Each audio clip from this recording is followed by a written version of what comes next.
てしなく広がる空に失ったものを嘆く声迫られる選択の日々正しい道の方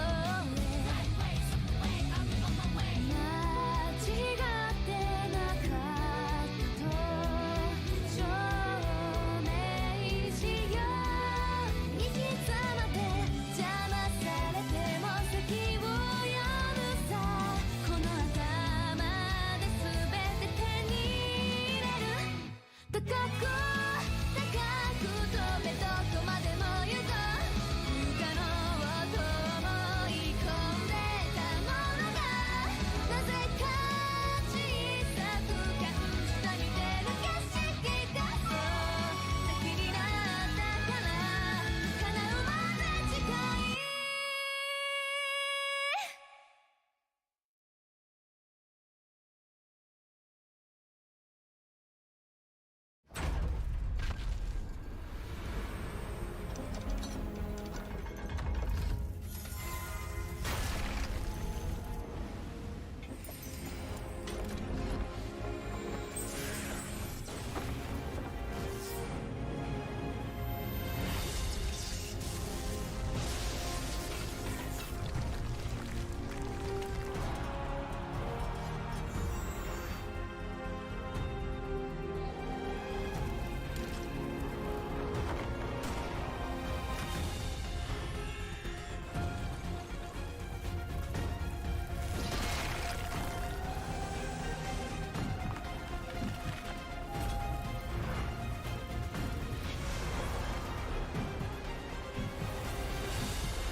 果てしなく広がる空に失ったものを嘆く声迫られる選択の日々正しい道の方へ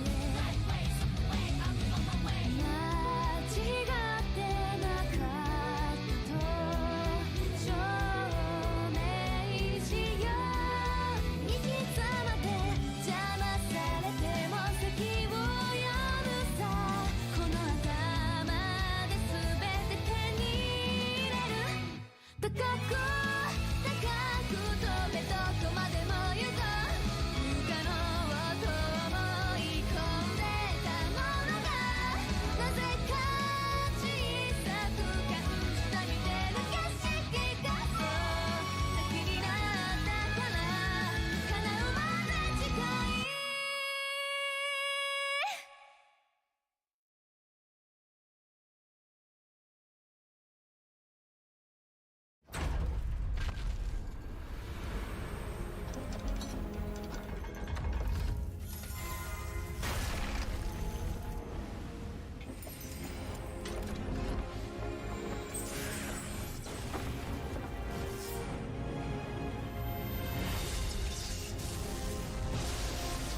この頭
しなく広がる空に失ったものを嘆く声迫られる選択の日々正しい道の方へ間違ってなかったと証明しよう生き様で邪魔されても席を読むさこの頭で全て手に入れる高く高く飛べどこまでも行こう不可能と思い込んでたものがなぜか小さく感じた見てる景色がそう先になったから叶うまで近い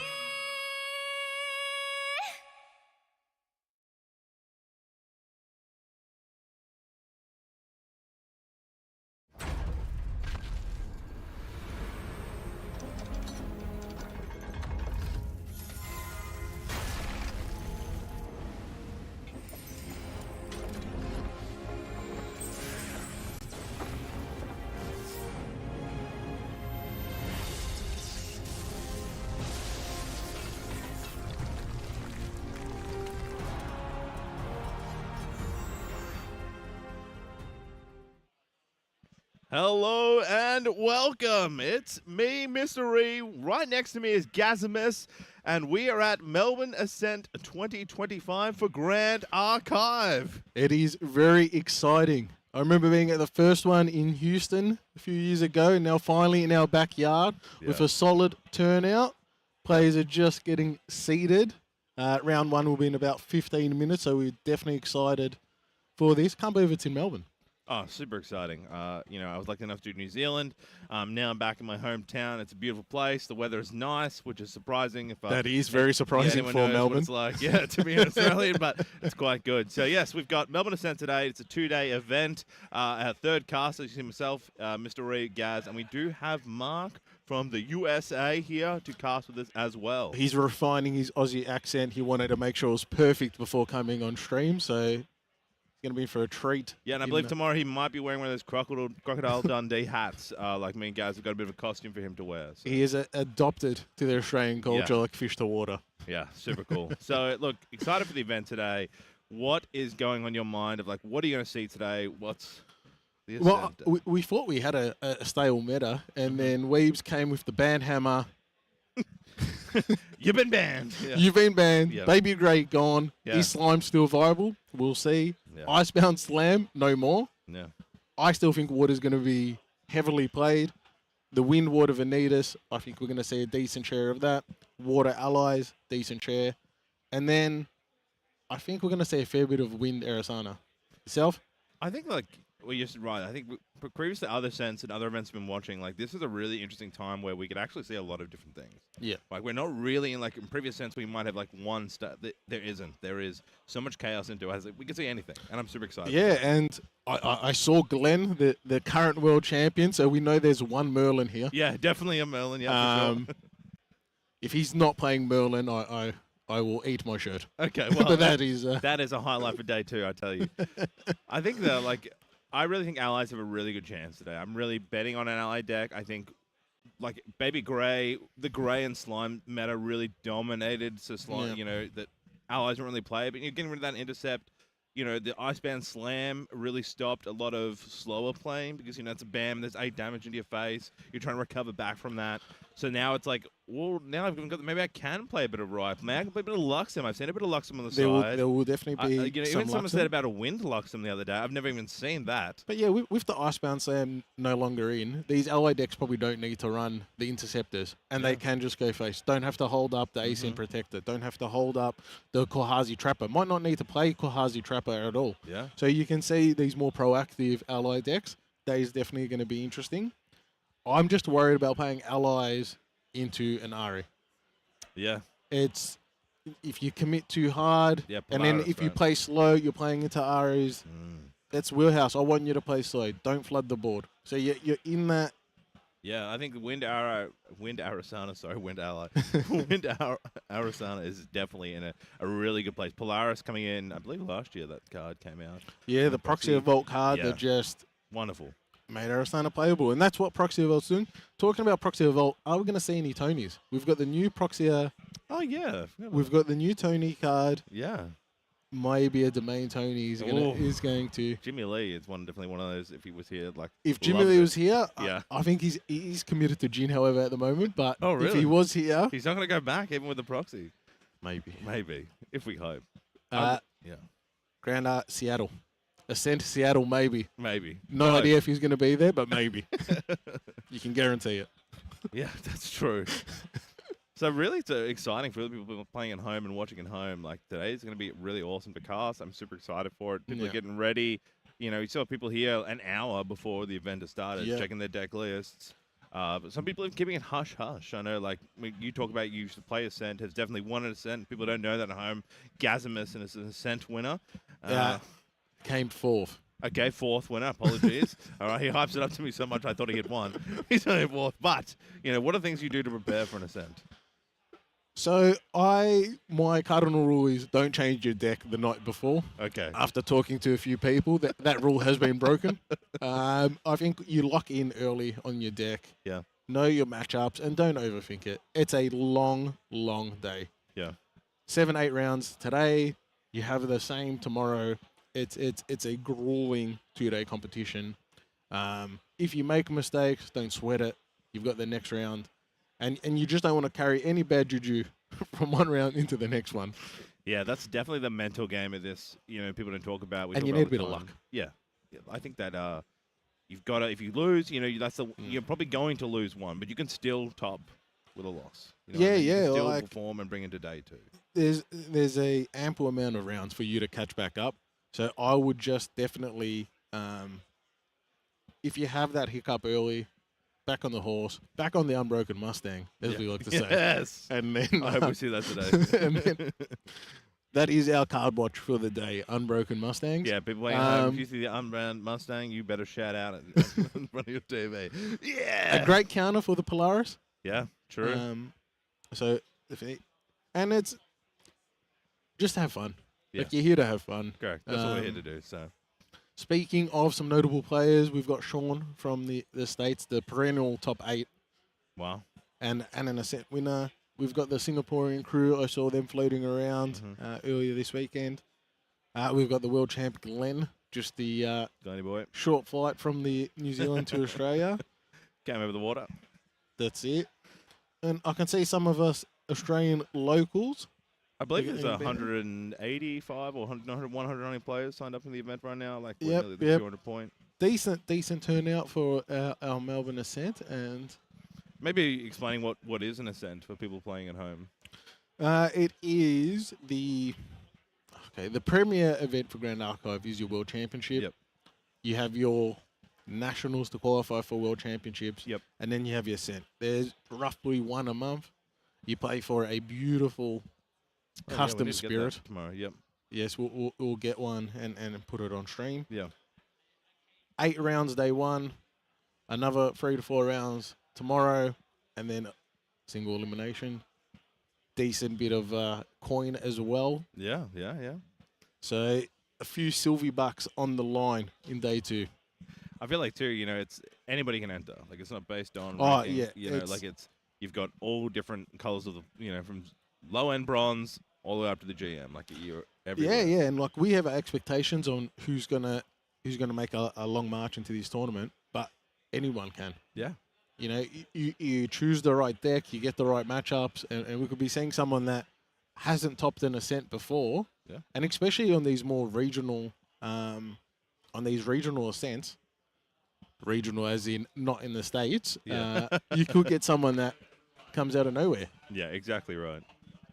I think too with the, you know, we talk about the demographic of players.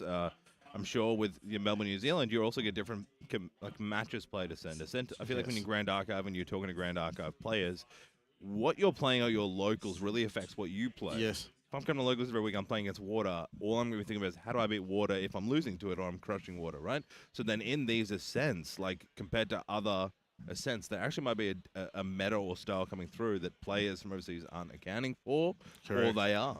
I think like the recent ban, it's going to be an open field. Yeah. I think there'll be some convergence later on into the strong water pile decks, your water allies, win water Vanitas. But early on, you might just get, you can't prepare for every deck. No. And you might just get a matchup and it's like, I did not expect this.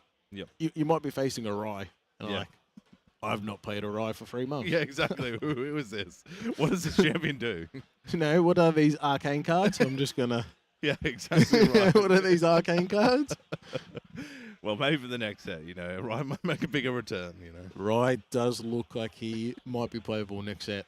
Yeah. And that's where I Thrive On might be playable. Yeah, might be playable. That's it. And I mean, you're exactly right about. I think when you become more experienced with the game, you're definitely more looking at, okay, I'm playing this deck because it has like an 80% win rate against XYZ decks, and it struggles between that odd one that I might come across. But then that's where my sideboard is key. And this is when we talk about players, I talk about new players all the time, their importance of their sideboard. Yes. So I say, what's your main deck you're playing? Okay, you're doing, you know, a water mill, but what you're worried about? That's what you want in your sideboard. And that's, I think, a very key thing. We see in higher gameplay, and also the bluffing. I know previous one I casted, you know, a player talked about he used one card like Ascent Shatter to break a fractal. Game 2, he sideboards them out, but the opposition player is now worried about the he's Ascent worried Shatter. about the Ascent Shatter, right? That's a mind, and then I'm getting 4 new cards. Yeah. Huge. And I'm sure we're going to see Quicksilver Grail. It's going to Yeah. be in a lot of decks, and that's your bluff card right there. Yep. I think what we're going to see is, especially with the sideboard, if you can take your bad matchup and use a sideboard to make that a coin toss, that's winning. Yep. If you don't have to like change too many cards and your main deck is pretty consistent and you can use that sideboard, which with the new sideboarding rules, well, not that new, but having the 15 count, it really helps.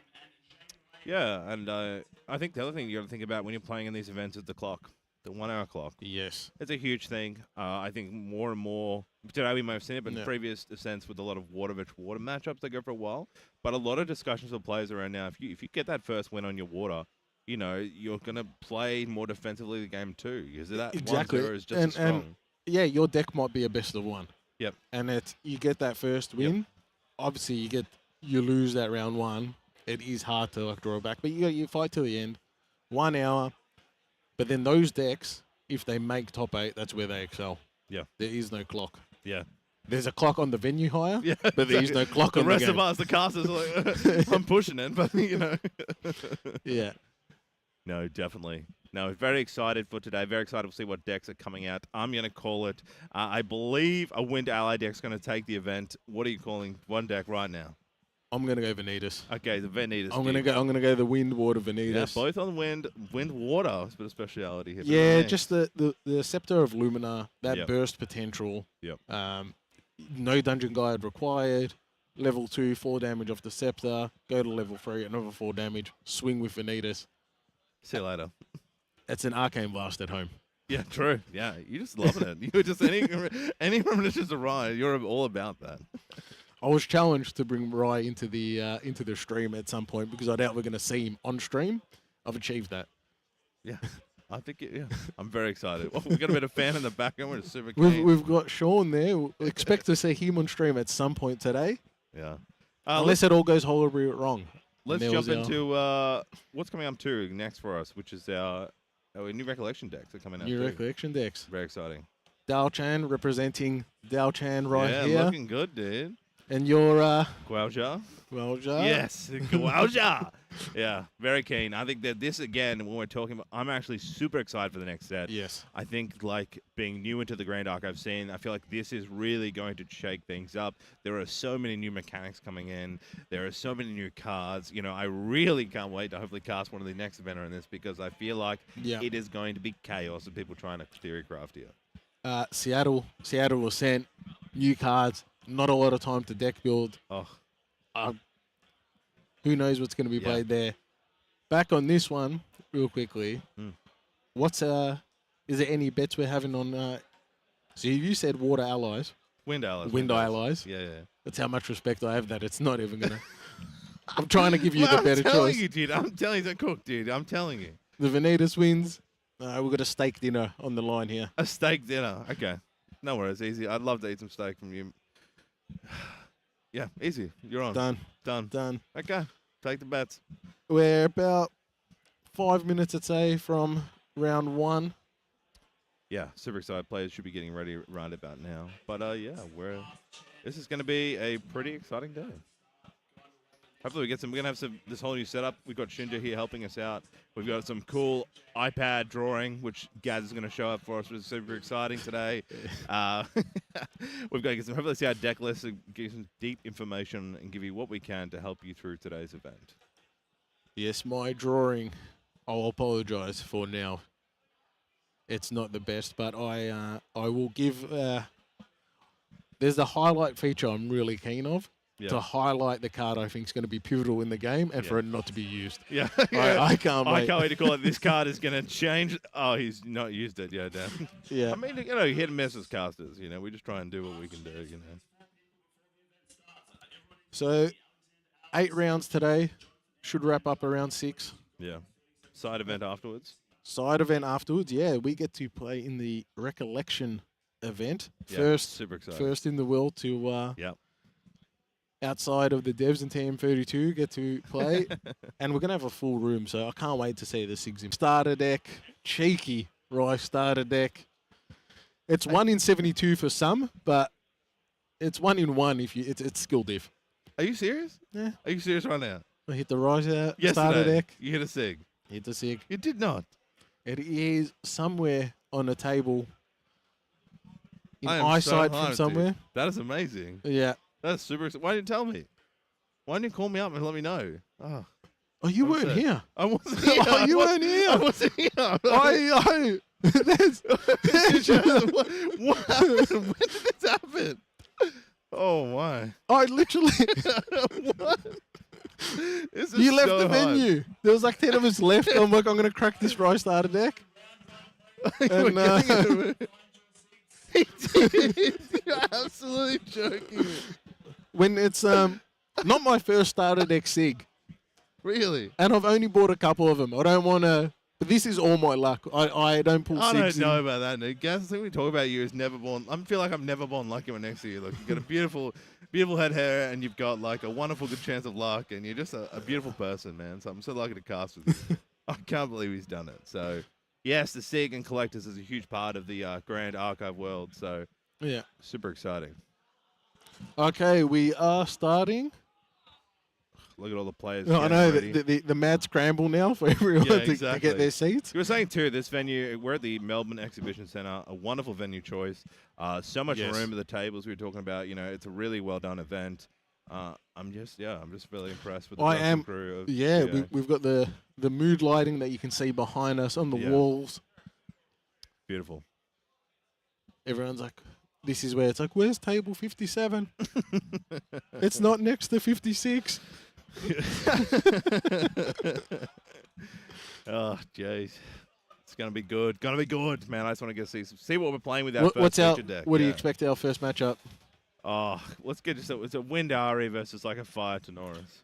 I feel like I've put enough into Rye here. I feel They couldn't find one, I'm telling you. No one's playing Rye here, dude. if there is a Rye player, I'm hoping to peer into the mana. I mean, I'm hoping to bring him out. While we're chatting, let's talk about the ride. Let's talk about some decks. Let's talk about why isn't Rye playable right now? What do you think? Why is it so weak?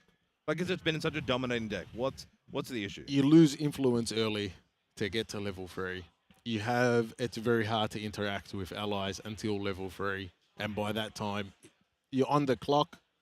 Without Reckless Conversion, you can't do the Hail Mary to race to level 3. I think into Wind Ari, you have game. There's not a lot of early pressure. Obviously, it's a decent matchup into Merlin, but there's going to be a decent amount of ally So players. when you're saying there's and no, then it's like, in water it takes a while to build up resources. If they get a Frostworn Paladin, 2 unanswered Frostworn Paladins, and the game's over in 3 turns. when you're saying there's like that, you're like losing to level. Like we're Yes. talking about floating memory. Is that just not playable in Rye? Like, Well, Rye, you have to banish the arcane cards. Like, Right. you have to be... The sweet spot is level 8 when you're Rye. So 5 arcane banishes. Yep. You're down on influence. You're at 4 or 5 cards. You can maybe get 7, 8 if you've got the early Peer into Manners and Careful Studies. Yeah. But even then, the Peer into Mana is such a hard card to play at the moment. It's a 4 cost. Peaceful Reunion doesn't do enough. I am excited for the HVN, the new Art of War, to maybe buy a bit of tempo. But I'm really interested in the new ally that can bring out a book, that can bring out a scripture. Yeah. Cremation Ritual him later on. The Kindling cards. I think Fire Eye is definitely might be playable next set. Cool. That's exciting. Yeah. I guess then talking about here, you mentioned like Wind Arasana. You know, that deck as well. Is recently we're seeing a lot more strength, and I think there's a lot of new cards around the counter of the Nascent Barrier. You know, there's action cards that can really turn the tides and get that extra glimpse. Oh, it's a bit of a laugh. Yeah, looks like we're getting the deck here. We have a Rye. Oh, he's big round this. 1. What have I got over here? Oh, Xander. The stars have aligned, and we have Rye. So we have Christian on Spirit of Wind, Rye player. He's a local player. I'm pretty sure he wasn't on this yesterday. Okay. So he's done Last night. He's broken the cardinal sin of of switching deck. Just let it cook. We're having a look. So Wind Rye. Let's have a look at how many arcane cards he's playing, so you can kind of get a feel of how aggressive it is. 4, 8, 12, 16, 20, 24, 28 arcane cards. Not too bad. Indolent Leisure, some Library Witches, Mnemonic Charm, which is a great card for Rye. Yep. Nascent Blast, Resolute Stand, Scry the Skies. A relatively standard Wind Rye deck. And what do you have on your side? I've got Caleb C. He's on the Water Xandar. Looks like a bit of a Water Allies deck. We've got some, crowd favorites here. We've got Sadie here with the Blood Harvester must-have. Yeah. You've got Gildus in here, a big hitter. Interesting, you've got Yuang the Shadow Mare. I think it's a wonderful card to play, which goes well with Lunette. Problem is here, that Lunette card, useless against Rye, right? Like, that's definitely going to be a hard if he's drawing a lot of that in his hand. He does have Nia, the Misveiled Scout. Yes. Yeah, that might be a good play there. That is definitely going to hurt Rye because you're going to be low on cards as it is. Yeah, correct. My concern, Christian is playing free visits, so you do get some life back, and that buys you a couple of turns. It is, you also get the counters, the prep counters once you're level 2, as it's a mage skill. You don't get the prep counters, so that's lovely. I think this is going to be a hard matchup for Rye. Yeah, I really do. You didn't want an ally deck. But and it's got Caleb, the Incapacitate. So the Incapacitate is really going to hurt Rye. Oh, the camera quality today is looking well done. Shinja is a star. So there's Christian, our Rye player. And let's see how he goes. Let's see how he goes. And I think what's interesting here too, but looking at this deck, you've got 3 Snow Fairies, you have 4 Freezing Hails. I talked about he's got Lynette. This deck is actually more against targeting an ally deck. Yes. He's got a lot of ally counter here. So looking at sideboard here, I've got Xander Quasi's chosen. He's got a flip of Xander. He's got Trappers in here too. He actually has a few cards that might not be relevant. Yeah, he's got 4 Trappers. Like, it actually might be hard here for Caleb. He doesn't really have that more aggression of allies, but more of that board dominance. But with Rye, he's going to be like, I don't, play Lynette. Yeah, and I can see Christian in his sideboard. Obviously, we're jumping the gun here. But Spirit of Serene Wind, so he has a bit of recover for the next game, and I think he would play. Yeah. Viridian Protective Trinket. This is going to be an interesting match. Again, question around here with Rye. Like, why are we playing Wind Rye? Why not Fire Rye and Water Rye? So this is a player-specific call. Christian loves his Wind Rye. Yeah. I remember a year and a half ago playing him at a regional on the Wind Rye. So I feel the Wind is probably just a little bit better into the allies than the Fire Rye. Just with the ability to I'm having a look at the just because of the free visits, you get a bit of life. And Ban will play that from Banish to gain the additional life. You're never attacking with Rye, so you don't care about tapping him. Arresting Rye. So I'm having a look at the rest of his material deck. Tariff Ring, The Storm Tyrant's Eye, lovely card. Chalice of Blood. Chalice of Blood might catch people off guard. Yeah. It's definitely not a card that's currently used in the current state of the game. But again, Unless just you're talking playing about- Jin. Yeah. True. If you're playing Jin, If you're playing Jin, I mean, same as a Rye, right? That's what we're talking about here. How many Jins we're going to see today, okay? That's another one. So. I expect to see Chalice of Blood in the Jin list. I do not expect it yeah. in a Rye list. Yeah, yeah. It's good luck. Good luck to him. Yeah, I'm very excited. Like, I think it is in favor of Caleb here, but I do think Caleb's deck is really counted around board control. Is against there allies. another Xander in the side deck for Caleb? Yeah, he does. He has Kohazi chosen as well. If he needs the The prep? yeah. No. Super excited. Hopefully we can get to seeing the game. But yeah, water. So water allies with Xander versus Rye, Wind Rye. But isn't that true with the Wind Rye? Like I haven't seen much of the deck list there if it's on your side, but Yeah. people are like running disorientating winds. Like there's This a lot list is not running. The only win cards is Beseech the Wind, so you can get the aggressive yep. level up. He also has the dungeon guides, and the only other wind card I can see here is the free visits. Oh, here we go. And we're in. So Mnemonic Charm there, good early play from Christian, but you want to see. And now Serum, there's Glimpse, draw a card, get those arcane cards in memory. And on the water side with Caleb, we've got a Lurking Assailant, again, a strong ally. I'm expecting probably backup Charger as he's kept 3 cards. No, he's gone for the aggressive level up. Wow.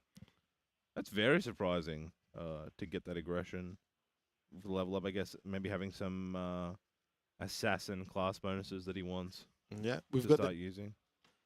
we've got the green dice there too, so maybe that's favouring our wind player. The wind dies. Looks like I got Jim the Mayor in the hand, which is a strong card. Lurking Good Assailant already out. Actually, a so lot it's of gonna push some foils damage. too. Loving the design. Yeah, this is now. Yep. He's going to say arcane cards, and this is going to be an easier name, Rye. There you go. Yeah. There you go. Wow, that is a lot of arcane in hand here. That is. Okay, Caleb was not expecting that. Caleb was definitely not expecting Rye. And now that he knows it's Rye, you're going to see the aggression. He's Yeah. just going to push damage. Yeah, unsure what to say, and now he knows.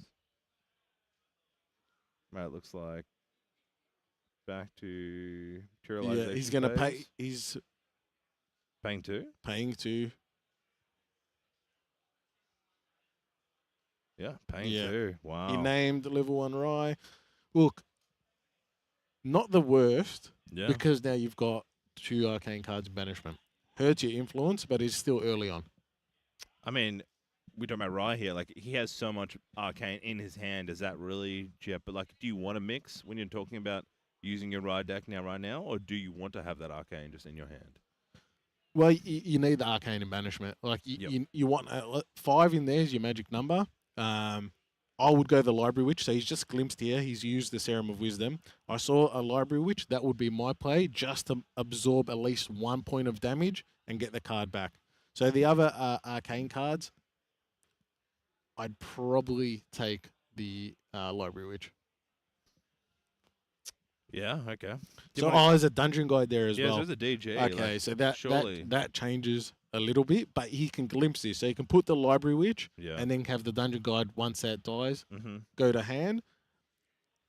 Look, the Library Witch is only going to eat the 1 point of damage from the Near Misfale Scout, but every point of damage counts. Yeah, exactly right. You just need to put Yeah. that. Get a And he nice kept them all draw. on top because then he also wants that arcane card because he needs to feed his banishment. And he does have 3 visits, which is good as well, to try and get that recovery back. Yeah. Caleb with the Misfale Scout, however, now seeing the arcane, can prioritize probably bringing out his more powerful allies Yeah. instead of the Kohazi Trapper, the defensive ones. Yep. Because that 1 point of damage just isn't enough. Yeah. Got their lurking there, wants to just try and now build his board. Not worried. Yeah. I think, do they have any board clears that Rye could be playing to get rid of a lot of allies? We have Anger the Skies, but Yep. that isn't until Arcane, so level 3, Yep. and is also not in Christian's list. So there is no board What? not in this. Well, he's Advent of the Stormcaller, which can ping damage, but it's not. If you get that out, you're just going to go for the win. Looks like an Indolent Releasure is coming down, so playing 3 for this. Just draws a card.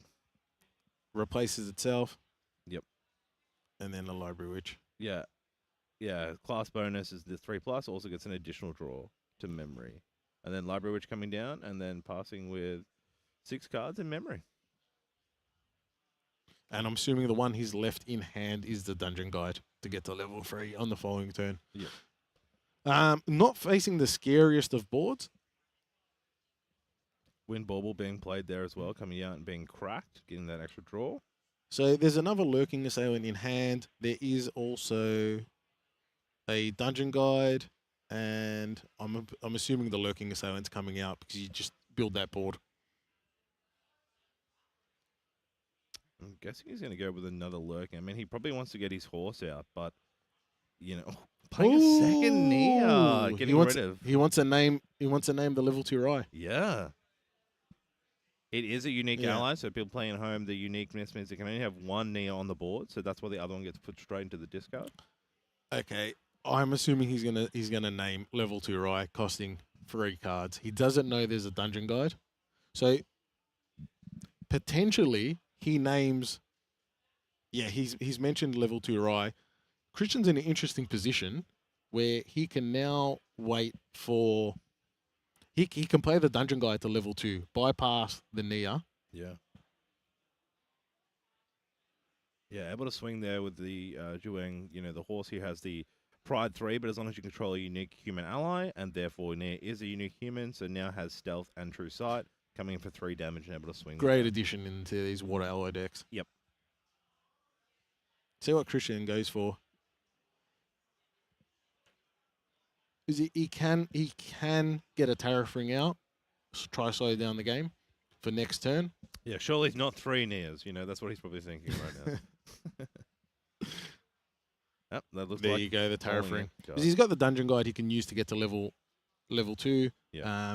He also has a Mnemonic Charm that he can then play to maintain 3 cards in his memory to go to a right level 3 the following turn. So I'm assuming to see Dungeon Guide and then Mnemonic Charm. And potentially maybe the 3 visits, but no, he's put the Dungeon Guide down. Okay, he's taking a slower approach in this game, which is fine because... I mean, he might be waiting for that level. They're using the Digi for level 3, right? He's putting it down, so it's potentially... Oh, no, he's playing the Dungeon Guide. He's playing. He's Yeah. playing. Yeah, he's going for it. Yeah, and then I'm assuming the Mnemonic Charm next turn.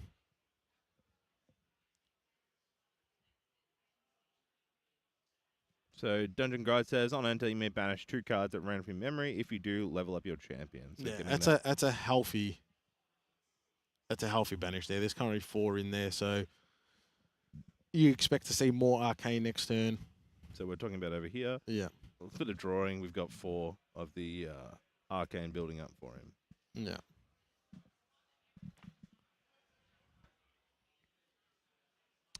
Yeah, again, you know, if we're talking And about... there's the Mnemonic Charm to guarantee 3 cards. Now, the only... now, this also protects if there's a 3rd Nia and level 3 Rye gets named, you can still get to level 3. You have the 4 cards in memory. Yep. Maybe talking to what level 2 Rye does. Every time you play a Mage card, you get to put a prep counter once per turn. And that's on your turn and your opponent's turn. And that's super important for later, for level 3. Every 3 prep counters, you draw a card. Yep. In line counter. The prep counters are Xander's. Yeah, correct. It's like Poison Dagger coming out, a wonderful card. That ability to, on banish, it does come in hindered, so it cannot be used straight away, but using that ability to banish it, and then it does 1 damage, and then for every instance of damage, does an additional. So strong to use with a bunch of allies, which Caleb is building up right now. Yeah, so essentially, you're on board, we have another 6 damage. The following turn, there's 6 plus 1 plus 3, so additional 4. Yeah. So 6 damage, and this is without the additional plays here by Caleb. Yeah, essentially Christian is on the clock. Yeah. He needs to make something happen next turn. So the Halakline Scout coming out, and it has an on enter. So rest target unit chooses to rest the dungeon guide, and then all other allies get +1 as long as they're attacking rested. So interesting if you choose attack, but he is just going for the face. Yeah.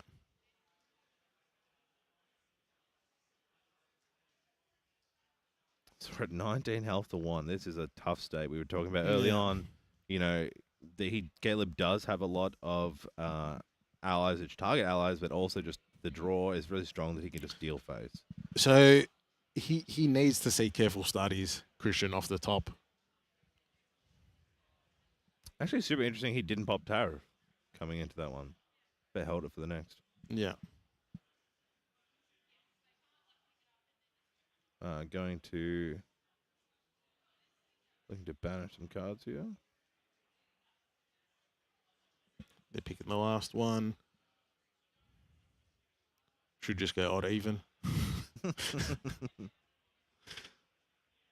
Oh, losing the free visits hurts. It's tough, yeah. He's currently level. He's level 9 at the moment. 6 arcane cards. Oh, yep. So careful studies are now free. So if you can start chaining the careful studies, you have a bit of play. He also has the Mnemonic Charm, which he can sack for Empower 2. So if he has an Erratic Bolt. Is that an Arcane Blast I see? I guess like looking right now, we know. Next Oh, he has a turn careful Caleb's- study in hand, and he only needs 2 Arcane Blast. His opponent's only got 2 cards, so he doesn't need to worry about any counterplay. This could be exciting. So he's going to get 6 counters now. So he's got the ability to draw 3 cards, and he has the glimpse. He has an Arcane Blast in hand. Advent of Stormcaller might be too hard to pull off, but he does have the Mnemonic Charm, which will take him to level 11 for that spell. But he has to put 4 down, so that's probably unlikely. But he does have potential right now. So removing counters to draw a card. 3 visits. What's he looking for? What's the Another line here? Arcane Blast, and he wins round. He'll win round 1. Yep. Because he has enough to put down to play the first one, and Mnemonic Charm the second one. Okay, he's Erratic Bolt, not ideal. So Erratic Bolt costs 4, so he'd have to put his whole hand down and then pray to see. But that might be his only out. I mean, can he clear the board here or deal with the allies to get He through? can if he plays Advent of the Storm. Okay. And he's gone to Advent of the Storm line, I'm assuming. Didn't find lethal like you were saying. He was looking for 2 arcane, but then Yeah. decided to go for Advent. Yeah, and he's holding an Arcane Blast, so you're going to get enough Arcane banished. So he's level 11, so he's going to the top 11 cards. So reveal the top level, which we're saying is 11. You may banish any amount from among them. For each card banished away, choose a unit and deal 2 damage to it.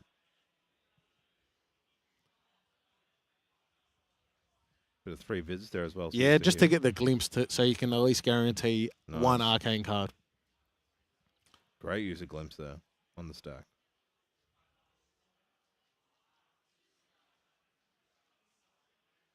Yeah. So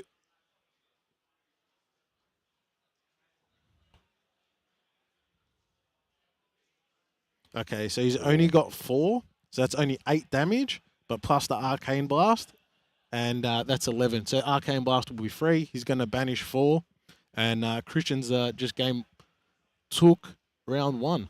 So Advent of the Stormcaller does 2 damage for each Arcane card. So he's got 4, presenting 8 damage. Yep. And now he also has an Arcane Blast in hand. I believe he still has the 1 card.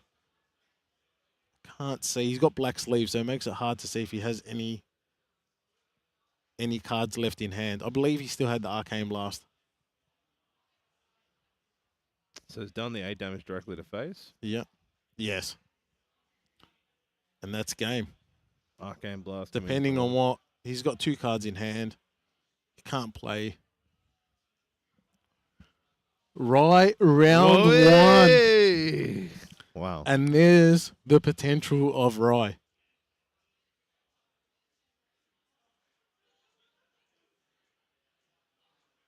They're looking at maybe some damage No, calculation. no, he banished 4. So the judge is just asking to see confirm what level.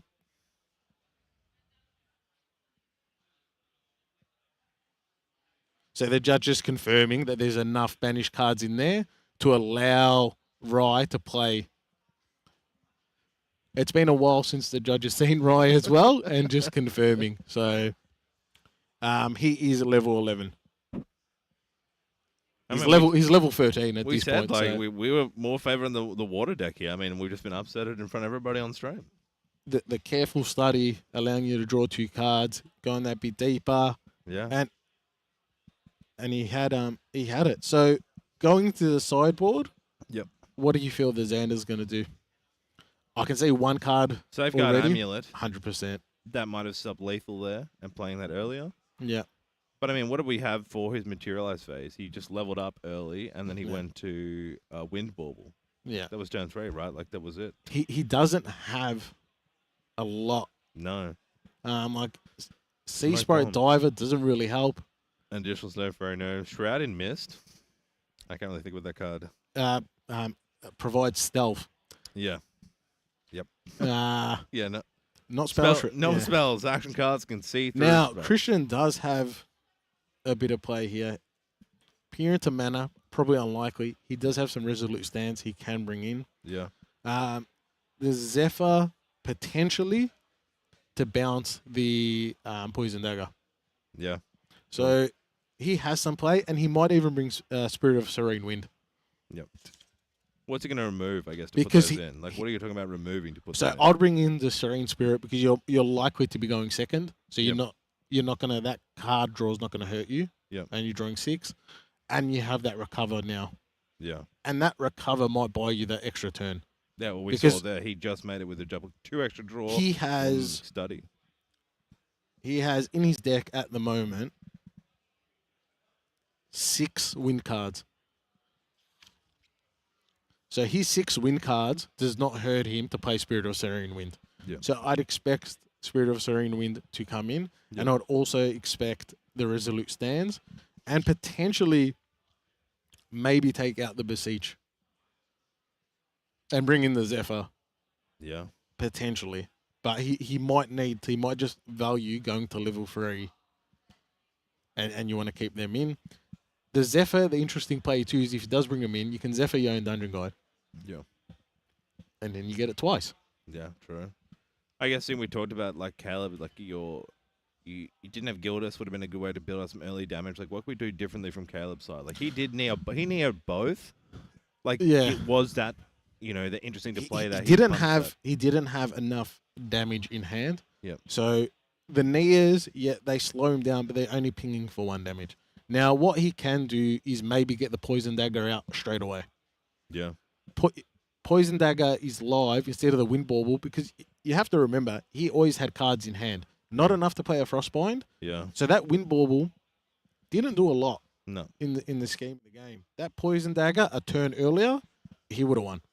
Yep. It would have been the additional damage. So I feel like he was going to Poison Dagger a lot earlier this game. I'd be my first materialization would be the Poison Dagger. All right, looks like Caleb has chosen, you said, He's going got first. Gildas in hand. He's going to do a lot of damage, and a Nea Misfale Scout.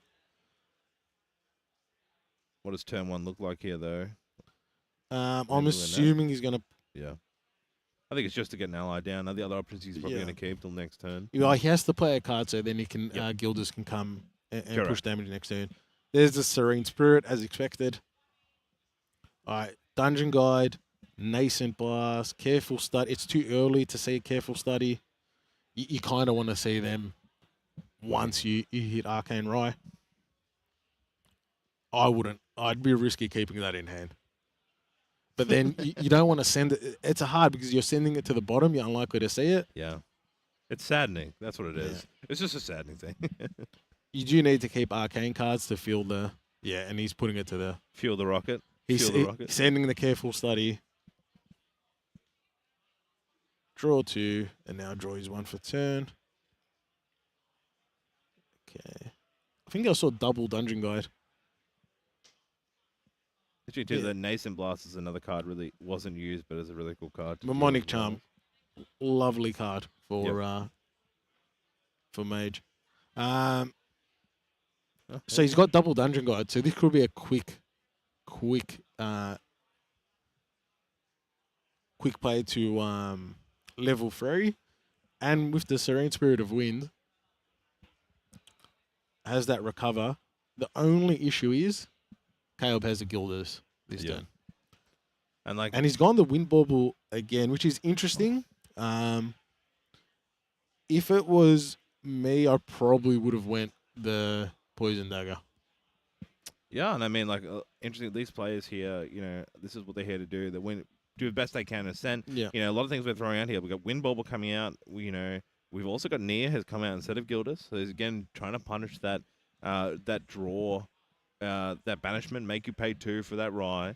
He's got the Arcane there, but again, that's just going to destroy that influence, trying to get that strong enough that he gets that ball control. This time he's holding up the Frostbind. So Yeah. game 1, he was always playing with that 2-card ending hand, Yep. which just does not allow you Mm-hmm. to pose. So if you're playing into water and you're not scared about any counterplay, you're just Still choosing. you can't sit on a spirit. Yep. Especially against the allies, like Yeah. you need that health. You saw how much damage was thrown out yesterday before from Caleb. If they're playing allies, you expect them to have Gilders. Yep.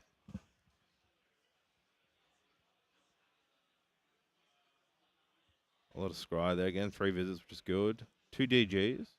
Would you DGs. say aggressive to use it, like DG level 2? It is, but then he doesn't have many arcane cards after. So the problem, he will go for it. The problem is now, I'd expect him to hold the scry and potentially play that next turn. Does Got DG, lucky, hits his both arcane cards. So Does DG enter the field rested, or am I now because of Lunette? this is going to be interesting. Does Christian get greedy and play for this, knowing that there might be a Frostbind?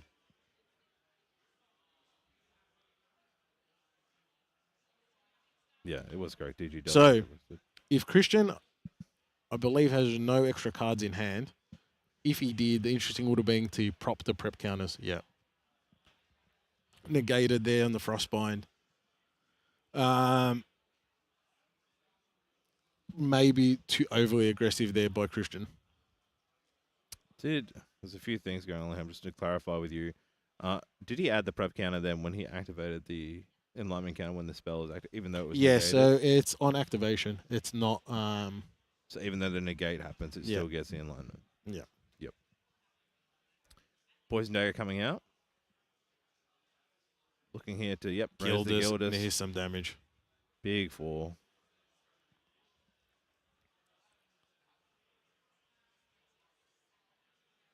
Now, this is where there's a bit of a predicament now for Christian is Yeah. if he maintained and didn't get greedy Mm-hmm. on the scry, Mm-hmm. he would have had enough cards to play the Dungeon Guide and get to level 3.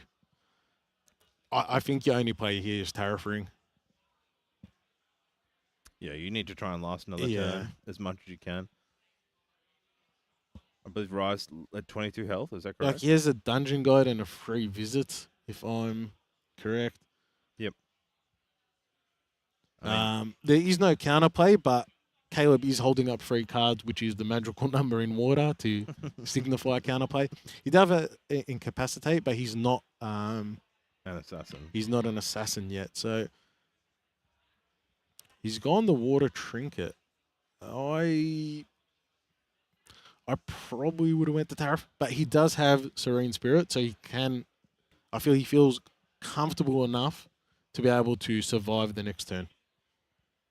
With the 3 visits to heal there and the heal from the I mean, what Serene Spirit. damage on board here? We've got 1 damage here, 1 damage here, and potentially if balance here is 4, right? So Yeah, 4, but 5, you have the 6. poison dagger, Yeah, so then you're gonna plus add- 4. Yeah, and then you're adding +4 damage on the turn. So we're Yeah. at 4, 5, 9 damage next turn. That's still bringing up to You're at 17. 10 damage because you've also got the pop of the poison True. dagger. and whatever else he plays. So he has the Junbai, the horse. There's another 4 damage. Yeah. So he's for another gone. DG. He's gone the aggressive dungeon guide, knowing that he was holding up for it. Christian just does not respect water. He says you have to prove it. Prove to me you have Frostbind. Does have balance again, which means Linette's actually on 4 health, which is super cool. Now going for the level up.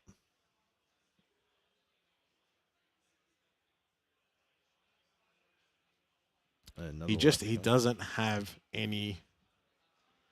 Christian's got 1 influence. Yeah. It's going to be hard for him to produce what he did in game 1. Yep.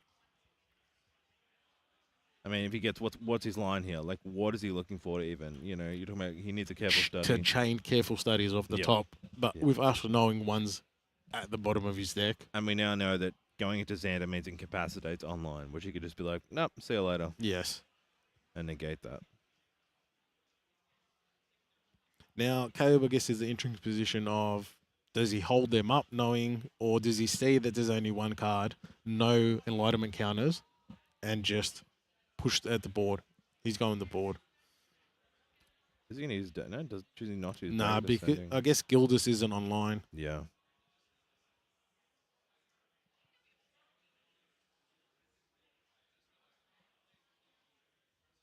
Yeah. Why do you think Caleb's not choosing here to clear those DGs? Just not worried about. He's holding up the incapacitate. Yep. Leaving the dungeon guides, like, they can't kill anything on board. Yep.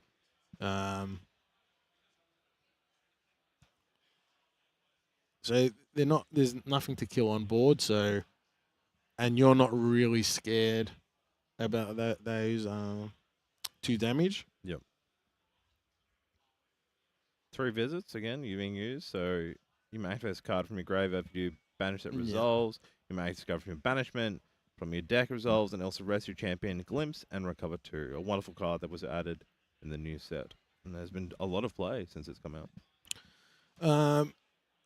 Terrafring might be it, or he might feel he wants to go for it, and he might do the Quicksilver Grail with the Tome of Sorcery underneath. Oh, we're talking about the Quicksilver, bit of gambling, man. Yeah. So the Quicksilver and then the Tome allows you to put cards in memory, get the Tome. You can always banish the Tome, draw a card, bring out the other Tome, Sacred Lightning, tap the other card, banish. There's a bit of shenanigans with Tomes and Rye. And we'll see what he goes for. If he goes the Quicksilver,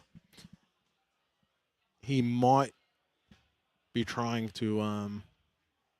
He's obviously playing offensive.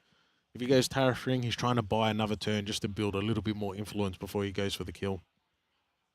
I just think he just doesn't have the influence he needs, and it's a too high of a gamble risk. No, incapacitate makes it really hard. Oh. He's sending it. Here we go. Worked game 1. Well, we're trying to get in the minds of the players. We can see what he puts. I think he put the Terrafring underneath it anyway. I think he's just trying to disguise the Terrafring, maybe. Ooh, I like it. I like it. I don't know, but he has to play it pre-recollection, so it's not really going to change. True. Unless he's worried about it being fractorized or. Yep. Good call. So we're at 5 arcane right now in banishment. Yeah. Gonna take out Lunette. Yeah. There's a can at 1 health, which is good. Well, it's you're sending 1 damage to prevent 2 because that poison dagger. Yep. It's going to accumulate. The less allies on board.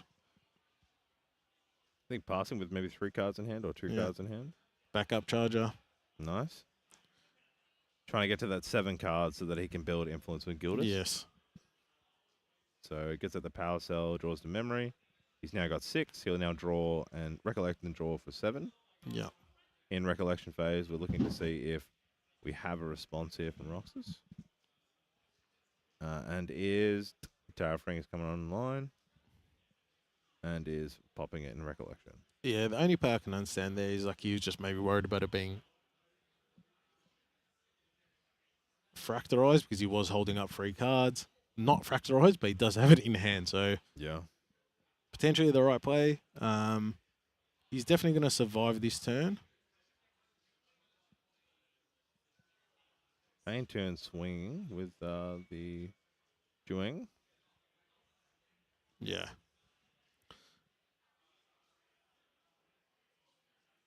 Very hard to balance with the tarot. Looks like another 3 visits, getting some more recovery. Well, he's going to try. Is he going to frostbind, or if he does, he won't have any counterplay for the action during the turn. Like, So I feel like you want to negate something else at this point. yeah, I think he let this. Yeah, Just and he have did. to. He let this slide. Yep.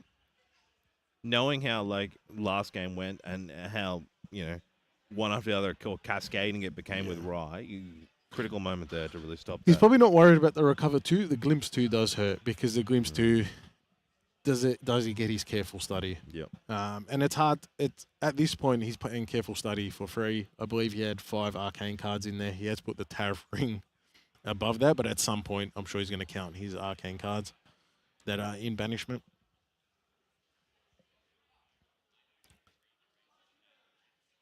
So the reason also why Caleb kept up there is we do have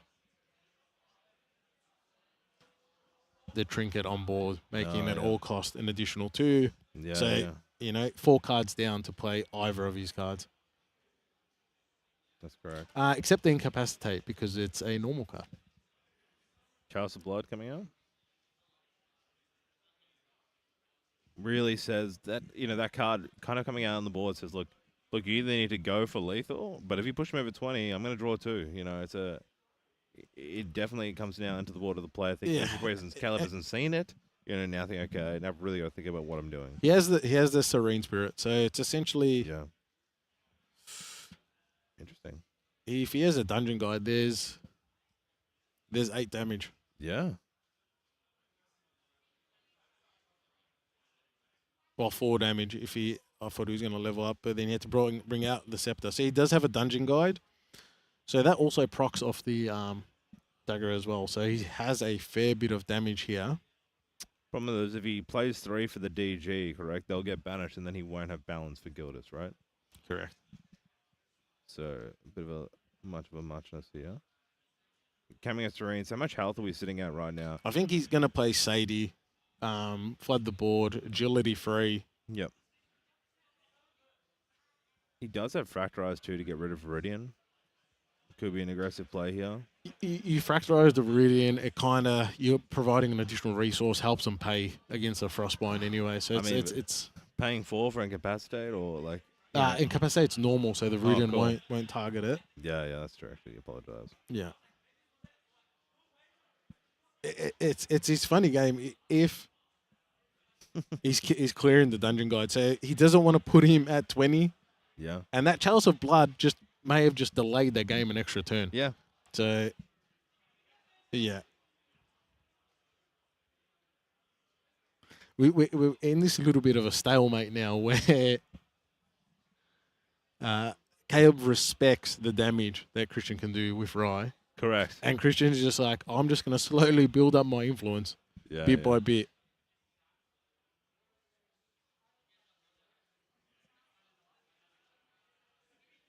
Another 3 visits. Yeah. Now he can still counter this. Looks like it went through. Choosing not to.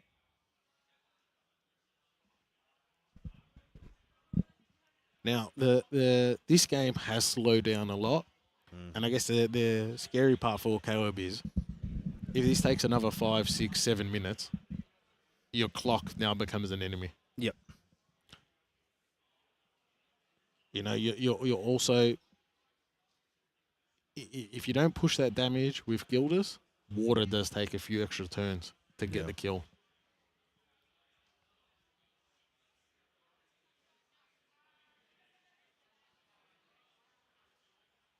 So what cards have you got left in his material here? You said the Tome. Storm Tyrant's Eye nets you a card, so it's a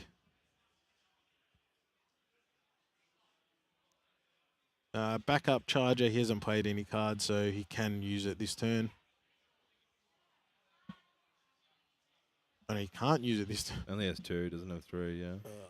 He just has no influence. Yep.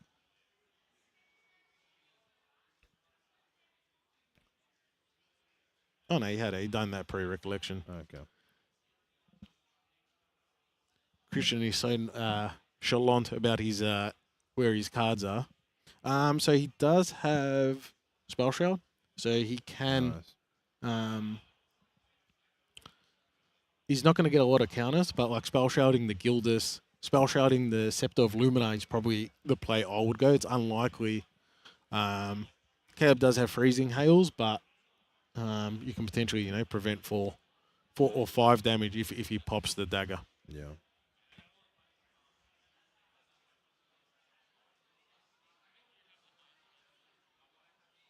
I mean, like I said, we're at 24 minutes left in the round. Yeah. Really now deciding what to do here. Still has GCR for draw. Safeguard is the defensive play. And he's going it. Yep. Which tells me he doesn't think he has lethal this turn. Yep. And the clock is becoming a bit of a... This potentially, we could look at a draw here, just...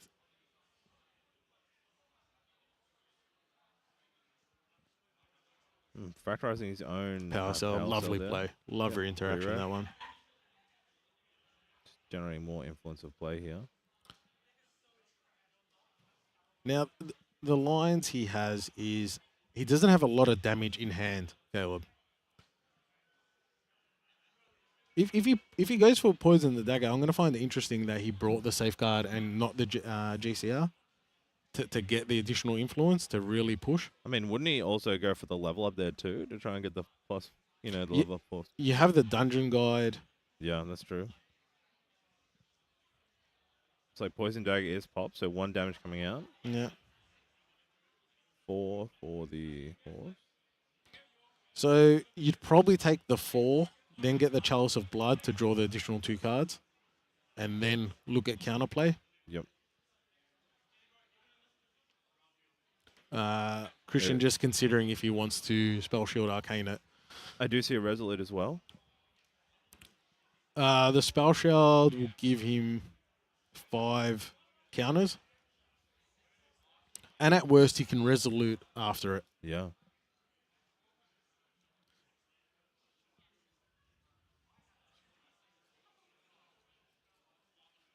So, Spell Shield Arcane, this card's 1 less to activate. So he gets the 1 counter regardless, and now he gets 1 Enlightenment counter for every damage that's prevented. Yep. Yeah. Incapacitate. Yeah. Paying 2 to negate it. Yeah. Best negate in the game. No counterplays to those negates. Gonna pop Chalice. Yep.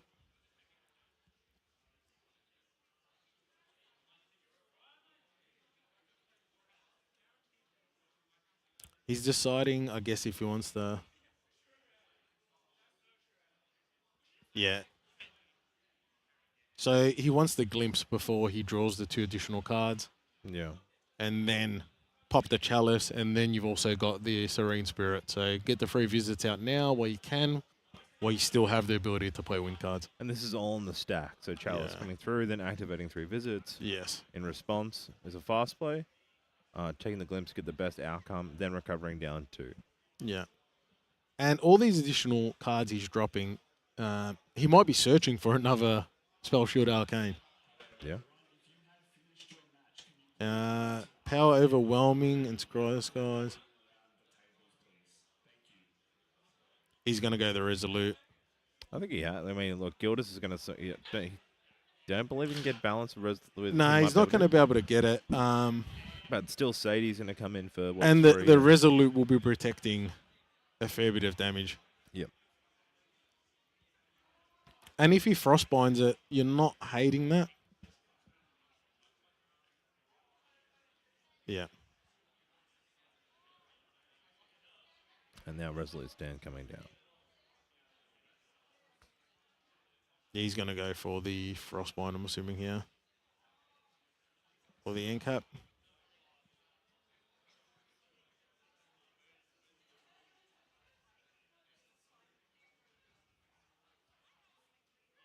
And now he's going to recover.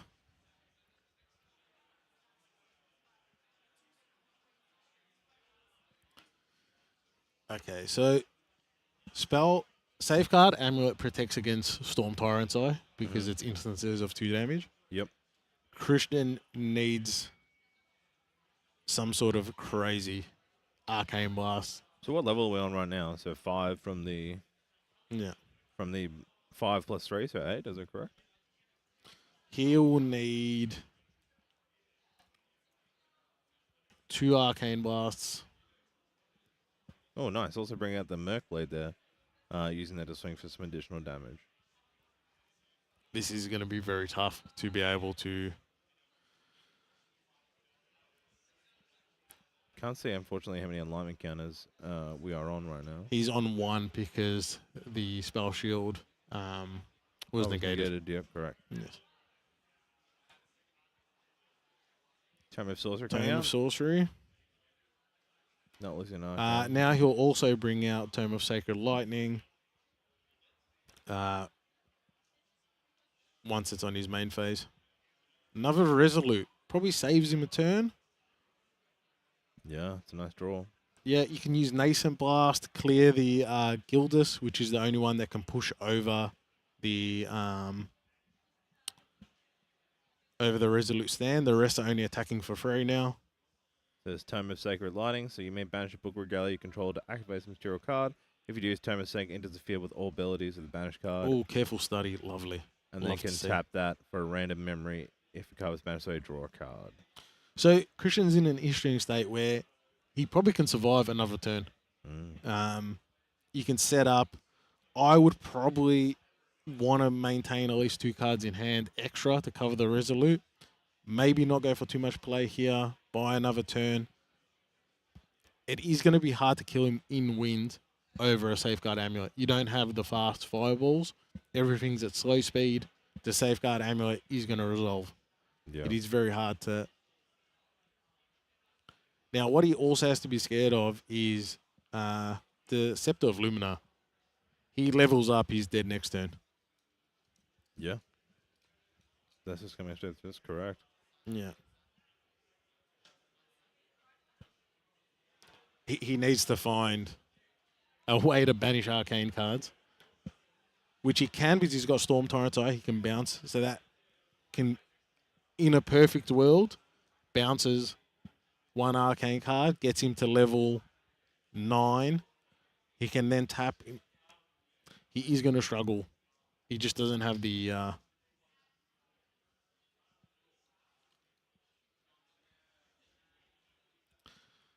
So if Caleb kept the Dungeon Guides on there for 1 more turn, and the Dungeon Guide pinged 1 more damage, 2 Arcane Blasts gets it done.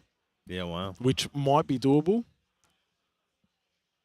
So he's got Mnemonic Charm. He can get 1 out. Think about the complexity of play here. You're counting so many moves ahead right now. Yeah. He's got 2 Careful Studies. So he has another 10 counters. So he's got 2 plus the 5 from each Careful Study. He has an additional 4 cards. Yep. So he has the play to do the double Arcane Blast, but he'll need an additional Arcane Blast.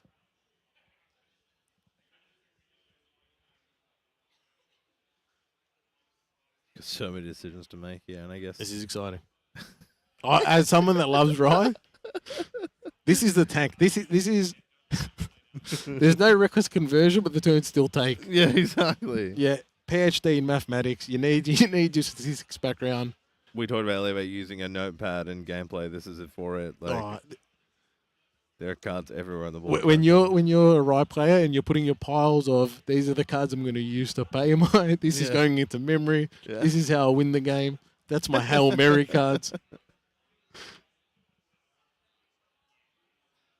Okay. Looks like he's decided.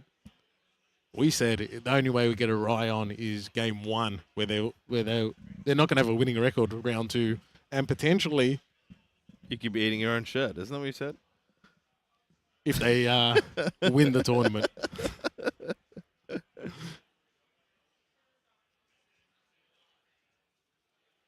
See, like So he's using Storm. activating. Yeah. Yeah, so Tome of Sacred Lightning banishes 1. If he gets an Arcane card here, put an Arcane Blast down. Interesting. He must have a line he sees.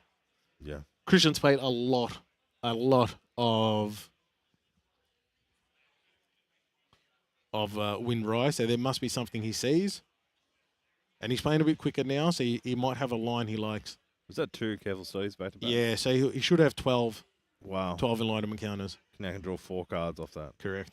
Oh my God. Stop it. What are we at now? 17. 17 alignment counters. He's purposely just putting them off off the camera. Yeah. But I believe they're 17. So he's gained a level now, so he's level 10. Yep. Using the arcane sign to get a +1 for turn and draw a card. Yeah. We talk about the engine of Rye, like Okay. this is that end game stuff. He's got 2 Arcane Blast in his banish, so he's not going to be able to triple Arcane Blast this turn.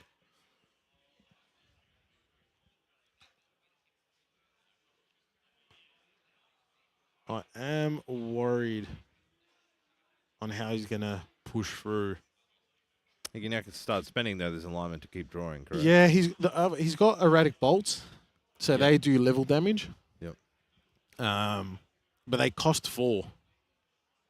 So he's going to pop Safeguard in response. If he doesn't respect this, yeah, you have to Safeguard. Can he Erratic Bolt and then Arcane? I can see another Arcane Blast. What's the... If he kept the other one, he could have triple Arcane Blast.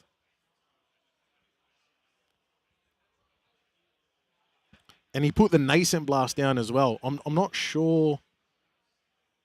I feel like he's put the wrong... He put a Nascent Blast and Arcane Blast in memory. That right now was the game. Yeah, if he didn't play the arcane down, right? Yes. I'm Yeah. not...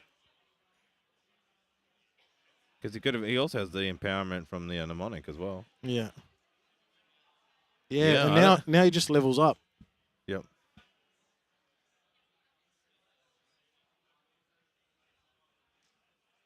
Just a level up 4 damage from the scepter. Yeah.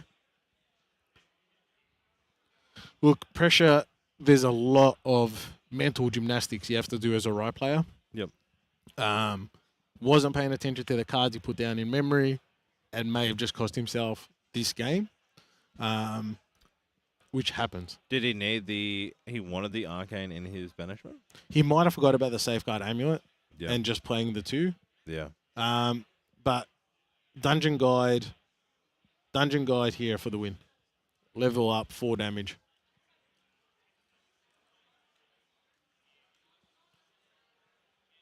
He does have Spell Shroud, but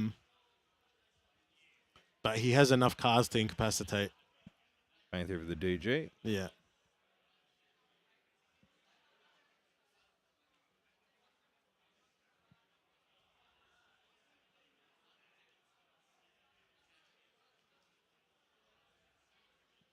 Looking probably to arcane. Yeah. Spell, yep.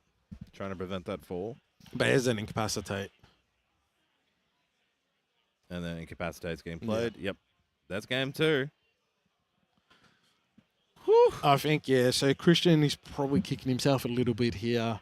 It's a...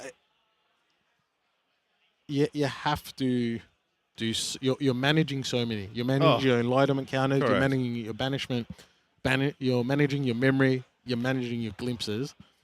It's not the easiest deck to play. Probably hurting himself that he was able to... Yeah. Play the arcane blast that we said it was put down. I mean, really, even the Nascent Blast is 3 damage. yeah. So... I think what's interesting here is that we got 12 minutes left now. That's 1-1. Like we talked about, like the length of time. Like you know, we could have a tie here. You've also got super impressed with Caleb here. Yeah. Like compared to game 1, he did play it a lot slower. He used compared to game 1. You know, he had the Frostbind. He had the incaps. He was playing around canceling. Christian is looking at me, and I don't think he's sure that he can Yeah, look at that. We can comes in the play. It's really great. Christian is a friend of mine. We have talked Rye for many hours. And look, it's great. on stream. You know, it's probably the first time he's played. He's got the headphones on. There's a bit of white noise. It's a different experience. It happens to anyone. Yeah, like I'm nervous just here talking, and we're just talking about the game. We're like playing the game. You know what I mean? It's us to say, hey, these players are under so much stress around this space. They're trying to do the best they can. Yeah. And they're playing it great. Like this is why I love casting this, and why I love Part of Grand Archive. And they were playing very measured. They were taking their time. Yeah. Unfortunately, the clock is also is ticking down, and it's going to be hard to get to get to a resolution in 10 minutes, because if you do play too aggressive, if they've got the counter, it's going to hurt you. Correct. Yeah. So, exactly right. Do you play for the draw? I mean, it's not the best. You talk about earlier today, like a loss. You can come back from a draw. You can come back from. You can come back for a draw. Like Grand Archive's got a draw isn't the end of the world. No. So I wouldn't be playing reckless. I wouldn't be if the win is there and you can see it, hunt for it. Yep. But I wouldn't be going all in. Serene coming out. Looking like to keep more cards. Uh, Yeah, kept all cards in hand and then played straight mnemonic. We loved it. Said thank you. Part of the cards. We'll see shortly. Okay. How aggressive is... Oh, is that 3 Korhazis? You don't want to see them. Yeah. That's not in this matchup. He does have a Sadie. Problem with Sadie here is that you... He's got 2 Sadies as well. Not. It was like playing quite aggressive. You have to. Here. He knows it's minutes on the clock. But yeah, double playing, which is great. Korhazi. Yeah. So Caleb's decided it is pedal to the metal, push as much damage as possible. Yep. Christian doesn't know what to do. Only having to pay 1 to go to Rye level 1. Assumed it was just a 2 cost all the time, but no.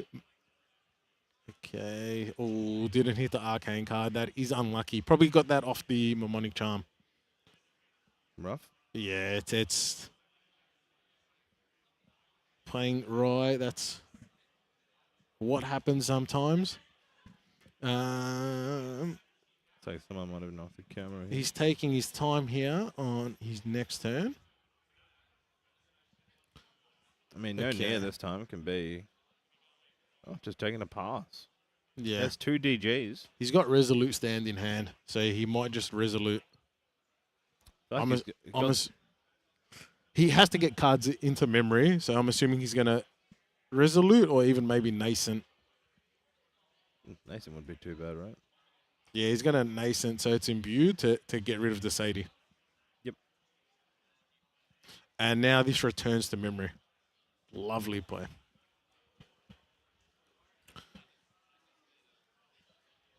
Nascent Blast. The Korhazi Trapper just prevents 3 damage. It doesn't have a specific... free attack. It is 3 attack. So, does absolutely nothing into Rye. Yeah, true. Yeah. The DGs, you can prevent free... The DGs, mate. They do have their... To be fair, 1 more DG last game, and he's got the win. So, You'll eat your own shoe. I tell you where that comes. Sadie coming down again. More damage. Another Sadie. I think he might go the Lurking Assailant. Or is he going to hold up some interaction?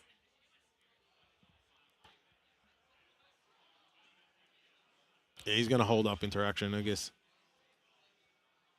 Song of Frost, interesting. Not really usable for this game. Yeah, he's got a Frostbind.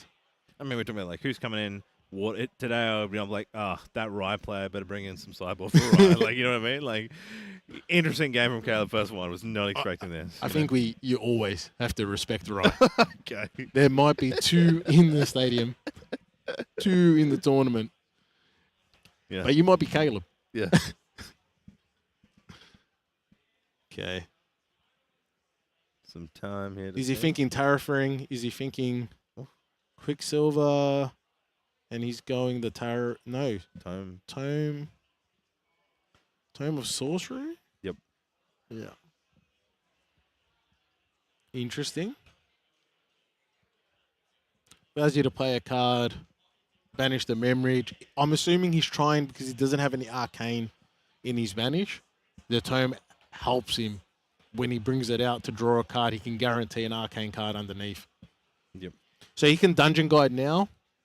And if he can't put 3 arcane cards down, well, he can guarantee all 3 arcane cards make their way to the banishment. Beautiful. Yeah, that's what it looks like happening. And then he'll draw the card off the Tome, and then he's got Resolute online again for next turn. Especially if Caleb goes for backup charger, putting 3 cards down, giving Christian the window to play the Resolute without being countered. I'm assuming he's going to Quicksilver now. Get the additional card and get the additional card in banishment. There's the Dungeon Guide doing work. There it is. Attacking. Okay. Doesn't use to prevent. Interesting. Time for the level up.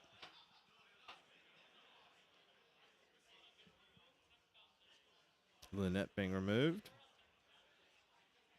Gaining some prep Sadie's damage. online now. Sadie. Okay. Ooh, bit of slice and dice. Love that.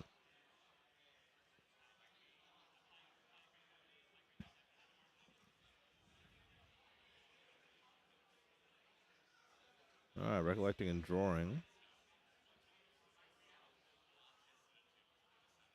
Hasn't got Okay. Gildas his turn. A lot of strong opener actually for Caleb here compared Should Caleb be attacking first to try draw the Resolute, maintaining cards in hand, and then making their plays? I think he has to. Like looking at like last game, he had to get the damage to the wall because once it got to that chalice area, once it got to that arcane shield, like it became very difficult to get through that line of damage. There was a lot of activation on Rox's side. Yeah. He might go the Water Trinket, or he could go Tariff Ring. I don't think he's going... Well, he can't go level 3, but... So, Enfei... He's doing Tome. Draw. What do you draw? Taking that again, using that banisher to guarantee all 3 counters of Arcane have gone into his banishment. Backup Charger. Interesting. Playing 3. Gonna get that extra draw. Recollect and draw for turn. I guess he doesn't see the Poison Dagger. He knows he can recover 6. He feels a bit safe. Yeah, yeah. He has a Dungeon Guide, but no arcane cards. Not ideal. He does have 1, right? That's 1. Yeah, but 1 arcane card. If you get Frostbind, you have to put your whole hand down. There's a chance that none. Yeah, true. He does have 3 in there at the moment, so he gets to level 3. I mean, there's only, though, like, decisions right now. We got a minute 35 in the round. Like, if you really wanted that win, you may as well, like, risk it. Like, is that putting 5 down and losing enough to say, look, that's going to draw a chance of winning? Me personally, I think it's very hard for Christian to win within the time limit. Yeah. They've got a few extra minutes because they started a little bit late on stream. However, I would probably be playing... I'd be holding hand and then resoluting next turn and then see what I get. Yep.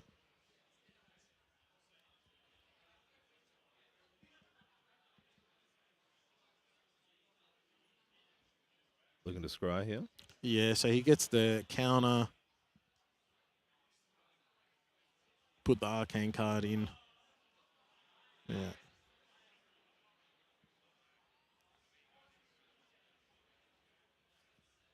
All right, passing turn. Now, he can always just play the Resolute Stand without paying the cost, so then he can keep 2 up to play for the Frostbind. Yep.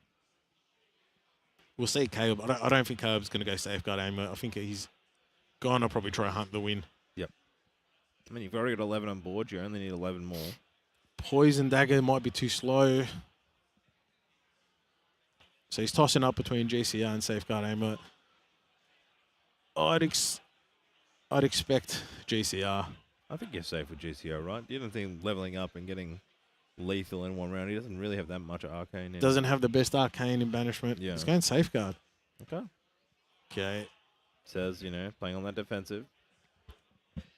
I mean, it was valuable last time to try and keep him into the win. I believe that's the alternate. It's overtime, so turn 0. Oh, tapping. So rest target unit. Yeah. And others get +1. Very strong card that's come out from the Halcyon Scout. I really like that one. Yeah, so does have the ability to just resolute. So resting the Rye. And going for that +1 damage is coming in for 3. Yes. So he's counting what's on board. 3, 6. Let's do some stuff here. This is going to be 3 here. Yeah. This is 3 here. Yeah. This is 2. And Scout, it just hits normal, right? So this is 1. So you've got 3, 6, 8, 9 damage coming through. Right? And then Caleb can bring the dagger out. Yep, for an additional 2. So we've got the Merc Dagger. But Rye can recover 6. True.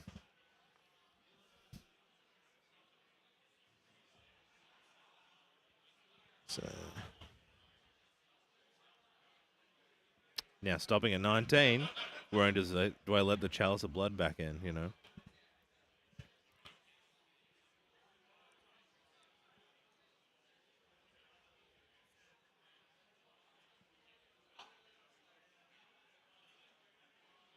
okay. He was worried about the Chalice of Blood. Yep. So Christian's in a spot where does he go Trinket to prevent any counterplay? Obviously, there's Incapacitate, but you limit any Frostbind, you limit the Fracturizers, any shenanigans like that. Because the Tome of Sorcery is a Fracturized target. Yeah.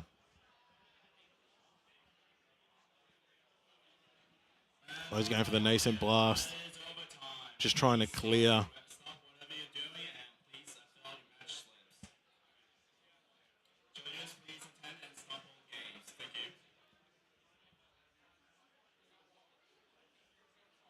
Christian deciding if he wants to target the Scout or if he wants to target Sadie. Yeah. So if he's targeting Sadie, he's hoping Caleb will protect it by recovering it to hand and then preventing any counterplay on his turn.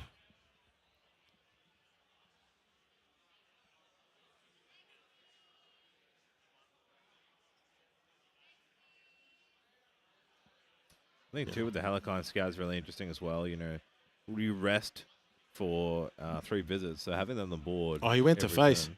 Christian's going for it. Oh, wow. Okay. He's going for it. All right. This is turn 1, I believe. Yeah.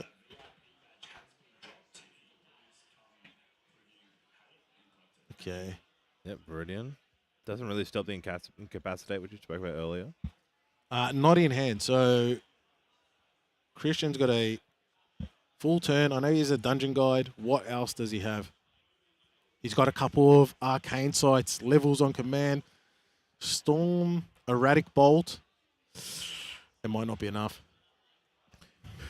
I mean, I feel like you've said that a few times every time we come to arcane, and both times he just keeps setting the train, man. He doesn't have enough. He doesn't have enough arcane cards. I believe there's 4 arcane in banishment right now. We haven't. I believe there's 3. 3? You think it's 3? Yeah. There's that DG. So he can bring out Tome of Sacred Lightning to guarantee all 3 arcane cards make their way to banishment. 2 more arcane coming down. So he's level 8 at the moment. He's not getting the tome yet. Okay, he wants to have a look first. So he's level 9. Oh, 3 visits. That's rough. Tome coming out. Yeah, guarantee. Push him to level 10 and drawing a card.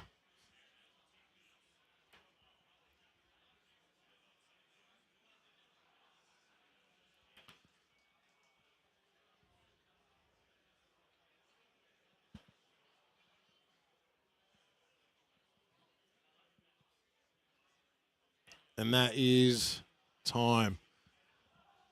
Round 1 draw.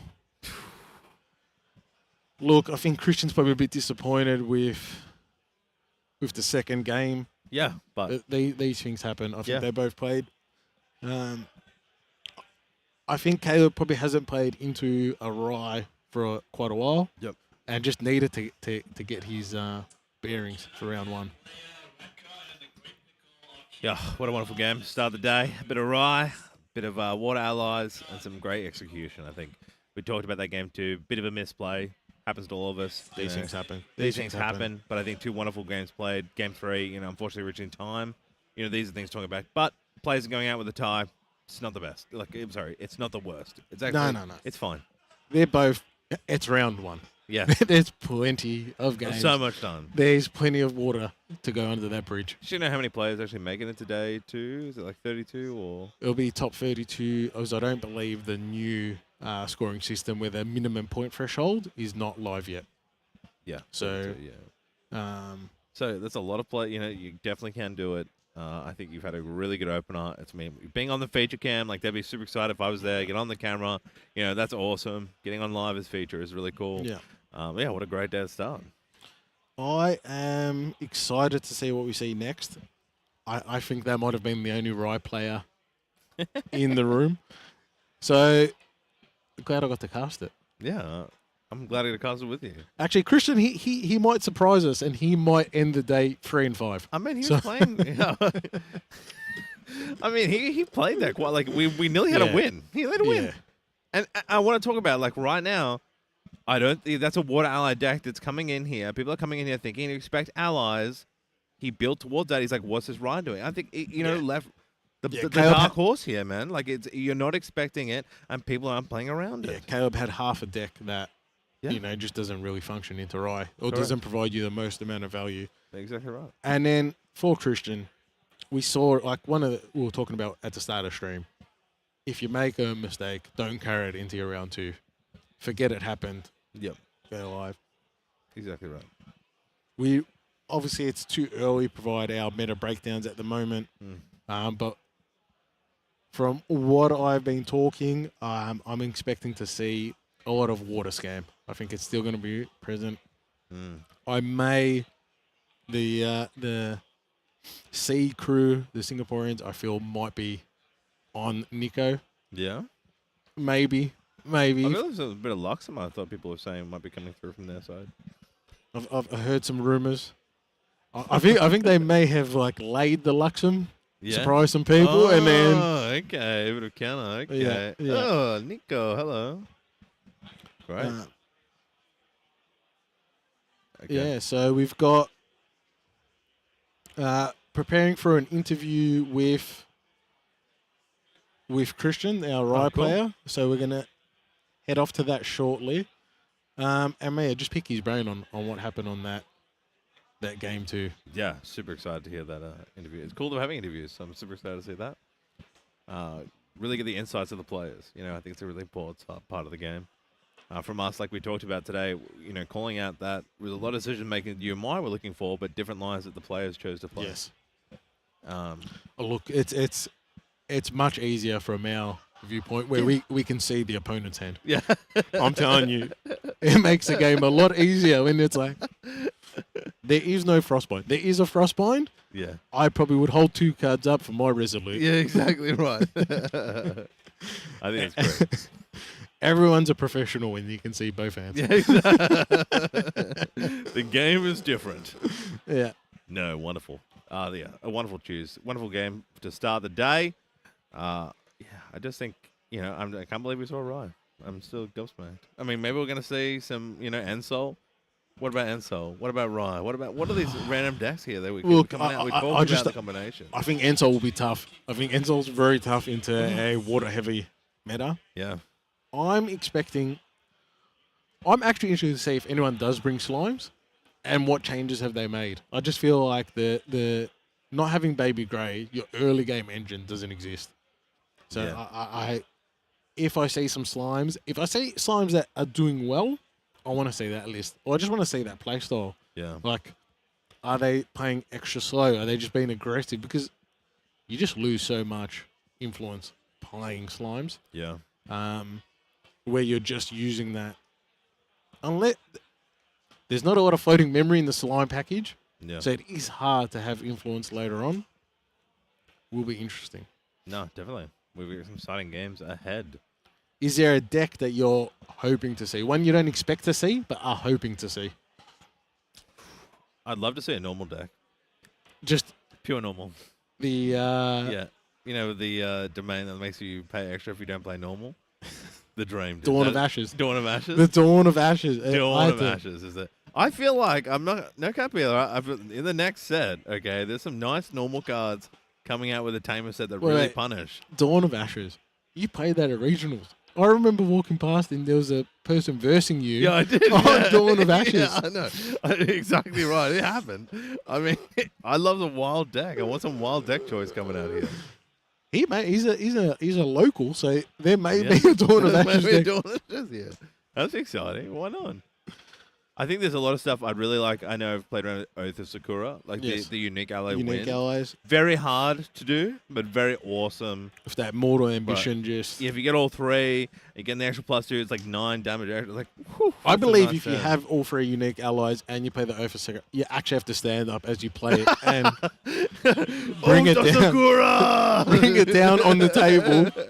Your free cards light up. Yeah, We've got some holographics there. yeah, good. The judge gives you, you get a little pin that says you've like achieved it. Like it's a whole thing. Yeah.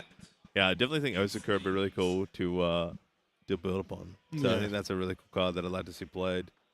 I want to see a Jin. I want to see a Jin do well. Yeah, Jin's another one. Yeah, it's some really cool. There's a really good playstyle around Jin. It kind of feels like same with a bit of Arcane Rye, where in that end game, there's like so much draw, and you're trying to combinate from like in doing so much damage yourself, wiping the board, and heavy swing that's also unblockable. Like there's so many steps in that attack with Jin that gets played at the end, which I think is super cool. What other decks I think are really awesome to see? Diana. Let's talk about Diana. Diana's another one. I was actually the first deck that I got into. I'm sure people see me stream before I talk about this before, but Diana be really cool to see. There probably might be some wind water Dianas we may see. There could Okay. be a Probably water not fire. Diana ally deck. Yep. Using the burst potential with the gun. Yep.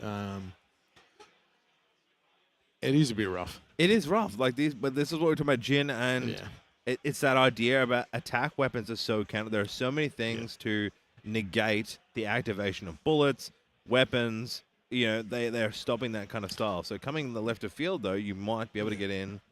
There's your specialist decks. So those players that pay one deck only, Yep. become a specialist. We could see that today. And definitely. And I mean, that you talked about yesterday, this Rye deck that came out from your friend Christian, like that is last minute decision, which you said is the cardinal rule he broke, and then probably could have done right. I believe his team were on water, so Yeah. to see him, he pivots. He's a Friends fan. He's up on their stairwell. He's a friend's He's man. pivoting. Pivot. He enjoys a He's a pivot. pivot. Transitioning now to our interview. Let's check it out. Guys, I'm here with Christian, our brave Rye player. So, Christian, how do you feel about that match? I think it was just it was okay. We drew, not the result I wanted. I actually had the win in game 2 as well. I had the win on game 1. Didn't expect it, to be honest, but I got it. Game 2, I misplayed. I don't know why. I thought, what's that card called? The one that blocks 4 damage of spell damage. Safeguard Amulet. I had no idea. In my head, it said, give your champion Spell Shroud. So then I was like, I played the Arcane Blast. He's like, okay, pop it. And I was like, okay, it's gone. Like, it gets negated. And he's like, take 7. I'm like, oh, yeah. And I actually shift an arcane blast, and but no, it was fun. Like it was good. I think I was just a bit nervous, and you know, being on stream with Rye, I'm the type of player that it's a bit like takes a lot of time to think about plays. So being on stream, I think, just added to that. So, but yeah, it was good. Yeah, Dr. Rye PhD, right? That I mean, what made you want to run Rye for this event?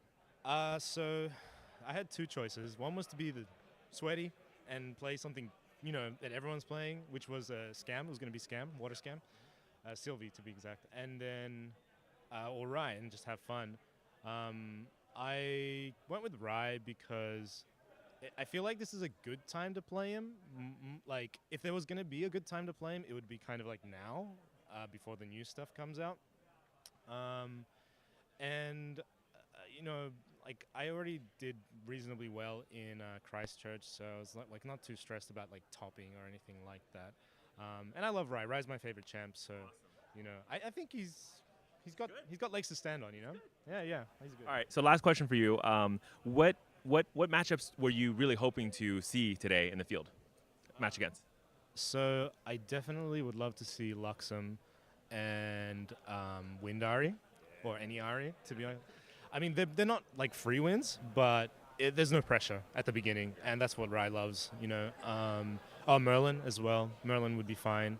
Just depends on the Merlin list as well. But things I want to dodge, though, would be that allies, like water allies, like Incap and Frostbind are just brutal, especially Incap. I want to dodge just allies in general, and that's it. Yeah.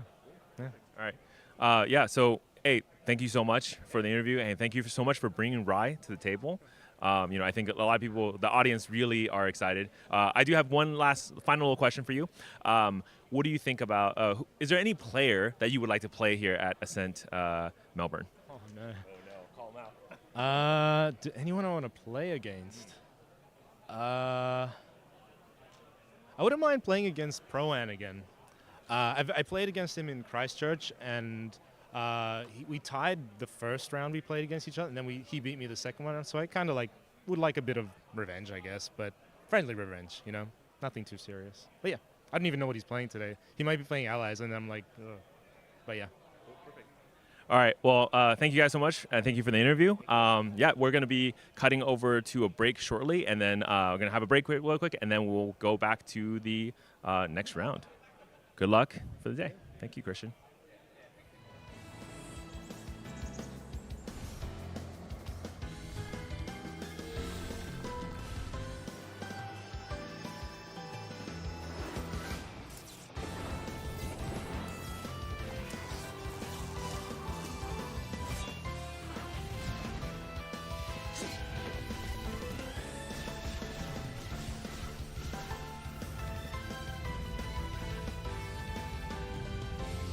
It's me, Mr. E, back on, and we do have Mark with us. We are into round two, where we have Megs and Pro-Am both on the table here. We've got what looks to be a Fire Sylvie versus a Water Mill. Water Nico Mill, yeah.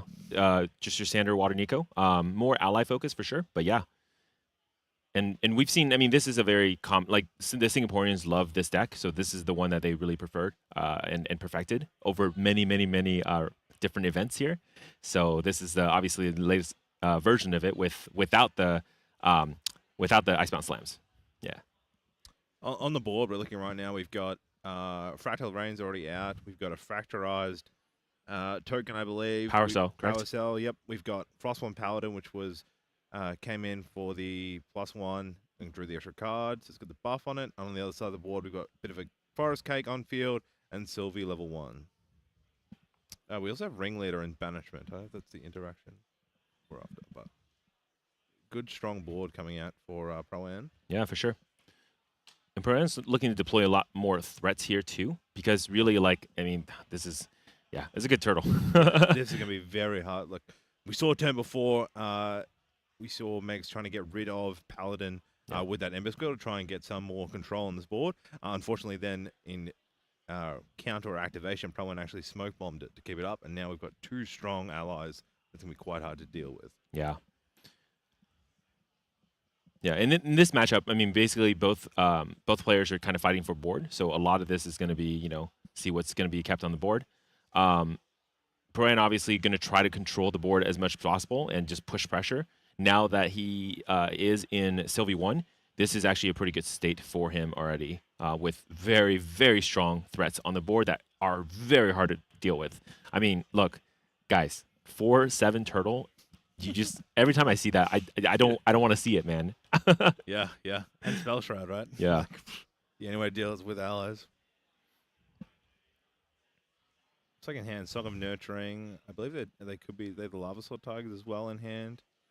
Yeah, it looks like Lava Soul is going to get played. Yep. Okay. Lava Soul's quite strong. I believe it's a 5/5 card for a 4 cost. Has Pride, unfortunately, but can banish fire to be able to swing with it, which is happening now. Yeah. So, and Proan checking these cards, right? So, it's been a while since a lot of people seen any of these cards. But yeah. Okay, we're gonna have a Cerulean Decree. Yep. Yeah. Pretty straightforward. I mean, again, it's just keeping Proan as much as possible, keeping his board up, right? So reducing damage, drawing cards, keeping the influence up. Very powerful. Yeah. Yeah, the strength of this deck that Proan's playing is it just has so much ability to counter and then negate as well as maintaining influence. Like you'll be able to have that Cerulean to negate that damage, but then also maintain. And great use of Frostbind there as well. Yeah, and what do you think Meg's gonna go for here? Are they looking to go towards Sylvie 3 here, or she's actually? Yeah, I mean, going for Sylvie with the pack. She's still got Alan as well, which can get in that plus level to be able to swing more with that Lava Tiger as well. I think really here you've got to try and deal with this board today, which is going to be hard. Like taking a lot of damage to the face here. Yeah. You probably wanted that early. Like that Smoke Bomb was such a pivotal play for Proan.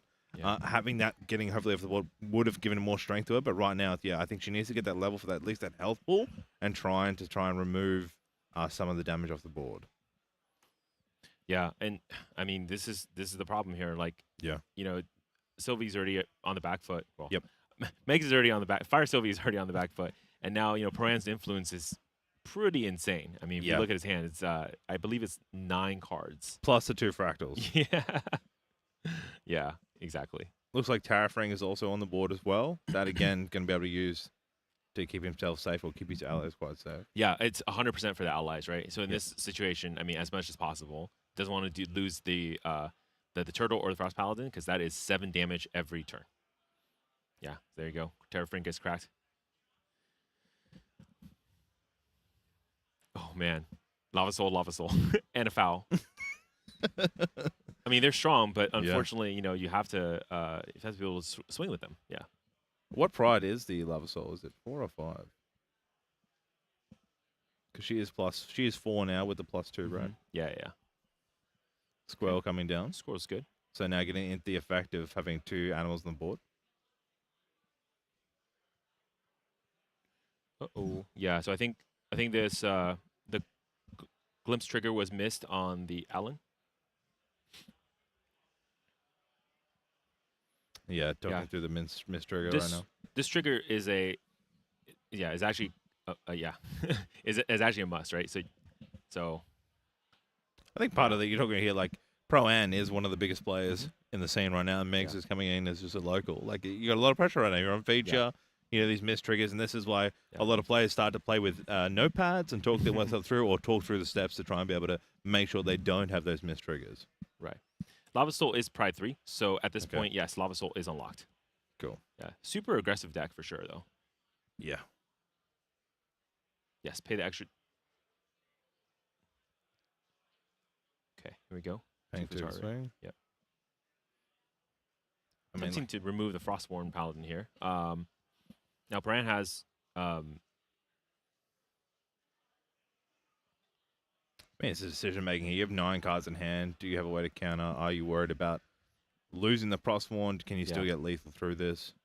No worries. He does have 2 Ravishing Finales, right? But those aren't really going to be useful at this point. So, yeah, it looks like, I mean, Alan's only at 22 health as a level 2, so you've only got 11 points Yeah. to deal with. You've got 3 from the Terrafin. Looks like another Fracture Ice Cone. Okay. Refracting. Yep. And then another Refracting holding in hand as well. So this is going to be 3, 6, potentially is threatening to 17. Yep. Yeah. With Turtle will be 4 more. It's 1 short, right? Without anything else. Correct. Yeah.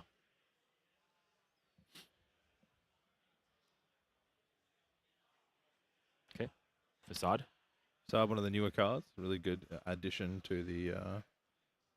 Yeah, can't So really there's use no- the actual ability. Just probably just doing it to cycle a card here. Yep. Yeah, because Songfrost. Go prereq. We're gonna be doing another one, Another refracting, yep. another 3. Yep.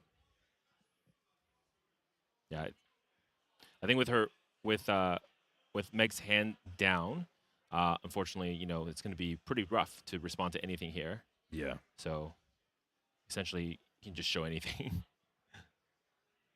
Okay. Yeah. Finale will work as well. There you go. Going finale for lethal.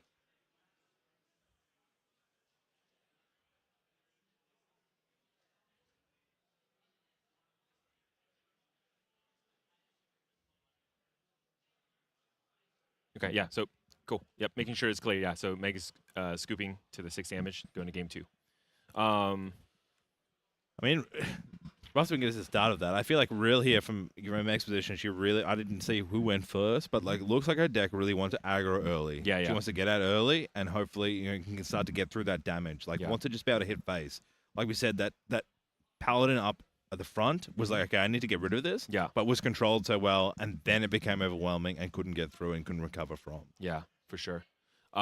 Exactly. And this deck is like very aggro fire, right? You have the Embertail Squirrels, you got the Fowls, you got the Lava Soul Tigers. I mean, Yep. this is like, I have my kind of feeling right now. This is almost like a preview of what like HVN fire aggro Yes. feels like, right? Without the Correct. HVN cards. Yes. So that's really exciting to see, actually.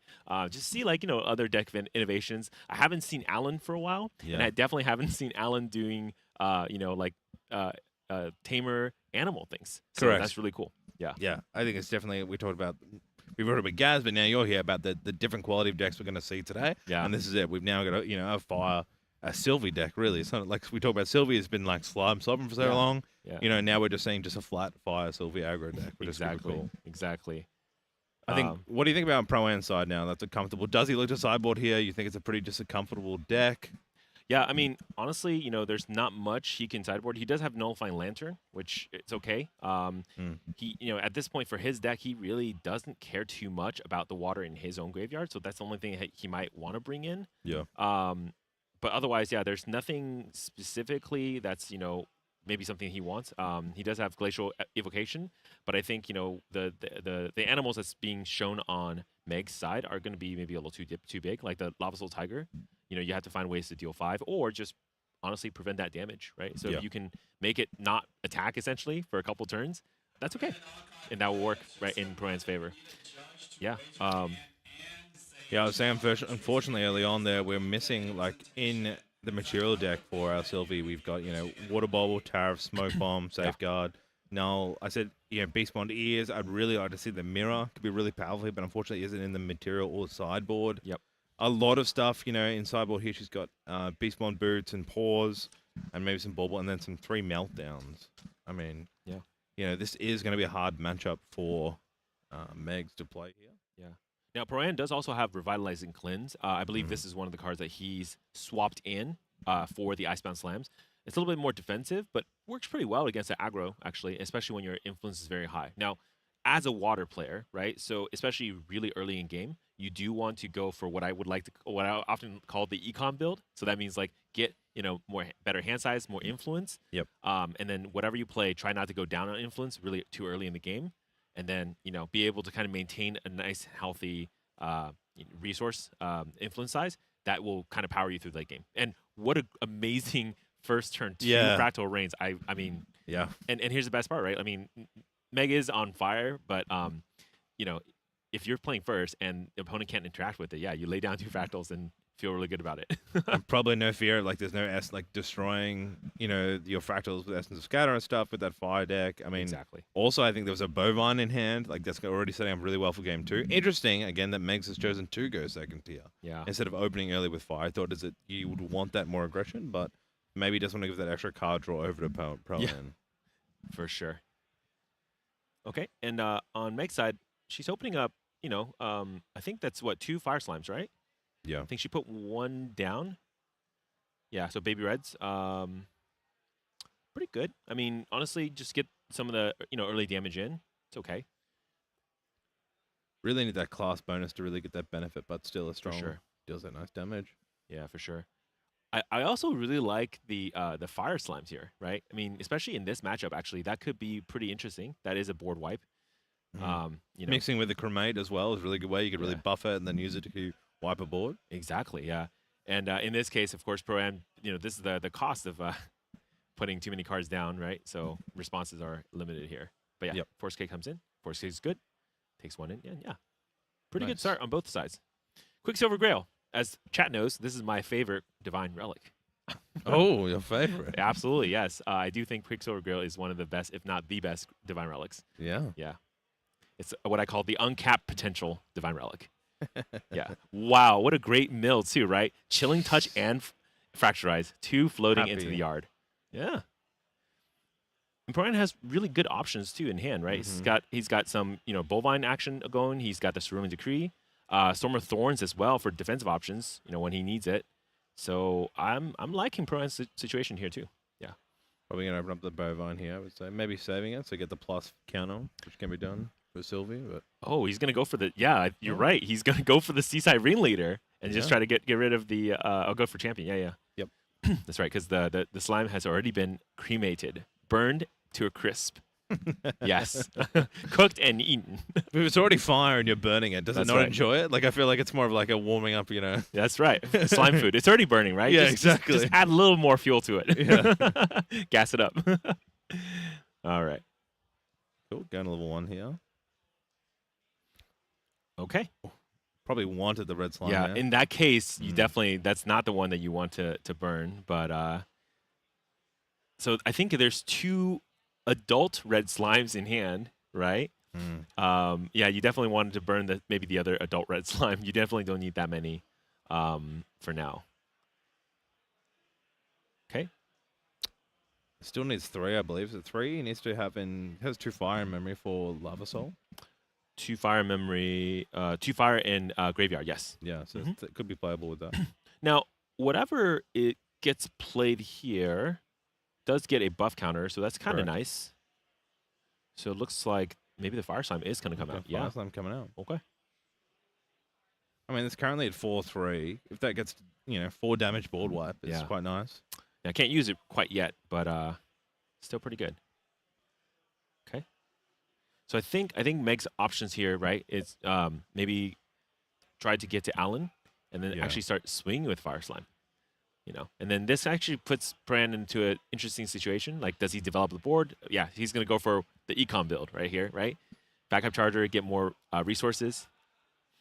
It's such a safe space with the econ building. I know that, like, recently getting into the game, it's like, it's maybe an overlooked thing with players where they're like, I want to go for that lethal, so I want to get that win. If I play this, I'm building my line. Well, I feel like the more experienced players like, well, I'm going to build my hand. I'm going to build my options so that I have different lines to execute, which is probably Pro-An's looking here. It's like, well, the more I see, the more I can make options and plays. Yeah. I mean, honestly, at this point, Pro-An can just kind of push some of the allies down, right? He's going to be careful about deploying too much of his own, just because, there is that red slime. Now, he doesn't know, but he's suspecting there is, some sort of cremation ritual or something in hand. So if you lay down your, beaters, then you might lose them. Yeah. Chilling Touch is great here, too, to see exactly, Yeah.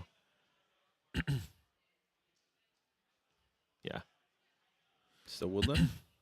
So much floating as well. It really benefits from that fractal brain.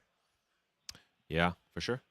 2 fractal opener, man. This is, I think it's like most water players' dream to be in this situation. And, not just 2 fractal rain, but banishing good cards into the graveyard. Yeah. So GCR draws a Embertail Squirrel and pulls in another squirrel. This is so many squirrels in this deck, Yeah, I love it. you know? There's a new scroll coming out as well, right? In Yeah. the next set. The rotund Yeah. squirrel. Yeah, exactly. Mr. Chubbs. Chubbies. Chub squirrels, yeah. Yeah. Probably wants to hold on to the Chromate here. Probably looking maybe to use the Ember Squirrel to try and do some damage. Yeah. I mean, this is the tricky part. Yeah, exactly. Yeah. I mean, the tricky part is, there's just not much to kind of kill. And you almost don't want to kill the Seaside Ringleader, right? That's something you kind of don't actually want to give Brian into the yard. Yep. Yeah. Correct. So we're going to eat a cake on the squirrel. Thing too with the red slime, it does it to all allies too. So what you're putting down on your side is also detrimental to get destroyed. Ember Song's coming out. I haven't seen this card in years. Holy. Too bad we don't have the second part of this card.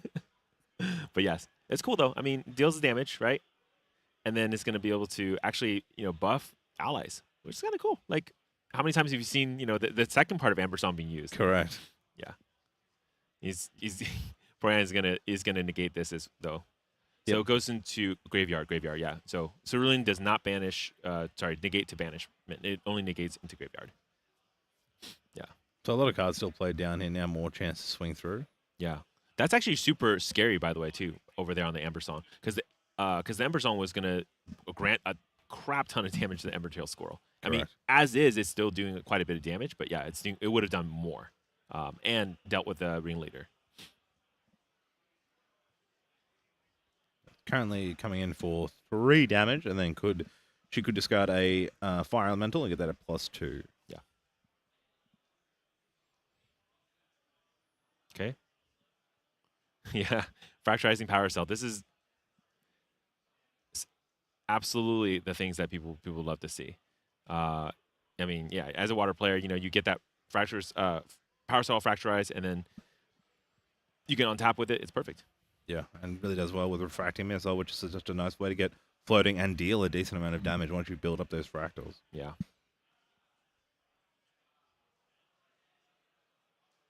I guess from here, from Pro-An's side, what are you looking for really here? Are you trying to build for that?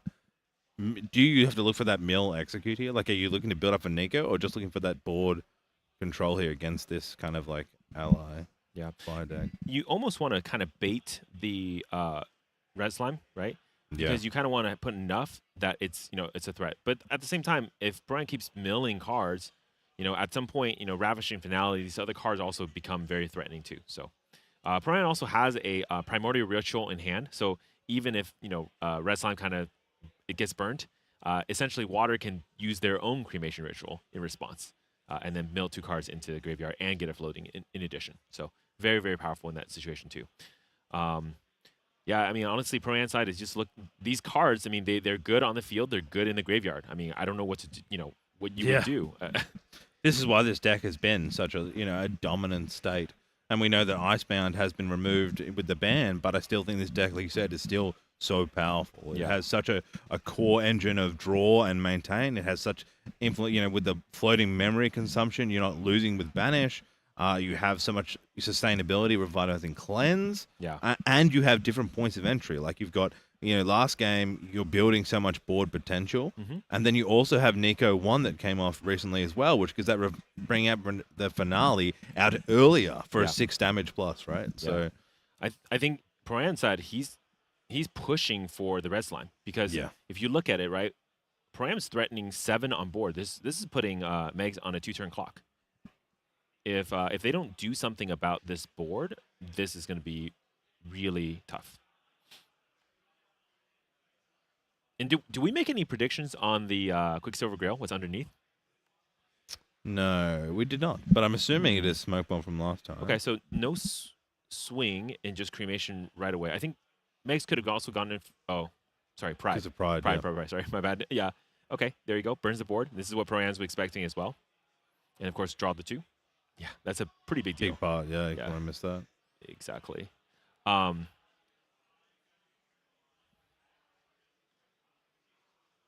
Tiger. Looks like probably will come out here. Yep, Yeah, here comes Tiger. Tiger. Burn the 2. Burning 2. 5 damage. Puts Pro-Am at 12 as well. Yeah. Big hit. Yeah, that's a beefy hit. And Megs is in a situation where maybe they want to go to Allen, right?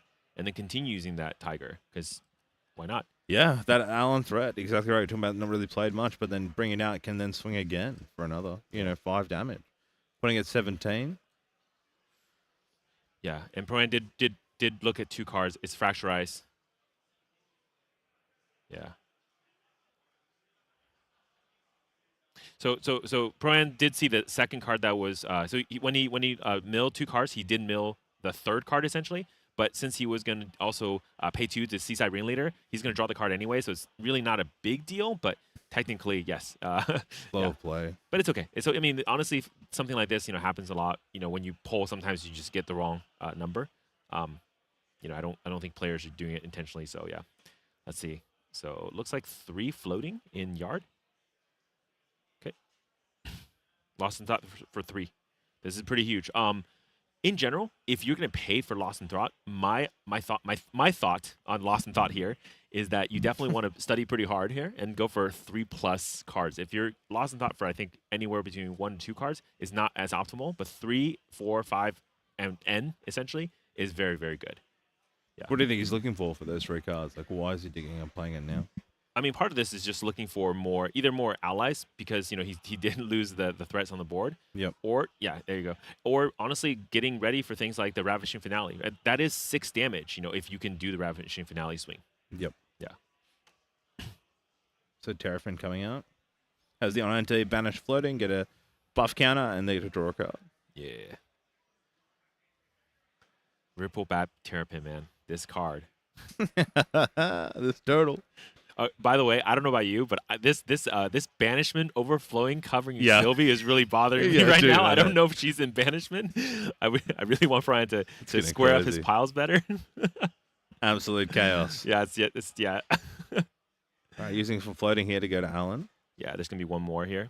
But yeah, Lava Soul Tiger is unlocked. That's it. Hopefully remembers this time the glimpse is super important for the Onanta. Very good. Oh, yep, here we go. Meg's even said it on a chat. Yeah, I'm definitely not going to miss it this time. Ooh, that is good. She did see a foul, which is pretty good. And she's going to keep it because the foul is going to push her for a lot of damage.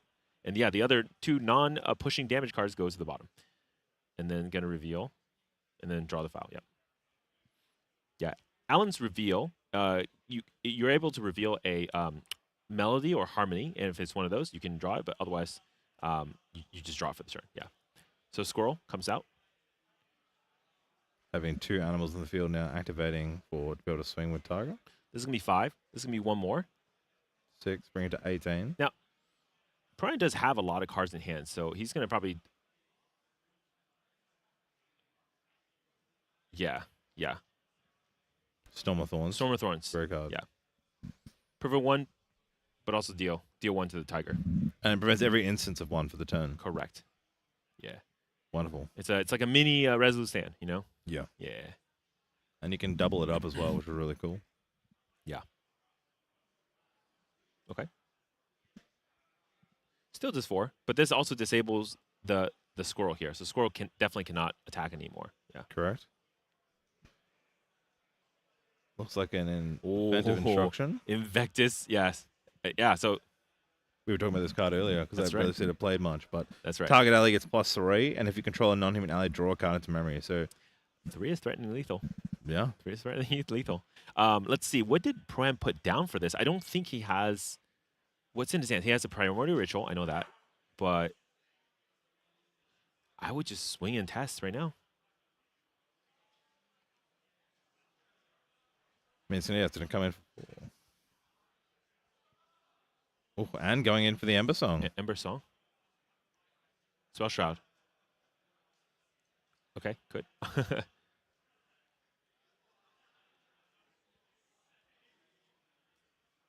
Okay.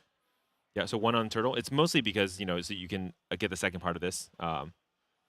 Ember Song does have to declare 1 valid target here. Okay. Smoke Bomb. So she's chosen to attack. She's going for the Terrafin, trying to do damage instead of going straight for lethal. Is this happening right now? No, he's going...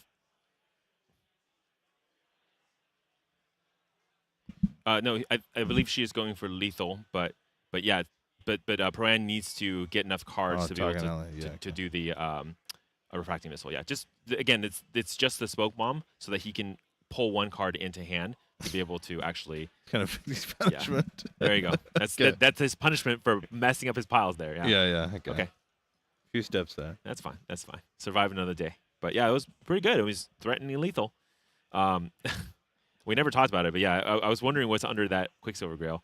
Yeah, Smoky bomb. my two guesses were Smoke Bomb or it's gonna be Blinding Orb. But yeah, we Blinding now know. Orb's really interesting as well. Yeah, I guess you see the aggression played from the fire. You know, are they going to hold many cards down to counter? Dude. Probably not. So like, Lava Soul Tiger is it actually is a beast. I was gonna say Lava Soul's Tiger is a beast. Yes, pun, yeah, it is a beast. pun now intended. It's a beast, right? It's 5 damage. I mean, a lot of people probably aren't even thinking about that. Yeah.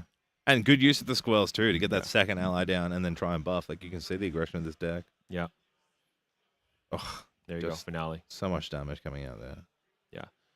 This is the unfortunate part about this, right? Like, just and Peron too knows that was really close because had he put down a lot of cards. Had he not had the smoke bomb, that wouldn't have been enough, and that was threatening lethal. So Yeah, correct. yeah, Like still really played so well by Megs there. Had so much. You see the power of that fire deck. yeah, Really has aggression. It can really get out of control. Like Yeah. the Ember Song layered on with the incentive instruction was so much damage coming from turns. yeah. I mean, look, the whole point of that card is Yuan Shao is teaching that bird how to fly, and Yuan Shao is all about the army, right? So Yeah. it's like, let me teach these army how to fight for me, and it's like crap ton of damage. Yeah. Also, I don't even lose card. I gain card. I'm card neutral because I'll put one into Yeah, memory, right? that's really cool. Great card. Yeah, Oh my I think it's a goodness. wonderful card to see play. That deck actually surprised me quite a bit because I Yeah. actually didn't think about the power output of that Fire Allen deck. Yeah. So much damage, pushing all the allies in there. I mean, you saw exactly. Proan said, "Oh, that was pretty scary. Yeah. I almost thought I lost." yeah, exactly, right? Yeah. And the things like there, like for me when I first saw the deck, it's like, okay, Lava Soul Tiger, yeah, hits hard. But actually, like, that squirrel comes in very cheap and you can quickly stack up that Correct. buff damage. Yeah. Yeah, and you've got the cake on there that's another +1. Yeah. You've got, that the plus damages from the incentive, they just cascades very quickly. The way I kind of think about it is like this deck, the Fire Sylvie deck, is like a bunch of like small little innocent looking animals, but they're all like Superman, right? Yeah, right. You take the Clark Kent glasses off, you pull the shirt open, it's like, wait, that's a super squirrel. That's not a normal squirrel. You can't play cards like this. Yeah, it's really scary because I'm sitting there like, yeah, it's 1/1. Wait, no, it's a 4 now. What the it's crazy. It just so. gets out of control. Yeah. I think I actually now I'm really thinking, Invectus is a very, very cool card. I didn't even think about that too much, but yeah, for this deck to really push that kind of damage, and in a lot of ways it's kind of simple, right? It's just like, hey, I have a creature, I have an ally, I'm gonna push, I'm gonna add some damage to it. Okay, do you have a response? Yeah, and I think really there's things to look at now, like saying today, like bringing it into Ascent. Like these are the matches we're going to play, and then you're going to craft and say, okay, what actually could I swap here? Or do I need so many of this card and what extra card? Like I saw, we saw Red Slime had effective, but do I need, I think it's there's 3 in the deck. Is 3 too many? What else could I bring in to bring that pressure that could give me more value or maintain? That's Red Slime too. I mean, yes, in some ways, we could have, it's scary, right? And you saw like it actually delayed Proan's deployment of allies on his side as well, because you have to play around the red slime, like time it at a point where you give them enough that they want to kill the red slime for value, but also not too much where like you lose your entire board and have now like nothing. Yeah. So balancing that, I think putting the Frostborn Paladin in was really good because that was the right bait, right? Once you set Frostborn Paladin, Meg's side is thinking that's 7, right? Yeah. So it's putting me on a 2-turn clock. I have to do something. So it forces the hand. And this is what the water players want to do, right? You want to be in the situation where you're controlling the game. I want you to play the way I want you to play. Yeah, correct. Right? Yeah, Little exactly right. mastermind scheme here. Masterminding scheme. Exactly right. Yeah, pretty great. So I mean, that's just really fun. And every single time, whether it's Proan, Korax, these Singaporean team, right? I really love watching them play water decks because I think the way that they kind of think through a lot of different lines is super masterful, right? And I love the fact they run Quicksilver Grail because it keeps us, you guys in the audience, guessing about what's happening, what's in there, what are the options, infinite possibility, I'll right? buy you a shirt. Quicksilver Grail is the best. Or you can wear it for next time. Hey guys, buy your Quicksilver. Yeah, exactly. Grail Quicksilver. stonks today. Yeah, beautiful. I think from we're talking with Pro-Am now. Yeah. Like this guy, confident player, well-known player. Playing. Some say he's one of the best. Yeah, one of the best, right? And he's on such a confident deck. He's already. This will be his second match win. How he thinks he's going to perform. What do you think's going through his head right now? I mean, we did see Rai in the first match, right? So if you think about it, Rai wants a slower matchup, and on stream, what do we see so far? 3 ally decks. Every one of them more aggressive than the next. Yeah. And then 1 Rai. So right, so it's obviously that's what we're showing on stream is not the field of today. Yeah. But just thinking about this, I think Pro-Am's standing at a pretty good spot now. This deck, right, has of course taken one big giant nerf, which is the Icebound Slam. Yep. So did every water deck, I assume. Yep. However, the Nico deck was just really powerful, and so they really quickly worked around it. Okay, so I don't have Icebound Slam. Okay, fine. I would just send out the Bullvine, start milling early, right? Yeah, it's also I think the really cool side of this is that we talk about Nico. It's kind of like that Sylvie twist has been that made them scam mill. Situation was really cool into the meta, right? It's using a combination of cards, a combination of style, like Terrafin we talk about. That's it just gets a buff and spell shroud, but it actually becomes such a powerhouse of a card that really for newer players be like, I get a draw, but he's really only 3 attack. But he actually, that we talk about those little trickles of damage becomes enough to get that point, and now boom, ravishing finale. Exactly, and on the turns where you can really capitalize on the Terrapin with the Sylvie level up, the Seaside Ringleader, and the Terrapin banishing a floating memory, that's not trickle damage either, right? It's stronger than a Frostborn Paladin. Yeah. And 7 health, I don't know an easy way to get rid of that ally. So you kind of just have to sit there and take it. Yeah. So, honestly, the only thing that's a downside essentially for Terrapin is that it doesn't have intercept. Right? Okay. But guys, I'm asking for a lot. Okay. Yeah, proxy evolved. I'm basically just cheating here. Yeah, okay. Hey, we always have April Fools. Okay, we're gonna have also +7 damage. If there's water, and we can just get crazy with it. Yeah, Deluge 4 +7. Yeah, exactly. Yeah. April Fool's idea, right? Yeah. The super turtle. Yeah, the super turtle. Terrafin's brother. That's right. Yeah. Yeah. This is the really exactly. It's a lot of turtles are kind of stat lined where it's low attack, high defense. But because of the way that Terrapin can interact with this Sylvie deck, it actually becomes really pressured. I believe there is. Maybe I'm wrong here, but I believe there is some new cards in HVN where they full swap the health, right? Is that a thing that's coming out? Yes. I believe that is, right? Yeah, so we might see some crazy turtles coming with some big aggression, Correct, yeah. If you think about Terrapin on an open field, dealing 7 instead. Yeah. Oof. Oh, boy. Oh, boy. Yeah. Oh, boy, yeah. I know. Some super cool, another great game, too. What are you looking forward to, Jack, for this event? What kind of decks do you want to see in the field? I was saying earlier with Gaz, I think I'd love to see my Diana. I really like that. Me too. Card. Yeah? Me too. Okay, Bro, cool. Yes. Yeah. Yeah, I really like Diana. Hey, guys, Diana. we need D. Okay, D is fine. Yeah. Send D in chat right now. D in chat. For Diana, please. Which element? Which Well, element? this I love the Umbra side of Diana. I really do. It's so hard to maintain. We're probably going to see more Wind Diana, or we're going to see some Water Diana. But I do believe Umbra. There's some of the cards up there, wonderful. Yeah. Making you punish the draw, so good. Okay. Yeah, for sure. Okay. We're going to be going into interviews right now with Pro-Am. So, see you then. soon. Gazimus here with the winner of round 2 Pro-Am. Congratulations on the win. Thank you. Were you expecting a Fire Sylvie Allen? Nope, not at all. When I chilling touched her on game 1, I saw the scroll the 2/1 that pitch a card to get +2 attack. I was like, it's some weird slime deck with more allies. So I was a bit afraid that it's some more aggro deck. So but Yeah, we saw the Forest Cake, so you can still understand it might be slime, but then Allen comes out, and I'm assuming no game plan for Allen. nope. I was like, you get to draw one with the Sylvie level 2, but wait a second. The Allen comes down, and if I don't remember wrong, the Tiger was on the board. I was like, oh, I'm screwed. The Tiger can swing for like free once he plays another ally up. So, but game 1 I was pretty okay because I was ahead in like life lead, so I wasn't scared of dying. But game 2 I was like, I can die anytime from there because like they get the pride tree so easily from Alan. Yeah, I think it was clever play, keeping the refracting missile up to get rid of the squirrel. It was clutch. Sylvie Nico, some people thought it's not viable without Icebound Slam. How did the team decide on Sylvie Nico is still strong enough for the tournament?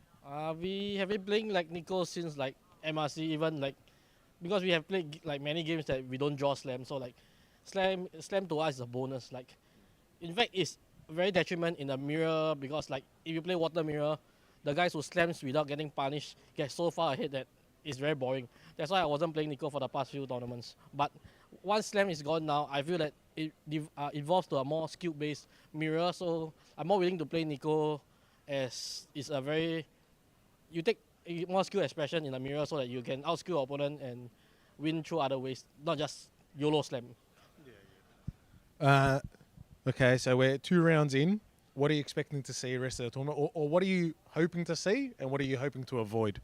I'm hoping to avoid like friendly fire against my team, of course, but mainly I expect more Nico mirrors around because like I think the Nico will do well in this current meta, and what we predicted, like we thought that Win Ari will be pretty popular and some Luxem here and there, but so far from the field we are seeing like Nico is like the number 1 deck, most represented deck here. And I guess the last question, we know yourself, we know Quarax from the Singaporean players. Is there anyone on the team that might surprise us today that hasn't maybe topped well but could potentially take this one out? We have a new player from Malaysia that I think will surprise everyone. Like I expect him to day 2 at least, but reaching the top maybe not. But I'm hoping he do well because he's very first Ascent. And as for the team, I expect to have more Ascent winners outside of Correx. I'm thinking we're expecting a Pro and a Ascent win. You started strong. Anyone will do, just for my team. Anyone will do. Like I feel all of us as good as each other. Yep. All right, guys, we're going to go to about a 15-20 minute break because round 2 has ended early. See you guys soon.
しなく広がる空に失ったものを嘆く声迫られる選択の日々正しい道の方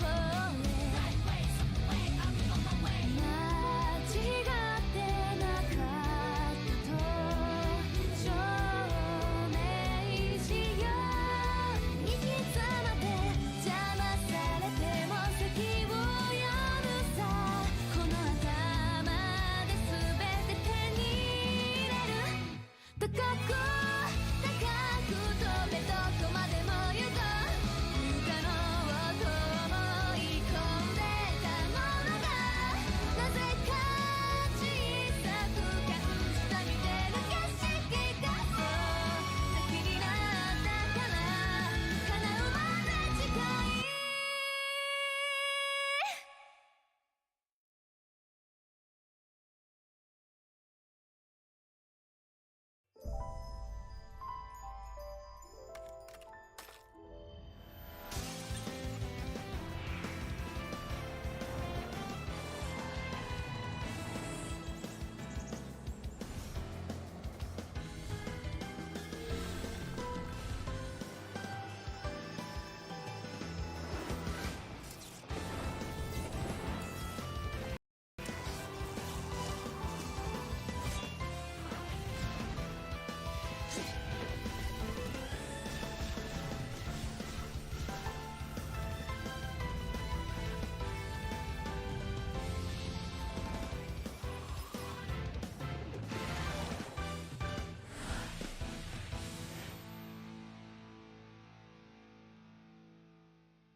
果てしなく広がる空に失ったものを嘆く声迫られる選択の日々正しい道の方へ間違ってなかったと証明しよう行き詰まって邪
しなく広がる空に失ったものを嘆く声迫られる選択の日々正しい道の方へ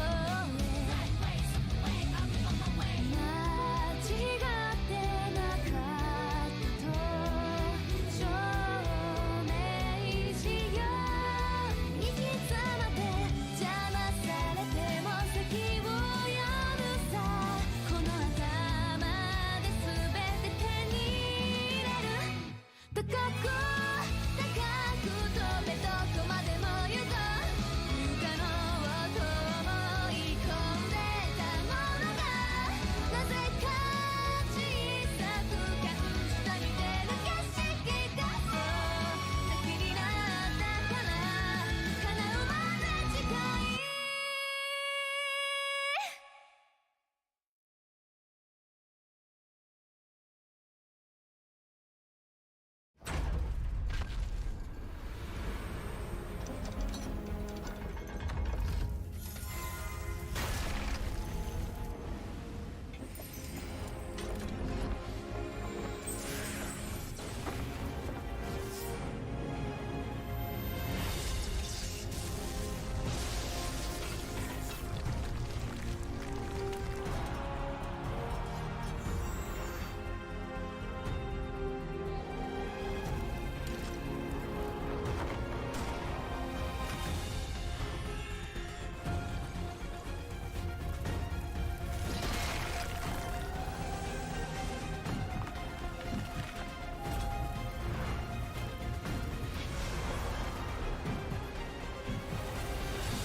And welcome back to Ascent Melbourne. And I'm here, Mark from Solo Games, with my co-host here, co-caster, Gaz.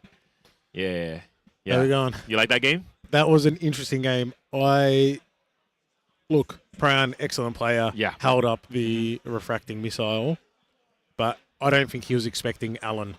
I don't think a lot of people were expecting Alan. It's early rounds, and that's what Yeah. these sort of tournaments do. For sure. You just told me that there's an exciting deck that's 2-0 at the moment. So one of the things I love when I'm at events like this, I walk the field and I just see, right? So of course you see, I'm seeing standard fare, your Slime Sylvies, your Wind Aries. These are what I expect. And then somebody walks up to me and says, "Hey Mark, I'm 2-0 right now." I'm like, "What deck?" "Horses." I'm like, "Horses are real?" It's like, "Yes." Tristan horses. I'm like, "Tristan horses?" I don't understand it, but hey.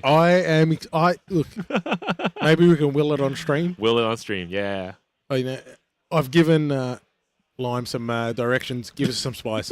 Give us some spice before it's just Scam Nico. Scam Nico versus Water Allies versus Wind Veneer. Actually, here's the thing, right? So, like, normally, right, a lot of in top 8, top 32, you kind of get into, like, your 2-3 deck meta. Yeah. This meta, I think there's, like, 4 viable decks at least, maybe 5, right? So I think it's actually going to be interesting. I mean, it's not even a simple rock, paper, scissors because it's kind of like 4-way rock, paper, scissors. And what like a well? What Yeah. what do you got? It was a nuclear bomb? I don't know. So it looks pretty good. And then when I saw, like, I was walking around the field, Yeah. I expected, like, maybe Fire Luxem. Yeah. There's some Wind Luxem too. Wind Luxem. I'm excited. There's, like, completely different. Like, they utilize Windwalker boots in a completely different way than, like, Tristan does. Yeah. It's just different types of decks. So Yeah. exciting to see what round 3. Yeah. Round 3 pairings are currently underway, so we Correct. should get to them shortly. Yeah. But I'm, when you're mentioning Luxem, I'm actually really scared of all the Xanders we have here. Yes. Some of these Xanders, like what we saw in game 1, that water Xander, there's even scarier line that I didn't see, him play on stream. But I mean, essentially, you can do like 24 damage in one turn. Yes. It's really powerful. So it's kind of insane, right? Yeah. Yeah. All the water decks having the ability of Scepter of Lumina all have that burst potential. Don't know how long this card's gonna stay within the. We're making side bets yet? I think Scepter of Lumina. Yeah. Well, it's a category 2 at the moment. Or is it category 1? Cat 1, I think. Cat 1, yeah. I'll check it, but I think it's category 1. I think it's gonna be working its way up. Right. Well, we have also seen straight to ban. I don't think it's that severe. No. Right. And originally, remember, this card was intended for the water mirrors, which were slow, which unfortunately, I feel like water mirrors are still slow. Well, with now the Icebound YOLO isn't there anymore, potentially. I just feel like water into these non-water matchups. Yeah. You're like, they're controlling the board. Yep. It's 10-10 life. Yeah. And they're like, I'm going to Scepter and Dungeon Guide this turn. Yeah. Here's a crap load of damage. Yeah. That's true, right? And then there's also, of course, the other line where you Scepter, and then you just like level up, and then Dungeon Guide, right? It's like, yeah, it's so. Do you think? So if Scepter can Scepter be fixed? So the cool thing about Scepter is it is proxy as Vault. Yeah. So technically, right, like there could be a new Scepter introduced that solves some of that water problem, but doesn't give you the same like water aggro pressure. Maybe. Yeah. I think if it costing 2 is like okay, it cost 1. They done it with Stone Scale. They made it cost an additional 1. Yeah. I think it'd probably punish it too much. Yeah. And you're in this weird place. Maybe you get rid of Scepter of Lumina's ability to draw cards. Oh, so it just sits there, it does damage, and if at the end you don't have it, you can fracturize it, get like a resource or something. Okay. I see it. I can see that. Man, yeah, Scepter is pretty powerful. And I mean, by the fact that we literally see it in every single deck, tells me that this is definitely something that a lot of people are saying, hey, this is a good card. Yeah. Right. But like water in general, it's Yeah. like you talk to any player and it's like you've built a water deck and there might be 45 of the same water cards and then 15, this is my flair. This is my... And it's such a strong package. It's it's the only package that can push playing singular water cards. Yeah, that is kind of like what we're, like I'm always kind of thinking about too. Yeah, and the thing is, like, I'm actually kind of curious too, like what the different elements are for this event, right? So basically, I think as far as I can tell, I was looking at Fractal of Rain a couple days ago. Yeah. Actually, we have the breakdown for this event. Here you go. So looks like wind is definitely strong, but that's to be expected, right? So your wind, win options. Water, of course, there. Fire, hang on tight. So 25. And then 6% loss, so that's your slime. So yeah, that's true. That's true. Yeah, this is a good indicator of where slime is after all the different bans. Baby Gray was a big hit to the slime deck. Yeah. What are the slimes now running instead of Baby Gray? if you're, I guess, in the fire slimes, you can maybe play Library Witch. Still a great cremation ritual. Yeah. I would struggle on what you'd play in Wind. If you're playing just the normal Lost Slime. Ordinary Bears, Floating Memory. Yeah. Scavenging Raccoon to punish these water decks. You just mainboard it. Does it make a little bit of room for maybe like Beast Bonder? Beast Bonder, Floating Memory, but then that hurts your Hymn of Guy's Grace. Hurts your... It's just so tough. Yeah. And coming up next, we've got the champion background. Breakdown and Wind Ari. Arsana. Oh, yes, of course. Yeah. Wind Water Arasana. Of course, people are expecting Sylvie, it's Sylvie into Nico. It's really just Sylvie Nico, exactly, yeah. And I don't know if this is broken down for that purpose, but yeah, it's probably just Sylvie into Nico.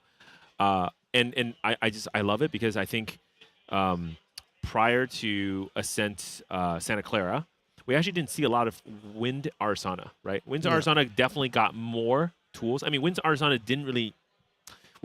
performed really well in a player named Limbo from Taiwan, if you remember. Yeah. Like, true fairy tale story, the guy lands in Santa Clara, California, like 3 a.m. or something, doesn't even sleep, goes directly into day one, and actually makes day two, makes top 8. I believe Limbo, if I'm not incorrect, he got 6th. I think he winning in on stream. That's right. Winning on stream. I expected a bit more Vanitas. Only 15 Vanitas, 5th highest champion. So I expected a little bit more. Yeah. But like we saw the Singaporean team move back to Pro, Sylvie Nico still getting it done. Yeah. He feels without Icebound Slam, it's more of a skill. It's more of a skill proposition, and that's where you know that whole team thrives. So Sylvie Nico still a very strong deck. Yeah, they're definitely masterful in that. I love watching him. Korax, I've mentioned on the stream prior to. I love watching them play water because again, every aspiring water player watch some of these Singaporeans play water because honestly, the way that they control the cards, they think about their hand size, they think about the influence, what to put under a Quicksilver Grill. Yeah. Absolutely pivotal, right? They don't get caught out like Proyan is versing a deck he's not familiar with, or hasn't prepared, and still doesn't get caught with the wrong card. We saw in game 1, wrong card put into memory, cost the game. Game 2, and it's those sort of plays. It's not taking any decision lightly, and making the big play when it matters, and being 2-0 instead of 1-1. I think that's what it takes to be a good water player, right? Exactly. Being able to control. Like I played water for a little bit, and then because I'm kind of lucky to have not one but 2 world champions that literally play in our locals. Yeah. World champion contenders, I should say. Sorry. That's in your region. The world champions in your region. Anyways, but I think one of them mentioned to me as I'm playing the water Nico a couple months ago was like, hey, I think that your problem is that you're spending your cards too fast. Yes. Right. I'm still very aggro, so I forget and I'm like spending cards, but realistically I should be holding back a little bit as much as I possibly. Water's a game of influence. Correct. Yeah. So looks like we're probably setting up the stream match already. So we have the deck list now. What do you got? Chat. I don't know if you guys type D's, but we got Deanna. Fire Deanna is on stream. Fire Deanna. Fire Deanna. Yeah. I mean, look, here you go. Yeah, we got the taser shots. Love taser shot, by the way. The Seeker's rifle. It goes in Shadow Twin. Radiant Trinket in the main board. Respect for water. Has a plan for water. Respect for water. It matters because we got a Water Xander. Oh no. Water Xander allies. Yeah. So it's only going to level 2. Mm-hmm. Standard. Got the baubles. Interesting. Has a water and wind bauble, resonance bauble in main. Okay. No fire. No fire. Does he have? Does this person have it in sideboard? No fire bauble in this deck. The absolute disrespect. Big. Disrespect to the fire. That's right. But it still has the Kohazi Trapper, Frostworn Paladin, Lunettes to help. Mm-hmm. Any slice and dice in there? 2 slice and dice. 3 slice and dice, right? 3 slice and dice. Oh, and extraction and incision as well. Whoa, this is very aggressive. Yeah, 2 Song of Frost. Wow, this is a very aggressive deck, yeah. Okay.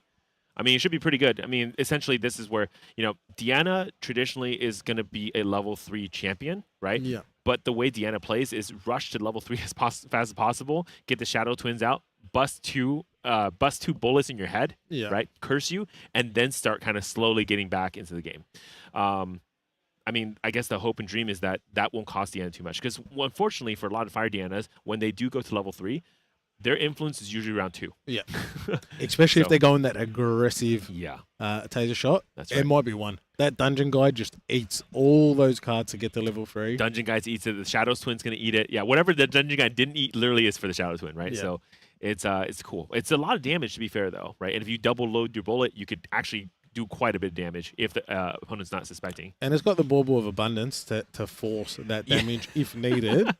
Yeah, the most unplayable Bauble, but hey, in this matchup, sure. Draw a card. Draw a card. Is there any other spicy? Any other spicy things?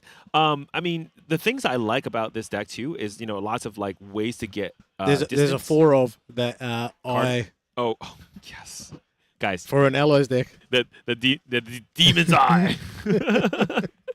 Yeah, 2 demon's aim, 4 Carter though. So Dungeon Guide level 3 into the Carter. eat the dungeon guide, swash the other side, Recover swipe that it. health. Yeah, That's a chef's kiss. that That is is the chef's kiss. that is a good shift for level 3 though. Yeah, once you get to that situation, you could actually get a pretty good shift as well. Yeah. Yeah. All right, so it's gonna be Luke versus Elizabeth on the stream. Yeah, and it's just really depending on how, if it gets to that point. Yeah. If Luke holds up interaction. Yeah. Hey, I'm just excited. I don't know, stream, if you guys are excited, but I'm super excited to see some Fire Deanna, right? And this is the cool thing. Like, I mean, we always talk about deck variety and people feeling like they have to run meta. You don't have to run meta. In fact, if you dodge meta, sometimes, like, look at it, the baubles aren't in your favor, right? You know what the meta is, so you can run to counter against it. It's actually pretty good. It gives you, like, maybe a more advantage game 1, usually. Yeah, like Luke didn't. I'd say he expected some fire, Yeah. but then respected different. He didn't need it. Yeah, normally they don't Elizabeth need it. worried about water. Water's Yeah. in main board. Yeah, for sure. But if you look at the matchup breakdown, right, this matchup was less likely for sure. Yeah. Yeah. All right, players are going to start game 1 now, and it looks like Luke won the dice, so Luke is going to be going first. Now, in general, the Water Xander, I've seen a couple cases where the Water Xander has preferred to go second. Yeah. Does the Water Xander usually want to go second to have more more cards in hand to have ability to do things, or?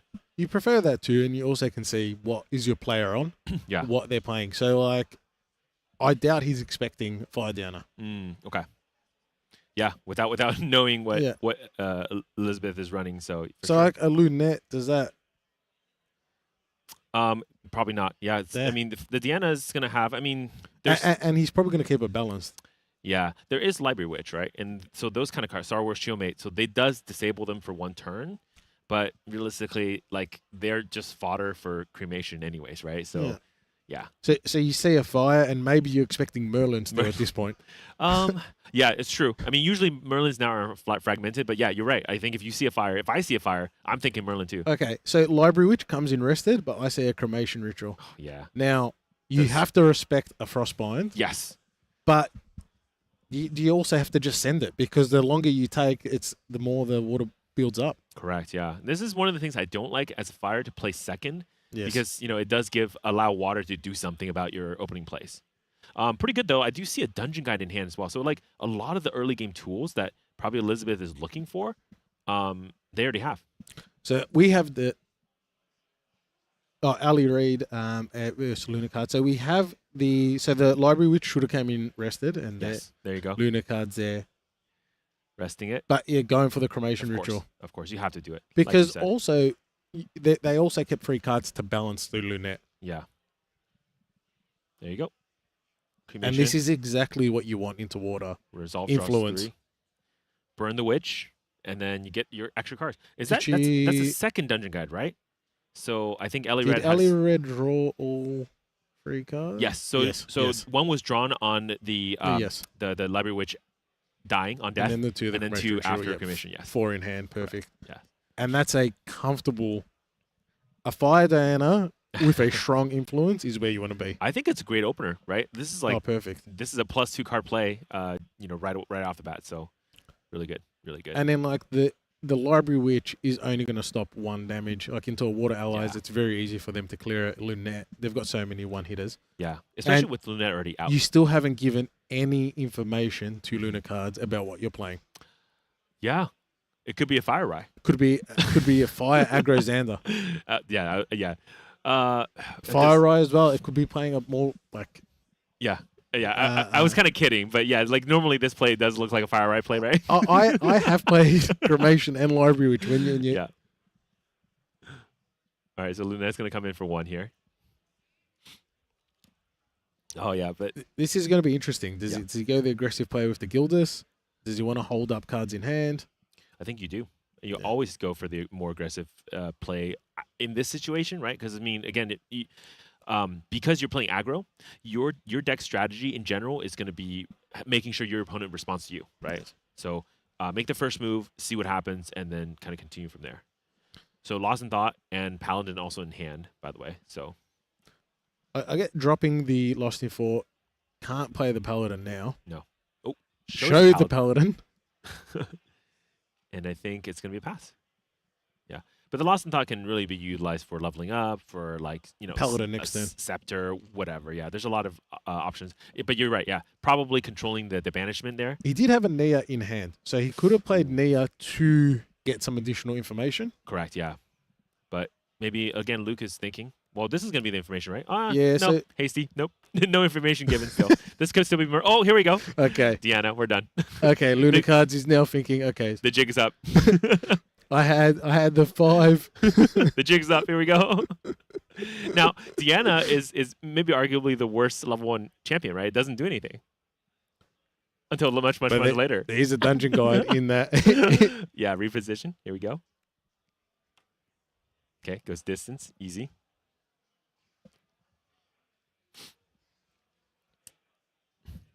So it is now distant. There's a dungeon guide in hand. Yeah, I like it. Recollect. Oh. No counterplay. There are 2 in dungeon guides, by the way. So There's 2. 2 dungeon because Oh, one the was dream. in opening hand and wait. Oh I no, believe there's no, that one, was yeah. kept. No, my bad. There's only one. Yeah, one was in the opening hand. That was kept early. Yeah. But anyways, okay. Clumsy. There's another cremation ritual. Yeah. Now There's a Luna- Carter as well. Oh, yeah, there you go. That's the end Okay, game. this is my dream is always to see a Carter just eat a massive board. I love it. And now can go to level 2 dungeon guide Carter. Yeah. Let's see if this happens. But if I see my hand, I'm versing an ally board. Yeah. Do you like this hand right now? Yeah. You love it? There's no defensive options. There is no. Does Ellie Reed have resolute stands in the deck? Ellie Reed does no resolute as far as I can see. Okay, it's a Yeah. very aggressive. There is a one copy increasing danger though. Love that. Love to see it. Turn Fast 1 cure, play. Fast cure is available, so Yeah. that is going to be a little bit defensive. Not with that influence. Correct. This is very rare for Deanna, by the way. A lot of Deannas are like, wait, what? I can have 7 cards? Yeah. What? Yeah. Now, of course, you're going to see this hand, this influence really kind of go down as the level up starts. But yeah, Ellie Red is in a really good position. They can essentially get to level 3 next turn. Yep. And if Luke commits too many cards this turn, Luke will not have a defensive option against a double Shadow Twin. He's also going to be eaten by a dungeon guide into a Carter. Oh, and then we- then get the taser shot. we have a lot. We do have a lot of Yeah. influence. Oh, So if let's see. I am Okay, and Luke's gonna Okay. get a scepter. So this is exactly probably what Ellie Reed wants, right? You Yeah. get the scepter out, which signals the level up. But now we're gonna disable the level up with the taser shots.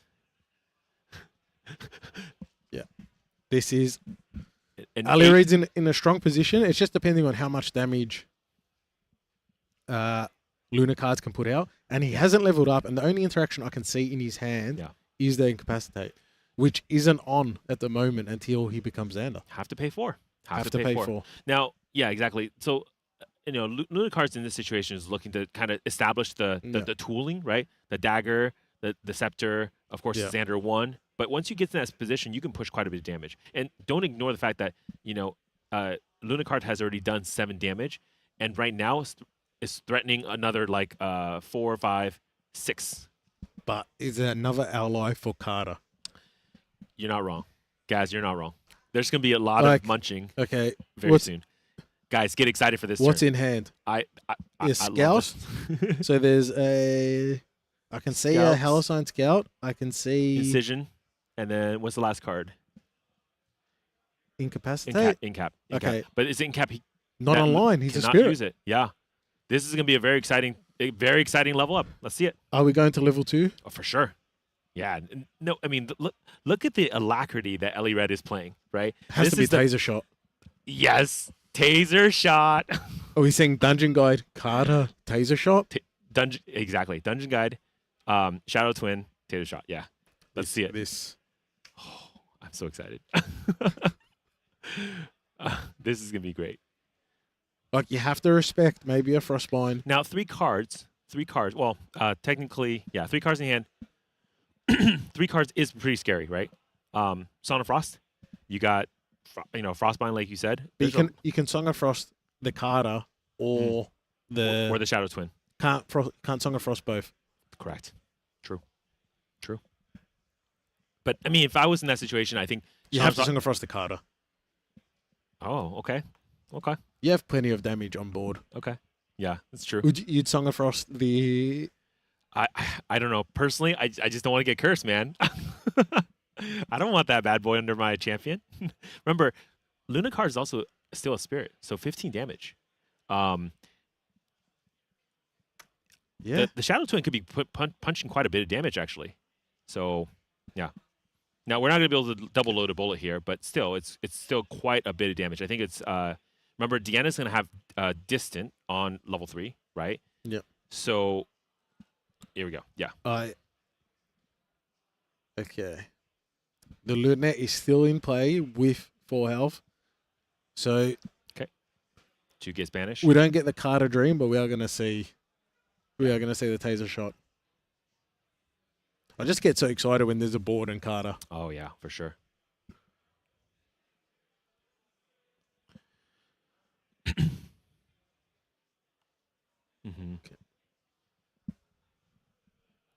Yeah, so again, here we go. So Dungeon Guy comes in, level up. Don't forget a fail find here. Okay, Distant.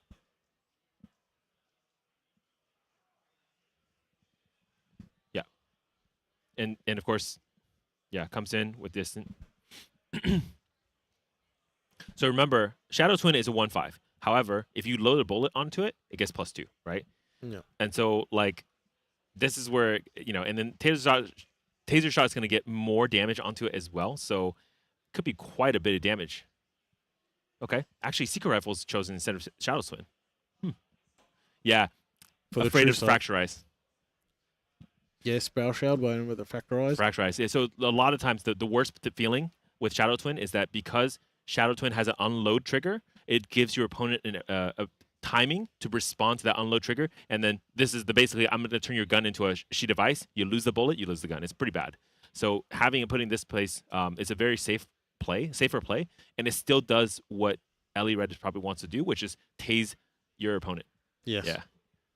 Oh, no, clearing the But clearing the Lynette. Clearing the Lynette also makes sense here too, because if you think about it, in this situation, like Carter. you're saying, Carter, exactly, and here's Carter. Now Carter, do you think Carter should eat the Dungeon Guide, or maybe the Shieldmate? Probably Dungeon Guide. If Luna Cards hasn't responded to the previous plays, I think it's probably safe. But let's see. Yeah. But of course, you hold the 3 cards, you shuffle them, and like really threaten potentially a Frostbind. Yeah, Luna Card's acting like, oh, I'll let this one go. Yeah. I'll save it for the next one. Yeah, next one. Yeah. So we're gonna first heal 1 and then heal, I think 3 total, right? Yeah, 3 total. 25 health. Yeah. The rifle on the field. Rifles on the field already. We got Carter. You have to force level 1 because you know that Are you gonna take 4 though? Don't tase me, bro. Oh, sorry. didn't take it. He tased the Lunette. My bad. I got too excited about this. Yeah. Recollect. Okay. Okay, couple of Frost Warns in hand. Now Lunacar's not out of it. I mean, while it is true that he did lose his board, but there's still another Guildist. You There's have to another get- Frost Paladin. There's and a you Nia. have to get rid of Carter. Yeah. There you go. Yeah. Yes. And not the worst thing for Ali Red because damage not going to face. And it heals. Carter does see Carter die, so yes, it gains 1. 3 cards in hand. Pass back. But now, remember, Shieldmate is also up, so the taunt is good. Taunt is good. And, gonna have 5 cards, Yeah. potentially an additional card, depending on what materialization. Might be Water Trinket just to have no counterplay. Ooh, Viridian. Okay. Yeah. Here we go. Viridian comes out. Recollect. Reposition the hand too, so we can give distant to Deanna, whenever. I like the stamped trinket proxy evolt. Yeah, the players did. Crimson Tear. Oh yes, It's been a while since I've seen a Crimson Tear. Yeah, Crimson Tear does more damage when it's hitting a human. So, Yes. yeah. Okay.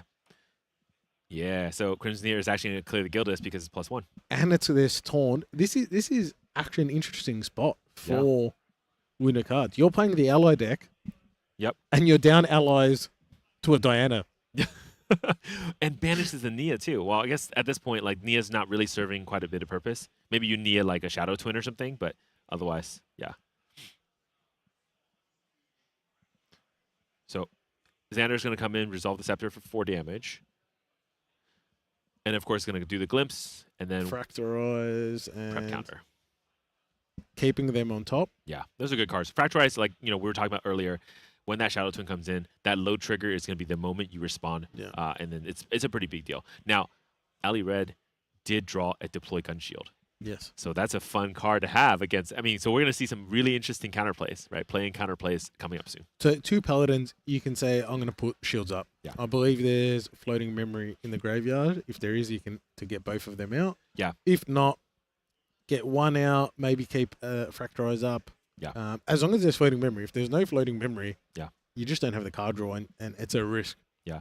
The other thing you can do, right? And again, like, you definitely don't want to go 100% defense here, but if you think about it, you also have Incap's online, right? Yes. So you could Fracturize and then hold the Incap against, like, a Deploy Gun Shield. It's like a very, technical play here, but you definitely, I don't think you want to hold that much response, or, but it is definitely a possibility there. If you're Lunar cards, you have 15 health. What are you worried about? And he kept the hand, so Yeah. he may be thinking that line. I think so, yeah. So we'll see what happens. Okay, Taser Shot comes in. That's fun. Don't tase me, bro. This card's so cool, man. Now, it's just 1 damage, but it's actually 4. Now, see, this is where I was like, you got to clear the Luna, of course, for the Carter, but I really wanted to see, like, Taser Shot against Xander. That would have been more fun, because it really prevents Xander from going to level 1. Yeah. Yeah. Okay, against a human, takes 3. Yeah. Yep. 7 damage. Okay, They're actually equal in I guess, remaining health, because Xander's going to be 19, right? yeah. So, okay, load the bullet. Okay. Now, So he's allowing the bullet to be loaded. he can't interact with the Seeker because it has a Spell Shroud on the gun. Yeah, if you level up. But otherwise, it's going to do just 2 damage. Here's a present. Letting them know that they're creeping. So, explicitly Lunacar's asking, you're shooting me for 2, and then currently, it's 2, but there are ways for Ellie Red to also get distant as well. I believe there is a reposition to hand. Reposition is actually really fun here because Ellie Red is about to lose the gun, right? Because after this shot lands, Seeker Rifle goes into banishment. Reposition has floating memory on it, so essentially you can leverage it to bring out the Shadow Twin next, because you're going to need another gun for your Deanna. Lunar card still has Encap. True, and this is that the double play that we were talking about earlier. So yeah, and now Incap's online for much cheaper. So yeah. The cool thing is if you reposition, it will be looking at 4 damage total, and then potentially 4 more if there's any attempt to level up. So there is no target. He's missed the ability. But I guess it was just fracturized the Viridian Trinket. Yeah. I think he potentially could have fracturized the bullet before it was loaded. There's no response. Oh, time. no response. Yeah. So you load the bullet and then instantly you go to attack, right? You can respond to the attack, but the attack puts the bullet into intent, and there's nothing you could hit really. It's been a while since we've seen a Diana. Correct. But this is the fun thing about Deanna. It's there's ways to really counter, especially on the Shadow Twin. Yes. But a good Deanna player knows how to play around it, and this is what Ellie Red is kind of showing us here on stream as well. What it's really cool. It's just, again, we asked for Deanna, we got a Deanna. That's awesome. Yeah. Yeah. For those of you guys at home chat, Limelight is picking these decks for us. So I wonder if Limelight saw the deck and said, "Hey, I want to see the deck I used to win Nats to see on stream. do it again. I may have massaged Rye onto round once, and he may. Man, Okay, it's everyone's being influenced right now. Oh. Double wall. This is going to be really rough, right? this is tough Yeah. because that Crimson tier Yeah. is unlikely to go anytime soon. Yeah. Yeah. What's Lunacard get? The baubles are irrelevant. He has a Tariff Ring, which is potentially valuable because Yeah. there's not a massive amount of influence value. There you go. That's got the only option. Poison Dagger. It's the dagger, yeah. Again, just set up your tools, right? Because there will be a time for a turn to do something, but, Lunacard does have to work through all of these, shields, paladin, shield maids, whatever, before we can kind of get there, yeah. And Scepter of Lumina drawing cards might not be a fun. Yeah. There's a Creeping Torment. There's damage on the board. Yeah. Hey, Sadie's not bad. Sadie is good. Sadie's not bad. Agility 3 on the kill. It's fine. Here's another wall, though. Now, I think, the problem is playing the Sadie also makes it so that... Actually, no, Sadie is great because Sadie is going to come in, and those 3 cards are going to come back in hand, right? Yeah, okay. But I was thinking, potentially another way to play this is also lay down a Frost Paladin as well, right? And then clear the second. And you're still going to get 3 cards back, so you have your response. Now, it doesn't allow you to do the double response, which I think, again, Lunacars really wants to put himself in the situation that in case some other, thing happened, he has a double response. He can respond, and then he's also got the end cap available. Yeah, exactly. It's going to be the Frost, it's going to be the Fracturize into like a, well, I guess the Fracturize Well, he's Fracturize already, but he can return Sadie, and then he still has an end cap available. Correct. Yeah. Yeah. Yep, and this is where the Shadow Twin comes out. Yeah. Unfortunately, this is the part I kind of don't like about Deanna. Is every attack is like a 2-step, right? The guns are strong. They stay there for quite a bit, but you got to get a gun, got to get a bullet, got to get a gun, got to get a bullet. Are there any bullets in main deck? No.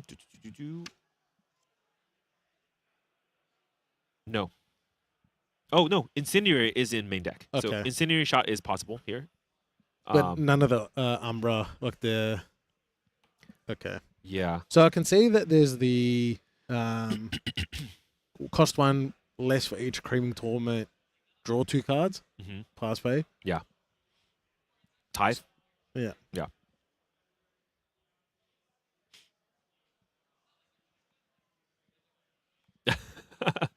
Seeking Shot. There's another card that we rarely see. Actually was printed in Okay. FTC.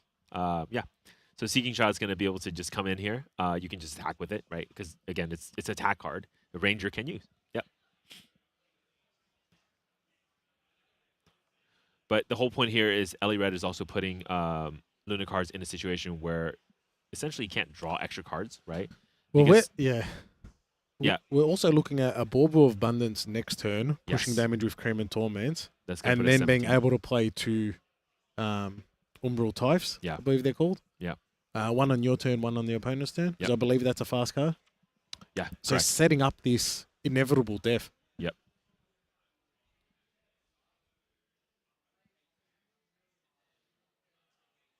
Yeah. Both of them are going to be Frost Paladin, but yeah. Oh, does he have Slice and Dice? Uh-oh. Uh-oh. Yeah. This is going to be 5. And we have an Incision.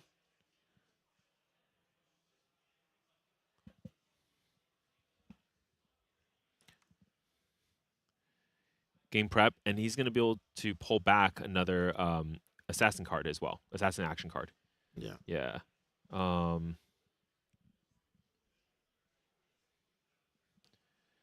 The other thing so again, there's 3 prep counters, right? Obviously, you can use for Slice and Dice. I don't know if he has the Slice and Dice. However, Incision, Extraction Incision is also a 4 attack as well. So, Okay, so he's taking 4. oh, but Tithe is in hand.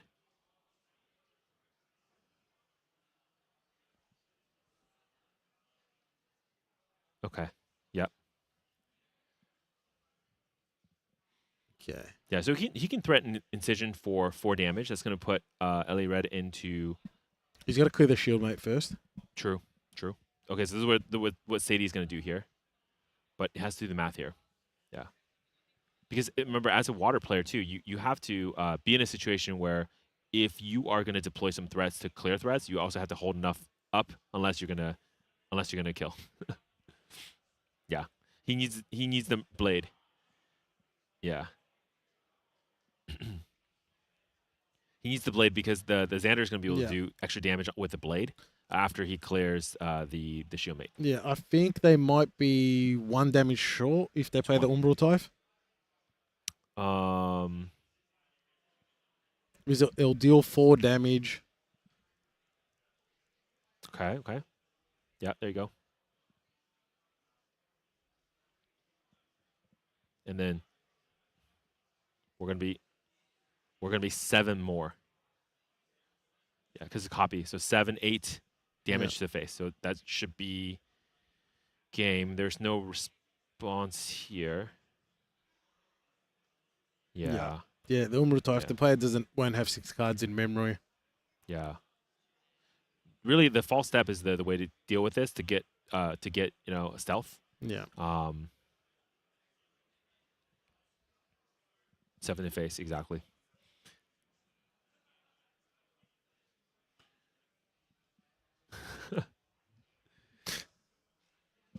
Yeah, this is quite a big card. Again, like the other line too is, you remember you have Sadie, so Sadie can come in, clear the showmate, and then you could do So the fact that there was a slice and dice really just ended it too. That's probably why also Lunacar's was going for the ability to like get 3 prep counters, going leveling up to Xander, right?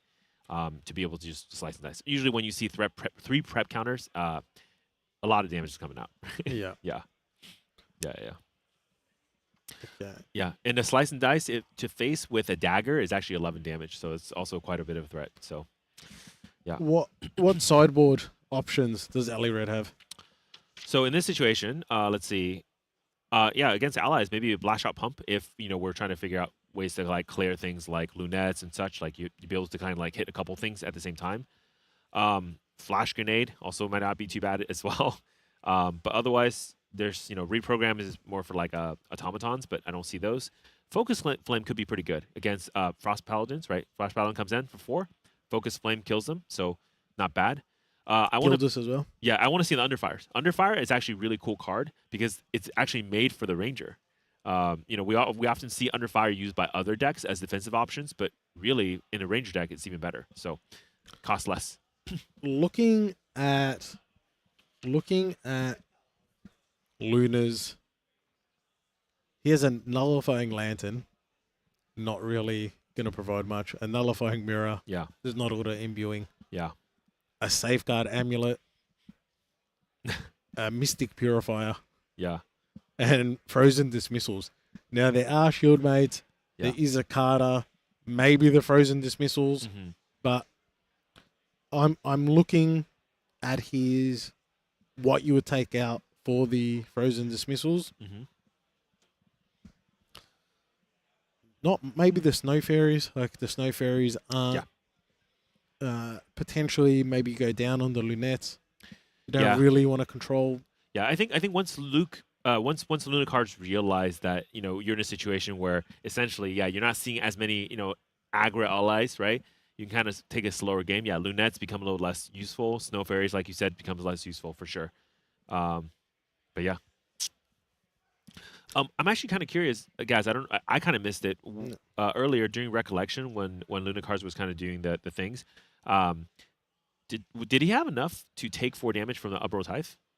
Was there 6? He was on 17, so he would have take 4 damage. Puts you at 21. Yeah. Not 22. Yeah. It sucks. Creeping Torment. Yeah. Already triggered. Yeah. Yeah.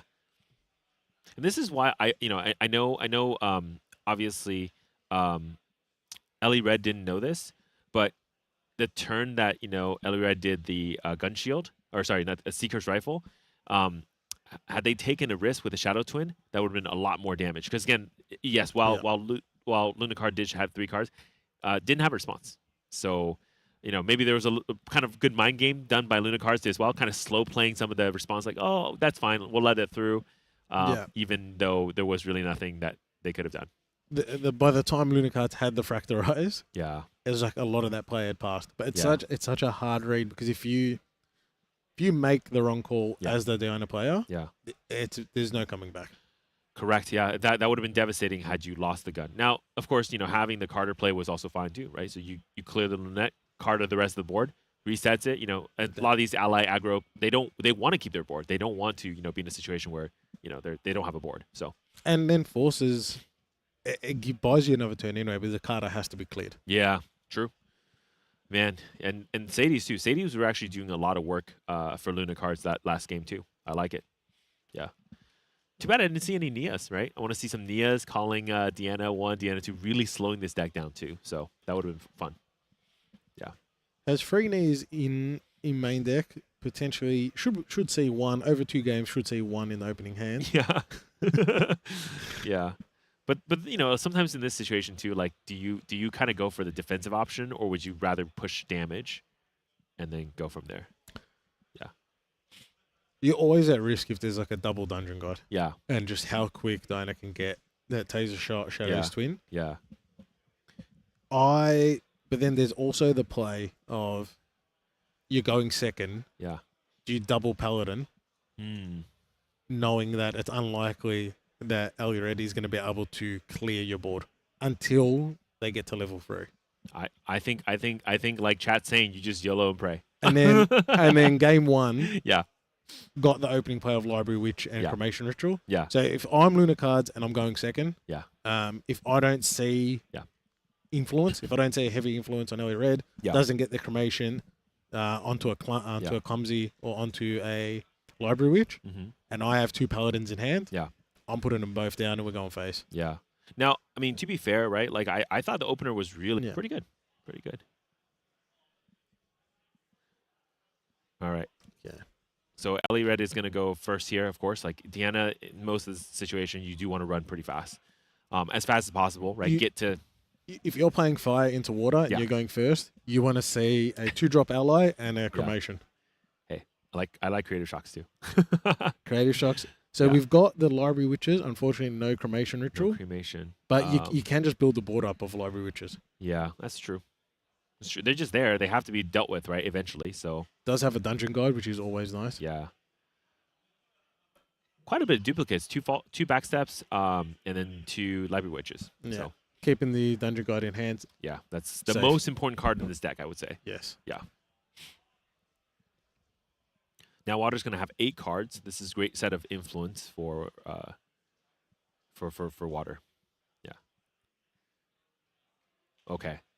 This is pretty scary. Nia, Nia. Lunette, Snow Fairy, Fracturize. Snowfaring a Library Witch is so punishing. Yeah, that's true. However, you do know the deck's running cremation rituals. Yeah. Unfortunately, Ellie Red doesn't have it in hand. Yeah. And I guess you know she doesn't have it because it would have been played. Correct. Yeah. So you know that this Snow Fairy Yep. is pumping the brakes. Yeah, exactly.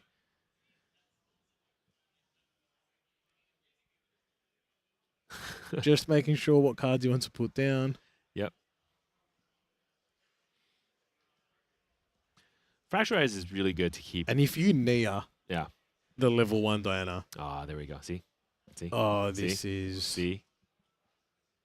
And you now know that there's And you can see what's going on. You don't see some the... back steps, a deployed gun shield. I'm pretty sure Luna card didn't even see all the cards yet. I'll name Deanna one. Yeah. Yeah. But the problem also too is once Xander gets to once the spirit levels up to Xander, Nia in this case actually gains stealth as well. Yeah. So class bonus stealth, pretty devastating. Makes it much harder to remove than Nia. I think you have to. Oh, going the Trinket, I thought might have gone the GCR, get some influence. Yeah. Okay. I mean, as far as Luna card saw, there was no way to deal with the Nia, but you saw the card, right? Focus Flame. Yeah. There we go. It's not bad. That's how you do it. That has to be the back step, draw a card. Distant, draw a card. See some options. Maybe you get that cremation. Yeah. Cremation is better, right? And like you can kind of go a little slower, but Well, if you got the cremation, you cremation the library witch, and then you can get rid of the Nia.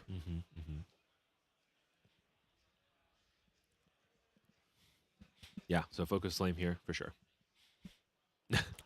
Yeah. This opening, I feel the game is favored for Luna cards. I the think so water too, deck, yeah. And just this opening, I think it shifts at another 10%. Yeah. I mean, yeah, it's definitely much slower from last game, right? Last game you start off, witch, burn the witch, and then shieldmate, burn the shieldmate. It's pretty good. This time, clumsy, burn the clumsy, but this time around much slower. Yeah, but like you said, like even before the game started, Lunacar can't really punish a fire deck, right? Doesn't have the fire bauble, doesn't have a lot of, a second Nia. That's painful, man. And a no. little wry smile on Luna cards' face. Yeah, and Ellie Red is not happy to see this. So there you go. Shows too. And just little chip damage. Yeah. And you just can't afford to lose 2 cards as a Diana player. This actually get to matters. level 1. This matters quite a bit, right? Especially because you're in the situation where Deanna is kind of forced to not level up. So what are you going to do? You have to level up, but you can't level up. If you level up, you lose too many cards. If you don't level up, you have low health. Like, this is not good. I think like you're in such a strong position. I might have popped the GCR and put the Gildas out now. Like you put it in memory, and I'm like, it's going to be unlikely you can clear this Gildas with your hand. Like you've got Carters at level 3, and you need a gun to clear it. I might have said, you can't clear this. I'm just going to set up for next turn. Yeah, that's true. That's true. And like, really, what are you afraid of? Like, Nia is kind of sitting there, helping you with the level 1. So, yeah, holding things like Fracture Ice. You're holding 3 cards, but they've got a trinket out. Yeah. True. I probably would have went the Gildas. Yeah. And then if you go the Gildas play, it's online next turn. True. Yeah. Having the Gildas there early, so you don't have to, spend your influence next turn to do the Gildas. But yeah. 4 damage clears the Nia. Yeah. Nice. Because even if you had put the Gildas out, they're still going to destroy the Nia. Yeah. Now Luna cards has 3 Nias, and if somehow draws one more. No, come on, man. Gaz, you can't do that to the Deanna player.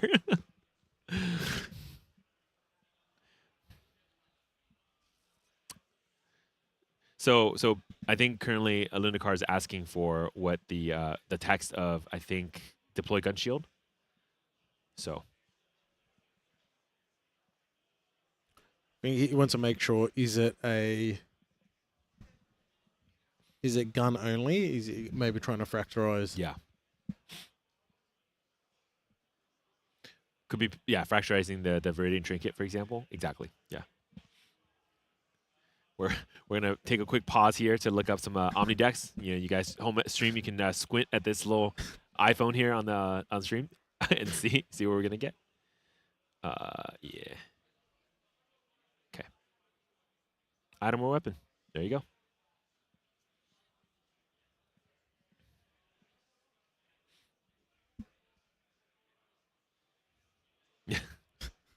Yeah.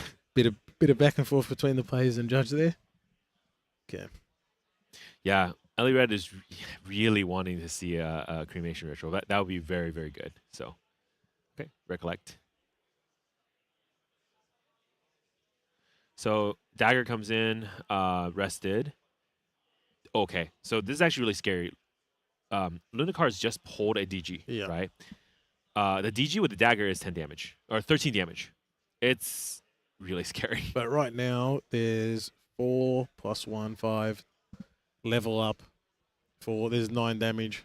It's Ali Reddy's still just a spirit. Yeah. Oh, true. And there's no scepter. Sorry, I'm already thinking scepter now. But yeah. Okay. Gildas 4. 1 more 5. Okay. I think we passed. Next turn is gonna be the Dagger turn. This is gonna be very scary. Yeah.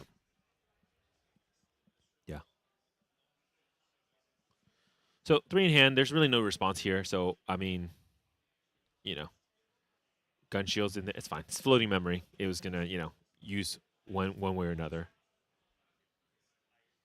Yeah, Deanna 1 comes in. Oh, it hurts. You really wanted like DG probably next turn, right?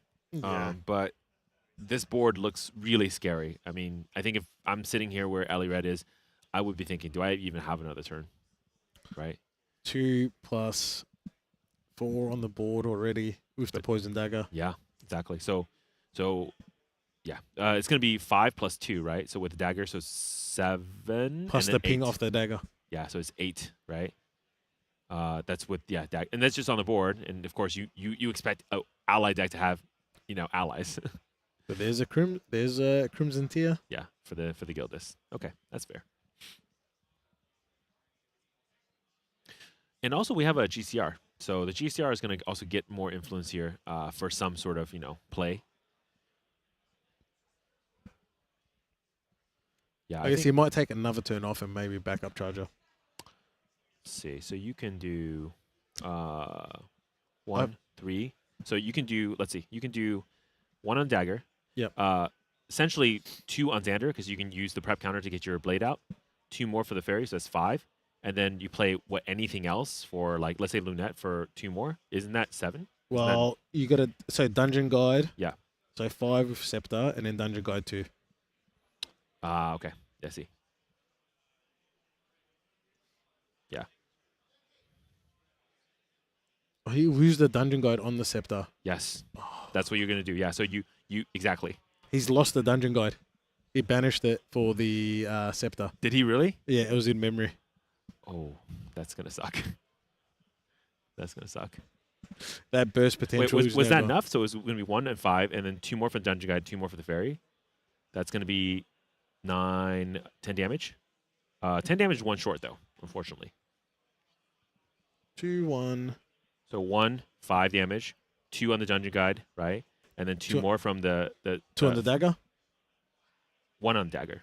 Oh, and then pull the dagger out. Yeah. 2 more. Yeah, that's it. Yeah. Yeah. If you didn't banish Dungeon Guide, it would have done it.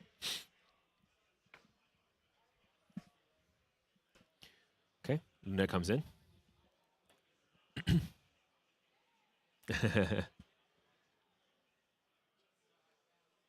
Yeah.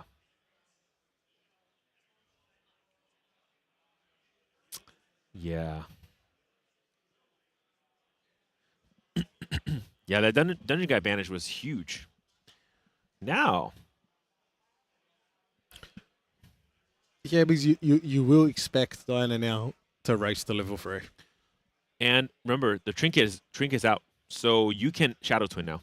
I think it's safe, right? So yeah. Can't end cap. You're not an assassin. Yeah. But the problem is, like, let's say you do it. So what, right? I mean, is it even enough? It's not enough damage. He has to level up. Yeah. Okay. You're preventing any burst leveling up. Yeah, you are.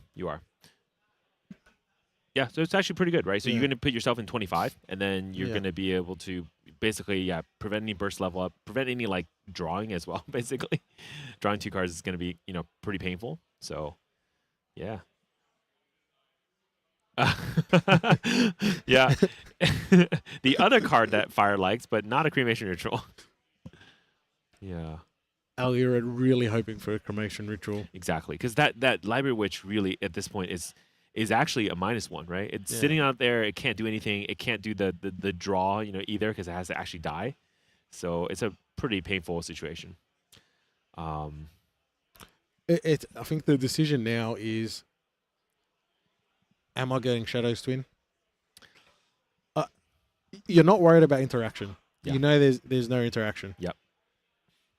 However, you were worried about the backswing, because this thing coming back. So I'm assuming I always put the shotgun in the material deck. Yeah. So blast job pump. Yep. You can clear the board.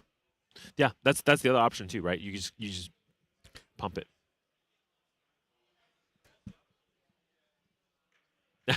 They're trying to figure out what to do here, but hey, don't worry, stream. We'll shortcut it for you guys. The players deciding if they want to shortcut the. Yeah.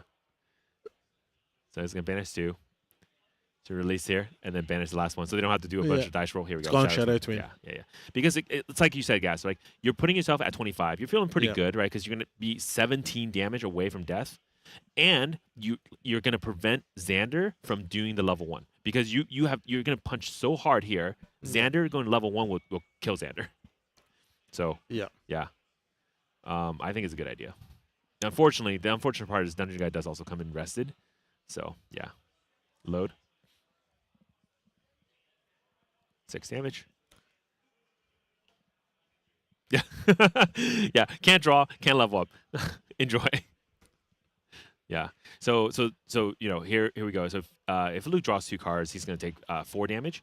But if he levels up, he's gonna take 8. So yeah. Okay. Okay. Okay.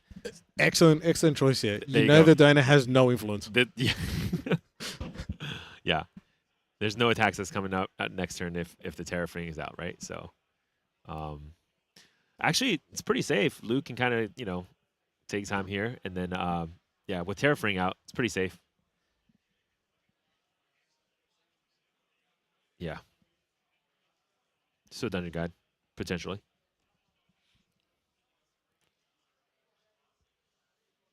Yeah. Yeah.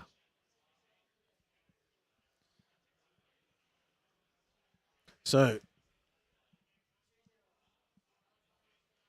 Gun's gone. Yep. now the Shadow Twin really is just meant for getting that first shot in, especially when you're playing water. You have to expect and respect the Fracturize. That was going to happen eventually anyway, so I'm sure Ellie Red is expecting it. But again, it's almost like in this case, I like to call it a good offense is a good defense as well, right? Really push those curses, Yeah. and then make the Xander change the potential lines for victory. what card can Ellie Red hope to draw next turn? So you're not attacking, Yeah. but I think, does Ellie Red still have the false step in hand? I believe so, right? So the false step is pretty good because in this case, false step gives you stealth. Just kind of take another turn, essentially. Yeah. And then you can pull a gun out. You can kind of go slow. You can pull a bullet out even, or a gun, whatever. And then next turn, pull a bullet out and then do, kind of repeat rinse. Yeah. Usually having 3 curses is actually pretty devastating for another player, right? Yeah.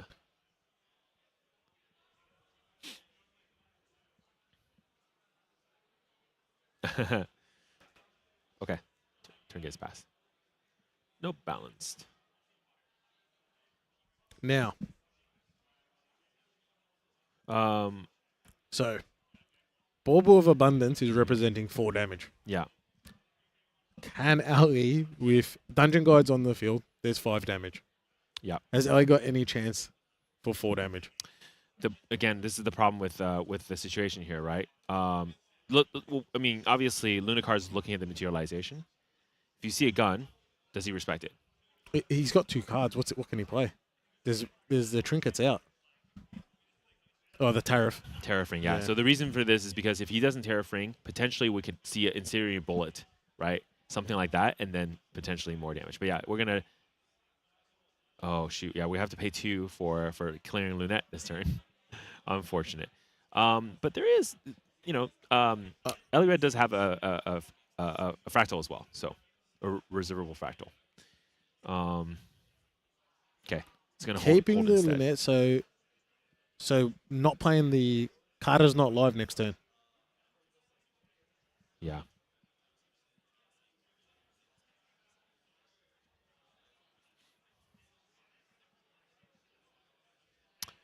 Yeah. Does Lunacard have a DG in hand? No, I believe yes, he does now. This one, yeah. So this is actually really huge because this is that 13 damage threat. It's Yeah. yeah. I think that might be it. Yeah. False step. There you go. That's it. That's the only Yeah, prevent a bunch of damage, get distant as well. That's pretty much the only out that Ali Red has here. Yeah. It's pretty good. Pretty good, actually. Yeah.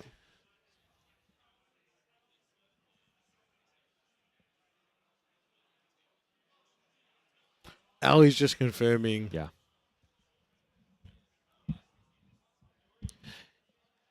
So it's going to be, yeah, the dagger does 0, but the scepter is going to be 4 minus 2. So it deals 2 damage, and then plus 1 from the dagger. So it's going to be 3 damage. Yeah. And then the board is there's a lot of damage on the board. Yeah. The way that false step is going to interact with dagger is if you have to take damage. So if this 0 damage, it doesn't get plus 1. Yeah. But if it's 1 damage, it gets 1. So it's 2 damage. So you have to take at least 1 damage to get the extra. Yeah. Which is good because there's a lot of these small allies, and now they're good to deal 0 instead. Yeah. I feel Lunacards he has the damage on board with the dungeon guide. No. So for example, like this Snow Fairy, right? It's going to come in for 1 damage, reduced by 2, goes to 0. No, it's the first. It's only false step. I believe is only the first. It's for the entire turn. So it's like a resolute stand. Oh, that's awesome. It's hey, Deanna. I just do not respect Deanna at all. See, you know how like Tristan can dance? This is Deanna's dance. You see how cool this is, by the way, artwork wise, one of my all-time favorite cards, False Step. It looks so freaking cool. Okay. Yeah. We're back in this. Yeah, we're back in this. See? On the poison dagger turn too. That's huge. I know, it's huge. So yeah, holding that in the hand was correct, yeah. Now we got taste shots. We got the seeking rifle that you can't interact with. Another false step. Wait, is that another false step? I think so. Oh, I love it. Ali Red's in a actually kind of fun state right now. Okay.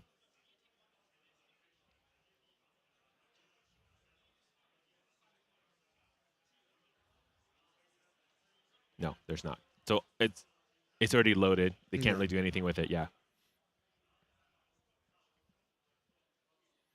So Ali Red's just confirming to make sure that these bullet cannot be fractorized. Who do you remember who made that video on fractorized interaction with the gun? This is like the community meme for days, right? Like here's how fractorization works with guns. Once you load it, it's effectively you there's not much. Was it Eva? I don't remember. But I thought it was really well done. It's like 20 minutes too, by the way, of like different interactions you could do with bullets and guns and fracturize, and you could do here but not here. Like I feel like it was an early Eva video.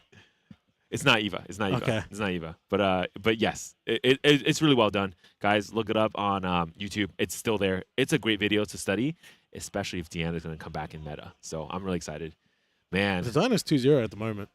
Like. Yeah, I mean they're sitting at this table because they're doing well. Oh, false step. I love this card. I love everything about Deanna so far. Okay. Yeah, I think you swing with it. Yeah, exactly. Okay.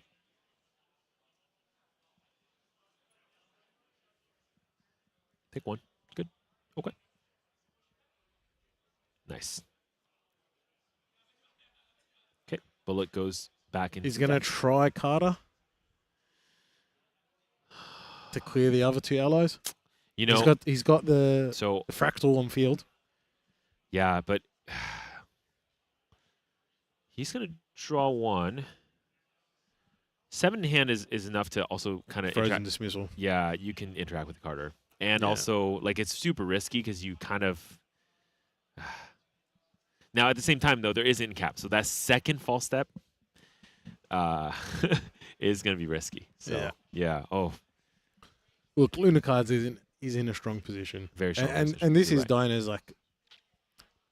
Diana's problem is the gun and loading with a bullet. Yeah. Costing so much influence. Yeah. There's a frozen dismissal. There you go. Yeah. Yeah. So it's going to pay. Yeah. 3 + 2 for the frozen dismissal. Yeah. Fortunately, yeah, it's gonna banish it for negating this activation. Yeah, that sucks. But and that library witch remains on field. that's turn one, right? That's turn one, right? Yeah. That library witch is not going anywhere. That really sucks. It's just like, it's sitting there. It's your -1 until you can draw a card back for it. So, oh man. Okay. Lunar cards counting the damage. Yeah. So you have, of course, like, one with a blade. Yeah. One here and then 2 here, I believe, right? It's 4 damage. 20. Here's And- Dungeon Guide. Yeah. Dungeon Guide for 4 more, and then 5 for Dungeon Guides. If it was playing the alpha, Yeah. the alphas and the level 2, who Yeah, get yeah. +1 for rested. That's right. That's right, Deanna. You Dinah's rested. That's right. Take that, Deanna, for hitting me in the face. Yeah. Yeah. DG is going to be for basically 4 damage on the Scepter. 1 from DG, 2 here, 1 here, and then 1 more from here. That's going to be 9 exactly, which will put Ellie Red into 25. Into the red. Yeah. 2, 3, 4, and then 5. Yeah. And then there's no response because hands down. But the problem is the in cap, right? So Yeah. It's just at this point, yeah. Diana can't afford to play around Frostbinds. You don't Yeah. have the influence. Yeah. You're always in that tricky spot Yeah. where do I bring out the shotgun to Yep. clear a board? Yep. Your best board wipe is level 3, and if you don't see the cremation ritual Yeah. and you don't get Yeah. the influence, Dude, tough spot. Tough spot. I think okay, so me, right? A fire player, spirit of fire, right? Like this is like, like super aggro, I don't care. The fury, right? I think you go for it. I think you have to. You just right look at this deck, right? There's responses, right? Look, if you kind of play around everything, this is gonna happen to you anyways. The game 1, just Shadow Twin, swing. Drop the mic, see what happens, right? That's it. I mean, and if you get it, you get it. But yeah, see, there's the God, Under Fire, just didn't have it, right? So unfortunately, Under Fire would have been great too. Like Ellie Red actually had answers already in the main deck against this matchup, right? The False Step, the Under Fires. Unfortunately, just again, it's not in hand. It's not in the right moment to have it. So I'm a little sad, but I do like seeing Deanna on stream. That was really cool. Really fire, guys. Yeah. So yeah. I mean, and it's really interesting. I was thinking about like there's other Ellie Red's not playing the draw 1 bullet. Yes. So The kind of interesting, right? It's an Alchemical Altar. yeah, it's an old Deanna list, older Deanna list, not using the newer cards. I wonder if that would have made a difference because again, like remember the awkwardness of loading a bullet, but if you can have a bullet out already that drew you a card, you didn't lose influence on it. Getting a gun, you can swing with it right away. Maybe you can get a little bit more value with it. If you're not worried, and then that turns off the snow fairies, Yeah, but they could fractalize it. sure. Not the worst thing. I already drew a card on it. It's fine. And you've made it a resource. I'm happy. Actually, it's probably worse for them if they factorize it, right? Because I drew a card, and now you're going to give me a second card forever. It's, yeah. This is like the, it's like, whenever I talk to my friends, we're like, okay, so is there any case where fracturizing a backup charger before they use it is useful? In a lot of ways, like, okay, so instead of giving me 1 influence, you're going to give me 1 influence essentially forever. I get the same thing, right? Unless I'm digging for a card. It's even the same with like Water Trinket. Yeah. I like to bring out Water Trinket early Yeah, into the water matchups. I'm like, if you fractalize it early, I don't hate that. yeah, that's right. You have options. Yeah, Yeah. exactly. And there's sometimes where the water player disregards that you've got the fractal. And it's like, okay, I'll pay that 1 extra. Yeah, it actually might even help. It might even help Deanna sometimes too, right? To be able to have like a control for the dungeon guide because the Deanna player is going to dungeon guide. So having like a specific banish for the dungeon guide could be helpful. I was actually, honestly, game 1, I felt like Ellie Red was in such a commanding position, having high influence. As you saw game 2, this is exactly what happens with Deanna. If you do it the normal way, you get to 3, you're stuck on 2 influence. Yes, that first shot really hurts, but if you can kind of work it out, they're not doing anything for about almost 1 to 2 turns. I think the biggest play in the game 1 was the Lunette. The Lunette Yeah. causing if Alia didn't have to kill Yeah. the Lunette with the shot. Twice. Kill Lunette. Can go for Shadow Twin. Yeah. You know, can go the aggressive play. Yeah. And then Carter can clear the board. Yeah. So Lunette doing its work. Lunette, powerful card. Yeah, I mean, it's, you know, even though there's no like allies, right? But just being able to disable, you know, whatever's coming out, disabling like even Library Witches for one turn, right? And then dealing with it on the second turn. It's pretty good. It's pretty good. Yeah. Yeah, we're man. I hate to see it. Like, so we had Rye on stream, Rye tied. Now we had Deanna, and Deanna lost. So I'm really sad about like these you know, like off meta decks. I really want to see one of them do Just super around well. 4 Tony, just Yes! domain. Hey, how about do we have any Exia Jins in this tournament? There has to be one. Has to be I at saw least Jin. one, right? Okay. I just want some domain expansion, Tony.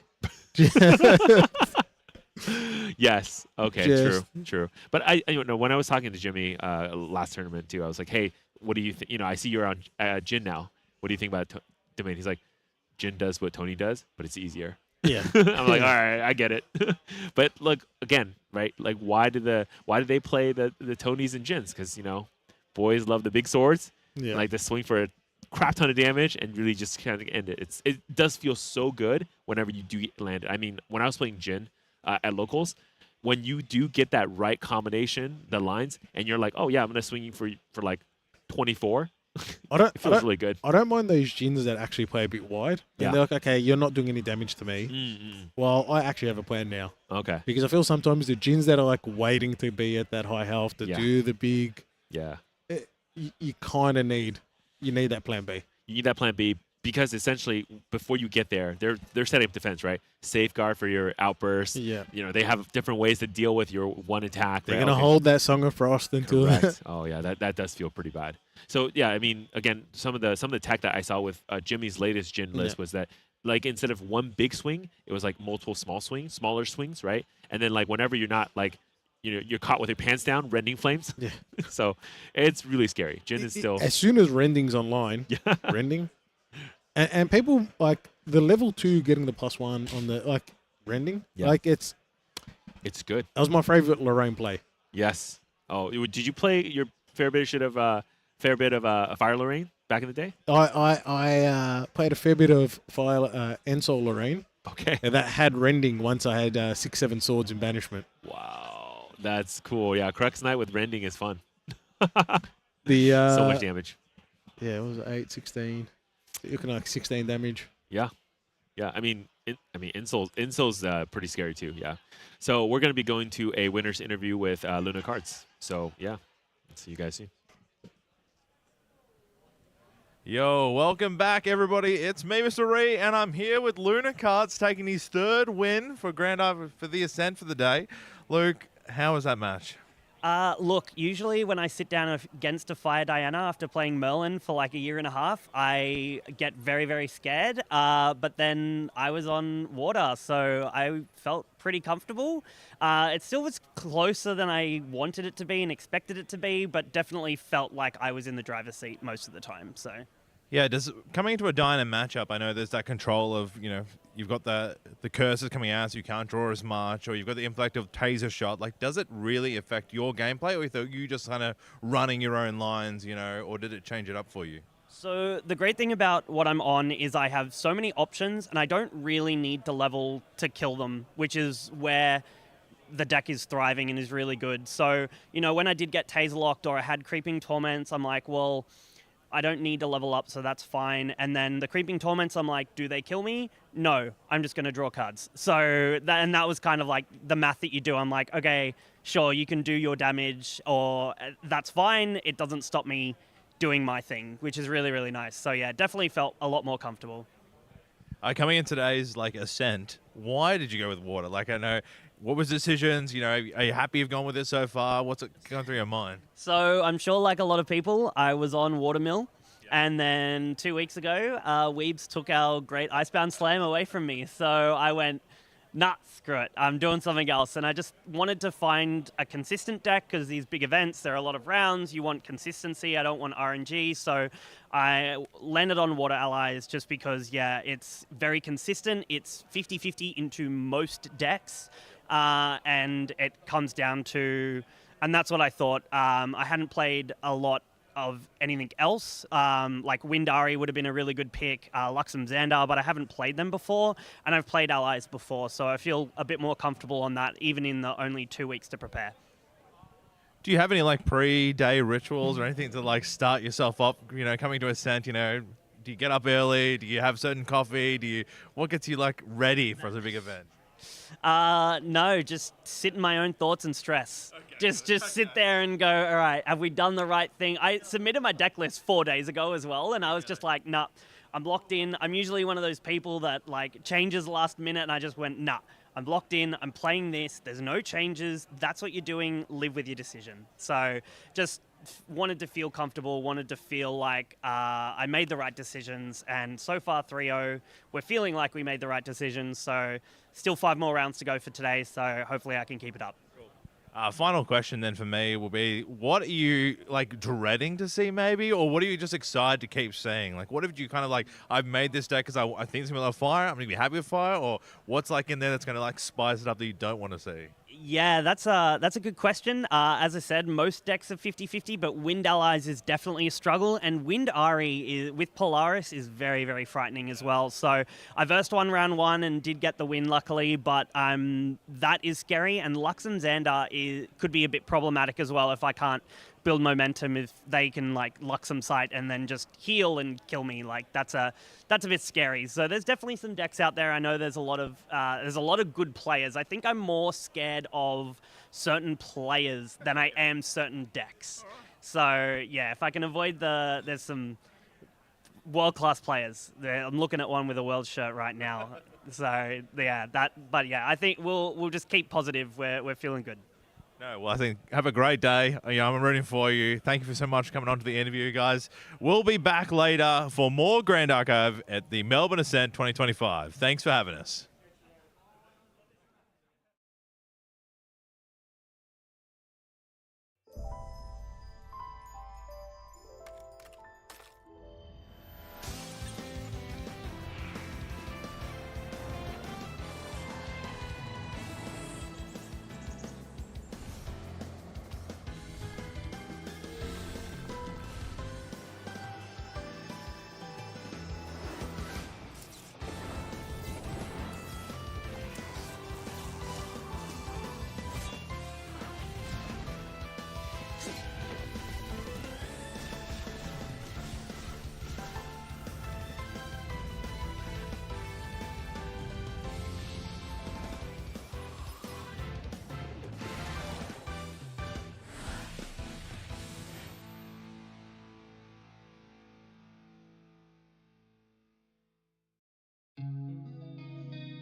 てしなく広がる空に失ったものを嘆く声迫られる選択の日々正しい道の方へ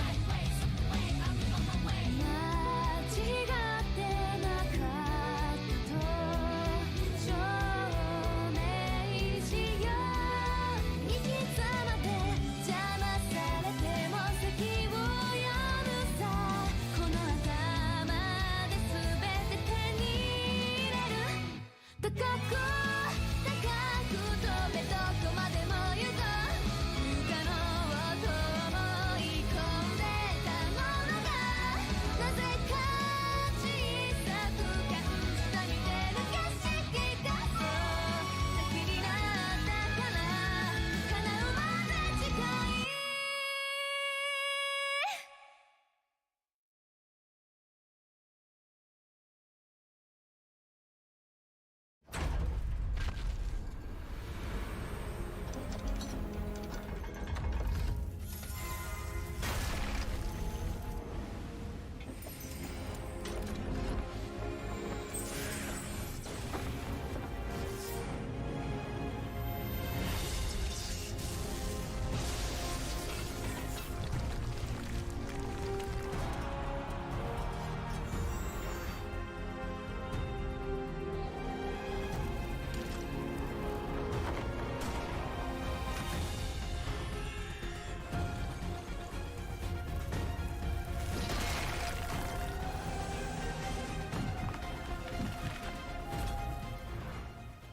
All right, welcome back. It's me, Mr. Ree, and with me, Gasmus, and we take you on a wonderful journey through Grand Archive Ascent of 2025 in Melbourne.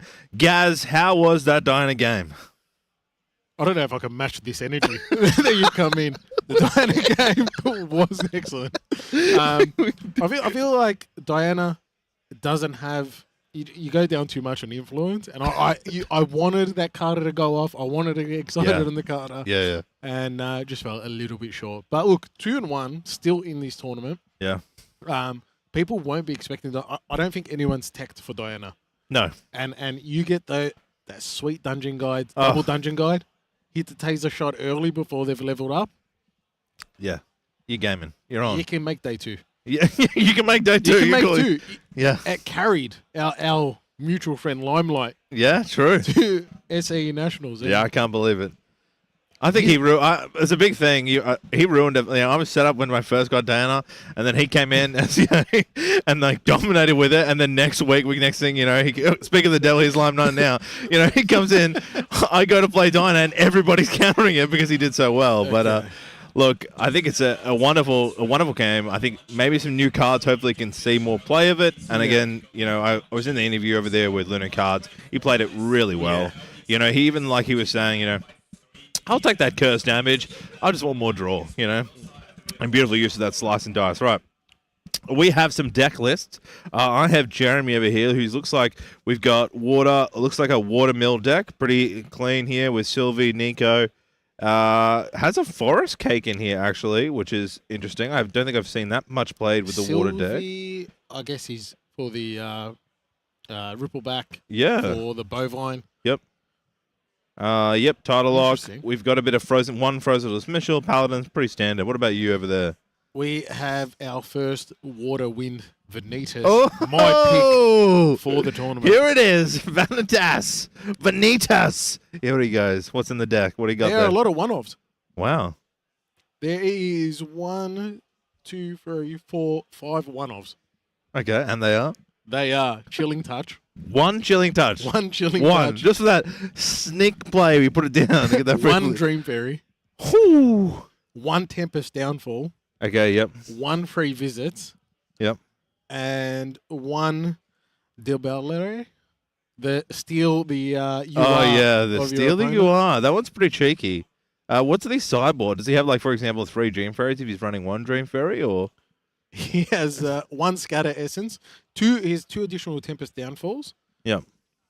2 additional Dream Fairies. So I feel like game 1, not sure what the opponent's doing. Let's go with just a little bit of It'll be a bit of a Spice. just a bit of a sprinkling Yeah. of different options. Let the And chaos then rise. game 2 goes into the sideboard, and we'll get a bit of I guess here. So, what do we think between this matchup here? Like Watermill versus Vanitas here. What do you see much play against them? I like Vanitas because Scepter comes out for free against it, and then you've got that burst damage from level 2 to level 3 on call. Yeah. On call. All right, let's check out. We've got Mad and Reap here. So, disappointing was it Jeremy. I'm assuming Jeremy is. Well, we can't. We both start with water, correct? Repo is our Sylvie Nico player. Okay. Yeah. And we've got Mad on the Vanitas Dominus Rex. All right, water is played. The ringleader coming out for a 3 Of course, you banish this from the graveyard. You can draw a card in memory, and you can also get a buff counter. So very strong into the mill deck and a good opener. Spirit of Water then moving over Okay, to Mad just has the touch of getting his 2 1-offs in his opening hand. You just got to luck out. It's a nice alternate art too on the Spirit of Water. Imbuing a Factor of Rain. We're seeing Bishop, I believe, there as well, and the Deacon. Again, there's actually some really strong Cleric cards. Mad that not we happy with used. his first play there. Maybe not putting the card down he wanted. Backup Charger coming down, paying it for the power, and then drawing. When it's water into water, you've got just that game of influence. I've got to manage my resources. You've got to manage your resources, and sometimes going early or going too quickly just punishes you in the later game.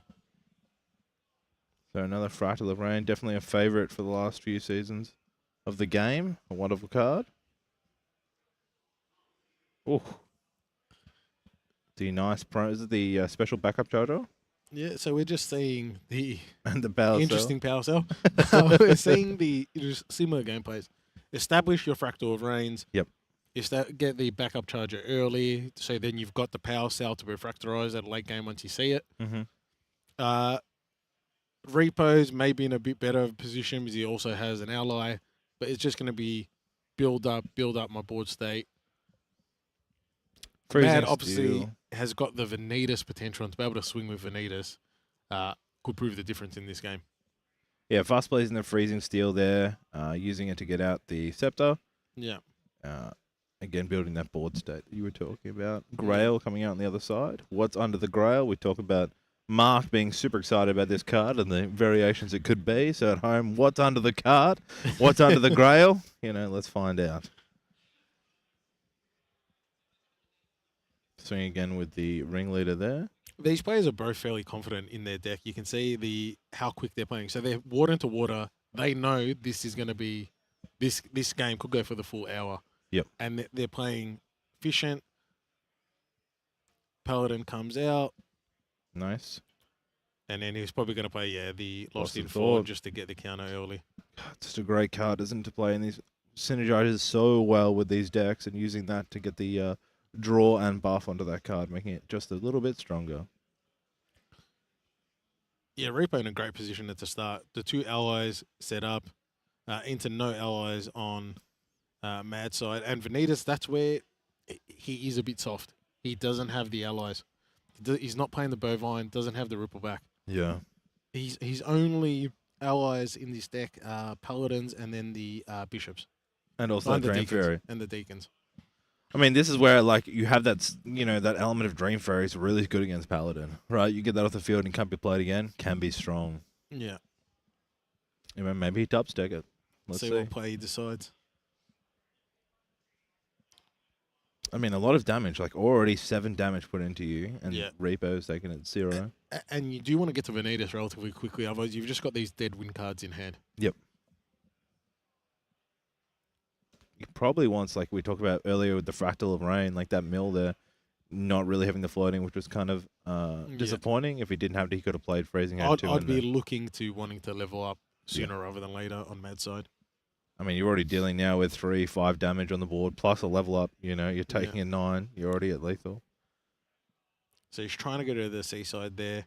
Now, he's going the seaside just on the basis of getting cards in memory.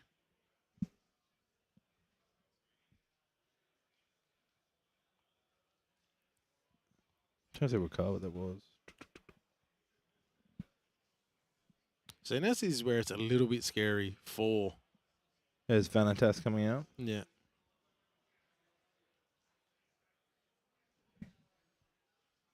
Three visits, starting to get that recover back. 3 cards in hand. Repo's going to allow this. A fracting and a fractal.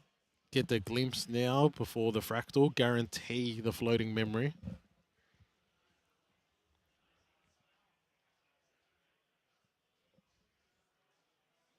Actually chose to keep the fractals. Going to try and probably inview it, maybe to keep it. Well, the problem for Repo now is while Lumina is out, that burst potential is there at Grows. any point. Yep. There's a second fractal coming out, double imbue, which is good. And then choosing to pass. Yep, just holding up the Frostbinds there. And a Ascent Scatter, maybe? Taking 4 from the level up, coming in from the level up from the Scepter again, Mirror Scepters. Fractal Rain proc coming in, nice Primordial Ritual, a bit of floating memory, that's what you want to see. Ooh.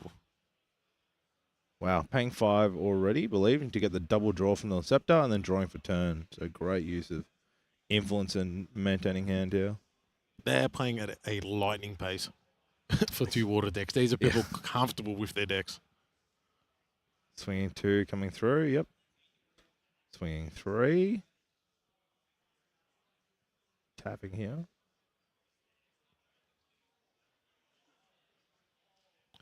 I would expect Repo just want to push that damage quick. I don't want to see Dominus Rex. I want to end this game while you're still level 1. Yeah.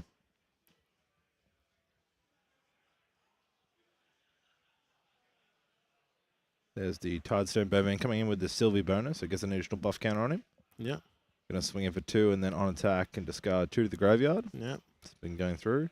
Cleanse and a Bovine. So the Bovine is floating, which is good because of the class bonus of Sylvie. 2 damage coming through. We're at 16 now. 3 left for Vanitas here. I can see it refracting. I mean, Is it refracting for game? comes in for 2. 2. Another Paladin. Well, it's Paladin for game. Yeah. He's looking to... He's going to have to do something here. Paying 2. For a Frostbind. Yeah. In response, the Grail is being revealed. Showing a Smoke Bomb. To draw the extra card.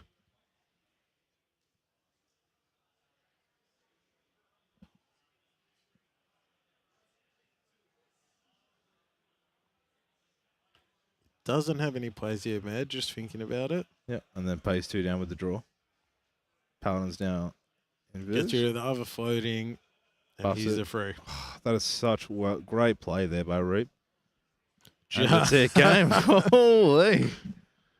Incredible. They said water games without Icebound Slam can't be finished quickly. Repo, I'm not...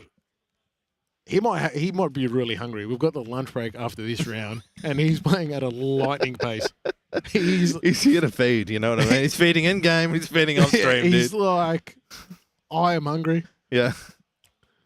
Just be like, let's talk about that. Like, is he bringing this Smoke Bomb play I've seen a few times today, and I feel like I haven't seen it otherwise. Like, is this just a natural play here, or is Reap thinking, look, I can use that to counter for the draw? He can get counter for draw, but then he also has, if Mad puts out his own Paladin and keeps it up, he's now got Stealth and your Interceptor. It doesn't count, and he still push the damage. Heads up play, set it up the turn before, and just waited.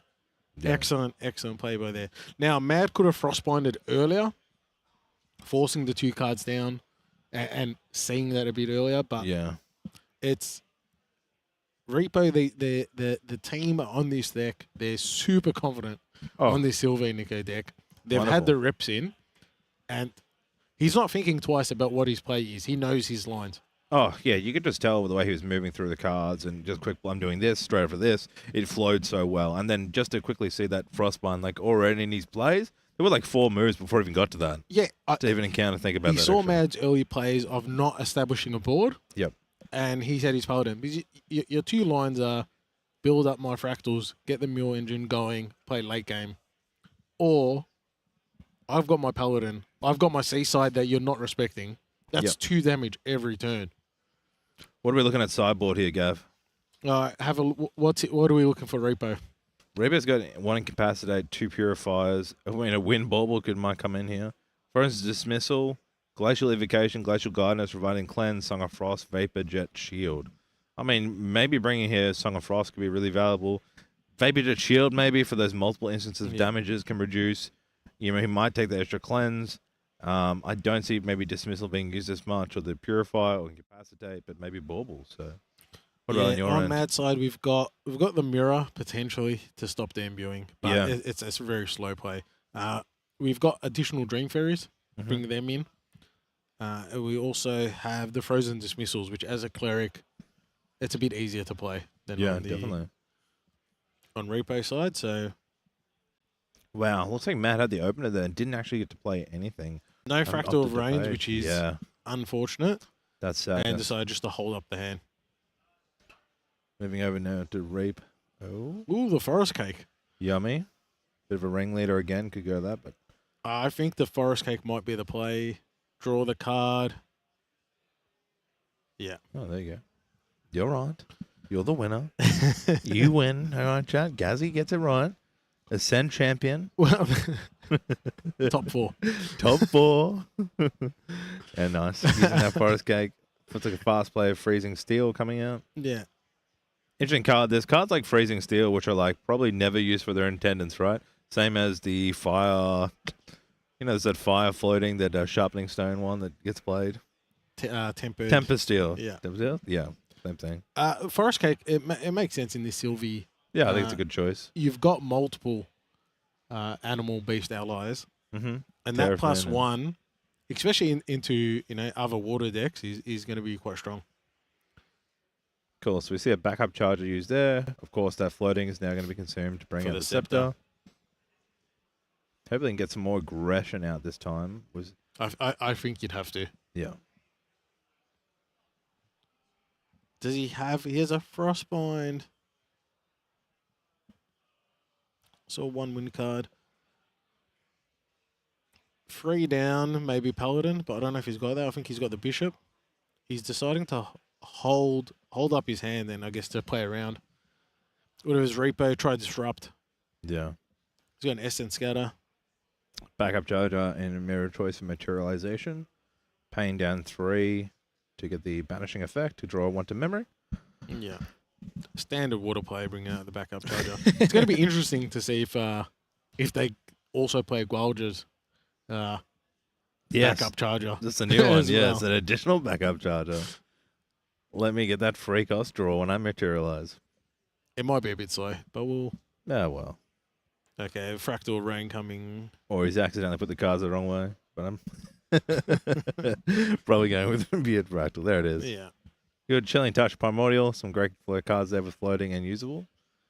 No floating memory, like no graveyard at all for Repo now. So you don't really want to bring out the Scepter and then lose a card. Yeah. These water matchups, like I said, it's all about influence. Yeah, numbers matter. Yeah. Looks like tapping. Looks like activating 1 and then 3, paying 3 Ringleader. for the Ringleader. Yeah. We'll love this card. Now, Swinging for 2. first blood again to Repo. First blood. First blood. We need like the animation Shinja when that happens, okay? For Lost Blast on in the screen. Fort here, so for nothing, I believe he's going to level up. Yeah, using it here. Let's get Yeah. get that win stuff online. Well, that Essence Scatter for that Fractal of Rain for Repo, he doesn't have a graveyard. So that is a negative card. So Yeah, I there's part of me that likes the Essence Scatter on the Fractal of Rain. Yep. While he doesn't have any graveyard. Yeah. Just stop the mill now. Yep. He may as well use it. Yeah. Get it out. That would be I mean, my play. He only had 1, correct? So Yeah. there it is. Essence Shadow used on the Fractal. Nice play. It also has floating, which is Yeah, really it's a cool lovely card. play. Yeah, it's a 2 cost. For Mad. It's like plus and minus. Now you don't want to go too aggressive, just in case. Yeah. 4 damage came through. Hold 2 up your levels as well. Frostbind. There's the wind bauble we talked about through the sideboard. Yeah, build that influence back up. Brought it in. Even more important now that you've lost the reservoir of the Fractal of Rain. Yeah. Interesting. Going for a pre-frac on the token. Yeah. Another fractal, which is good. Meaning fractals are not just important for keeping that influence up, but also the refracting missile. It's Exactly. super powerful. Like Exactly. it's strong for dealing with minions or doing that 3 damage. 2 damage again from Ring. Bovine in hand. 3 getting paid here. Paladin's coming down. Has now floating from the Fracturize. Fracturize. Ooh. Frozen here. Dismissal. And you've got stuff that you can do in response to activate. Are you going to do it on here? I mean, you want to probably maintain your state. And the Paladin is a strong card to help Or is him it maintain. the Tempest down? I think he might have the downfall in hand. Just considering. Yeah, I saw downfall. Yeah. So, but here we're back to this point now. Repo, he's presenting 5 damage a turn. Yeah. And that ringleader we're talking about is like, it's just a 3-cost card that you're going to swing for 2. It's like, 2 is an interesting number. It's like, am I really going to get that off the board? Is 2 enough? And if I do, then I have to deal with, this plus buffed next Terrafin, or, it becomes such an interesting threat. And if you're looking at Repo now, if he attacks with the Paladin, there's another 3 damage. Next turn levels up, the Scepter's out, 4 damage. It's going Sylvie. That Bovine's going to get +2. 1 from the Sylvie and then 1 from the Forest Cake. So if he doesn't level up, he is in a dangerous position. Cerulean Decree in response to the Tempest downfall.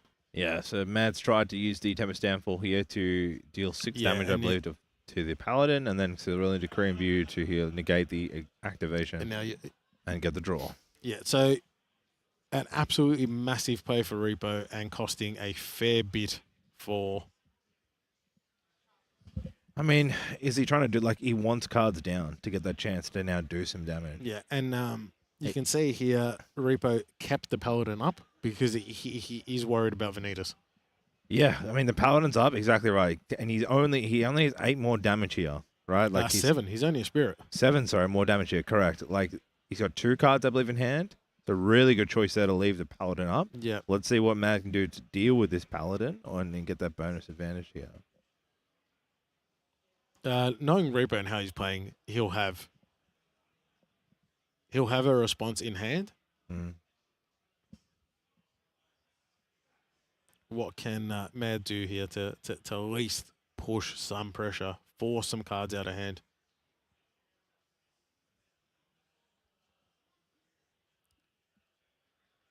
The Paladin makes it very hard. 4 health is going to be hard to get past without expending. What cards is Mad looking for that he would have in his hand to deal with? I guess Smoke Bomb you're talking about, that's a materialized card. Materialization. He's 1 of Tempest Downfall. Yeah. Unless he has 2, so I'd expect him Dream to. Fairy we talked about. to put more in. If he had that. Dream Fairy is a play. Yeah. Looking at the rest of his hand, those are probably the only. Dream Fairy would be really strong, but he's put 2 cards down. I guess the Deacon or Bishop, just having allies to deal more damage. That's just not enough damage. Yeah. Looks like fracturizing his power cell. I think he's going to try to use Vanitas to. Okay. Going to level 3 there. Another 4 damage off the level up. I feel like he's got to hold his hand and just play for the Frostbind to. You can clear the Paladin yourself now, swinging with Vanitas.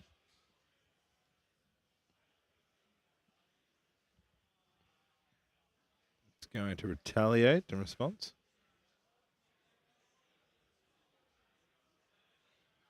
Okay, Reaper's got 2 damage, 4 on the Scepter. We're looking at 6. And then a 3 on the Bovine if he wants 9. Not really concerned about losing at the moment. Look at the Sylvie on enter here as well, so probably going Yeah. to go with a Bovine or a Terrafin, depending what he has. I believe he's only got the bovine. Some more damage. Couple coming of in. refracting missiles. There's Bovine. Is he not popping Forest Cake? Might be holding it, I guess. I think you should. Do you use it? I think you do. Otherwise, it's going to be killed. Like, he's going to swing. The easily. bovine's on the field, so you can't frostbind. You can't frostbind the bovine now. It's already on field. Yeah, correct. It's already on field. It's already Yeah. given buff. Second counter enters. Coming in for 3 damage. Ooh, another floating memory. Nice. Nice.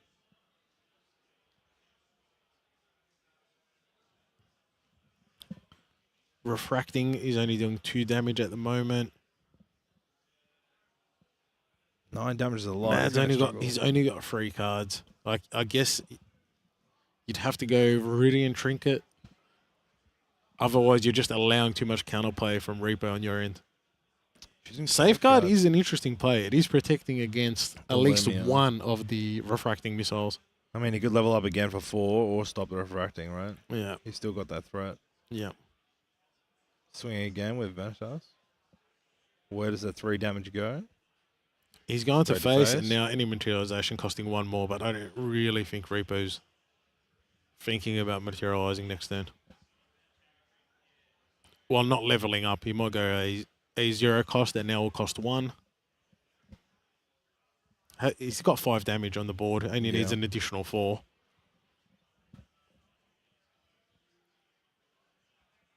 There you go. Still paying for Nico there. Mm. Is that for 3 counters? Is that what you said? Yeah, because Vanitas hit, so Should've you had to plus pay 1. 1 additional more, so you used the floating memory. Yep. The safeguard in response, so saving that additional 4 damage. Again, paying to 5. We talk about the influence. Like, Mad doesn't have enough to pay 5 down to get rid of his Scepter. But He then- does. He can tap his True, the Fractal now. his fractal, but he wants to keep his hand open until the end Correct. of turn just to see what happens. So Bovine, Rippleback Seaside.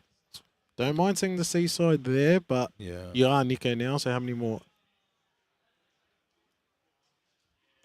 Tapping Fractal here. He's going to Torrential Blast. This is going to be countered. If he has a Frostbite. Was that another Cerulean Decree? Frostbine's there on Yeah, the Frostbind. end. Yep. Yep. Frostbind negating the activation of Torrential Blast. Yeah. 21. Two refracting missiles. Yeah, surely you can. Didn't go for. Maybe he only has Does he one in only hand. have 5 cards? He's got 2 refracting in hands. Has he got 6 cards? Could he have just done both? He gets 3 costs each, right?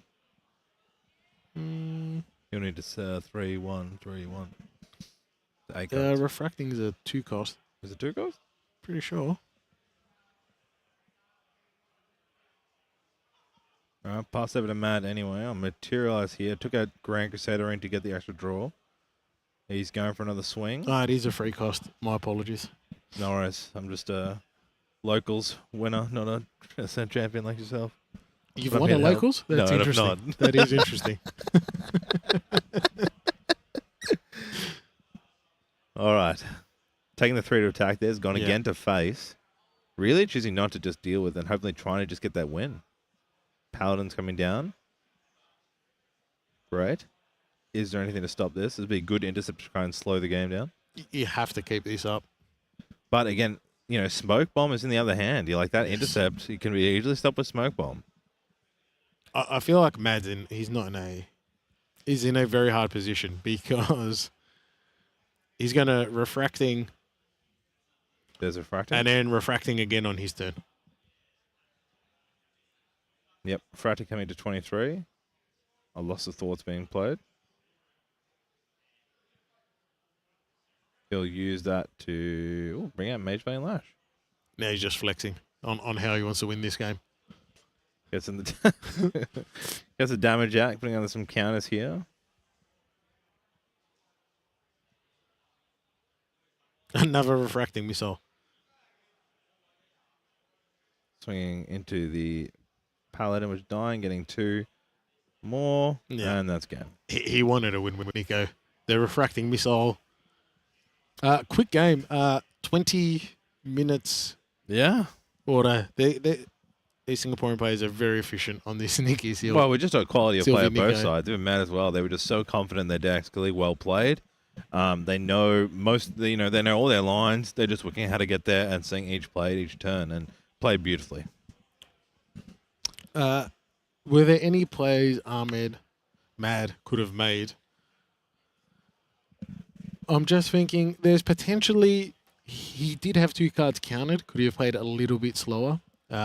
Potentially, but I just feel like maybe a little bit slower, not going to Veneta straight away, but you've got these win cards in your deck, and if you don't get these win cards out, Yep. I think it you're does become looking punishing. You're looking here too, like the board control of on Reaper's side was just like that. Seaside say they're both games chunking away. Yeah. That Paladin said they're like he didn't have enough strength to board wipe clear. That's in there to get rid of those allies. So eventually he just gets to a point where it gets uncontrollable before he can get into that lethal turn. Yeah, we didn't say Mad get any bishops out. Yep. Like to like counter the Seaside ringleader with his own tempo. Barely any Paladins out, and you saw Repo Paladins present each game. Seaside 6 to 8 damage. Yeah. It's hard to do when you're. If I can put a card out and it just stays on the chipping bit by bit, and this is what these water decks want. And I think too, like Mad opted to go first, and then in first turn just didn't get to play. Yeah. So it's some cards in there. It does happen with the RNG of the game. There are some. Yeah. We talk about decks that are the bit of decks that are consistent. We talk about the consistency of decks or more RNG or high rolling of decks there. They're probably disappointing. He wanted to see other cards early on to get that punishing, right? These water decks, if they can get out an ally that is going to stay on the field, where they can pay those resources, and then once it's on there, maintain, get that compounding interest of that. Yeah, that's it. Make it rain. That's it. Turn 1, turn 2, turn 3, turn 4. Yeah. It's the Warren Buffett school of Grand Archive here. Get the allies out early, keep them on the board. Yep.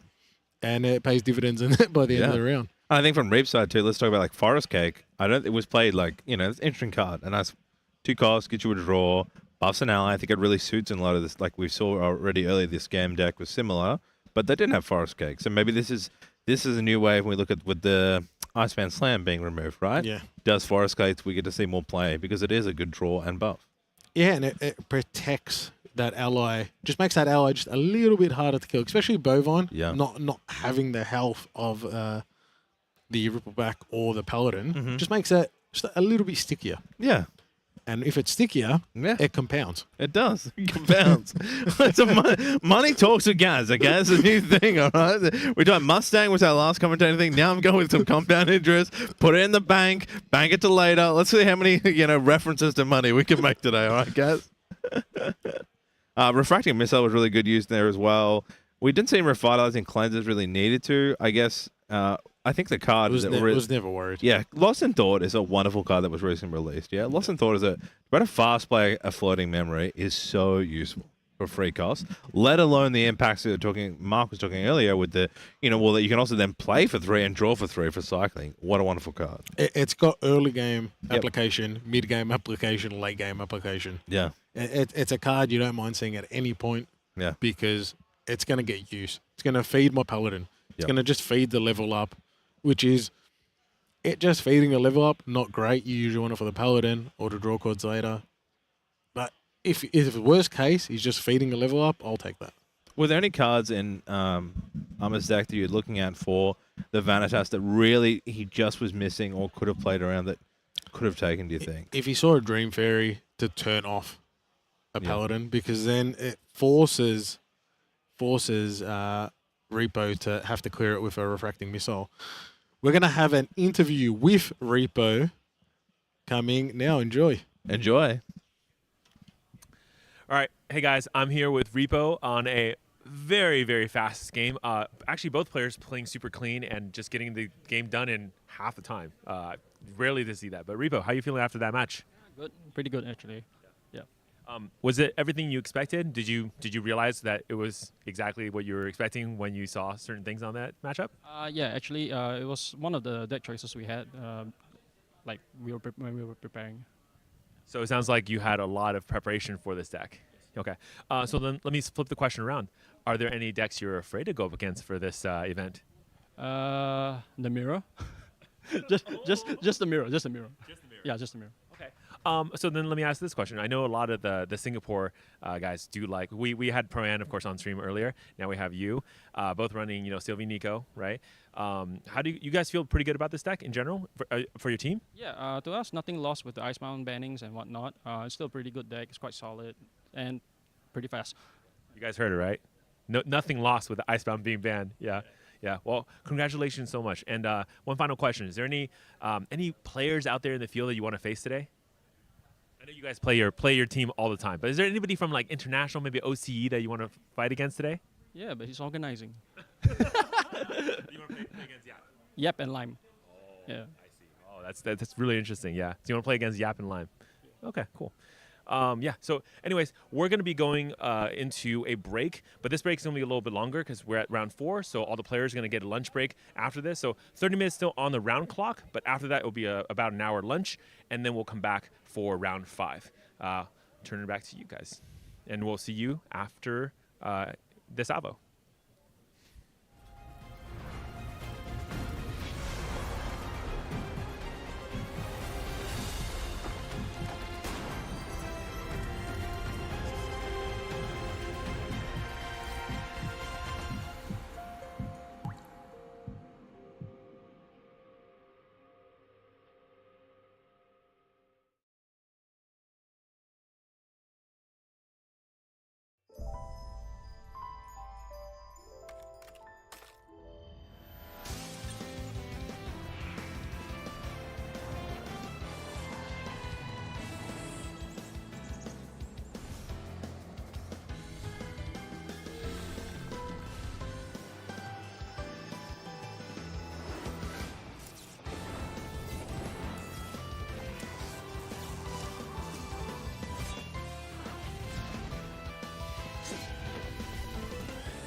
しなく広がる空に失ったものを嘆く声迫られる選択の日々正しい道の方へ間違ってなかったと証明しよう生き様で邪魔されても席を読むさこの頭で全て手に入れる高く高く飛べどこまでも行こう不可能と思い込んでたものがなぜか小さく感じた見てる景色がそう先になったから叶うまで近い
果てしなく広がる空に失ったものを嘆く声迫られる選択の日々正しい道の方へ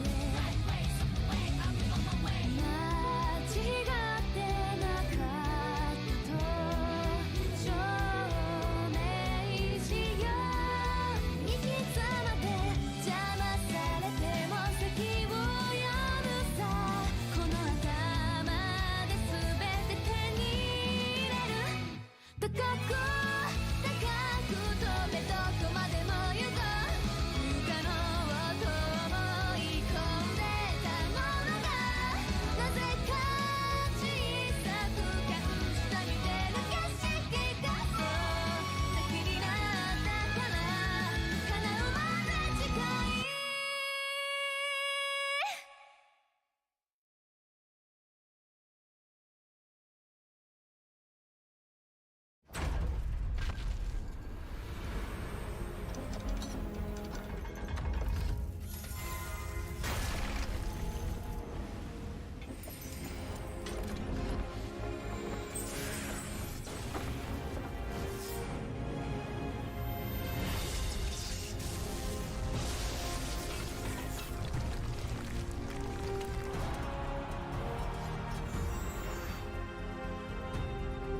てしなく広がる空に失ったものを嘆く声迫られる選択の日々正しい道の方へ間違ってなかったと証明しよう生き様で邪魔されても席を読むさこの頭で全て手に入れる高く高く飛べどこまでも行こう不可能と思い込んでたものがなぜか小さく感じた見てる景色がそう先になったから叶うまで近い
果てしなく広がる空に失ったものを嘆く声迫られる選択の日々正しい道の方へ間違ってなかったと証明しよう生き様で邪魔されても席を読むさこの頭で全て手に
しなく広がる空に失ったものを嘆く声迫られる選択の日々正しい道の方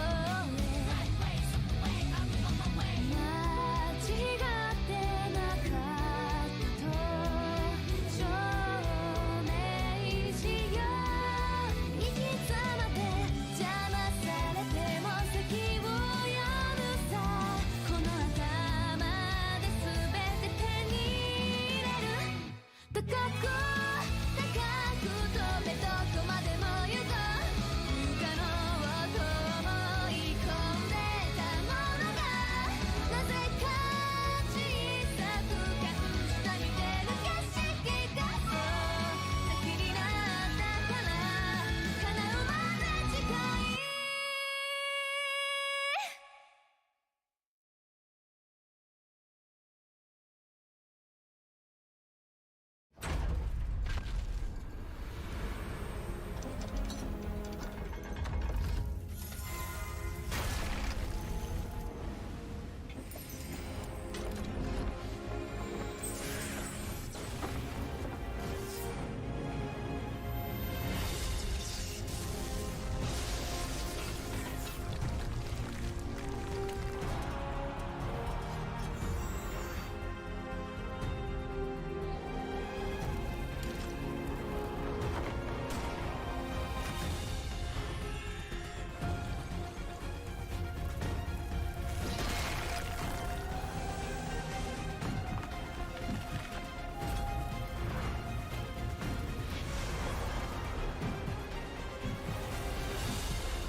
果てしなく広がる空に失ったものを嘆く声迫られる選択の日々正しい道の方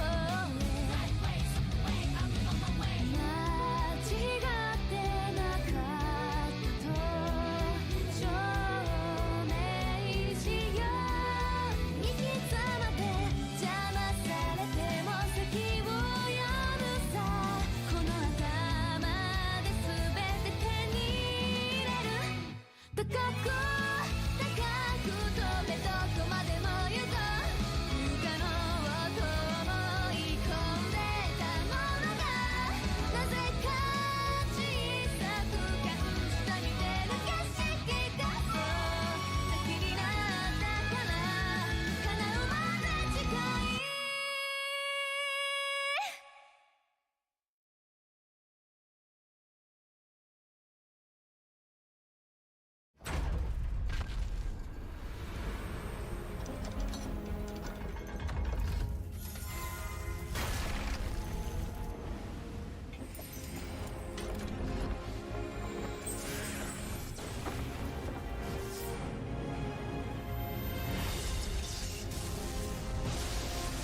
しなく広がる空に失ったものを嘆く声迫られる選択の日々正しい道の方へ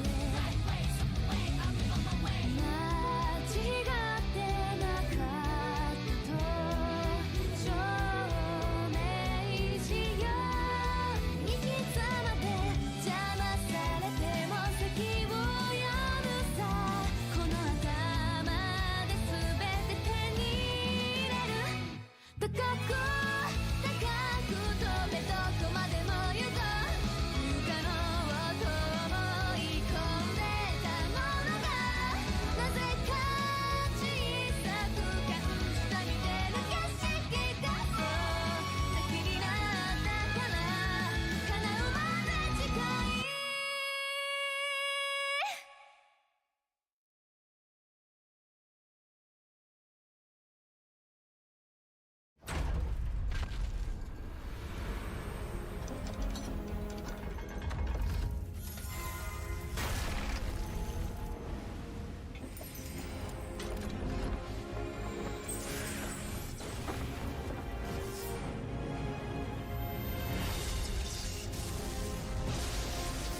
ったものを嘆く声迫られる選択の日々正しい道の方へ間違ってなかったと証明しよう生き様で邪魔されても席を読むさこの頭で全て手に入れる高く高く飛べどこまでも行こう不可能と思い込んでたものがなぜか小さく感じた見てる景色がそう先になったから叶うまで近い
果てしなく広がる空に失ったものを嘆く声迫られる選択の日々正しい道の方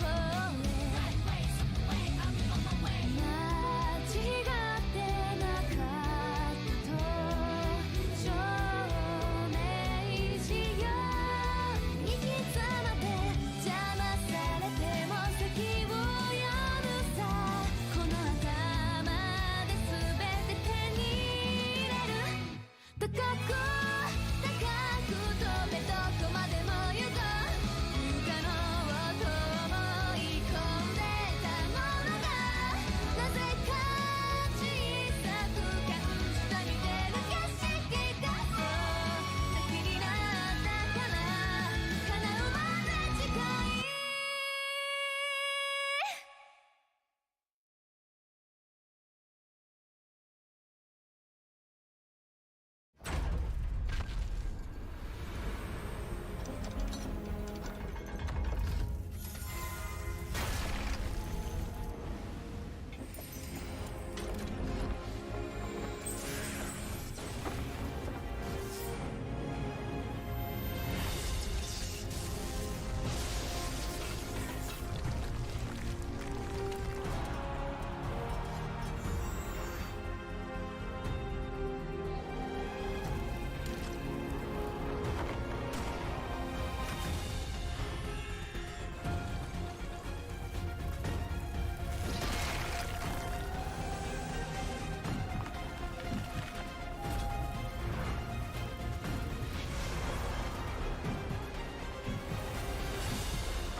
こへ迫られる選択の日々正しい道の方へ間違ってなかったと証明しよう行き詰まって邪魔されても先を読むさこの頭で全て手に入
てしなく広がる空に失ったものを嘆く声迫られる選択の日々正しい道の方へ間違ってなかったと証明しよう行き詰まって邪魔されても先を読むさこの頭で全て手に入れる高く高く飛べどこまでも行こう不可能と思い込んでたものがなぜか小さく感じた見てる景色がそう先になったから叶うまで近い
果てしなく広がる空に失ったものを嘆く声迫られる選択の日々正しい道の方へ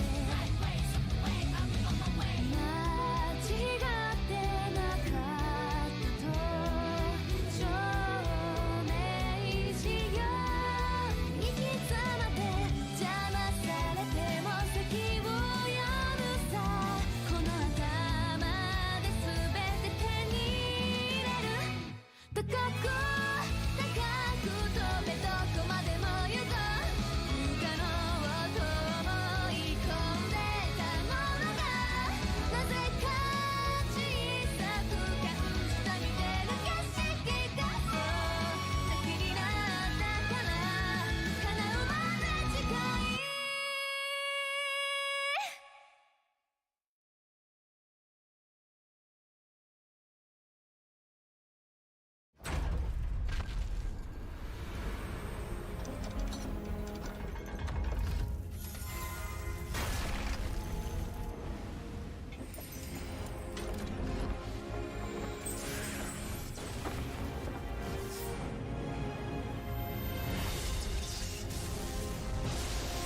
しなく広がる空に失ったものを嘆く声迫られる選択の日々正しい道の方へ間違ってなかったと証明しよう行き詰まって邪魔されても席を読むさこの頭で全て手に入れる高く高く飛べどこまでも行こう不可能と思い込んでたものがなぜか小さく感じた見てる景色がそう先になったから叶うまで近い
果てしなく広がる空に失ったものを嘆く声迫られる選択の日々正しい道の方へ間違ってなかったと証明しよう行き詰まって邪魔されても席を読むさこの頭で全て手に入れる高く高く飛べどこまでも行こう不可能と思い込んでたものがなぜか小さく感じた見てる景色がそう先になったから叶うまで近い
ったものを嘆く声迫られる選択の日々正しい道の方へ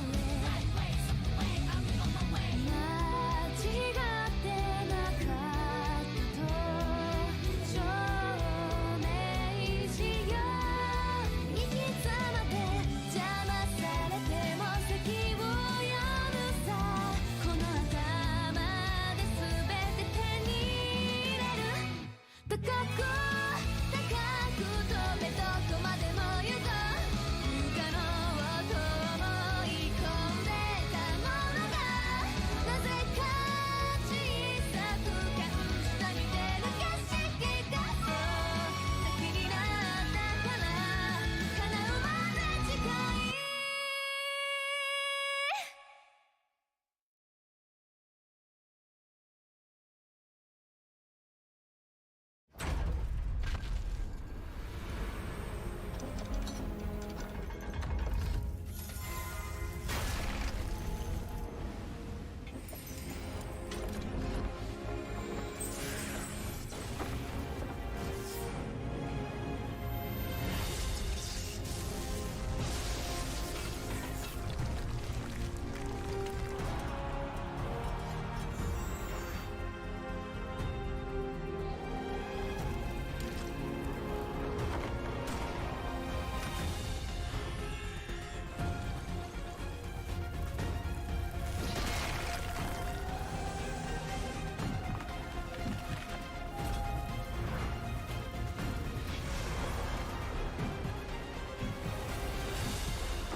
果てしなく広がる空に失ったものを嘆く声迫られる選択の日々正しい道の方へ間違ってなかったと証明しよう生き様で邪魔されても席を読むさこの頭で全て手に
しなく広がる空に失ったものを嘆く声迫られる選択の日々正しい道の方へ間違ってなかったと証明しよう行き詰まって邪魔されても先を読むさこの頭で全て手に入れる高く飛べどこまでも行こう不可能と思い込んでたものがなぜか小さく隠した見てる景色がそう先になったから叶うまで近い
And welcome back to Ascent Melbourne. I'm Mark from Solar Games, and joining me is Mr. Ree. That's it. Hey-yo. Apparently, I found out he's also Professor Ree. So Yeah, it's exactly right. Yes, I'm an educator, not just in casting, but in IRL. So. That's right. Educate. Yeah, so all the players are kind of coming back from lunch. We're going to bring you a very, very exciting lunch. By the way, folks at home, if you don't know which game you want to watch, and you're like, hey, I kind of tuned into Grand Archive, don't miss this game. This game is going to be fun. I'll put it this way. This deck is something that no one expected. It's doing very well. It's 4-0. And it's going to just charge right into the action. Oh, nice. We may be saddling up for some action here too, right? I'm loving it. Well prepared. That's yes. right. Yeah. Yeah. So, anyways, it was a surprise. Funny thing is, I did talk to the player after round one. I'm not a believer. Right? He's like, okay, I'm running this like horse deck. I'm like, you're running a horse deck. Yeah. What does that mean? Really? Tell me more. It's like, yeah. I'm like, wow. So yeah, things are gonna happen. We actually don't know who he's gonna be matching against, so we'll kind of get there soon too. But yeah. So how are you enjoying this day so far, Mr. Ree? Loving it. I'm loving it. I'm casting it. I'm loving it. Meeting new people. I've just sat down with some of the players in the break. Got to know how they're playing, where their mind's at. Yeah. Some people surprisingly this deck now is coming 4-0, super crazy. Yeah.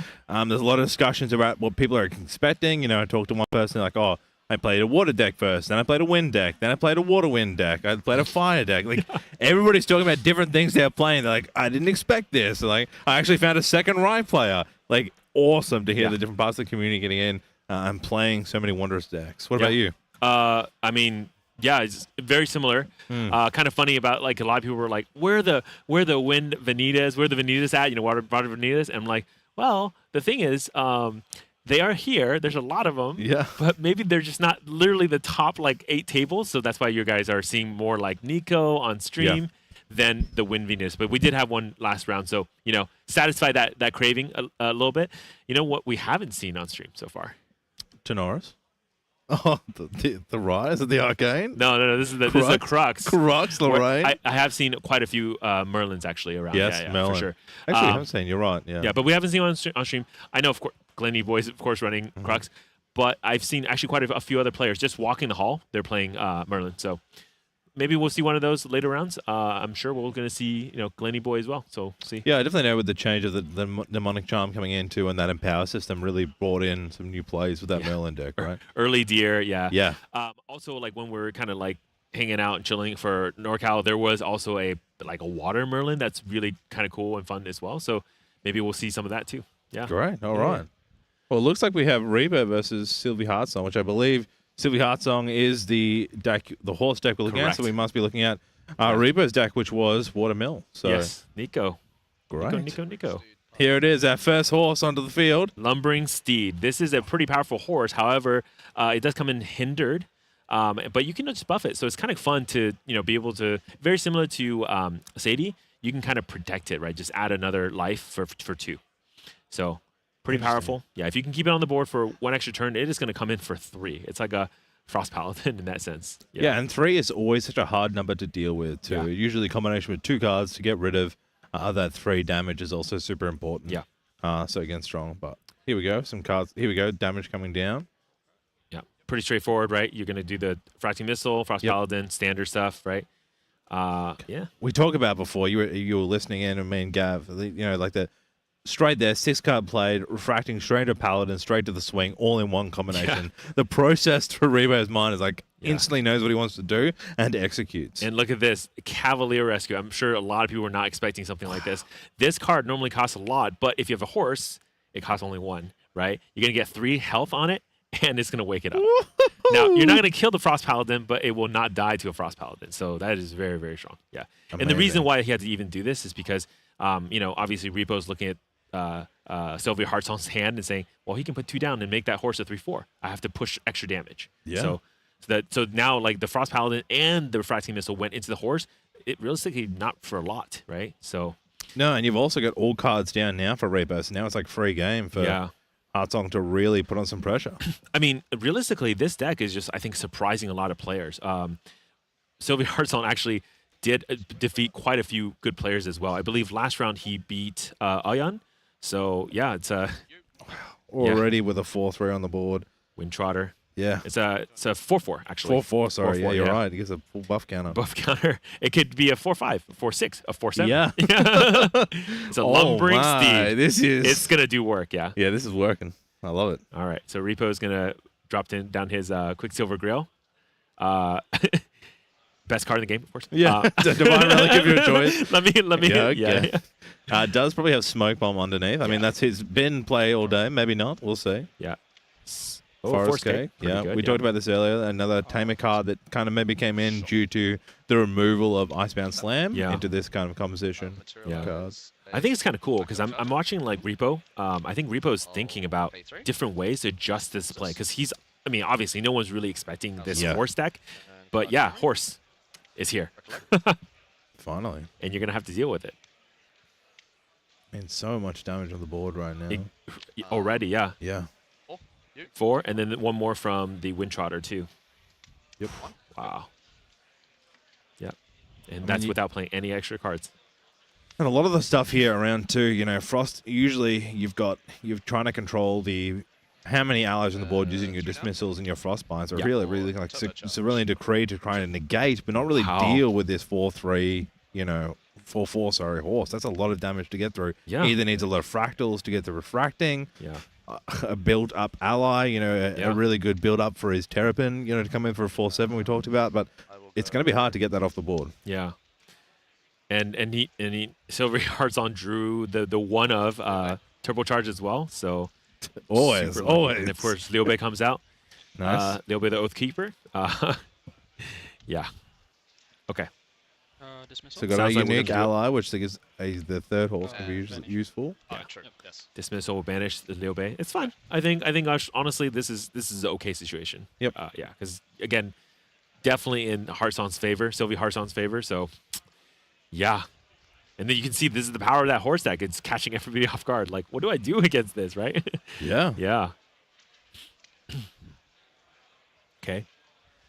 I mean, things are like, this deck builds up for, does it go for the Ravishing Finale in the end? Like, you're building up to that Nico, right? Like, can you build up enough or maintain through Revitalize slow down the pace of damage till you get to the point where you can get the Nico, full build and get him to mill his entire, deck through. Like Terrafraying really good. Yeah. He wants to now just try and defend, reduce, and survive. And water decks can do that. It's more on the defensive side he's gonna have to play now. And let's be honest, how many times have you seen Repo play so defensively? Like Quicksilver Grail, right? Yeah. Now Terrafraying. I mean, in this deck, of course, he wants to start milling, doing his actions, but it's really tough if you're staring down this much damage on the board and threats that you cannot remove, right?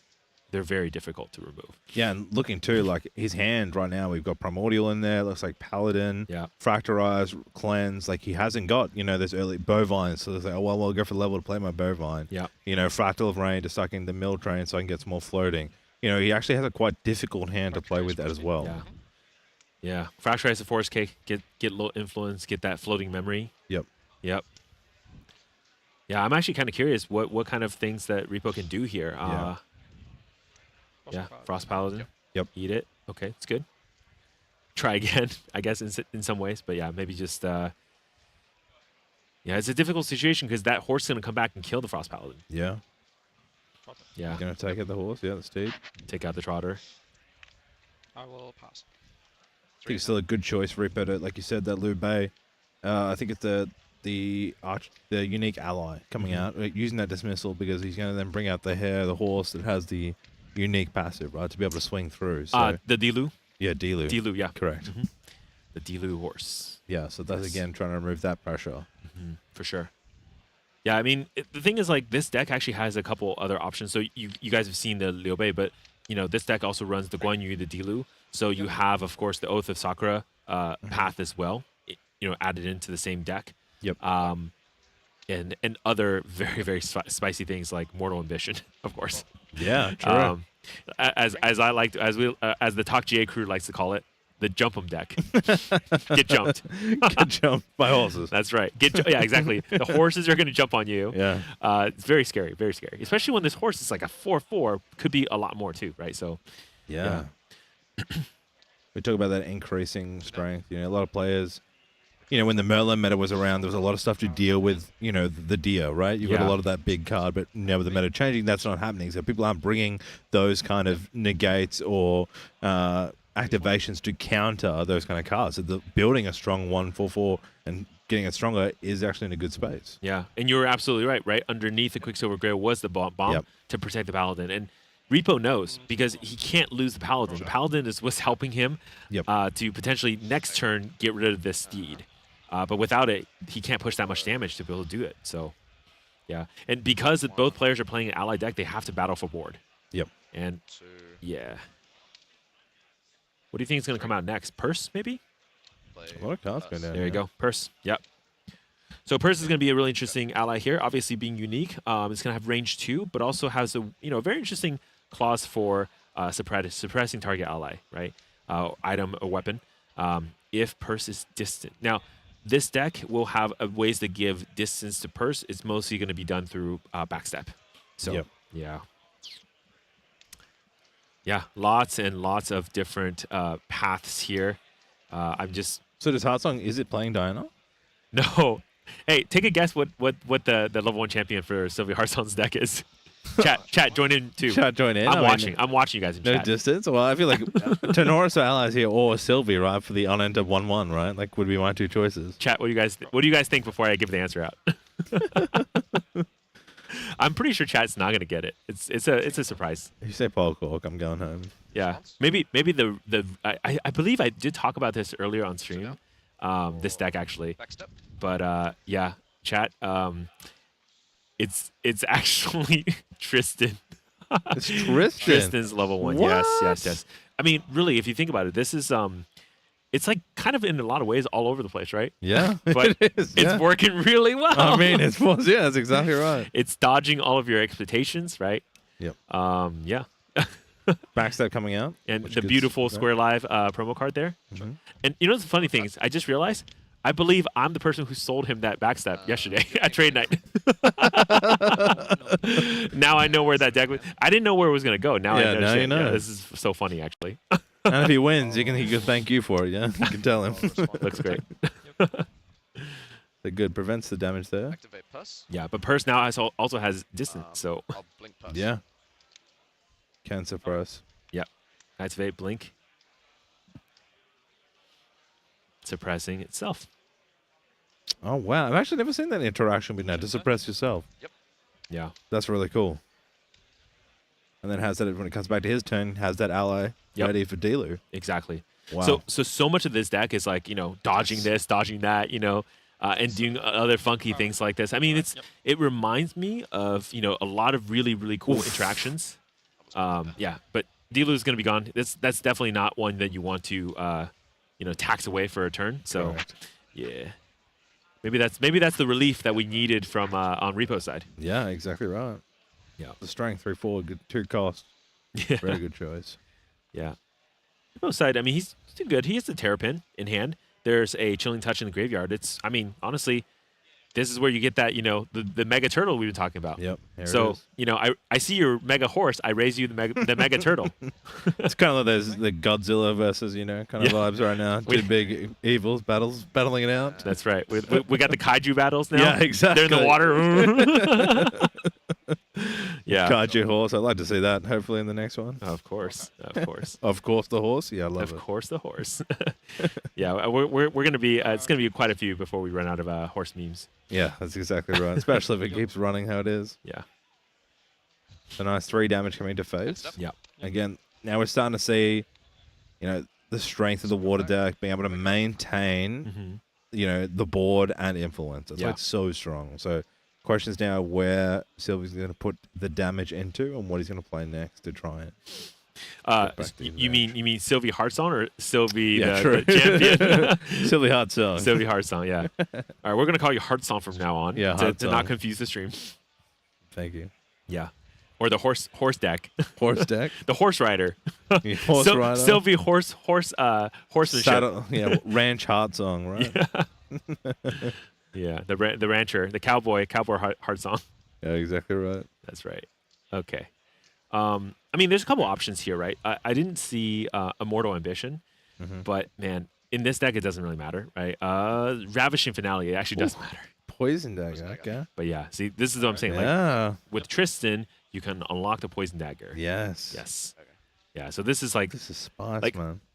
I mean, Repo's probably like, what is going on? Yeah. It's like everywhere.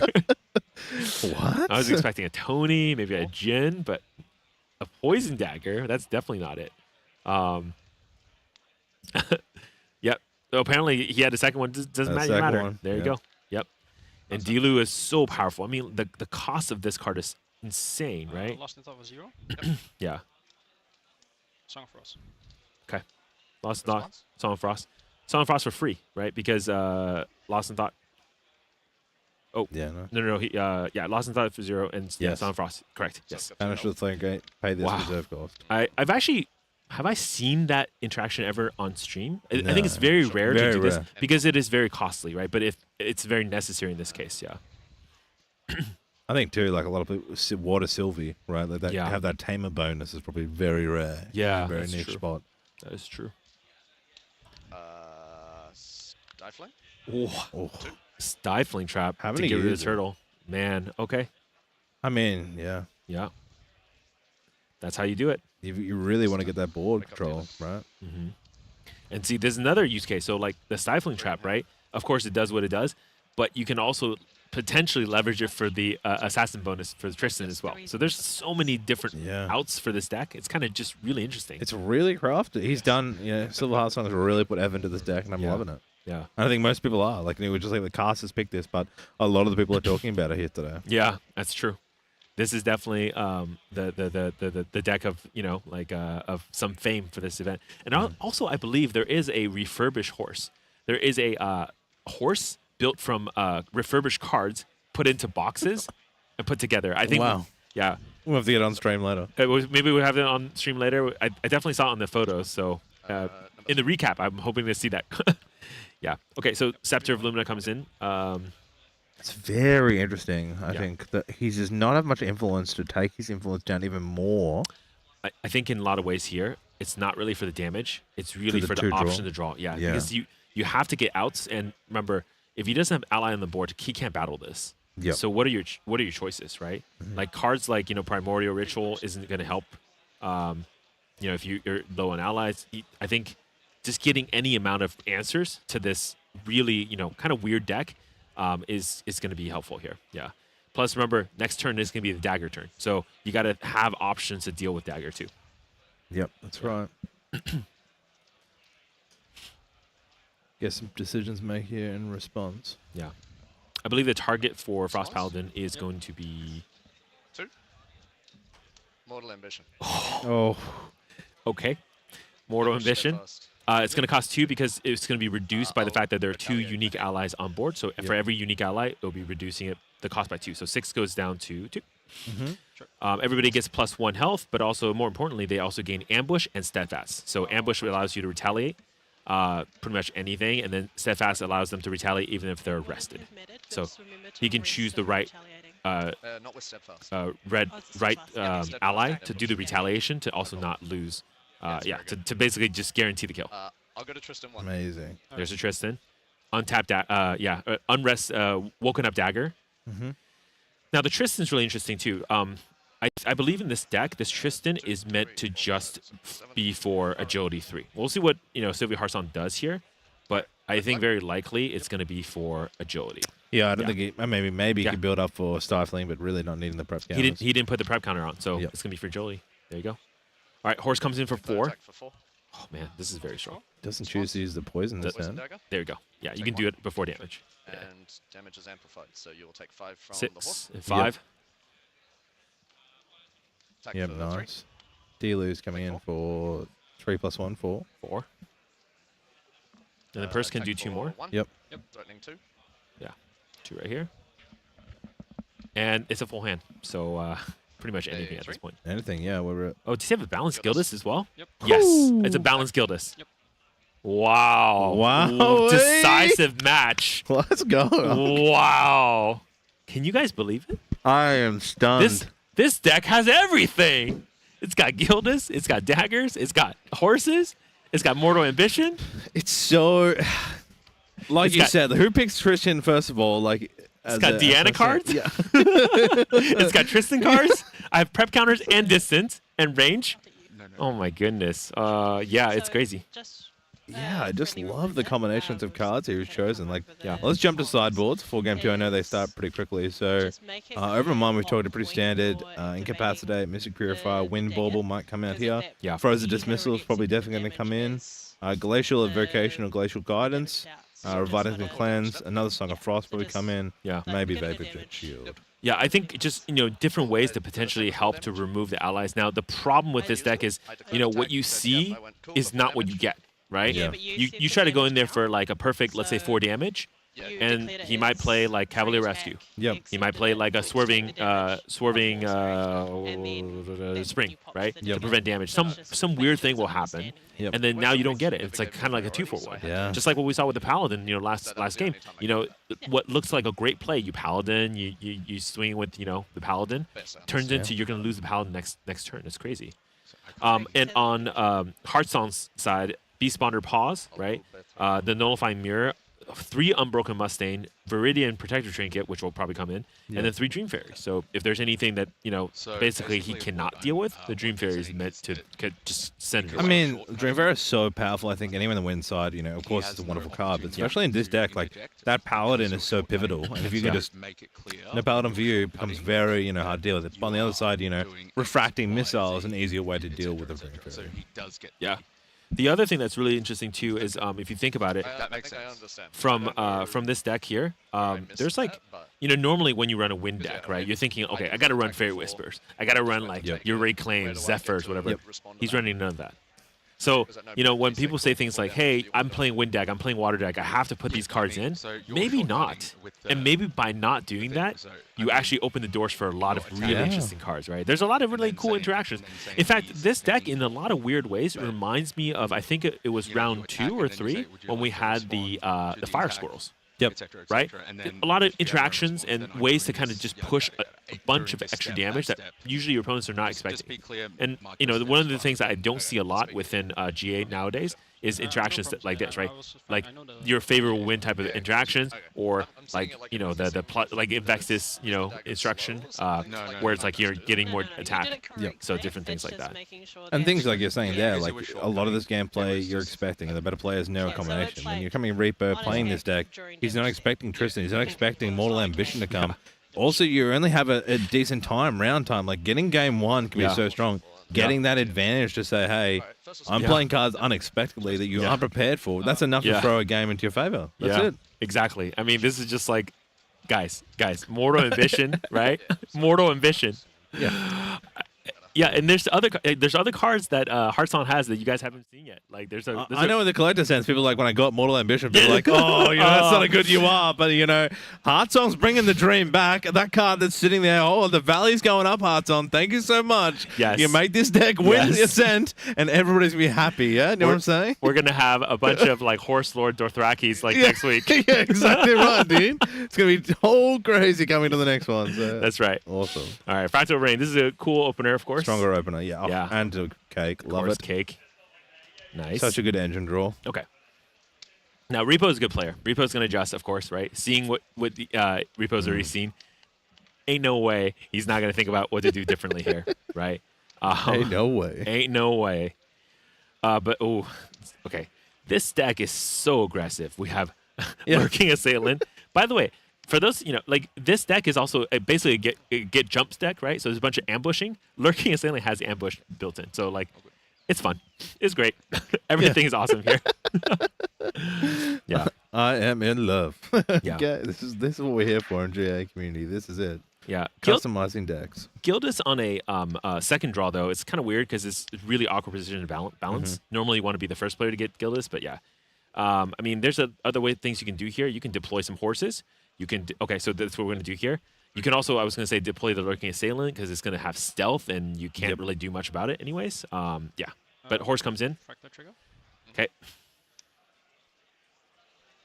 Mill interaction happening first, then doing the backup charger, paying 3. Yep.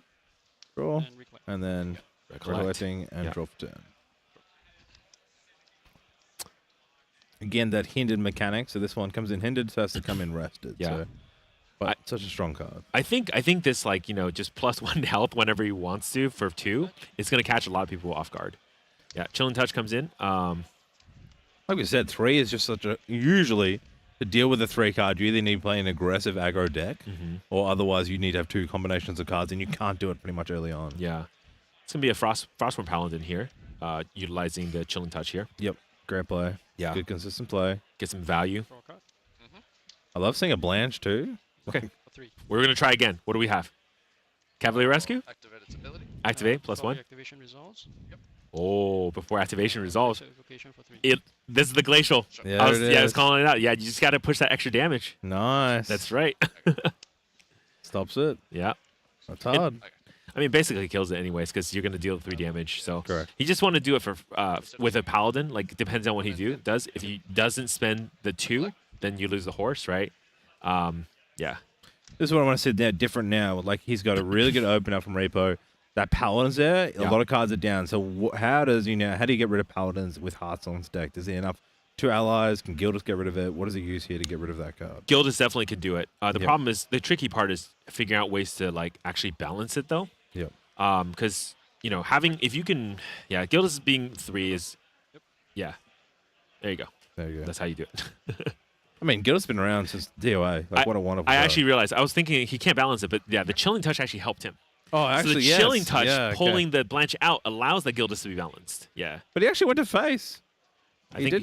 he just Oh, pushed because he gets Dream Fairy instead. It's much better, yeah. Nice. There we go. Like you said. That's it. Exactly right. What a wonderful card to play in this, Yeah. and great choice of movement there. Yeah. So we're gonna have I believe it's gonna be 7 in influence, and it's gonna looking pretty good. But again, he has to refracting, but it's still going to cost 3 to refract to get rid of that Dream Fairy and 3. He might be able to get a Paladin down. Yep. But is that enough to play around, or is that the line he wants to go? I don't know. I'm not Reaper. You got to get rid of the Dream Fairy before you play another Paladin. So Yeah. you're kind of a little bit stuck. I mean, one of the things that maybe Repo can look to, I know that Repo has a Terrapin in hand.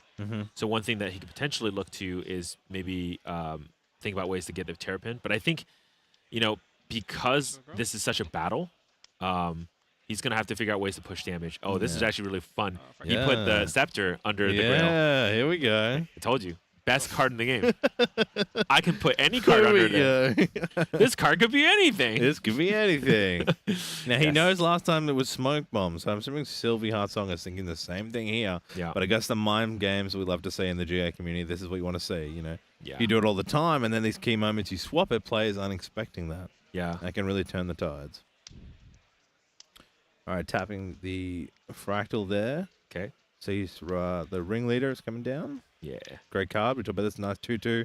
It doesn't usually people don't want to kill it because it gives that chance to give an ally a buff. So it usually stays on for a bit, but we'll see what Heartsong decides to do and then passes. Yeah, it's really tough. I mean, you know, the Frostborn Paladin is what really he wants to use, but he can't use it. That would have been so nice to have last turn, but there's no way. So yeah, Heartsong also has another Gildas in hand, by the way. So even if this one gets removed, there's another one that's going to come in, kill the Frostbound Paladin. It's really, really sad face. Yep. Interesting. Going for the level up. I mean, does he have much floating in his deck? Do you know? Like, no, it's usually Floating wise, not that much. Yeah. But I guess he doesn't need it because no. Watch he hits the Gildas. No, it's Blanche. Okay. All right. Recollect. Yeah. I'm gonna I guess when you talk about like so far we have seen like not seeing this deck very much, but it has so much control. Yeah. Like he doesn't need losing a card. Not really worried. He has so quick lethal points. It looks like he has been able to maintain things pretty quickly. You know, like keeping it alive where they're paying 2 for that steed. Gildas is so strong. Like it's that's a mortal ambition, guys. I'm just it's a lot. Just for the collectors at home. Yeah. The fun thing here too, right? Normally, right? Mortal ambition is going to be played defensively, but if you can keep your Gildas balanced, you can actually do a bunch of stuff with mortal ambition on that too. So, yeah. Anyways, just all sorts of different things you can potentially do with this deck. It's kind of crazy. Lurking Assailant comes in. Yep. Title lock. Man, look at this ally board. It's gonna overrun. It's because things like Dream Fairy, it's gonna keep your opponent's ally low while you keep your allies high. You can protect your allies in different ways. And just essentially like make it so that there's nothing they can do against your available allies, right? It's a fun deck. I think a lot of people, I mean, chat's also responding to it. A lot of chats are like, whoa, I'm really surprised about this deck. This deck slaps, you know? So, yeah, it's crazy. I think decisions here, if he can incap it, correct? He can pay 2 to incap. Pay 2. Yep. The title lock. There you go. It's going to be Frostbind. And then Frostbind. Yeah. The power of the water. I mean, the problem is Repo has to do this right now, even though basically that's spending 2 cards to get rid of 1. So it's going to be, you know, neg 1 card just to do this. But it's kind of necessary because that board is going to get out of control real fast. 1. Yep, 1 damage with Gildas. And then 1, get rid of the ringleader. While all defenses are down. Yeah, great play there. Using that title lock not only stops the play, but also ruins the balancing. Yeah. And remember, there's agility happening too. Oh, yeah. Yeah. So this is not over because of the Tristan agility. Yeah. Scepter being removed from the Grail, which is great. Okay. Sylvie comes in, levels up. It's going to be 4 damage threatened from the Sylvie Scepter level up. Okay. Ravage Finale. It's okay. Yep, take 4. Trigger. Okay. Taking the pre-rec mill. Okay. Wow. Frozen Dismissal. The best. That's not something that I think Repo wants to mill. Definitely Dismissal is much better being played against this deck. It's actually a tough spot. His hands 2 Primordial, 2 Lost in Thought, and the Bovine. Probably wants to get the Bovine out, get the buff counters on it. But really, actually, got a bit of pressure here. Hasn't got a Terrapin. Can't put his Paladin down. He's going to have to really buff this and then Bovine up. Kill the Gildas, right? Yeah, it's a likely target here. Yeah. I mean, Bovine versus horse, right? Does the bull win or the horse? We'll find out, right? Exactly. Yes. Oh man, this is crazy. Attacking Gildas. Okay. Target self mill. Okay, self mill. Yep. Yep. I'll let the mill resolve. Another bovine. Bovine. Oh, two Oh bovines. my. 2 floating memories. That's not It's too bad. floating. It's not bad. Reaper with a bit of smile there. It's not bad. That's very good. Yeah, That's not bad. that's And- pretty good. Even Hearthstone saying that's very good. That's very Yeah, good. it's nice. That's what we want. Yeah, nice mill. Don't know whether declare of attack. I'm assuming it's on Gildas. It's on Gildas, yes. Yeah. So yeah, the bovine's going to try to remove the Gildas. I believe Hearthstone does not have a response to this. Yeah. Nice. Wake up. Awesome turn. I was saying, like, looking at Silver's hand before, he's got Delu, I believe, in hand, but he hasn't got a unique ally to play with it. And he has a lot of reaction cards, but not as many horses. So I think it's going to be actually maybe a couple of turns here before he can get back online after losing Gildas and lurking. Yeah. He might struggle now to build up the. He's going to definitely dig for small allies. How many cards does he have in hand? 4? 5? 4. 5, I think. 5? Okay. So I think he has. Yeah. So he has another Gildas already, right? He can definitely drop the Gildas balanced. The 7, there you go. And then maybe just hold back and because Incap's online as well. So there's a lot of options here. Yeah. There you That's go. Good. Yeah, Gildas always. Yep. Gosh, this has got to be really tough. I mean, this is so much damage. Yeah. And that's just enough for Bovine. Unfortunately. Gildas is a very powerful ally. Yep. And then one more to face. Yep. Mhm. And just like that, the board is back in Hearthstone's favor again. Who's this?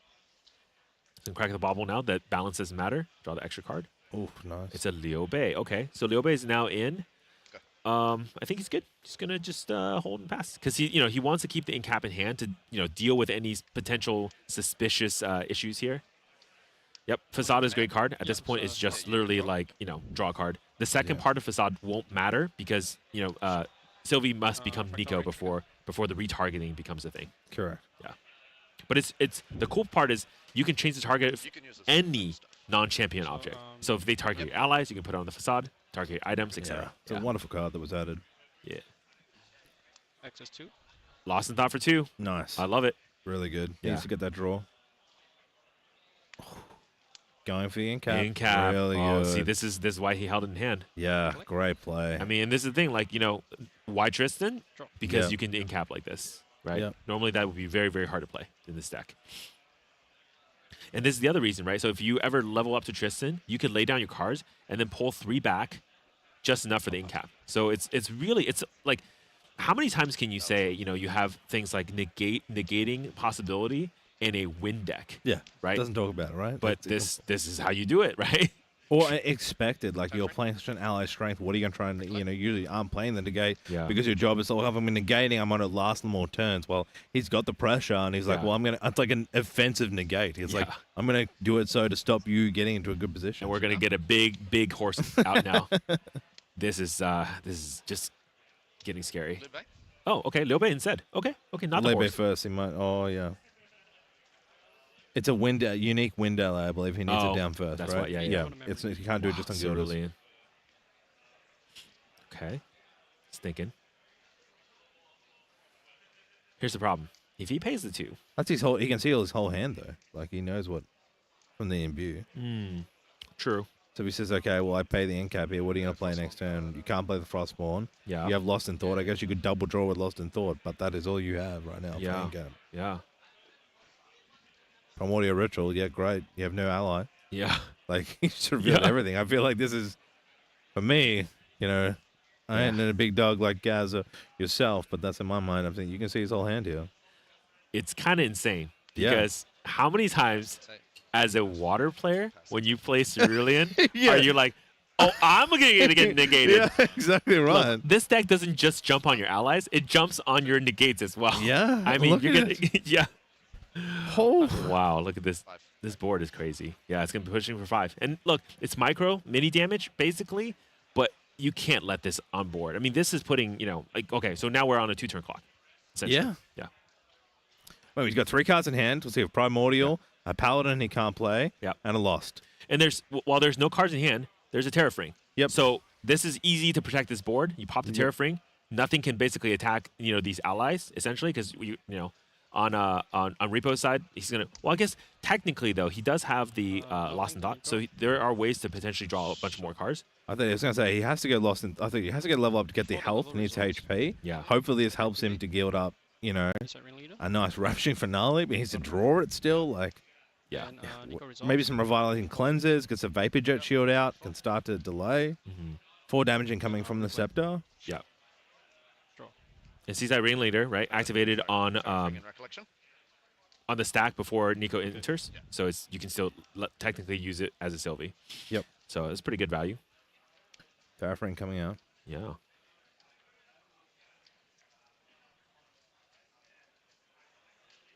Double Frostborn can't play. I think he has to go for a big loss in thought here. Yeah. No, he. Oh, he got Terrafin. There we go. Nice. Yeah. Plus, also the most of the floating memory has been utilized. So Yep. Draw yeah. a card. Yep. Okay. Dash. Yeah, you're right. Okay. But we can start gaining lash counters, and like you said, now it's a little bit out of the range, right? So maybe instead of a 2-turn clock, it becomes a 3-turn clock. Yeah. So yeah. Paying 2 to attack. I think he's gonna have to try to get rid of Gildas. Like, this is just too powerful on the board. Yeah, can't But lay then it you're there. living up the dealer now, knowing that that unique ally is now there for a nice 3-4 anyway. That's right. Yeah, repo and like earlier, like we were talking about, right? Can't deal with this. Yeah. Which means that Frost Paladin here, yeah, useless. Useless. Useless. Yeah. It's definitely like one of the we talk about this. The core Yep. of that deck is that paladin is so strong and such a presence, Poison but dagger. it can be. And why Dreamfire has been known in so many decks because of its consistent, Yeah. disruption to the game. Exactly. And we have an Oath, but unfortunately, it's going to be a little awkward to play Oath with non-unique allies on the board. So I mean, let's see. 1 damage here. I think he can think of 1. okay, Declaring onto the Terrapin, which is interesting. yeah, Steeler's going to come out. 3. Yeah, Should be 3 more 6. damage. So it's just 6 damage onto Terrapin. That's enough to kill the Terrapin. Yeah. Nice. And it's sucks to see it, man. Pass the turn. Has to Wake turn up, over. Dilu. Wake up, Dilu. Ah, man. Vigor. 3/4 vigor for 2. It's almost like cheating, It's almost like cheating. First time the horse deck's been played. Almost like cheating. Almost like cheating. Okay. Take down the watermill, We finally got some horses now. It's the OP Yeah. card. All right, man. It's pretty Okay. good. It's a well-built deck, sir. I respect it. It's a well-built deck. This is great. Yeah. Okay, so he went from win ball, get some more draw here. Yeah. Again, like we said, you really want to think now. He really wants to maintain every turn he can and look for that big finale. Yeah. He knows he's not going to get it through board, but I also think too, if he does that finale, it's also going to leave him open to the ambush, Yeah, right? yeah. The mortal stuff. He's gonna be like, okay, I'm going to retaliate. I mean, that's quite a bit of damage on board. Yeah. Remember, Sylvia also has a backstep in hand as well. So Yep. it's just scary. Yeah. But you also know he's used, there has been already 2 incapacitates played this turn. That means there's less chance that we might see another one.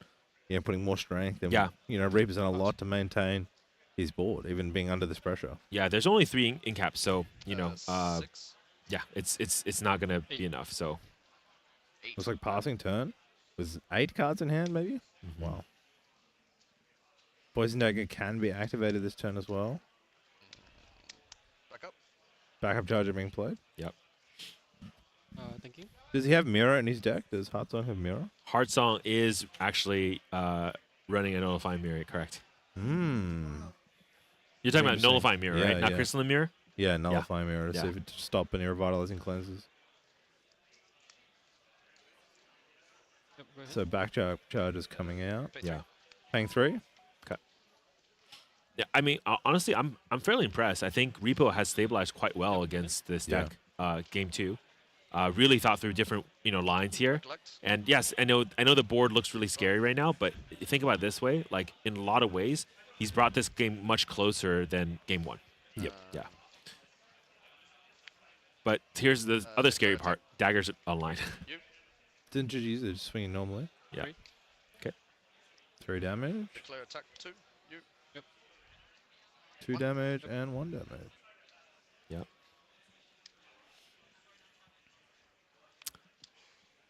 Pretty straightforward. I mean, adding the poison doesn't give you lethal, so usually more players will put in just more damage, put it there, and really want to use that full lethal turn. I think are you allowing for stuff like safeguard or anything to get used to help protect, or like fear of, that one damage is instantly powered by Vapor Jet Shield if that comes out, right? Like it's a very annoying card. Yeah. They can be Yeah. played. 7 in hand. The longer Repo gets in this game, Yeah. the more the pieces will fall for Nico. He's already got the Saccade on the board that can target and pivot. You're also going to have, Vapor Jet. There are a lot of pieces here. You know what Sylvie's planning, by the way? He has 7 cards in hand. He just kind of stopped, right? Yep. He's playing for the Mortal Ambition. Yep. So being that it's Nico has ways to actually just directly attack. Yep. Right? Immortal Ambition is actually pretty devastating here. Yeah. Yeah. Yep. Then 10's pass, looks like. Was the Scepter banished then?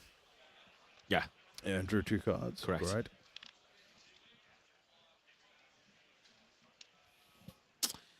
Yeah, and because there's a backstep in hand as well, you can technically backstep the Liu Bei, and the Liu Bei is going to actually hit for 4. The Dilu is going to be 3, so that's 7, plus 1 more from the Dream Fairy if you Mortal Ambition as well. So it's like so many different outs you have. And the next turn, the Purse comes in, so you can basically get a double distant, right, with a backstep once the Purse is out. dash triggers. Um, One enter. Yeah. Fractal Ring Mill. So you see, this is tricky, right? You see a lash. Yeah. And that lash is not going to be so Power free. Reflect. Yeah, it's super scary. Draw.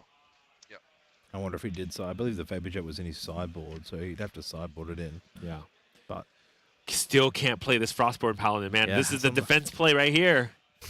There's a big how's he go on shield. that Rev Missile, right? Like, You can't shield it, man. oh, interesting. Going for Yeah. the swing. Yeah.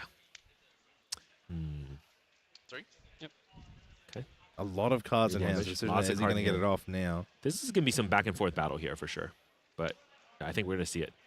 Yep. Exactly. Ambition. 2 cards immortal. Yep. This is very scary, by the way.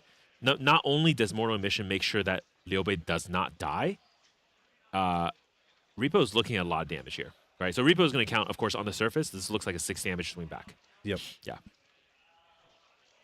Directly onto Nico, which will put Nico at 22. Yep. Yeah. Backstep is 24, so you pop a dagger at 25. Yeah, wow. Yeah. He has 2 cleanses here too. He probably wants to get out.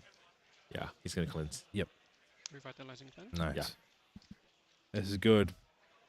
So this is where it kind of really, really interesting, right? So earlier in this game, 2 incaps came in here. Yep. Imagine in this moment, if you had the incaps, this would be devastating. Gain Yep. 5, Yeah. draw a card. Correct. Mm-hmm. But now I guess a draw and heal a huge amount. Resolves. Okay, so So Mortal Ambition resolves. I'll retaliate 6. Do you have any responses before?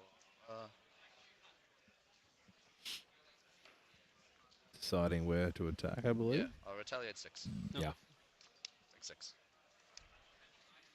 6 damage going straight back with ambush and steadfast. Wonderful. Sure. I mean, still put you in a tricky spot. He didn't lose the Liu Bei. Didn't listen to Liu Bei. That's it. Yeah. All still lives. Pick up my power cell. You also have Power Cell, I think. A lot of people understand with the Power Cell token that Yeah. bonus damage, on top of Oh no, Viridian Trinket. Oh, Oh, damn. go ahead. Yep. Won't be able to revitalize cleansing on this now. He can't do Enough it. Yeah. cards in hand. Yep. Can't do it this time. Poison dagger for 1. Choosing to pop the. So Gain 2. yeah, he's gonna actually gain Sure. 2 because of the Mage Bane Lash. No, gain 2. from Yeah. Mage Bane. Oh, yeah. So he takes 1 damage and he's gonna Heals gain 2. back 2. Yeah. There you go. Nice. Attack for Dilu. So coming in for 4. Yes.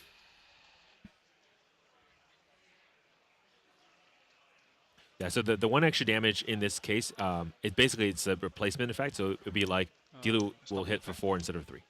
Yeah. Okay.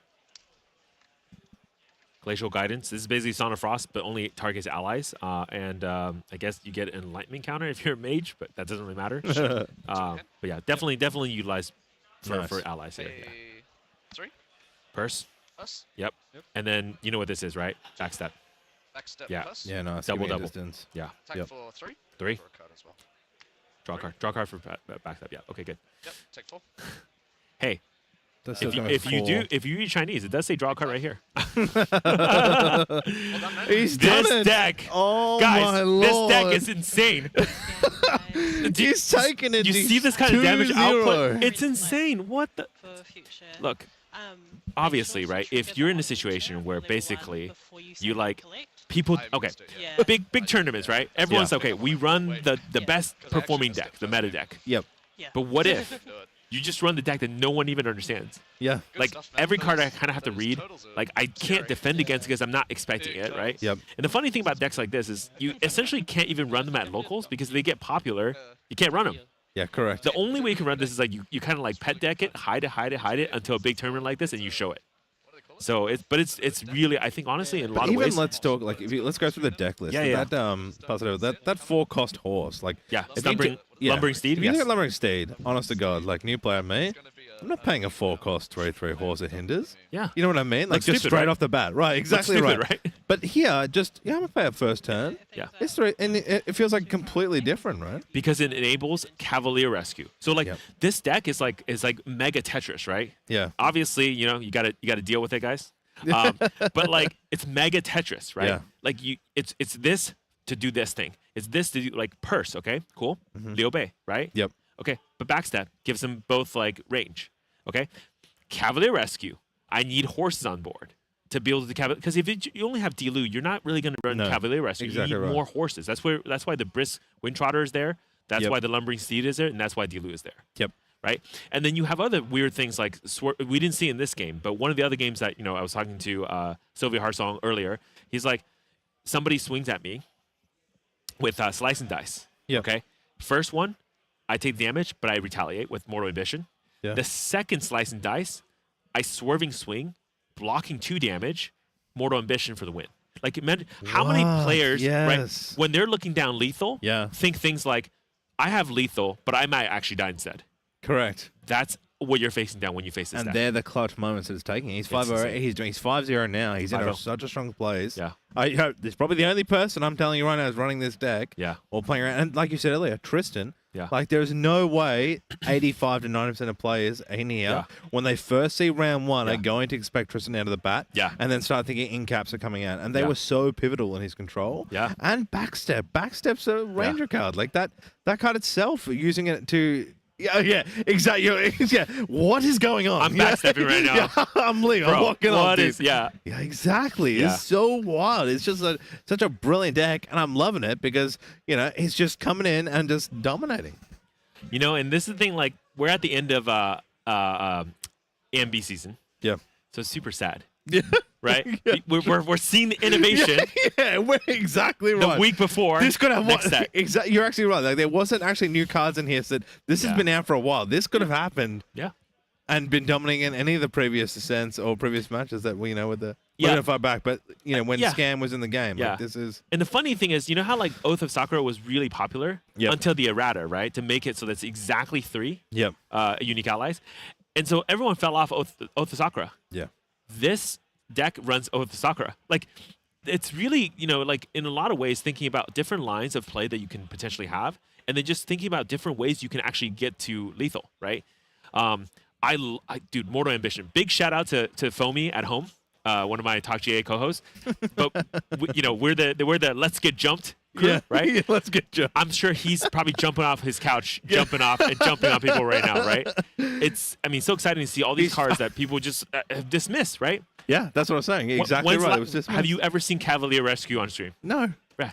Exactly right. So, good. well, yeah, good. exactly. It's It's good. great. Yeah. I think too, just like I always think that because the 1-cost turbocharge always baffles me. That like, I just these 1-cost cards, and Yeah. yet every time you cast, it's Yeah. like boom, Yeah.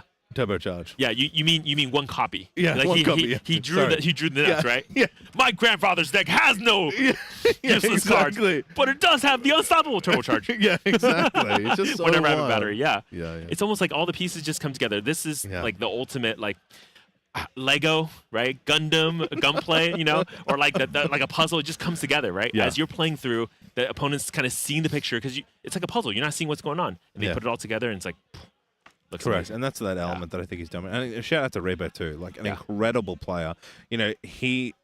did what he could to navigate. Yeah. And probably the best players to even have a chance of navigating through that. You know For what sure, I mean? for He sure. definitely improved from game one. Was able to catch out, counter, make better decisions, but just couldn't get there. The strength of the deck was just overpowering. And exactly. And I was actually really surprised because I remember kind of coming out of like a really tough situation. Remember when he did the Cerulean Decree that got incapped? Yeah. He had like 4 influence total. Yeah. And then within about 2 turns, he was back to 8. Yeah. This is, a good water player knows exactly when to spend the floating memory, knows exactly how to get influence back so that you can get back in the, swing of things, right? It was, I mean, honestly, he brought it much closer than I thought this would be, but yeah, very cool innovation. Good luck to you, Sylvie Hartsong out there. You guys, you did a great job kind of thinking through this deck. Yeah. And I think really well thought through, actually. Yeah, I think it's going to be definitely a center to remember. Like, I'm hoping to see more in day 2 tomorrow. It's going to be wonderful to watch. Like, I think it's... Yeah, I felt a lot of people, like when we looked at the deck list, it was like, oh, what's the point of this card? What's the point of this card? In fact, looking through the list, there's actually no wasted cards. Most of the cards were, useful for, maybe not this game particularly, but for a lot of different games, right? And I gotta say, man, I think what probably catches so many people off guard is, how do I lose on my turn? Yeah, exactly right. So, most people are like, hey... Let's just talk about, let's take part from the horses here. Let's talk about Ambush and Steadfast. Yeah.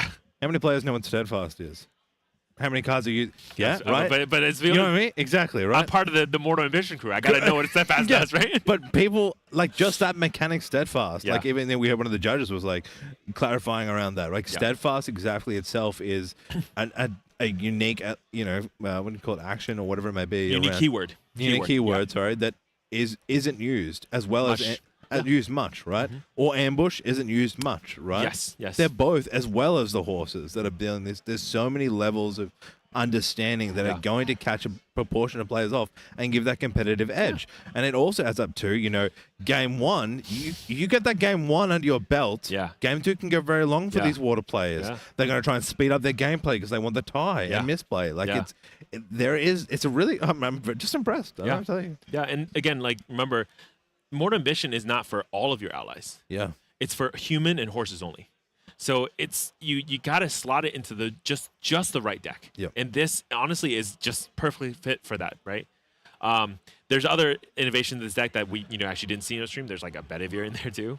There's a Guan Yu in there as well. There is actually 3 Bedivirs. It wasn't played. Yeah, it wasn't played. Not as necessary for the defensive play here. Yeah. But there's Guan Yu as well. Guan Yu has something called Retort, which means on ambush +2. It's on retaliation +2. Yeah, crazy. So I feel like this deck is just it's like the new scam. Like, I'm gonna scam you because you don't understand what's going on in your turn. Oh my god. How play. But just beautiful play. And the Umbrang Mustang is in the sideboard too. And of course that Dream Fairy is so powerful. I mean, Dream Fairy's been I'm very surprised about the Dream Fairy. We talk about the banning system, but that card has been awesome. Just a wonderful card to have, right? Yeah. The ability to just negate play and be invisible is just a wonderful card. And you saw, right? How long was that Paladin out? Yeah. Sleeping for the whole match. Exactly, right? And then what do you do? And you draw a second one. It's even the worst feeling when you have one in your hand, you can't play, and then you draw another one. You know what I mean? And but he didn't. Again, if he had a refracting there, how much does that change the gameplay? If he draws a refracting, Yeah. so. But beautifully played. Yeah, we're gonna go to an interview with Sylvie Hartsong. It's gonna be a fun interview. I'm actually looking forward to it. I can't wait. See you guys. Gazimus here with the winner of round 5. Congratulations. Thank you. Okay, we have to ask, what is this creation?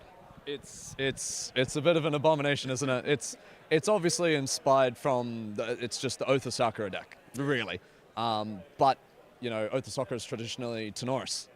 With this one, obviously, I've gone with the Tristan build. Funnily enough, I was actually expecting to run into a lot more Arisanas in the meta, but not today, it seems. The horses, the Lumbering Steed that you've just saw, that was from my old Sylvie list. So the Lumbering Steed, it doesn't matter, because if you can't take it out, it's going to walk all over you. Yeah, big horse, lots of damage. And that paying 2, giving it the +1, just causes it. And you're making a water player commit to the board, which is what you want to do anyway. Exactly. And look, in honor of it, we've got the horses behind us. Yes, I love these. Let's talk about Mortal Ambition. What a card. What a card. Mortal Ambition, it's the hit you don't see coming, right? Like they think it's my turn, all good. Then they take 6. Like no one sees it coming. It reduces cost for every unique as well. So if you're absolutely winning, it's win more, win more. It's such a great card. I'm surprised not many people expect it, but it's hard to expect the unexpected. You might have increased the price of that card going forward, so that is something. That's good. That's what we want. 5-0. Yep. How are you feeling for the tournament? Are there decks you're trying to avoid, or it doesn't matter? Horse is too strong. Horse is too strong. Yeah. As I said, like the Arasana was probably our worst matchup, just because the Polaris is so good. You know, we've built the whole sideboard just to try and counter Polaris, really. But that's why we went the horses too, because they've got to commit more to the Polaris because the horses are just so big. So yeah, the horses actually really carry the deck. And then like a tiny little shout out for Purse. That's an awesome card in my Tristan deck. It works wonders. Seeing the Purse suppress, keep itself alive, Yeah. be the unique ally for, D-loop. Yep. and then you've got that cheeky little backstep. I saw the promo backstep. Is there anyone to thank for that cheeky little promo backstep? I'd like to thank Mark from Solar Games. All right, one last one. You've said we a couple of times. Is there anyone you want to shout out for this build? I'd like to shout out RM Spells, or Riley. He's out there somewhere playing the same deck as me. We spent tireless hours on that deck, just nights, trying to craft this thing, and I hear he's doing all right as well. All right, that's all those. We'll cut to a break, and we'll be back for round 6 shortly.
しなく広がる空に失ったものを嘆く声迫られる選択の日々正しい道の方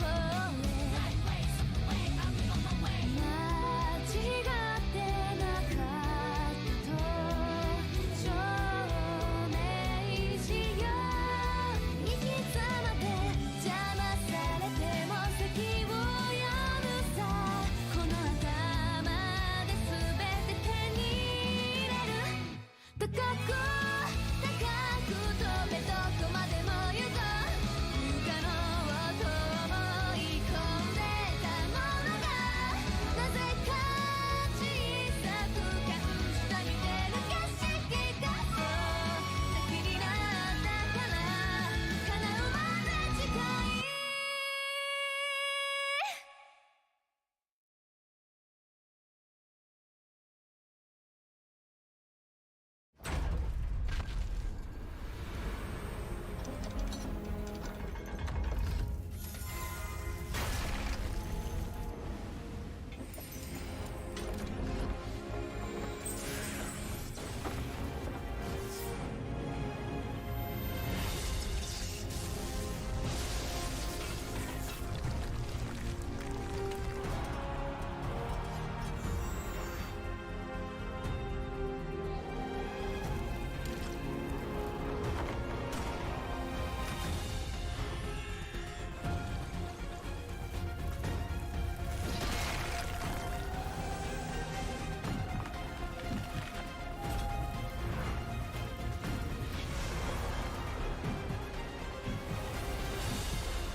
果てしなく広がる空に失ったものを嘆く声迫られる選択の日々正しい道の方へ間違ってなかったと証明しよう生き様で邪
しなく広がる空に失ったものを嘆く声迫られる選択の日々正しい道の方へ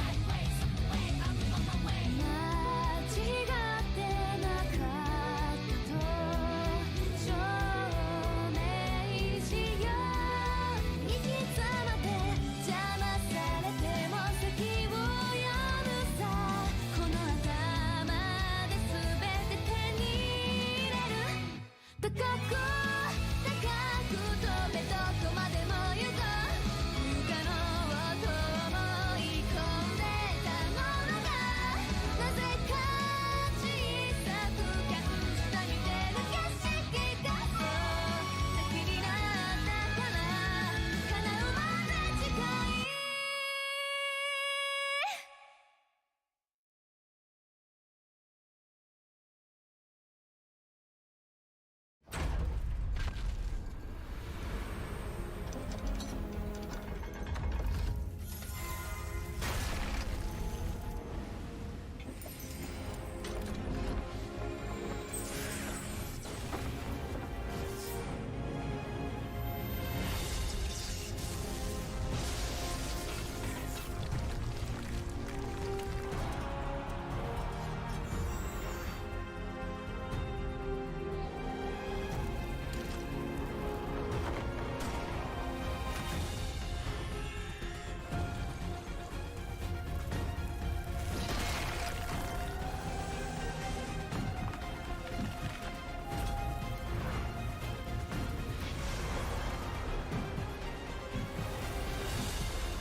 果てしなく広がる空に失ったものを嘆く声迫られる選択の日々 All right, guys. Welcome back to Ascent Melbourne. I'm Mark from Solo Games. I'm Gaz, and we have a guest in honor of the last game. We have the Dothraki horse lord himself. Yeah, You got to deal with it. This is a refurbished horse lord. How many refurbished cards is this? third of his name. It's 6 for a box, right? Because you got 1, 2, 3, 4, Yeah, 6 to a box. 6 to a box. Okay, many boxes. I'm going to say 110 refurbish. Yeah. Street value, 35 cents. Winning on stream, priceless. Yeah. And there's MasterCard for everything else. Yeah. So I think, just thinking about like last game, Gaz, what do you think? I said it when I was interviewing. Yeah. Mortal Ambition may have just gone up a few a few dollars. Correct. It's Yeah. an interesting deck, and I think it being interesting and unique Yeah. is going to catch players off. Yes. We saw Repo in Game 4, Yeah. how quick and decisive his plays were. Correct. Come the last round, Yeah. and he's just not sure. Yeah. I think that game 1 was really, really pivotal, right? Yes. Because if you think about what was happening in Repo's head, he's thinking, okay, look, this horse, he's holding 2, so he can make it into a 3/4, right? Yeah. I just need to somehow push 4 damage. So that's why the refracting missile came in. This is the high efficiency play. Yes. You're refracting for 1, and then you Frostwar Paladin for the rest of the 3. Easy. But what ended up happening, he was not, and I think a lot of people are not expecting Cavalier Rescue. I assume some people wouldn't know the card exists. Yeah. And because of that play, this has turned into a 2-for-1. Yes. Because it's like, what? So Cavalier Rescue, right? Negates basically essentially the refracting. And now the horse is going to come in and actually kill the Frostwar Paladin. And then game 2, there was a bit of that stalemate, Yeah. but that Dream Fairy getting rid of that Frostborn Paladin Yeah. just Yeah. shut down Yeah. the whole. It was pivotal in the game. Yeah.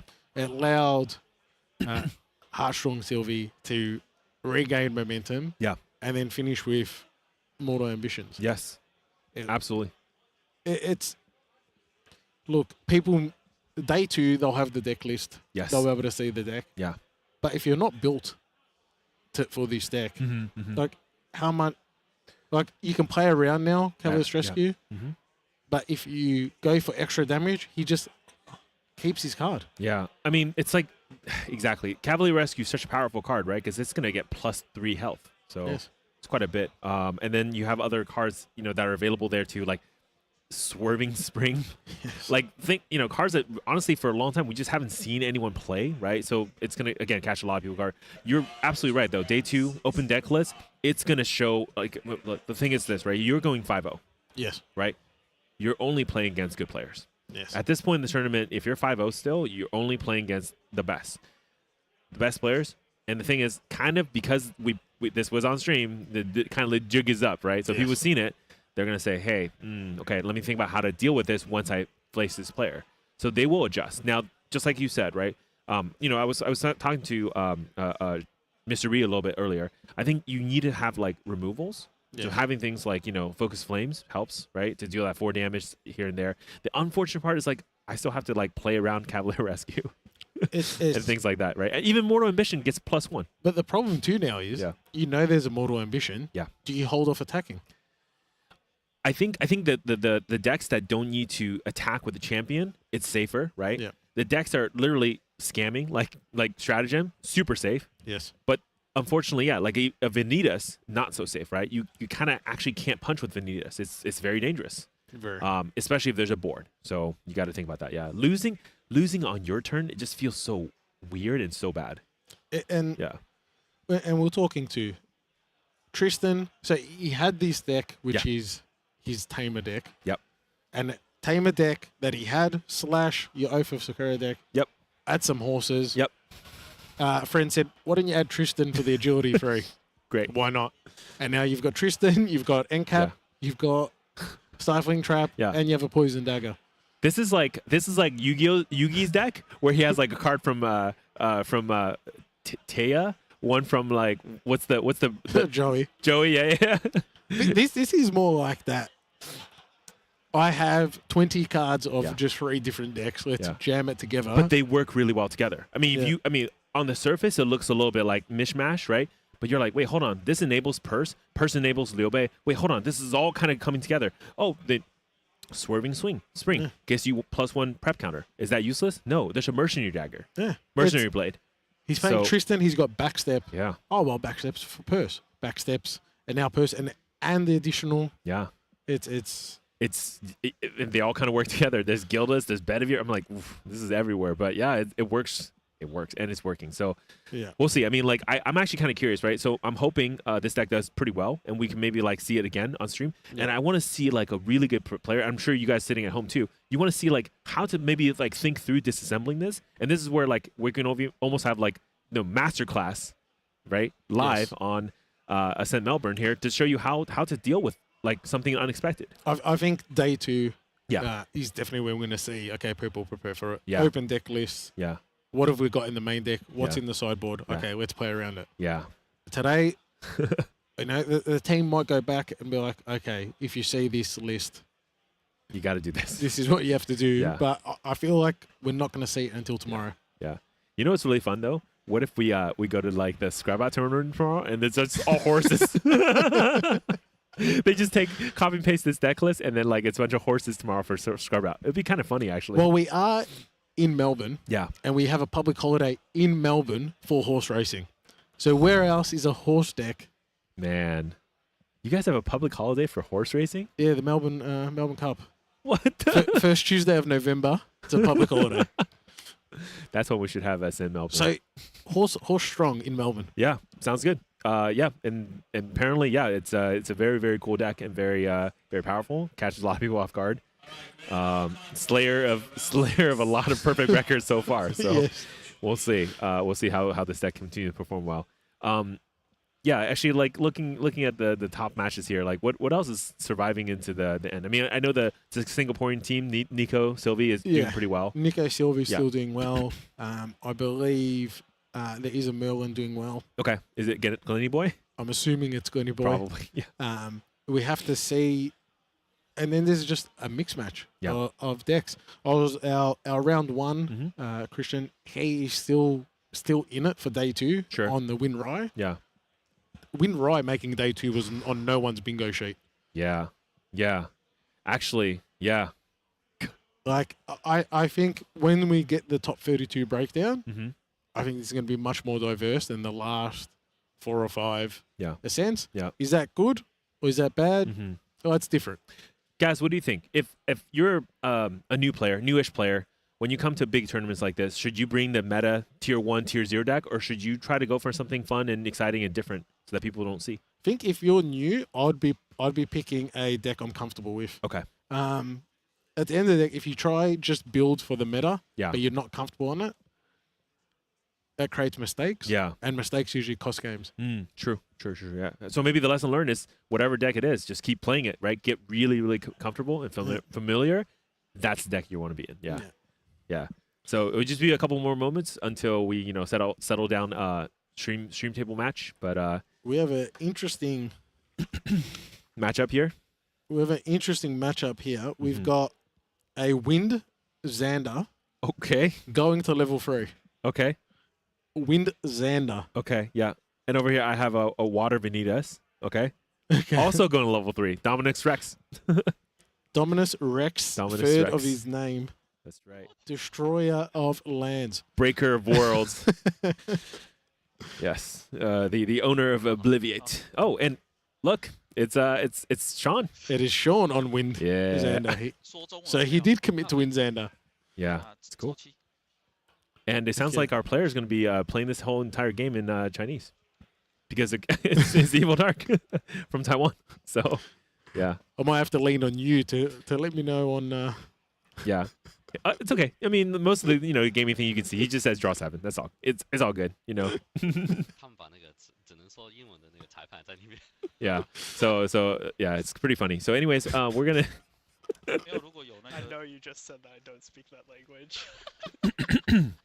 So it's really funny actually. They're the players are saying, "Hey, we have a judge who only speaks English." So yeah, he's gonna be watching our game. They're laughing. Yeah, we got Penguin out, and of course Rhymesoul Bishop. This is this is what I really love about the Vanitas replacement for the Water Arsana. You get all the fun things that you get in Cleric, but now you get a champion that can hit, right? Yes. And you get a champion that can go to 3 pretty much like consistently, and it's just a lot of pressure from this deck. It's maybe even better than it is better than the Water Arsana scam deck. I think with Icebound Sam being out, the Cleric has the better package. Yeah. Of course, over here we have a Thieving Cut kills the Rhymesoul Bishop. So. And getting that Thieving Cut into the graveyard now just allows you to get it back on level 2. Yeah. A little pro tip here, or not pro tip, fun trivia. This is called a time machine in Taiwan players. So I've been just told that earlier. So time machine is out. That's the slang for temporal. Temporal, yeah. It's called time machine, yeah. But here's the thing. Have I seen temporal on stream? It's pretty rare, right? Because it's just all the potential of it being disrupted before you get any value out of it. Yeah. But we'll see. And this is how we can tell if temporal is a good or not Divine Relic. Having a look at Life Crystal's deck. Has he got any ways to deal with that?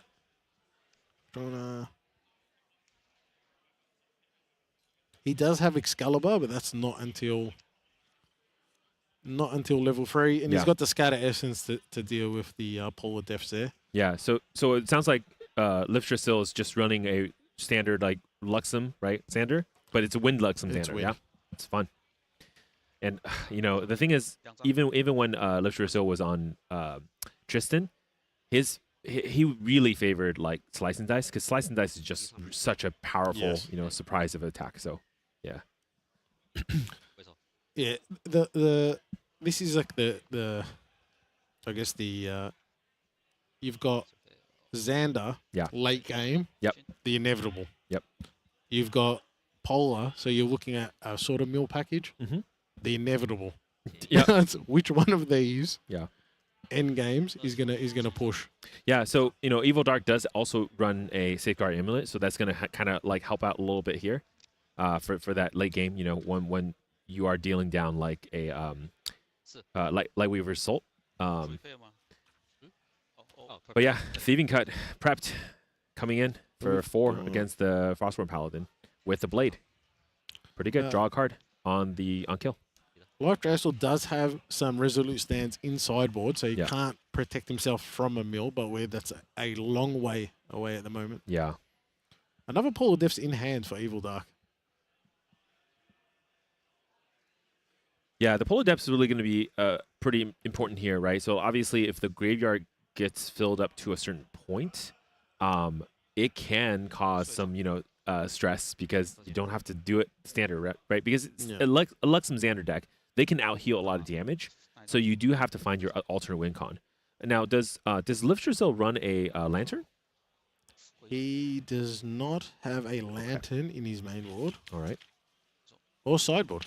Okay. There you go. So maybe in some other ways too, seeing that there's already one Polar Depth on the field, potentially going to see a second one. That's going to put him on notice for how many turns he has until he has to really think through this.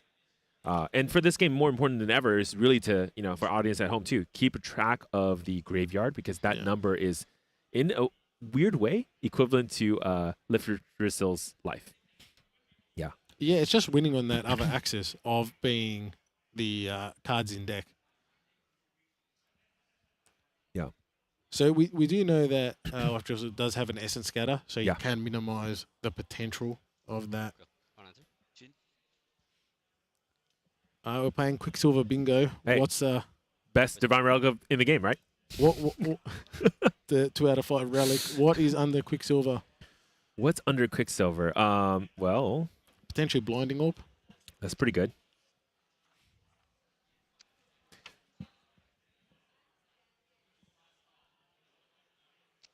Yeah, probably just Blinding Orb. It's a pretty powerful way to kind of deal with it.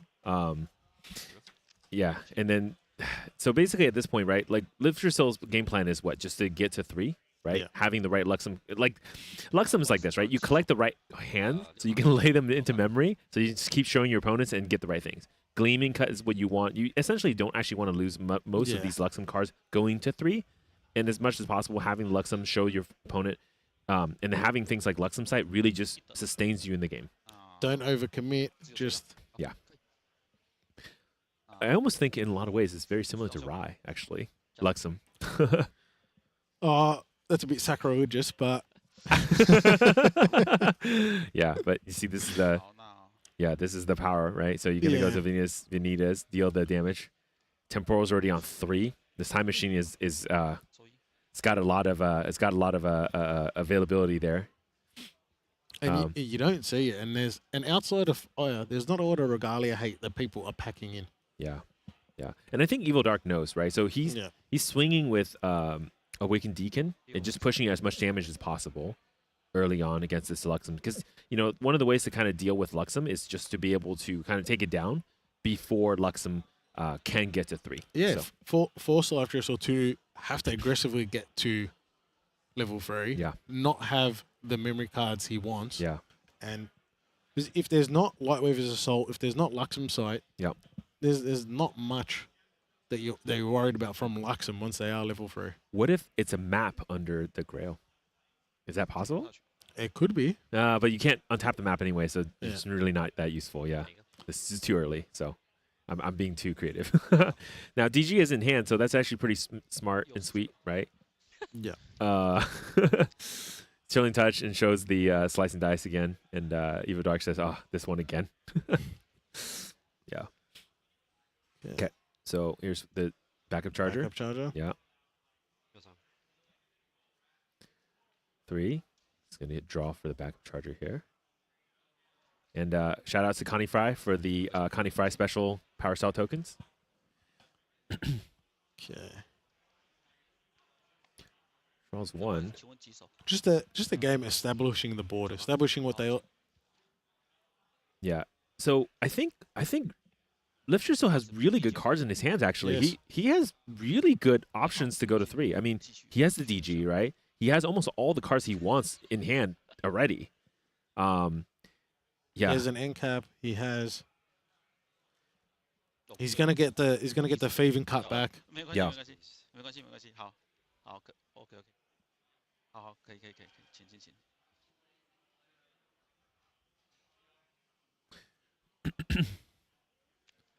Lightweaver's Assault is already in there. Did he have a Gleaming Cut as well in the in Influence? So 2 Lightweaver Assault, 1 Uncover the Plot. Is that 3 Lightweaver Assaults actually? Potentially. Yeah, so that's not a Luxem site. No, he's got a Sadie. Sadie, yeah. Gleaming Cut will be great. Oh, no, it's Excalibur in the back. Okay, that's what it is. Excalibur, Uncover the Plot, 2 Lightweaver Assaults. And, of course, Sadie and Gleaming Cut. Okay, he's good. He's kind of got the full Monty there. He's got everything he really wants. Except maybe Luxem site, but yeah. Can't have everything, you know. That's just being too greedy. Luxem salt would be nice. You know what this is going to be, by the way? I think he's going to play the Guan Yu. Oh. Yeah, but you put Sadie down, He's going to play the Guan Yu. Guan Yu. Okay. 3 cards in hand. Ambush and retort 2. What to do. What to do.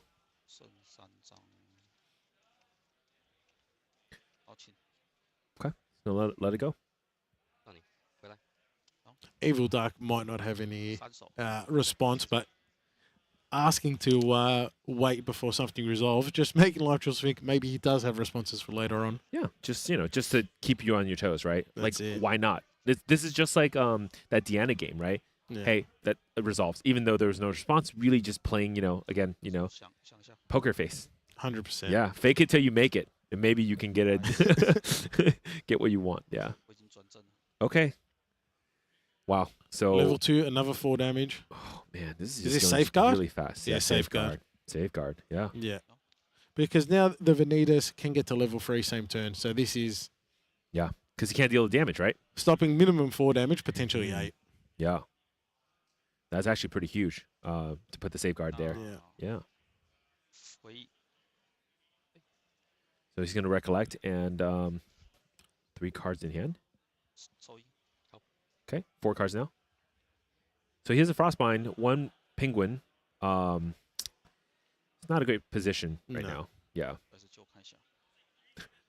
Got to read the Guan Yu real quick and see. But yeah, so Guan Yu is going to be pretty strong, but the key is that it has ambush and retort. So if you attack Xander, it can essentially kill things. So you don't want to really swing into Xander. It's kind of an interesting protector. Yeah. Yeah. Yeah.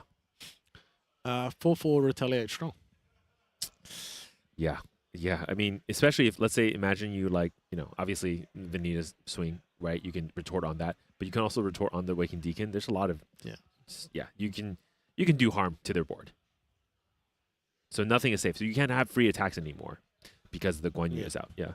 Very interesting play. I've been kind of thinking like how good is Guan Yu? And Guan Yu is really hard to play in general, but I never thought about it like from a perspective of this being almost like a defender or taunt type of situation here. So, yeah.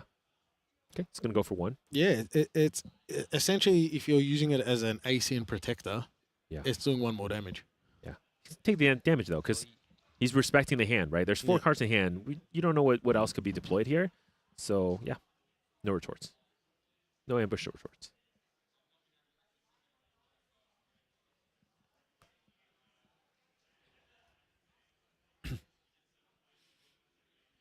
I believe Evil Deck has 4 cards in graveyard, right? Yeah. So yeah, it's a little bit far away from what he wants. So because the Scam deck now no longer has Icebound Slam, it's actually much harder, much slower to be able to get your water cards into graveyard. Yeah. So and with no Fractal of Rains. yeah, it's exactly You're not taxing that over. And quickly enough. you don't have the bovines, so it is hard to mill those water cards in. Using Temporal, he's going to level 3. Yeah, that's what the Temporal's for, right? And he's that safeguard, just protecting. Yeah. So he's going to retaliate for now 4. he's going to retaliate for 4. Yeah. Oof. And yeah.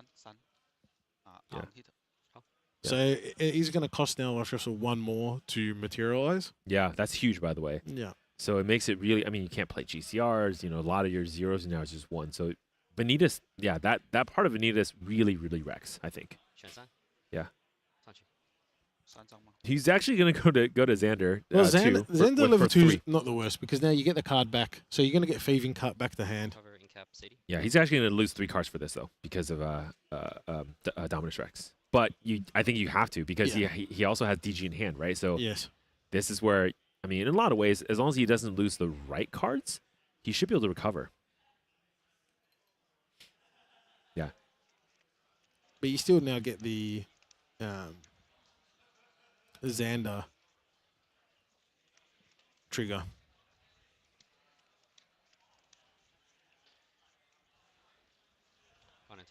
Okay, so Uninter is going to go on the stack now. So the old Xander level 2, this would hurt. You're losing 3 cards. Yeah. Now it's back to just normal cost, losing 2. Surveil the win. It's fine. He actually gets the prep counter back too. It's just like plus. So greedy. Yeah, it's cool. Is that a Stifling Trap? I think so, right? I think so. Yeah. DG's ready. I think Stifling is kind of not too useful now. I'm gonna lay down the. Yeah. Strong position. Yeah, and I mean. Yeah, 4 cards in hand, so you really can't Frostbind this either. So you just have to let it go. But there is a little bit of a option to Frostbind to force the Luxem card. True. And maybe get hit on the DG. True. Yeah. Anyways, we're on Xander 3 now. So now let the light shine. So the revealing is going to start next round, next turn. 1 to face. Okay, Scatter Essence. This is what you're talking about right here. Yeah. Now force the Frostbind. Yeah. Oh no. No, he's just gonna use it because he can use it anyways. Yeah, and save the Frostbind for something else. But yeah, use it for now and then. Yeah, but then the Scatter Essence you can put into the Banish. Yeah. So now this Scatter Essence can get the a 0 cost. Mm-hmm. True. Okay, he's thinking maybe. Yeah, he's thinking. Mm-hmm. There you go. He's gonna pay for the scepter now before the death of the Polar Depth. That's an interesting way to also use it too, right? So he's gonna mill himself. Sounds like 2, right? Just 2 cards, yeah. Okay. Draw 2, mill 2. Okay. Remember, he doesn't have another Fractal Polar Depths in hand, another Penguin. Yeah. But I think honestly, with 4 cards, I just don't think mill's that's an option. not a It maybe in some ways is just really more for getting floating memory for options, in graveyard. Less for that, yeah. And there again, it's a water bauble in main, just expecting the water decks and just not seeing it. Yeah. Here's a really fun part too, right? So normally, if you have like a taunter, you can smoke bomb them, right, to get rid of the taunt. This defender, Guan Yu, you can't smoke bomb it because it still can ambush and it's it comes from the shadows and it hits you for 4. So tricky spot. Now, of course, you can just use the smoke bomb for like a draw 1, essentially cycle some cards. or actually just draw one because there's floating memory in yard as well. So Safeguard could be the play. I think you safeguard now. I think this might be Yeah. the time because okay, smoke bomb instead. Maybe just digging for options here, right?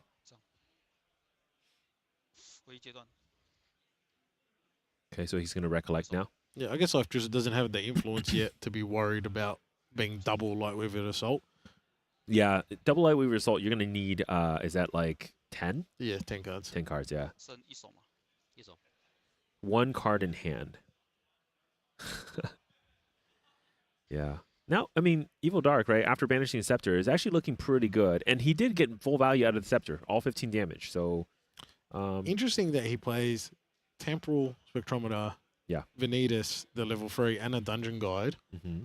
And now he's got that Dungeon Guide. Doesn't have a home. You've got a lot of ways to get to level 3. Yeah. Relatively easy in this deck.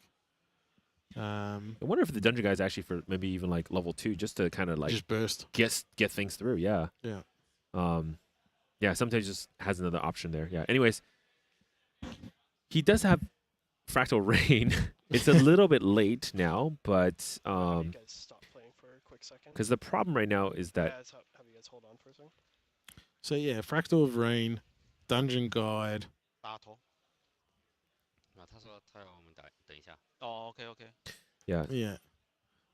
So part of the problem right now is like Fractal Rain, you know, I obviously will be right back. is going to be. We're just checking something real quick. Oh, so apparently judges pause the game. They're going to check on something real fast and then come back.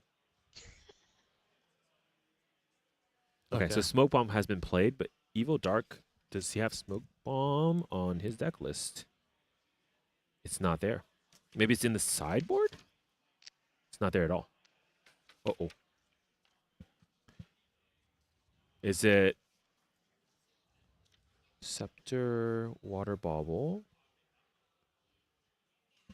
Blinding Orb, maybe? Was the card instead, maybe? I don't know. I mean, I wish I can see the deck list, or I wish I can see the material deck. We hope it is a honest. That would be very. Yeah, we hope it's some sort of bug in the reporting and not what has been listed. Yeah. So we'll find out shortly once we have it. Because this match was in an interesting standstill. Mm-hmm. And we're about to see like the Gleaming Cut also reveal from memory, and where Lift Yourself is going to start popping off with his Serene, with his Xander. So yeah. And yeah, Evil Dark does have like the different sleeves for the material deck, so that might cause some confusion. Yeah. Regardless, though, I mean, it's if the card is not supposed to be there, it shouldn't be there.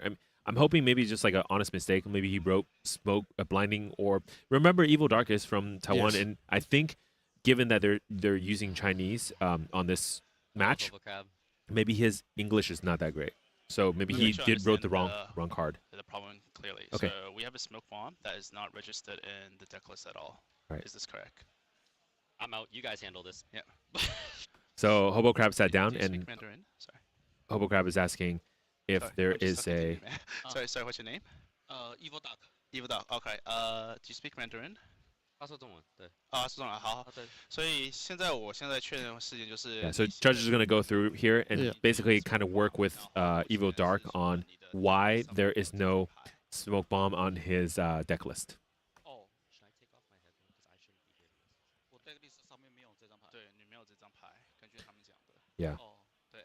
So we're working through this. Can you pull the deck list for me as well? So for him to see, this just to prove it. OK，哪张牌灯？就是你这张 Smoke Bomb 没有，就是说没有在你的 deck list 上面。我现在请他们印出来给你看。This would be a shame, but these things happen. Yeah. 由于这个原因，所以我们必须把你那张牌拿掉。可以。然后不能替代，因为毕竟你这个已经是 legal。之后那张牌就不能再出现，就这样。可以。Okay, so I'm gonna translate once I hear. So basically, judges are deliberating where they're saying they're going to remove the Smoke Bomb from the game, and for the rest of, I guess, forever, he's not able to use the Smoke Bomb at all. Yeah. But it sounds like that also means that he's not going to get a game or match loss, though. So that's a relief, maybe. It's a relief for that, but Now this is kind of weird game state because he did materialize something. So what can you do here, right? This is where the judges we've got. Obviously, Chris is also there, Yep. so I'm sure they'll get it resolved. Yeah. And I believe they're gonna get it. Yeah. Okay, that's fine. All right, cool. Channel 2. Yeah. Okay, channel 2. That's not fair. Okay. So apparently, yeah, they're trying to. So some part of this too is 因为这个 smoke bomb issue，对不对？所以 so part of this is because the judges wants to have a private conversation. So they've switched channels so that it's so Hobo Crab and Evil Dark can talk together. 对，我们会给你目前现在是在什么？现在 LB3，对不对 ？OK， 好，所以你的物质阶段，你刚刚就是不是要物质这个东西 ？OK， 好，那这样的话，对。 So Hobo's checking whether it's materialization phase. 所以你看一下，这里没有 A 这个 spell， 好，所以你的物质阶段。 I'm actually kind of curious what card was supposed to be there that is not the smoke bomb. What's on the list? Okay. So sounds like materialization is not going to work. So basically, essentially, imagine he didn't materialize anything, and it sounds like Evil Dark is going to get a warning, and then basically for the rest of the, I guess like today. Can't play this card, so he'll be running a material deck of 11, I believe. Yeah.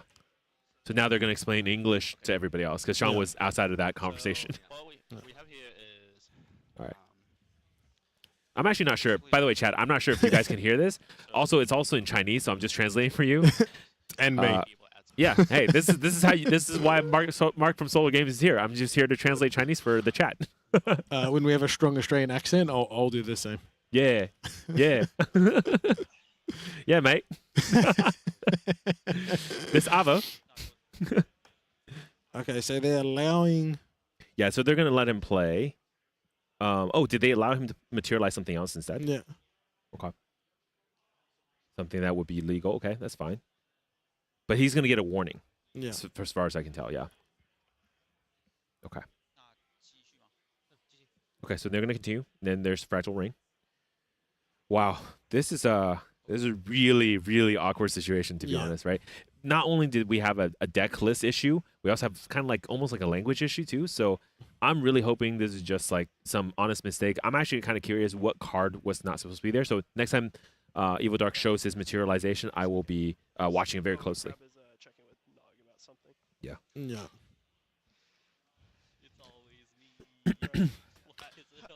How do you think I feel? I haven't understood. Is there potential that there might have been 13 cards in that material deck?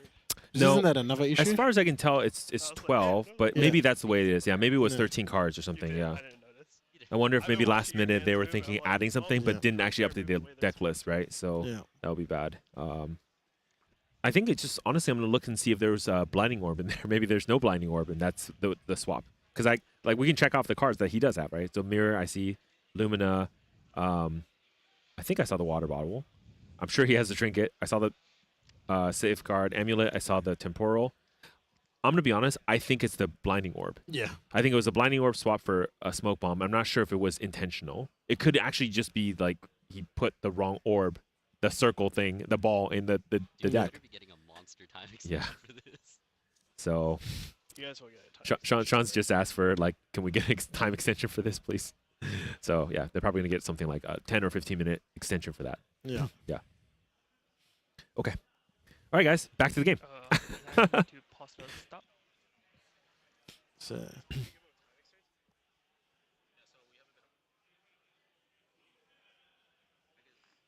Okay, the judges are consulting. I think maybe the ruling, maybe the decision making here. Yeah. Okay. Oh. Yeah, so we're going to be figuring out if this is going to be a warning or a game loss. Now, Hobocrap did deliver a warning, but like everybody also in chat is talking about, maybe this is going to be a game loss instead. I have seen this be a game loss.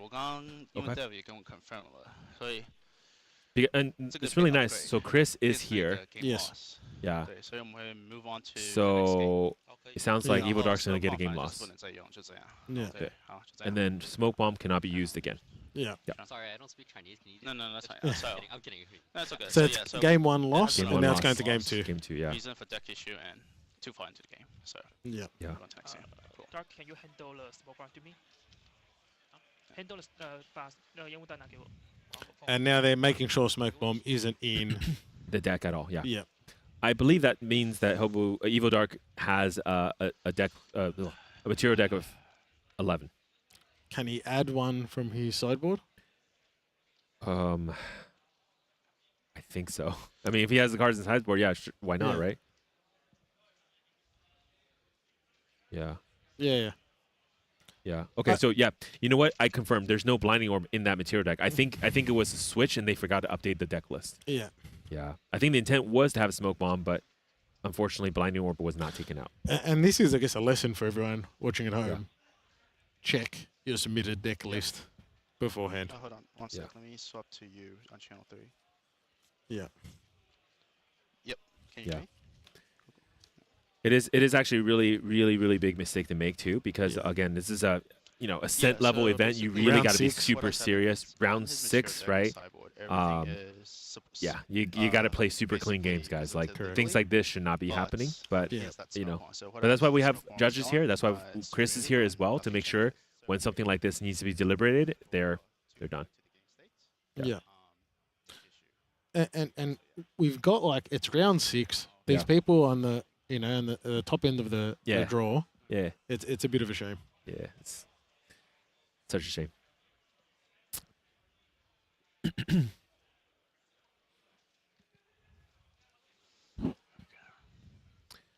Yeah. So game loss delivered to Evil Dark. So Lift Your Soul wins game 1. They're gonna go to game 2. I think he may have also lost that slot in the material deck. So Yeah. it's gonna be a material deck of 11. So you can still swap your material, but you cannot have 12 cards. Yeah. That's actually that's also another handicap too. So Especially on a late game sort of deck. yeah. Now here's the question, right? So can Evil Dark go back and fix the deck and put the Blinding Orb back in? I believe that's probably possible for next round, right? If he has one with him. Hey, there's a bunch of vendors here. Maybe just buy something. I don't know. Yeah, that's not a good situation. So really unfortunate, you know. And again, like the thing is, I obviously I can't speak for people's intent here. But from what I can tell too, like, you know, this is probably just an honest mistake, right?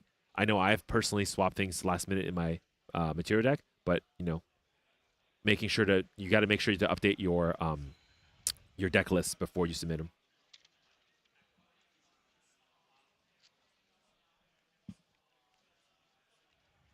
Yeah. So it sounds like he actually does not lose the slot. So he probably just put in Evil Dark probably just put in extra cards to have 12. What's cards what's in material his deck. sideboard? Oh, yeah. So there's a GCR in there, so that can come in instead of the spectrometer. No, because he's got but Yeah. that's still 11 slots. Nullifying mirror. So yeah, really, nullifying. nothing's really gonna change. You just swap in the nullifying mirror, add it in. You probably additionally. want the mirror in anyway. Yeah, that's right. So- So it's fine. So mirror comes in, and I guess Smoke's bomb is gone forever, or at least for now. So cool. Okay, Fractal Rain. Yeah. Imbue it. So this is a much better opener, right? Having the Fractal Rain, Yeah. like you said, you know, really starts building the graveyard, and then gets them in a position where, you know, Penguin actually matters. Yep. So Sean. Okay. Looks like maybe Evil Dark's gonna just go ahead and pass here. He's continuing the Remsel? bishop. Okay. Yeah.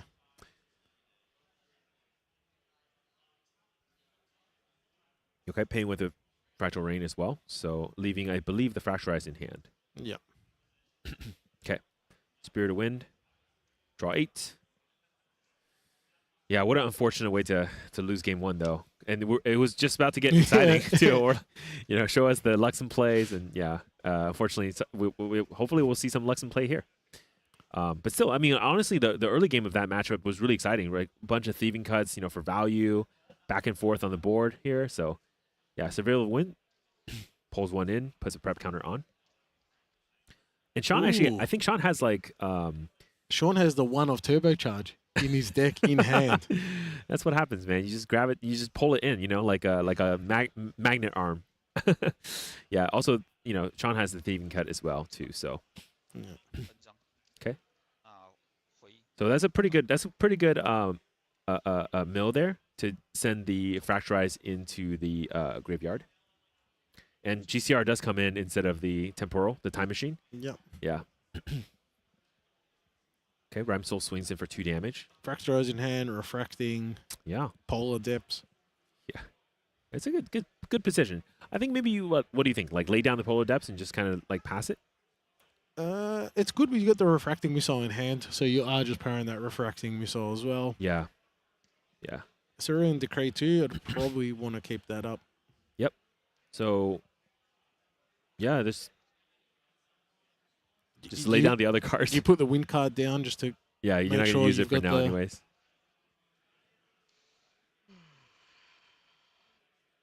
If he doesn't put the okay, so he can't. Oof. Yeah. So Yeah, I guess just deciding on what. yeah, there's actually really good options in hand, right? For many different situations. So Yeah. looks like it's gonna be, of course. Yeah, so he's kept the Cerulean online. Yeah. Yeah, you can't keep the wind card in hand because it disables Yeah. your Cerulean. Yeah. However, However. Life Drizzle does have the end cap. True. And we saw last game end cap a Cerulean Decree. Yeah, it just feels so bad when you think you're the negator and someone else is going to negate you. It's that Spider-Man meme of That's each right. weekend. That's right. Oh my god.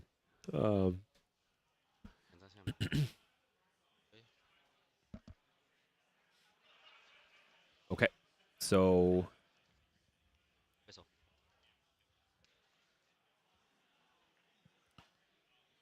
Can't hear anything.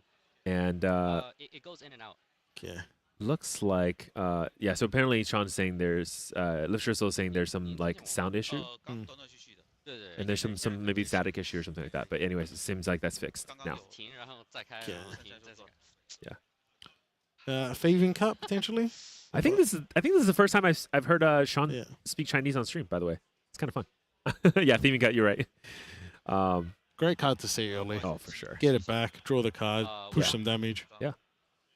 I think he has an extra thieving cut as well, but it doesn't matter. Once you get to 2, you're gonna be able to pull it back. He's an end-capped Cerulean Decree. He's gonna incap it. Yeah. Boom. Yeah. This happens honestly too much. It's the water players just don't respect They negates. don't. Yeah, they're like, wait, I'm the negate person. You're what do you mean? You're playing wind. Yeah. No, you're not countering. You're not drawing a card. That's right. That's right. Yeah. It just again, it's that assassin really enables a 2-cost incap. 没有我 incap 你的那个 Yeah. 没有，我刚以为是打这个，因为他 So they're just confirming that he was attacking the Rhyme ship, Bishop, and not Yeah. and not the Spirit. Again, it's really hard too because again, you know, he's Evil Dark is speaking Chinese, and yeah, it's gonna be a little bit tough.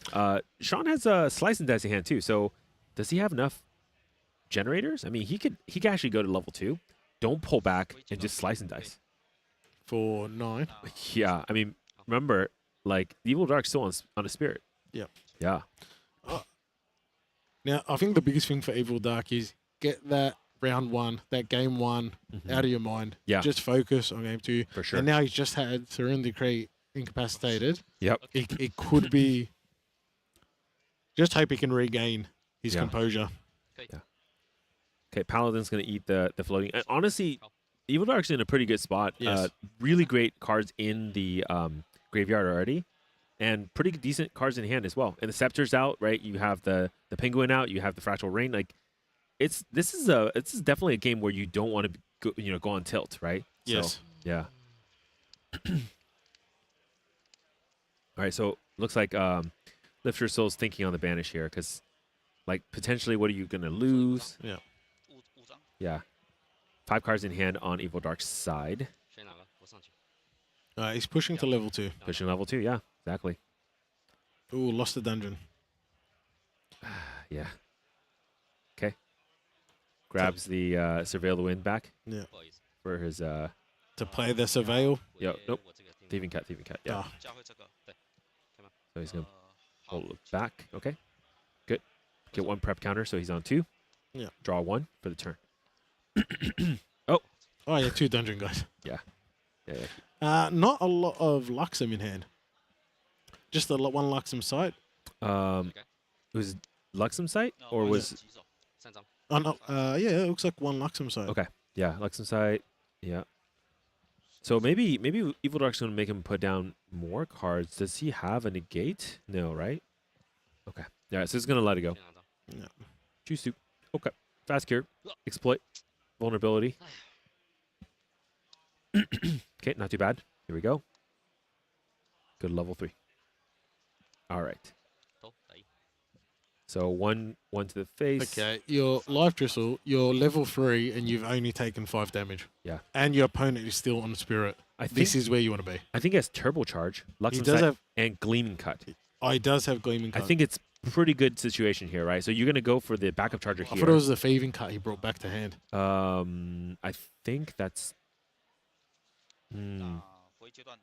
Okay. Maybe I'm being wrong. Yeah, could be, could be. Hopes and dreams. But you've got to be happy with like what you're assuming he's going to bring out the backup charger. Yeah. You have the turbo charge. You're going to have a big influence. Oh, for sure. And your opponent just went to level 1. Yeah. Couple of lost in forts, a refracting missile. In a strong position. Yeah, pretty good. Too. Pretty good. Yeah. Okay. Torrential. Mill 2 first, and then kill the dungeon guide. Yeah. How many cards in graveyard, by the way? Is that like 6? There's 6, but one's a wind card. Okay. 5. Yeah. Cool. Good to keep an eye on it. We'll get it. Yeah, so 5. 6, and one's a wind card. You got it. Gas. I mean, look, I knew you were a wry mathematician, so look, I trust. Okay. Oh, did you see the Diablerie? Yeah. Oh man, this is my favorite card.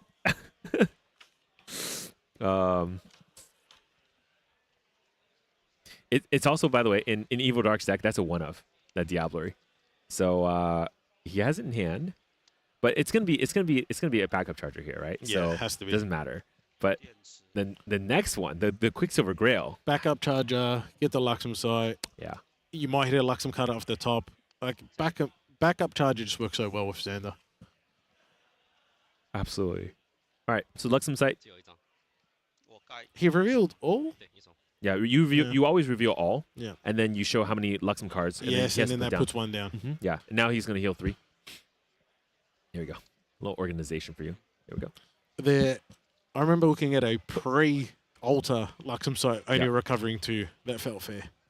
Okay. It'll recover 3. Uncover the plot. Nice. Not bad. I think you turbocharge.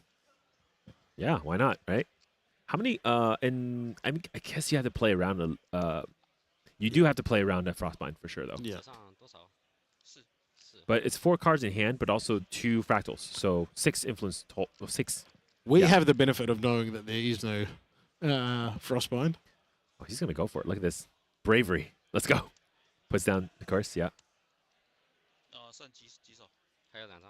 He has 2 in hand. Okay. So he's gonna let it go. Yep. Draw the 2. Oh man, this is actually how like Luxem Uncover? just accelerates. Yeah. Yeah. Okay, now he's Excalibur. The Scepter is probably your... Yeah, I mean, before Benitez even goes to 2 or 3, yeah, getting rid of the Scepter is pretty good. I guess you just have options now. You do have a Luxem site that are going to recover 3 per... Yeah. So you're just going to offset that Frostborn Paladin turn after turn. Yep. And not much they can do about it. I mean, you could like Chilling Touch and hope, but that's not a thing. Okay, so Evil Dark's going to pay 2 for the Lost in Thought. Okay. Banish 2, and then draw 2. Yeah. Okay, so we're down to 3 water cards now. Yeah. 4, because the Lost in Fort is going to enter it. That's right. Okay, 4.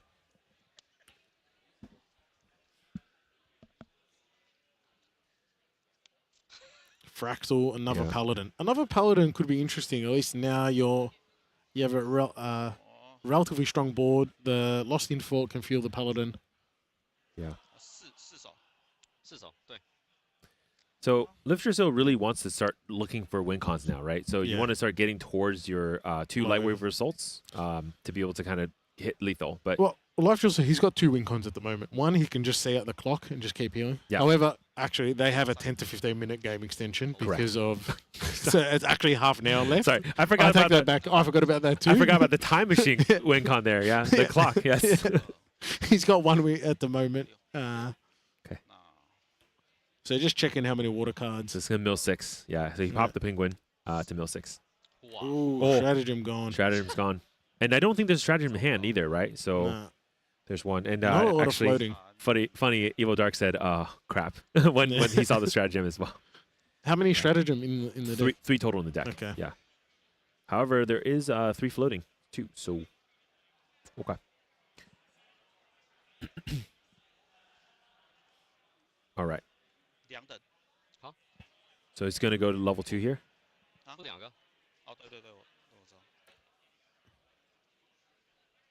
Yep. 等一下。 Yeah. I think this is where Excalibur comes in. Exactly like you said, Yeah. killing the Scepter. And it's, I mean, Evil Dark has enough cards. Maybe he can also, like, yeah, I think he can just crack it, right? Sucks, but whatever. He has 4 cards and then 1 Fractal Ring. He can pay for it, get the Yeah. Scepter, draw 2. That's the best you can do now. Oh, you'd have to go for that play. Yeah. It's only shot. Oh, no.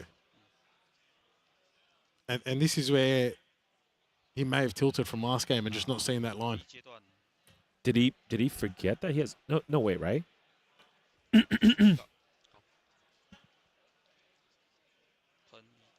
Okay, so he's gonna mill for the 挥手可以，挥手。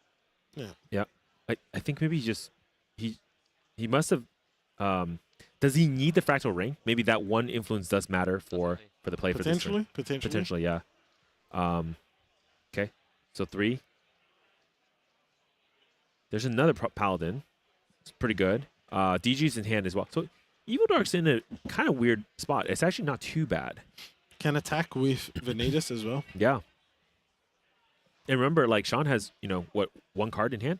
2 cards. 1 card in hand.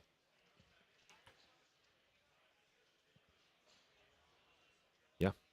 Yeah, we've had a couple of Lightweavers to pick off these Paladins. He has none right now. That's Yeah. it's really tough. Yeah, if he has 2 Lightweavers, that would stabilize this game a lot better. But yeah, OK， yeah, 好。打3。 it's not too bad. Just because again, like, Lifter still having the Luxem site already in memory, every turn being able to heal. Yeah. The Paladins, it's going to take them a little bit more time to get to a win. So, yeah, we're not in a dire strait right now. So, but yeah, Vanitas 3 going to really punish the 打3。 3 to but face. Yeah, But you got 9 coming at you, and you've only stopped. You can recoup 3 of that, but that's still 6 damage. yep. But it's kind of out. So he's going to just hold the Diablerie and see. Yeah. Oh no. And he's going at Oh no. maybe. Oh no. Does Lifter still suspect the Diablerie? No way, right? You think it's there. He's not materializing because he has to pay the additional 1. That's true. Yeah. So yeah. Okay. he can't risk Yeah, losing he Luxem. can't. There's no. Yeah, it actually works out really well in his favor, right? I guess that's the contradiction of Vanitas, Dominus Rex, and Yeah. the Diablo. You're making it harder for Right. them to bring out their Divine Relic. Yeah. Life just was in a strong spot. Yeah. Now in a bit of a tough spot. Do you have to?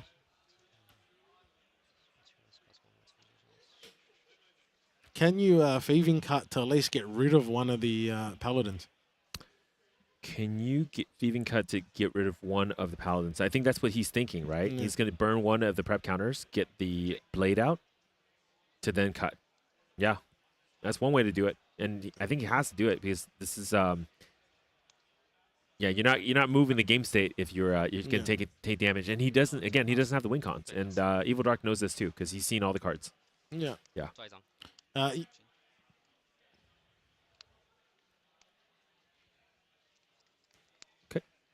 So Uncover to heal. yeah. And fast cure, he might not have the. He might have too much influence to be able to Fast cure, yeah. fast cure. 抓一张加 Yep. Draw a card, 2 prep counters, and then heal 3 again. So pretty Yeah. good. I mean, you know, moving along. He's gonna have an influence of 6 when he fast cures. Mm-hmm. So 三手 Yeah. he potentially might, but maybe the mirror comes out. Yeah. Yeah. Okay. Yeah. Mirror is great. You know, right? In Yeah. in this place. So it really helps to stop some of the Luxem stuff. Okay. Completely Cerulean Decree as the mill from the Fractal Rain. completely slows down the Dungeon Guide's a bit of a Does he have Innervate Agility still? Or he banished it earlier. Yeah. Okay. 3 more, 6. Okay. Oh. Showing Diablo a little bit too much. Let's see. I'm gonna check. Okay. It's quite a bit of a yeah. So cards the here. fast cure, it's not to heal, it's just to get the floating memory to be able to bring out. But is he bringing out? I think he goes for the map, right? Yeah. Because if you can't draw your win cons, you just get it. go find it. Yeah. How are they gonna? 挥手 You do have nullifying mirror out. Yeah. So I'm assuming he's gonna have to get Excalibur, but does he have enough time? So the thing is, like, with okay, a couple things you can do here. With Lightwave Assault, it's about how many cards you reveal, not necessarily their elements. But on the pings from the early reveal. I see. You're just Yeah. saying, like, from the consistent reveals. Yeah. Yeah. Maybe you want to grab a Excalibur for it, Yeah. but yeah, I don't know. So he's You gonna could- clear the boards. He's gonna do 3 to Vanitas and then 6 to the Paladin. Yeah, this is also a really strong Yeah. play as well. Yeah. Slice and dice, man. Great card. And I think this actually puts Evil Dark in a weird situation. I don't think he has another ally. Nah, but you do have the consistent damage of Vanitas. Yeah, that's true. 两手 But you have the consistent heal of Luxem Sight. Not with a mirror. So Mirror says that revealed element is norm, right? Yeah. Does Luxem Sight have to be Luxem to heal? Or just reveal? Or is it just he doesn't have to put in the cards from... Whenever you reveal this card from memory, recover yes. 3. So I think you could just reveal it and heal 3. It's not He going to be doesn't have to Luxem. put a card down. You don't put the card down, That's but yeah. it. Yeah. Okay. Looks like battery, right? Okay. Yeah. Backup charger. Yeah. Backup charger. And Life Drizzle here has just stabilized again. Yeah. Still pretty scary, though, because Ally is going to draw... the water side is going to draw 2 cards here and see what... Yeah. Fractal Rain. Yeah. Mill first, and then draw. Oh, Refracting Missile. It's pretty good. Pretty good. Frost Paladin? Nope. Deacon. Deacon's not bad. For this matchup, it's kind of useless, but yeah. Yeah. Okay. 3 damage. 3 damage. Well, that's not true, actually. You can block some part of the slice and dice, but all the prep counters are spent a little bit here too. So, yeah. Okay. Deacon. He does need a second fractal though, a Fantasia, to be able to use the intercept here.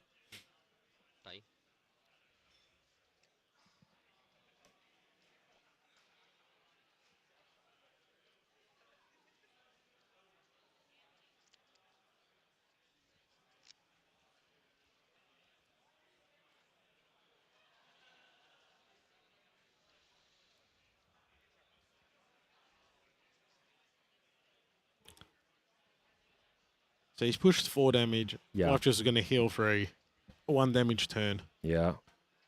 But Okay, he's gonna do it. This just prevents, like, you know. This keeps durably up. Yeah.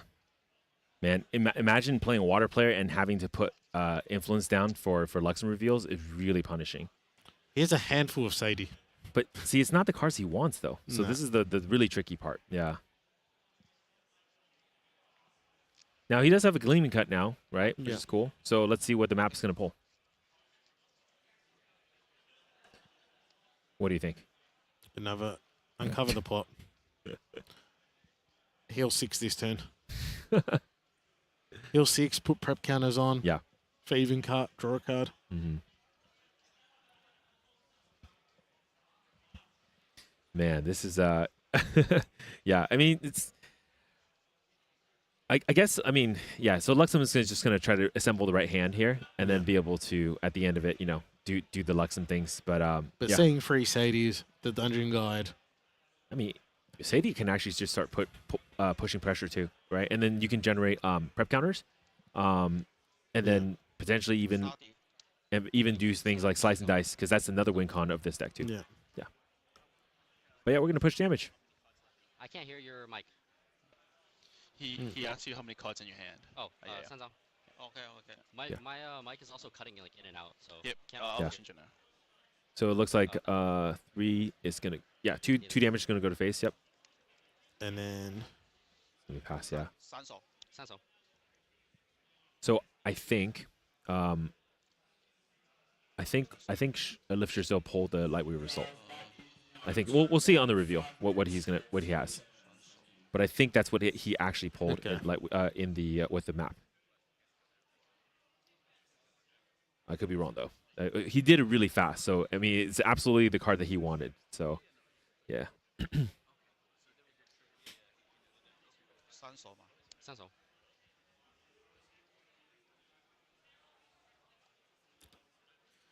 Safeguard might be the play. It's a safe. You got it. You gotta have the safeguard. Keep it safe, boys. Oh, okay. Switch for what? Mirror. The mirror is not online. Crystalline mirror. Yeah.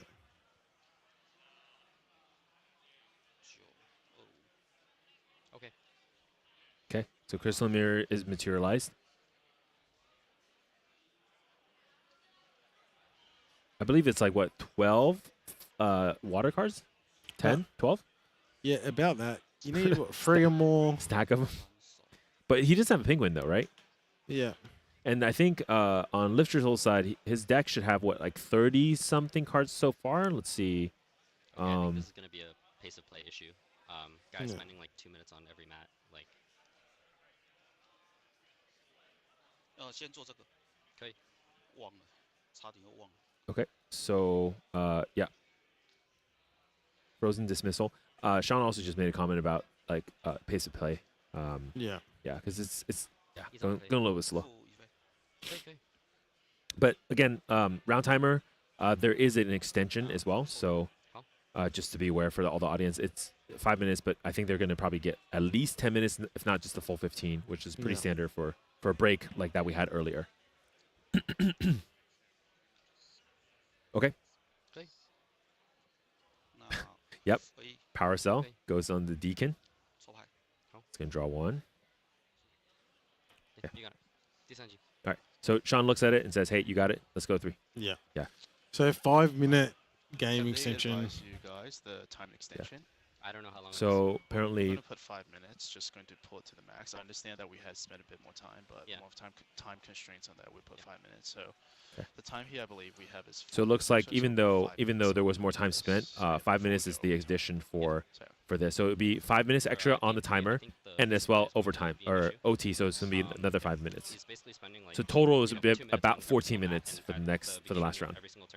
Yeah, this is going to be tough to see this game out. Yep. 15 minutes when these average games are taking about half an hour. Yep. Also, if he's gonna pile shuffle his deck, no. Sorry? If he's gonna pile shuffle his deck before this game, no. Yeah. Okay. We're not burning another 2 minutes for that. Sure, that's fine. Okay. So yeah, Sean just really wants to go to game 3, and because I think Sean's looking at the situation saying he could actually win, but he doesn't want to lose the timer, right? So that would be a really sad moment to lose the timer. Yeah. 不能直接摊开来去看，你要直接洗牌。你不能摊开。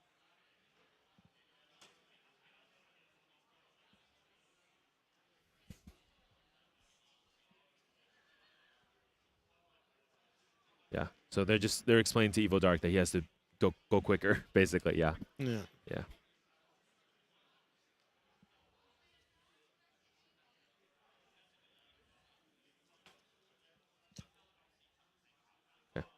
And Hobo Crab is just reminding Evil Dark that, hey, you know, there's some plays you could probably go faster. Just, again, giving the warning. I think it's really fair because, you know, Sean's Lifters definitely in this situation where he wants to, you know, he wants to resolve the match. Because he wants to. Yeah. It's a weird position to be in, being the other player.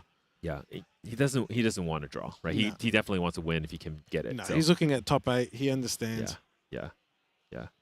Now here's the cool part, right? So Lift Your Soul's deck can also, you know, do some fun things like just go slice and dice. Slice and dice. Yeah, end it early. You know, don't have to go Lux him. Maybe you slice and dice, do enough damage, and then Lux him to just kind of finish it off, right? Do you slice and dice early, put it in the graveyard, bring it back with level 2 Xander? Yeah, exactly. And then you know, you can finish it off with a light Weaver's Assault. Yeah. Okay. I think he has slice and dice in hand. Broker. Yes. Cunning Broker. So, yeah. This thing comes in with stealth, and you can remove 2 prep counters to draw a card. Yeah. Stealth，隐蔽，移除2个prepare 指示。因为我没看过这张卡。对，没事，可以问，我们也会讲，对，我们会讲。So 我怕等一下又说我 slow play。没事，所以我也就是也帮忙跟你们解释。Draw 8 cards. Yeah, it's an interesting situation, but he does have 2 Fractal Rain in hand. So, I mean, what is Evil Dark's out here? Because I think Vanitas X usually going to be a little slower, right? He has maybe just play to survive. Yeah. Yeah. So 1 rain and then show the second rain, I think. Okay, come on. And he has freezing. Yeah. Yeah. Chilling Touch, show the penguin. Chilling Touch. Okay. Let's play second one. Shows another penguin, maybe? Oh, it shows the primordial. Is he going to imbue that one or no? He's going to imbue. Okay, yeah, there we go. Yeah. I've never seen a player not imbue it, so it's just always kind of awkward, right? Just make sure to do it. Yeah. And obviously now with the time pressure, yeah, he's feeling the nerves. Yeah, for sure. Okay, Quicksilver Grail comes in. Card under. It was quick. Couldn't see what it was. It's a very Quicksilver Grail. Yes. Okay, Light Weaver Salt is in hand, by the way. Gleaming Cut. This is actually a pretty good. Sadie. Lift Your Soul's hand is pretty good for this matchup, for this round. Unfortunately, he's playing against the clock now. Yeah. All right, Sadie 2 damage. Just start burning some damage down. Okay. I think Evil Dark's, is he going to go for the standard play here with a Scepter? I think he's just playing his game. Okay. All right. I mean, that's fair. Okay. Yep. Scepter. Yeah. So they're gonna get him, and then they're gonna get a 5-minute extension, followed by a 5-minute overtime. Yeah. All right. 没有加时间吗？你有没有加时间 ？Have you added time? 5 minutes. Yeah, If not, that's 还没加过。 Yeah, that's fine. So we'll count this to 5 and then 5 more minutes. Okay. Yeah. So just clarifying for everybody. Yeah. It's even though it's red on the screen, that is normal time. It's going to go to 5 minutes, and then they will get additional 5 minutes for overtime. Okay. Tap 2, and then get the penguin out. So there's a lot of fractals actually. So really interesting plays, right? You can also threaten lethal with something like maybe refracting missile at this point because essentially, you know, there's a lot of fractals on the field here. Yeah. Okay. All right, so we're going to go Xander 1 here. And then he's going to pay 2 to return Sadie. Yeah. He's contemplating the refracting missile. Yeah, he's going to try to missile the Sadie. Sadie's dead. Okay, so he's going to return. Draw. Okay.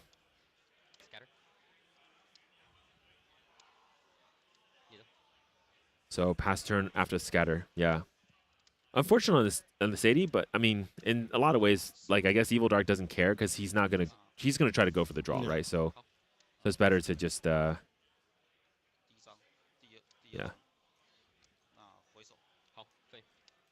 Okay. So level up. Scepter. No allies in hand. 4. Yeah, no. But he drew another refracting missile. Like I'm saying, like he could push quite a bit of damage, right? Between the refracting missiles, between the Scepter. So I'm pretty sure I've just will put the safeguard underneath the Quicksilver. yeah, yeah, that would be the smart play, right? Okay, so Lightweaver goes away for a little bit. For a little bit, takes a vacation for one round. I'll be back soon. Yeah. All right.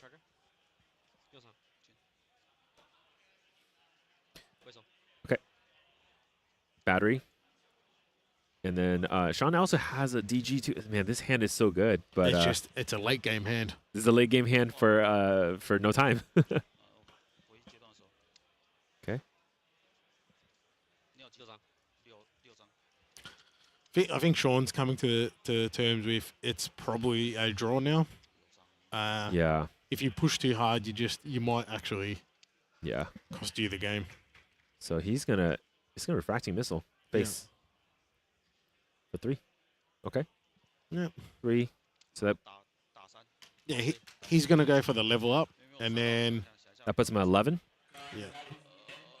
And then what? And then you could swing for one more 12. Yeah. So not enough. You got to find another 7 damage, right? He's not going to. Yeah. Sean is not happy about this. The cunning broker has no, and then goes for. Yeah. It's for sure face. There's no reason to. He's going to try level up, and then he's going to he will be. safeguard. Yeah. There you go. Yeah. And then banish, and then Yep. 2. Dungeon Guide and Refracting Missile. Okay, there's the third one, so there's no more Refracting Missile threatened for lethal there. And like you said, Evil Dark has no allies except the Dungeon Guide. Oh, Dungeon Guide. But that's still not enough. He can get to level 3 regardless. Yeah, so... And it's just... Yeah, so you Dungeon Guide, right? But there's a safeguard this turn, so you really can't do anything this turn. You got to wait until next turn. But on the DG turn, it's actually going to be, what, 8 damage? That's not bad. Right? So Chilling Touch. He's level 2 now, so the DJ will be Lightweavers, the one and only Lightweavers that was there from before. Yeah. Yeah. All right. Okay. It's gonna go 3. Yeah. Banish the DG. Okay. Hits you for 3. Yeah. 10. Safeguard. Oh, safeguard. Okay, cool. Yeah. Fast Cure. And then use the 2 cards and Fast Cure to get to level 3. Yeah.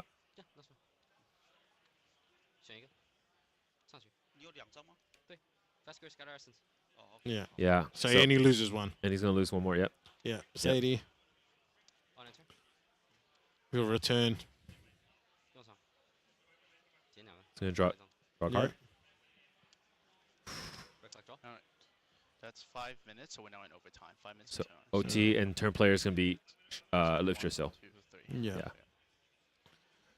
He can get to level 3, put this beyond. Yeah. Yeah.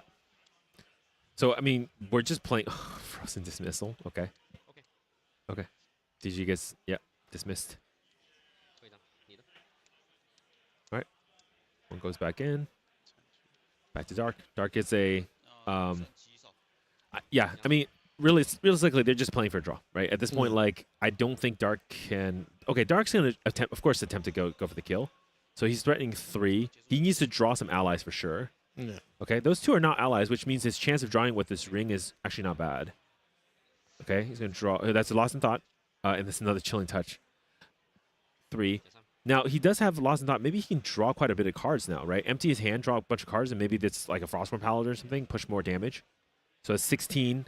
19 is still not enough because, again, Lifter still leveled up to Xander 2 now. So 22 health is what we're looking at, no longer 19. So, yeah, dealing 6 won't be enough. Yeah. Yeah. Pass? Pass 吗?哦，对对。 Okay. 好，final Pass. turn. Final turn? Yep, turn 3. Yep. Okay, turn 3. There you go. For the game or just for me? For the game. For the game. You have the final turn. Yes. Final turn. 负4张，负了4张。1、2、3、4。好，可以。 Okay. Yeah. 4 cards banished for this is so painful. It's it's a draw. It's a draw. Yeah. Unfortunate. Yeah, and I'm sure Sean's not happy about that. There's 2 parts, right? Number 1, the game was delayed quite a bit, but because we have to move the event along, we can't give such a long extension. But also just specifically the situation was really not not great. Yeah. Yeah, but I mean, like, finally we do see Win Luxem on stream. So I know there were actually quite a bit of, or not quite a bit, but there were some Luxem Xanders. So it's good to see one of them. Yeah, and happy to see Sean on it too. That was an interesting game. Yeah, we had material deck situation, a bit of slow play. Yeah, these things happen. Yeah, it's tournaments. I'm sure if anyone can bounce back yeah. from this, it is Sean. Yeah. I still expect to see him day 2. Yeah. It's just a rough. Look, 4-1 is not a bad score, No. right? So you're at a pretty good spot. I mean, honestly, just go. I mean, we're round 6, so win round 7, 8 should be fine. Yeah. Realistically, though, you know, it's one of those things where, especially game 1, because it ended the way it was, and game 2, I actually thought Sean stabilized, but I think that power cell really pushed extra damage, and having Vanitas be able to swing for 3 and not having the extra Luxem side to heal through it. I mean, he was basically just staying even with the Luxem side and 2 fast paladins. That game 2, he had what he wanted. He got to level 3 Yeah. with an influence, just saw no Luxem cards. Yeah. Didn't see an additional Luxem site, didn't Yeah. see the Lightweaver's Assault, Yep. and then just allowed Evil Dark to another 3 damage, Yeah. another 3 damage, Yep. another 3 damage, Yeah. and eventually wore him down. That's right. Yeah. Unfortunate, but hey, he'll bounce back. That's how the wind blows sometimes, you know. Sometimes it's west and sometimes it's east, you know. Where are my Kongmings at? Come on. That's a one deck we haven't seen. We haven't seen the Kongming. Yeah. Hey, maybe we can do the next one. So yeah. And then yeah. So we're gonna be skipping the interview here because timing is really tough. We're gonna try. I would to have loved to get Sean on an interview. I'm sure that would have been spicy. But we are running tight for the next round. I don't know if it's gonna be a good interview, to be honest, right? But yeah, let's get the next round, get players going, right? You know, people are turning in their match slips, and yeah, getting next round set up. So, yeah. So we're gonna go to a quick break, and we'll see you soon.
しなく広がる空に失ったものを嘆く声迫られる選択の日々正しい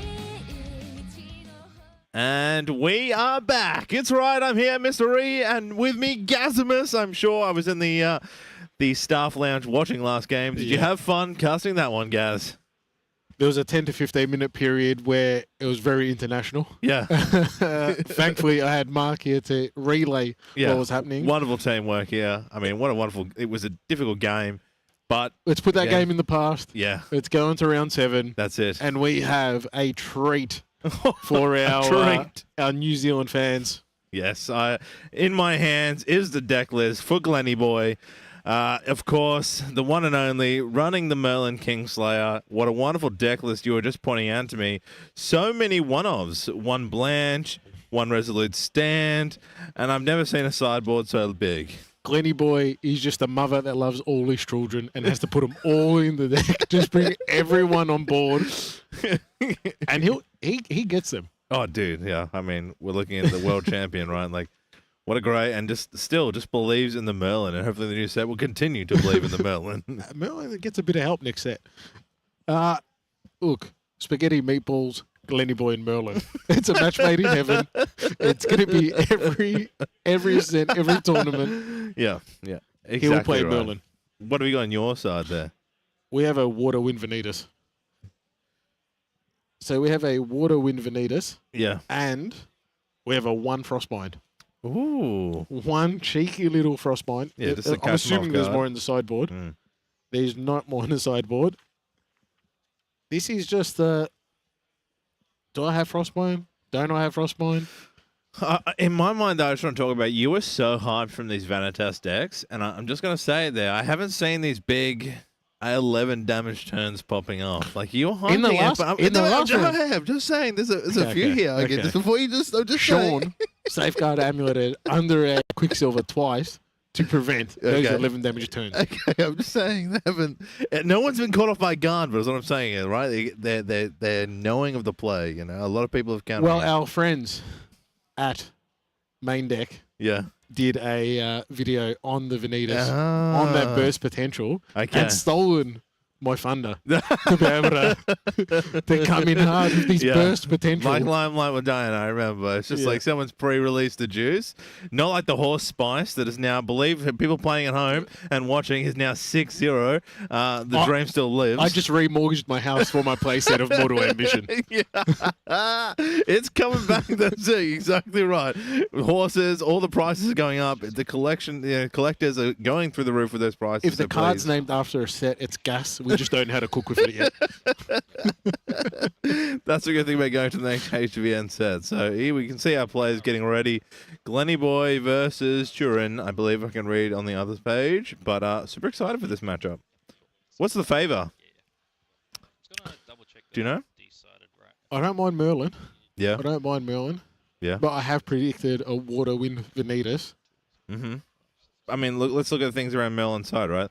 Like a big thought is a Memory Thief. We got much floating we're going to capture on the side of Vanitas. Like Scatter Essence probably not going to get played. What other floating would be running on that deck that we can eat? It's a water deck, so all of it. So it's good for Glenny, like that's what I'm saying, right? What do you mean? Scatter Essence, Water Barrier, your Tide Zone Bovines. Refracting Missiles, all of it. Yeah, yummy. Lost It's pretty in yummy. forward. So it's good. This is what I'm saying. It's a good start, but it is, we're fire over here. Like, there's a lot of counter that can be negates that can really stop Merlin getting where he wants to go. Looks like Glenn's starting us off, yeah. Game 1. Spirit of Fire coming out. Quite hot.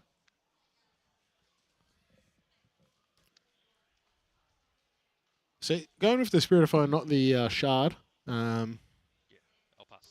The traditional Spirit of Fire. And he's going just straight into a pass. I'm assuming Creative Shock in hand. I can't see. Good. Go to Spirit of Water. Very a fast cure. Loves it. Shatter Essence. Ooh, it could be 2 Shatter Essences maybe in hand by now. Do we not know? Oh, no, this is a commission. Could be a bit rough here. Hopefully, he wants to get Fractal Rains, get that engine starting. Looks quite rough here. Let's see what's played.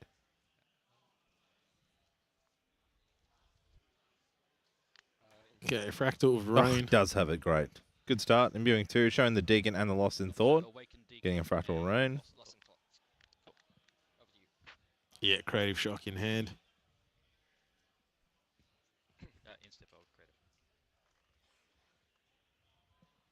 Looking to pay 3 here. A Got lot an of Ascension, a Pendragon, a Blanche.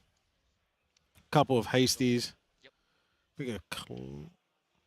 Oh, hits the floating on the Creative Shock. Nice. It pays to be the world champ.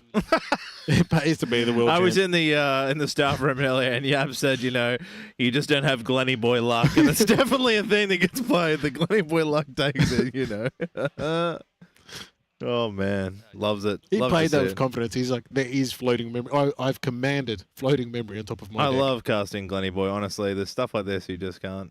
Dreams are made of right now. Some good cards. Lorraine Dungeon coming out. Guide in hand. Probably the Hasty. Just do a bit of filtering. Yep. Nice little foil.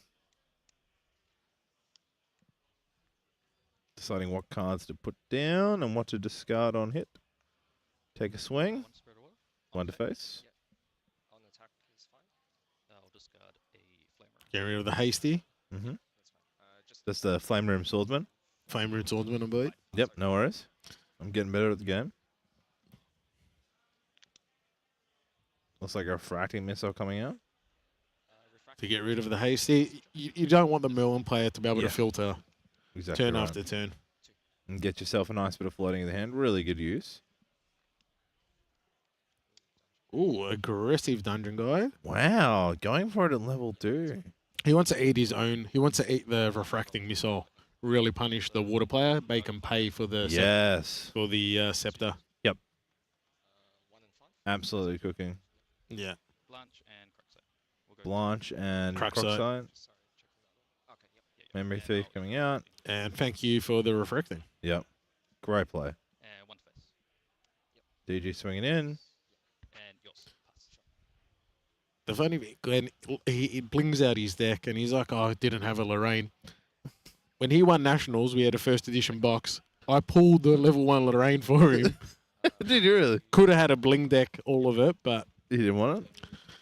Wanted the cash more.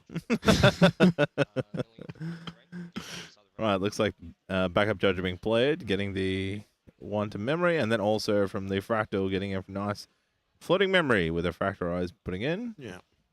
Pretty rough here. There's 2 Scatter Essences probably not going to be able to be used this round. A Fractalize, really tough hand But to navigate. you're comfortable, Glenny, staying on the Merlin and just keep eating that floating memory. Like, if you leave any floating memory in, we're taking it. Good use of the Frostborn, getting the draw, and it's also picked up another Fractal of Rain here. May play it, or may keep it in hand. But there is a risk that if you have double Fractal Rain, you're going to have more floating memory than you're going to be able to manage. So it is a bit of risk or reward. Double-edged sword. Both players are 4-2 right now. They cannot afford a loss or a tie. This is actually a really pivotal game coming into now. You really need to secure that 5th and 6th to really guarantee coming in tomorrow. Yeah.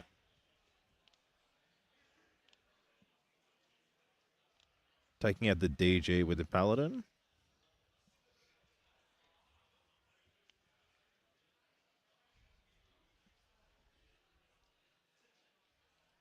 All right, going, I believe, passing turn.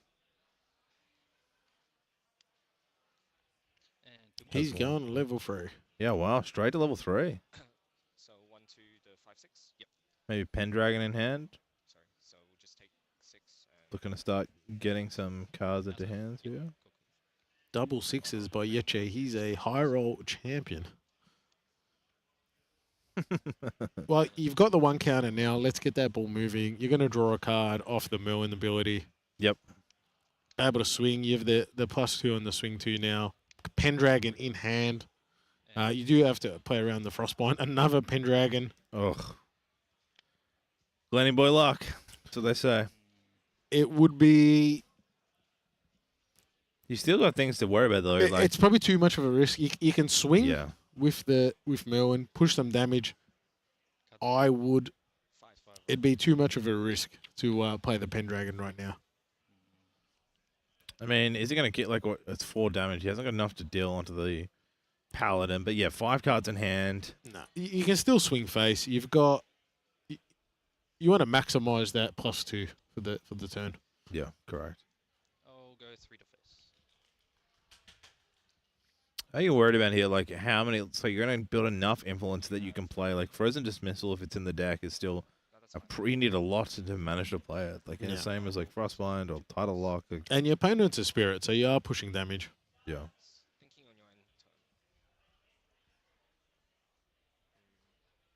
And the health pool of these champions, I think what I think about Merlin too. 28 health pool is quite large, right? Most of the games here, sitting at 19, and when Sylvia's is quite low or 25 max, but 28 is a slog. Only surpassed by Guardian. Only surpassed by Guardian, yeah. Until the new set Lubu. Oh. That 32 meme level 4 champion. Yeah, wow. It's gone for the level up. Now, Vantas coming out. Cerulean Decree, disappointing to lose that card and also not get floating. But no Scepter. So Glenny has caused Yeche to go for the aggressive level up and not establish a board. Yep. So you are preventing a fair bit of damage there for Glenny Boy.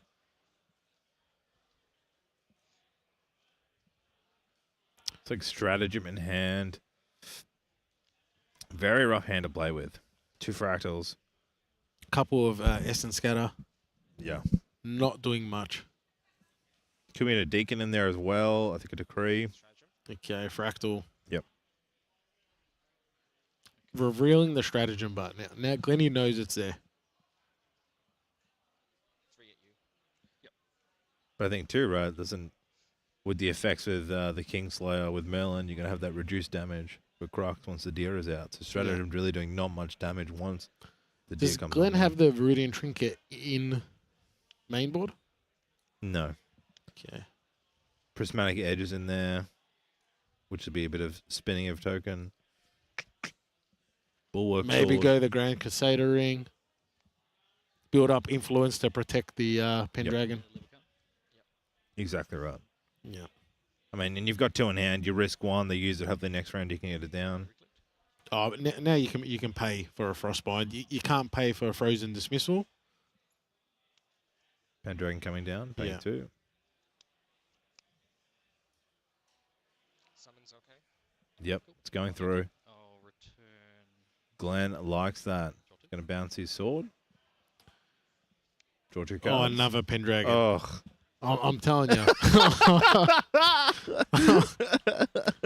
I'll play 12 Pendragon in deck and not see it. Glenny will. It's the second one down. And this is interesting because he can pop the GCR so he can't be countered, or he can return the GCR to draw 2 more cards. Yeah.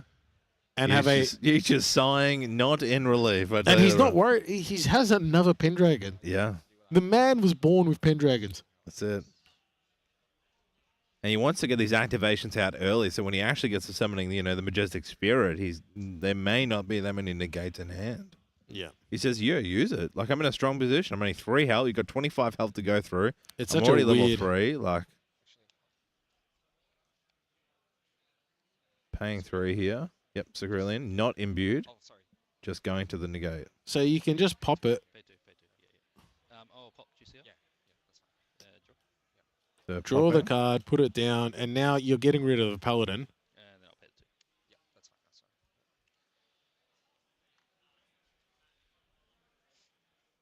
Sorry, do you mind if I look? Yeah. Just 2 Cerulean Degrees in the graveyard. Oh, right, yeah. Yeah, I paid 2. Yeah, yeah. That's fine. And next turn, Merlin's on in a very strong position. Yeah. Interesting discussion right that goes with Pendragon. It's a 2 cost. It does 3 to 4. You may return Regalia, draw 2, and it's actually not a unique ally, which is super cool. Low for the card. It's a very wonderful card that a lot of people love, and I think why Merlin's doing Chat so well. Ghost of Glendragon. It is. It is the Ghost of Glendragon. I appreciate that one. Yeche's going to have nightmares of the ghost of Glendragon the way this game's going. Yeah, tough plays ahead. What a board. Two Pendragons, another one in memory. So what, looking at Ichi's hand, okay, what are the lines here? How does he deal with Ghost of Pendragon, you know, with Vanitas's deck? What are the cards he's trying to play here? Hope Glenn put a smoke bomb in his material deck by accident and get that game one loss. It's a very tough position at the moment. Looking at his deck, he just doesn't have an easy way to clear the Pendragons. Yep. Glenn's going to be gaining a level. Yep. The fireballs are getting stronger. Yep. He's got the card engine. Mm-hmm. He's going to have the influence to pay the Frostbinds, to pay the title lock, to pay the one Frostbind. So he's just in a very, very tough position. Yep. He does. Is that two more float? Two more float. Chilling touch, loss and thoughts. Sounds good. Like, use the Torrential Blast, but it doesn't matter. Glenn's got a Crux Sight in hand to bring the Pendragon back. Yep. He's just in a very strong position. I guess like you said earlier, like not bringing out the Scepter, there's 12 damage. Yeah. 12 damage that you just not bringing to the table you kind of really needed to do, even though you were put in the position early. So losing that is 12 damage off the board. That then also coming through with the bonus damage from the punch, you know, that's a lot of your face damage. And then you usually, the players that are away playing more defensively, and then you're getting their stratagem out. But in this case, you know, Glenn's built such a strong structure early on, you know, well, yeah, now I've got to lose a lot of resources just to get rid of the damage on the board. I'm actually doing no damage to Glenn, which then says, Glenn says, okay, well, then I'm just getting levels of fireballs. I'm getting levels for my my Majestic Spirit. He's in a really, you know, once that out, it's like half damage. Like, if that intercepts out, I don't know how he's going to deal with the Spirit from Leechy's position. Also, Mirror, like, where does Mirror interact with this? I was trying to think, like, what does Glenny play? There's nothing really that reveals memory on the side. Oh, maybe for Ascension? Is it with the one of the Ascension or Prismatic Edge? Yeah, Prismatic Edge. So looping that. So that just stops the Prismatic Edge looping. But it's not really what Glenn's trying to achieve in this matchup. Yeah. Surprised he got the Safeguard and not the Sword of Seeking to then filter the... Yeah, to bounce again. Yeah, to bounce the Pendragon. And then look, we saw the Mirror getting popped coming out. But again, that may well maybe why he didn't go for Prismatic Edge because of that. But Sword of Seeking, so you can swing with Merlin, get the additional +3 damage.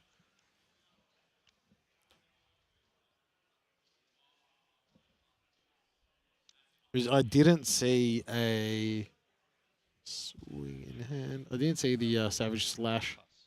Yep, that's three of them. Yeah, I didn't see it. Or the Sudden Steel in hand.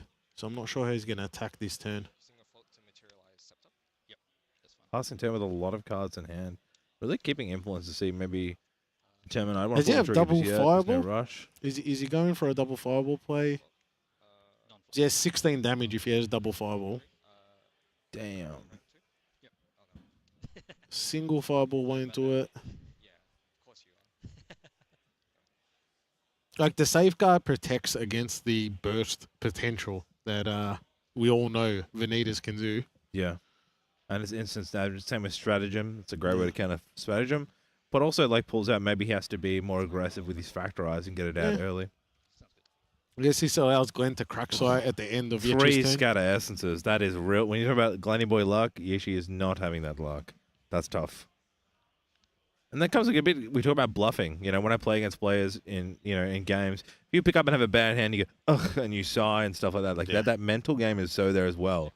You know, you have to be able to maintain, oh, this is a good card, and maintain that mental game. So it threatens specifically in water decks to make sure that when people make those decisions to feel like you have a negate. If your if the player doesn't send it, okay, what do we? I guess searching for another fireball here. Got the Prismatic. Or the Ascension for the Prismatic. Yep. I believe that's a reduced to ash.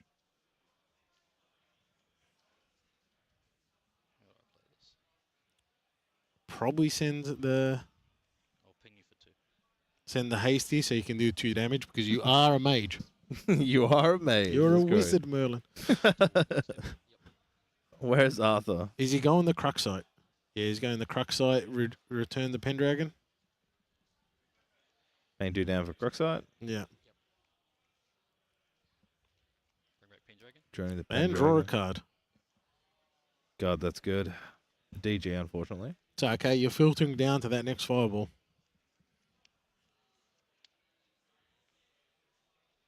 And now, like, he's got his safeguard, so he's protected. He can get the Sword of Seeking and do some Pendragon shenanigans, search for that additional fireball. Looks like going to material phase. I would assume the Sword of Seeking here. I don't believe he has any floating memory. Yep, there it so is. the Drawn Blade's not a play. Yep. Get a counter on Merwin. You can tell why Glennie wants to keep playing Merwin. It's still good. Hey, you know, let their players out there. He just has a consistent, like I said, it's 28 health. It mixes warrior and mage, one of those dual class, you know, heroes. It's got interesting mechanics that other classes don't with the Crux lane that isn't played much. You've also got, Merlin draws extra cards, so it's a super strong late game, has the half damage ability. Like, it really has a lot of applications. And I believe will continue to be a strong deck. Yeah. And you've got, like, his fireballs for 9. Yeah. He pushes 3 more damage with a Pendragon and it can potentially kill him at materialization. Yeah, crazy. And, you know, we're playing, like, talk about here, Glenn is anticipating how many things he has to play around encounters, but doesn't know that, you know, Yuchi doesn't have that much stronger cards in his hand. Yeah. Here's the second Pendragon. Yep, it's fine. Summon's fine. Like, now there is two Regalia. Yechi can fracturize one. Yep. Oh, he's going for the win now. If he's returning, he feels very confident. Pouncing Safeguard. Yeah. I believe there's another Pendragon. He has a fireball. Return the Sword of Seeking. Yeah, it's definitely hard. Do you not swing If first you're with it? with the Sword of Seeking, Yeah. he's got the fireball, so He's not too worried. yeah. If you're Yechi, are you maybe looking at let's wrap this one, go to game 2? Yeah, I would feel look, holding 3 Scatter Essences in my hand, Fracturize, like it's gonna be so difficult. I think with time base, I'd be looking at that. Time is such a big part of this game. We've already seen a couple of draws today, you know, and this is so hard to even think about coming back.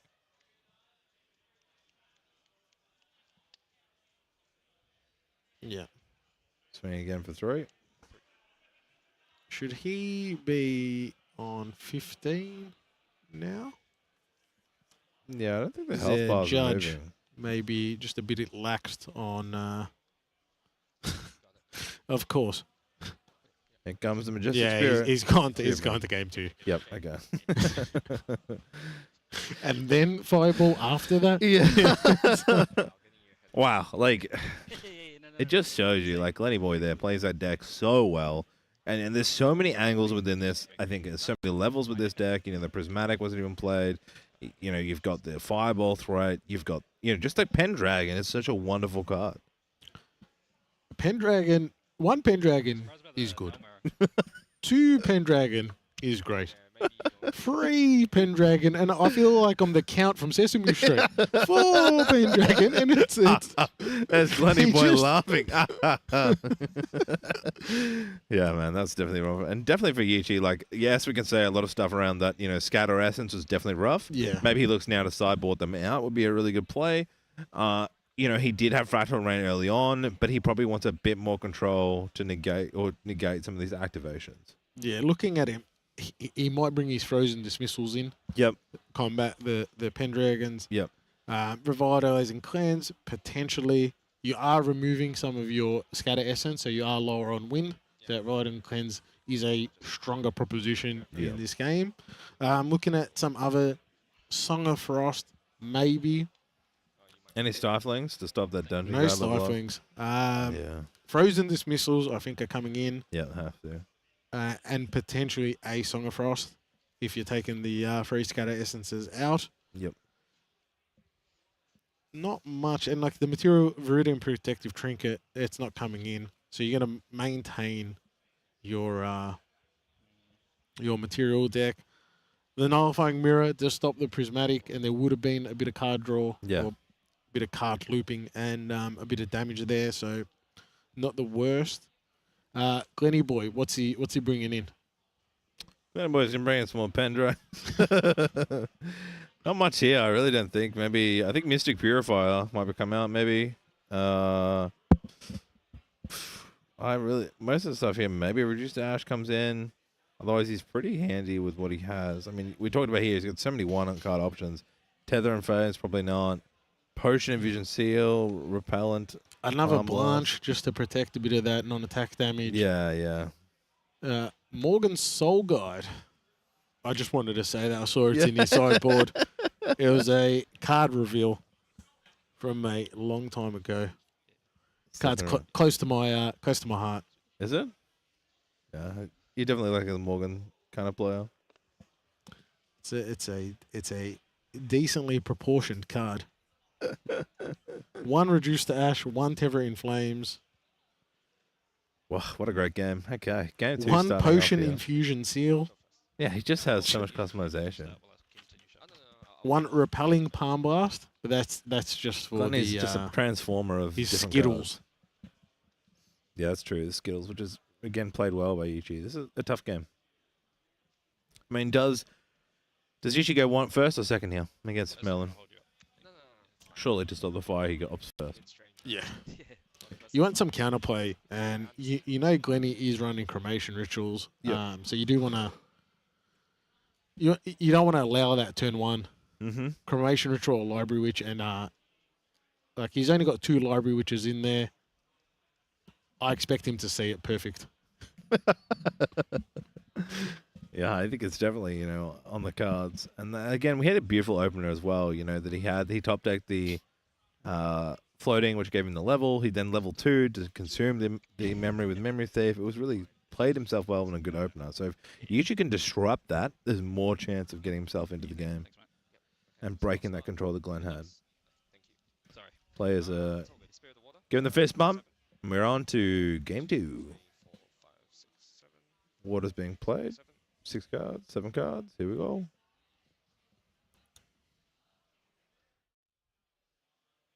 Okay, let's see what you cheat.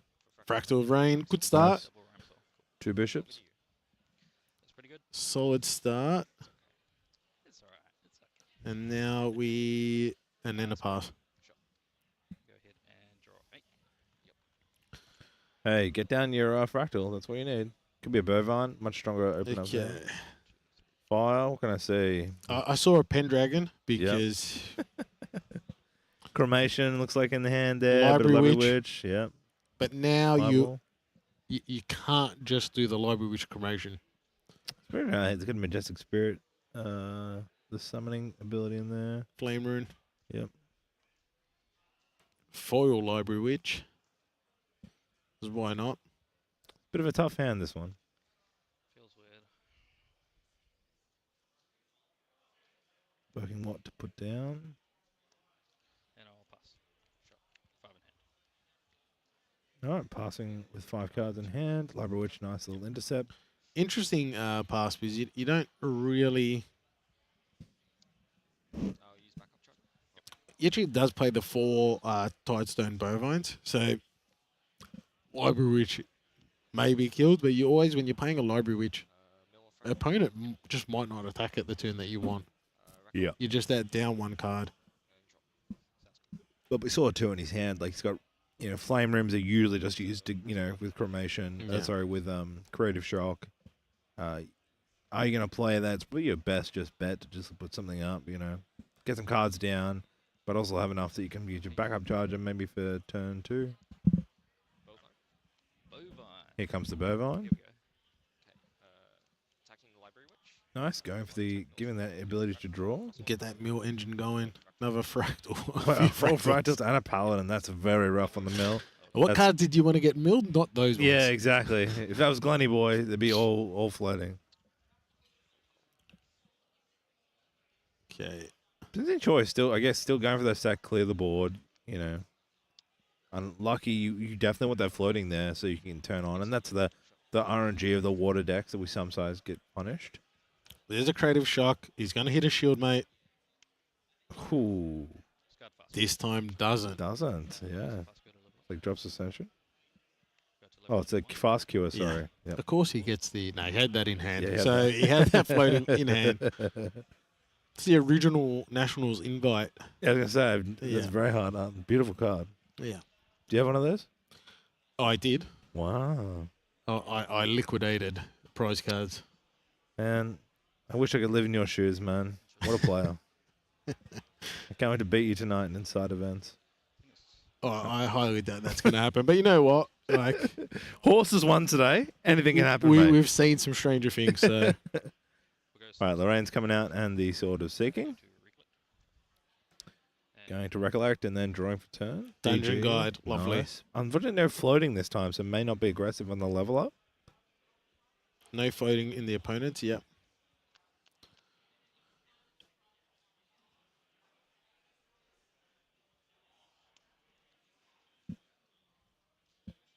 Okay, gone out with the Honorable Vanguard. Is that the card? Yeah, it looks like the new A and B. He might cremation it. Does he have enough cards to, I guess, pay for a Frostbind? Does 1 damage.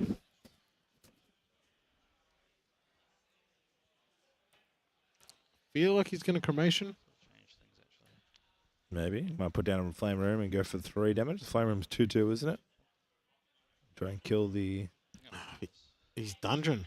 Wow. Okay, okay. I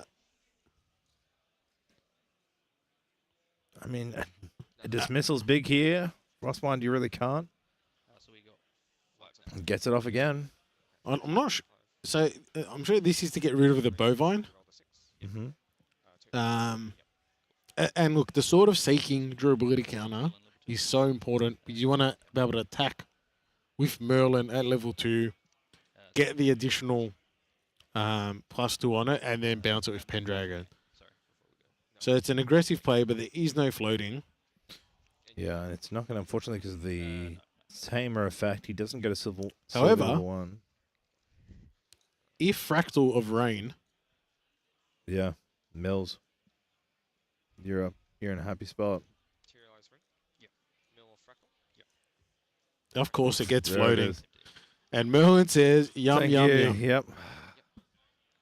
That's rough. Gasm is stunned, Chad. Like, absolutely stunned. But, hey. You flip 3 cards, don't get floating. Yeah, choose So when Fractal of Memory Rain, Chip is Bovine, Yeah. Fractal of Rain, Yeah. Paladin. Yeah. The one time I don't want floating, Yeah. it's floating, buddy. Yeah. That's rough, EG, man. That's hella rough. Okay, cards in hand. Good Chilling Touch. And good chance that maybe, I mean, you got to put it down. You're not going to be able to consume it next turn, but he's going to try. There's a Chilling Touch coming out. The Chilling Touch does stop Glenny Boy from being able to go to level 3 next turn. Yeah, huge. So that is huge because Glenny's got the counter on Merlin, so he doesn't mind jumping back. See the Incarnate Magistrate coming out. Yeah. But yeah, stops that. But unfortunately, won't be able to consume that before Memory Thief and take it back next turn. Now, if Yeche commits too hard to this board... He hasn't leveled up yet. There's the Paladin. Yeah. Good using it. If he commits too hard to this board, Glenn will have a bit of free space to Cremation Ritual the Honorable Vanguard. Yeah. I mean, here comes the straight to the DG. Get that off the board. Yeah. He's kept the title. I'm assuming GCR is going to come out now. That's it. I'm gonna face check. Get that influence train going. I'm spirit still. You can still still steal it. It's Vanitas bonus floating memory. No, but I'm spirit. A bit of talking to each other here. Oh yeah, true. Yeah, you're good. Yeah, I'll pop it. I forgot his win card. Go to Recollect. 2-shot drawing pre-rec. And then drawing for turn. Now, he can't... How many cards has he got there? 6? He can Cremation Ritual and still have 2 if he's worried. Does he have Cremate in hand, or is it a different artwork? That's that promo. Oh, it's Isn't different artwork, is it? I'm 99% sure that's one of the original VTuber Cremation Rituals. 99%. Put a staked in, all right? Yeah. In terms of time left in the round, it's 23 minutes. Bit of a drop in the UI there. But not going the Cremation Ritual, going hasty. You want to put a bit of board pressure? That's a Flame Rune. Flame Rune. I don't know why I keep calling it hasty. I see red hair and I'm just feeling hasty at the moment. I know you are. You keep calling it. In my head, I know it's the 2-2. He said 99% Cremation Ritual, and then he keeps calling that hasty. So I don't know what this guy, man. He doesn't want to play the Cremation Ritual. It's the 1 damage and going 3 damage, hopefully, to the Paladin here. He won't be able to clear it. There's Cerulean Decree, negating that damage. -3. Yeah. Flame Root, and drawing 1 to memory. Yeah. Title Lock, Torrential, and Holodex. Yep, cool. That's fine. So you're just preventing that damage. Yep. Nice. He gets 1 memory. Alrighty. I guess I just pass. Over to you. Sure. It's an interesting, like, Fractal Rain here could put another floating memory in for Merlin. Yeah. He also looked like both those things on the board are both floating as well. Yeah. You know, do you want to clear them? Give floating? You really don't. No. The mirror, it's a safe play. Yep. Oh, no. No floating. Revives and Cleanse coming out. Recollect. Sounds good. Draw. All right. Looks like a Deacons, Bishops, Bovine. Whole bunch of options in here. Round clock is back. Thank you. Shinji Goat fixing. Shinji the Goat, yeah. Our hero. He's a bit like Batman. Not the hero we deserve. Yeah. The vigilante. He's kind of wild. The hero we need. Currently,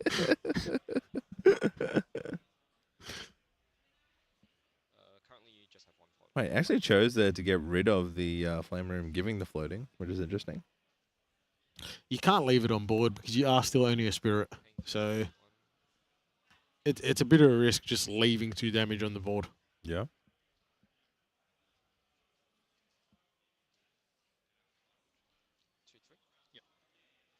Using Bovine at you for 1. Choose to attack it against Mill. And 2 floating. And I'm sure Glenny's looking at that. Num num num num num. He's gonna thief that memory. Thief that memory and then use his own memory to level up. Nice. And now, on Recollection, you can eat the 3rd one. Really? Yeah, you can eat it again before Lorraine. He just won't be able to swing on his turn. So 1 float. And he's going to eat that 2nd Fractalize. 1. I'll roll another 1. Yeah, that's right. Yeah. Incarnate and Honorable. Yep. Nice too. On the enter? Oh, Yeah, See? Pre-rack? Wow. That's insane. Yeah, good for me. Usually having And then trouble. laughing in Yetch's face if Yeah. they're just eating all that floating. And then going to 4, getting the even draw, drawing a Pendragon.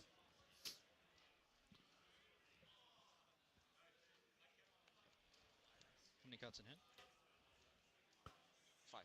Can he do anything pre-rack out? To Recollect. Yep. And No, and now drawing for turn. Another fireball, lovely. I mean, he can't swing here, but what he can do is, yeah, put a Pendragon down. You can bounce the Pendragon. Like, I mean, but you don't have any cards in hand. You do have to worry about a frozen dismissal. He's doing it. You do have to worry about a frozen dismissal. I mean, you're in the lead here so far. Yeah. Gets it through. That's so yummy. Says thank you. Draws 2 more cards. And now you're in the game. Do you actually just go face? Opponent doesn't have that many cards. A fireball's coming for 8. Do you say... Yeah. You're at 28 health. You got 27 health to play with. Yeah. Intercepts out at the moment. You can swing Or do you face. clear the board? I mean, you're only on a spirit. Like, what are you? He has to reduce influence here to level up, which is so good for you. Like, Yeah. Are you clearing Paladin or are you or are you going face? Knowing Glenn's play, I think he's not going to go face. I feel the last game he played it pretty slow, right? I feel like he's going to go for allies. Question is that how are they going to defend, or what's he going to do to defend? Does he Cerulean to keep it up? Is it then? I don't know. I think Bovine. Bovine is a really good way from degenerate floating. He has Torrential Blast, so he actually does have Torrential Blast, so he can stop this. Yeah. Ghost of Pendragon. Yeah, he's going to get rid of the Bovine. Really, just when you're ahead, you want to stay ahead. Let's say I don't want to get rid of you, more chance for you to get float. That's where that Stratagem's going to do a lot of damage with the float. So I'm just going to make sure and guarantee my victory. I'm already 1-0. I'm already in lead with 20. I know where time is catching up on me. I don't need to rush the win here. Now, I want to Mystic guarantee the win. Purifier. Nice. Now, does he attempt to stop this with title? I believe he has title lock in hand. I think he has to. So you title lock, he pays 2. You don't get the on enter effect. You just don't have the influence to pay for it. Yep. Yeah, I'll pay it. Yep.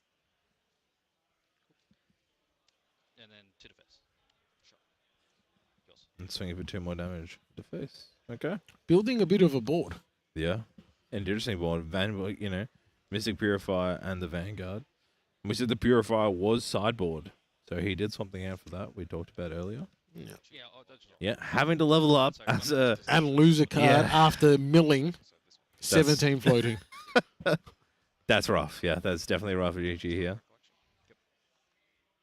Paladin again, man. Glenny just having a chuckle at himself there. God, that's unlucky. Glenny's like, you just need my luck. Yeah. Another Bovine. Haven't you been watching me play? I feel like you're BMing Glenny, but he's a world champion, yeah? It's not unlucky strategically taking his wins, yeah? Come on, man. Yeah, when you win as much as him, you just have to be very lucky. Yeah. Come on, man. Just let Glenny play. I love Glenn. Glenn is an absolute legend. And that's it, yeah. Just a legend. Look, he's probably the best Merlin player that we have at the moment. Like, yeah. Who knows Merlin better than him? Correct. So it looks like Paladin swaying into the Purifier. Then it looks like Polar Depths being come out. A new Ractal there. Are we seeing maybe a bit of a pivot in strategy here from Yechi with the Polar Depths? Maybe. Is he going to plan B? Yeah, going for the full mill on the opponent. Yeah. This Null Lantern So isn't in he feels comfortable with his 17 health. Yeah. Glenn's got 2 fireballs. Coming in for and what? 4 7, counters. 8, 16. So that's 16. Next turn, he gets an additional counter. Okay. So 9? Is it 9 for each fireball? Yeah. Yeah, wow. I mean, 3 cards in hand. Yeah, that's... And now you attack with Pendragon. Yeah. So actually, why isn't Merlin meta? Question mark? Merlin isn't meta because only one can play it. It's the Highlander of this format. There can only be one. So if he's about to do 9 damage on a turn and then summons an additional Pendragon for that 2 draw. You force it here. I mean, was the Purifier that worth swinging to reduce that intercept there? That was the play chosen. If he allows this, you just hold on. If he allows this, it's game. Because he's got 2 fireballs. How much does it cost to play the fireball? It's 2 costs because he's a mage. Yep. And he's got 2 of them. If he allows this to untap, he has 6 cards. He can't stop both of them. Is there a reason Glenny doesn't play it there just aggressively? Or is he looking for an opportunity to best play it? I would have just played both now, but he may say something or not. Well, you can play the second one in response to the first one. Yeah. I think I might have missed that. He might only have 5 cards in hand. Yeah. Let me talk about 2. Like Glenny is definitely, he's got the 1-0. He's just going to play ridiculous, right? Yeah. He's not going to risk just 4. He wants guaranteed lethal. He's got 10-1. Next turn, he's got still 6 damage. He's still in such a powerful play. He doesn't need to. He has 6 cards, so Fireball is representing 9. And it's fast play. Like, there's so many Yeah. opportunities.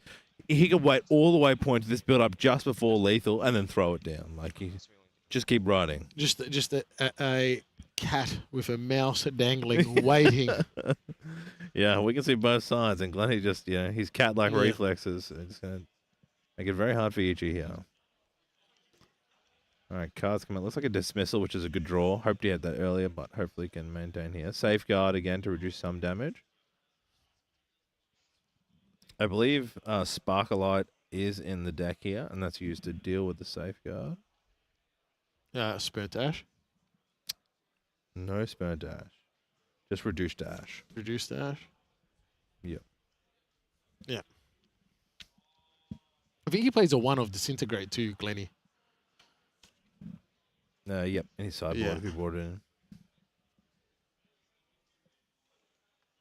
Okay, it's...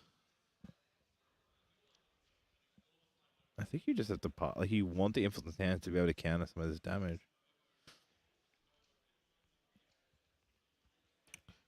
Glenny nearly has lethal on board just with the Pendragons. Yes, I'll take 3. Yep. Go to 4. Wow. Going 3 to face. Cannot see it damage to get rid of these Pendragons.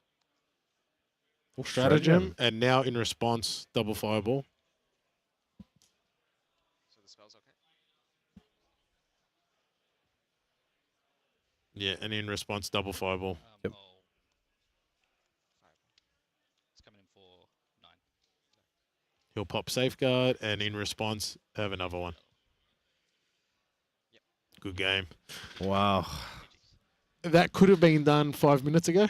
Oh, come It's just, on. Glenny's like, He does it. We can see the whole playing field, from where we're sitting. Or we're eye in the sky. He could have, so many counter spells in hand. I'll talk to him, and he's like, just wanted him to experience be on the feature match for a little bit longer. Okay. All right. What a wonderful play there by Glenny. Glenny 5-2 in a good position to make day 2, which is a perennial day 2 player. Yeah. I mean, you're a world champ. You just see things others don't. You're a world champ. You play one deck and you play it so damn well, and that's all you play. And you just, when you talk about coming into an Ascent like this, every game you're matching up is like, I know every line. I am a perfection in this deck. That whatever you're playing, all my focus is for the game is what you have in hand. Yeah, you're not even thinking about those steps. He was playing conservative, knows his lines. Why risk a fireball when I know it's guaranteed? You're completely tapped out. Don't have to think about any random card you might have brought into this matchup.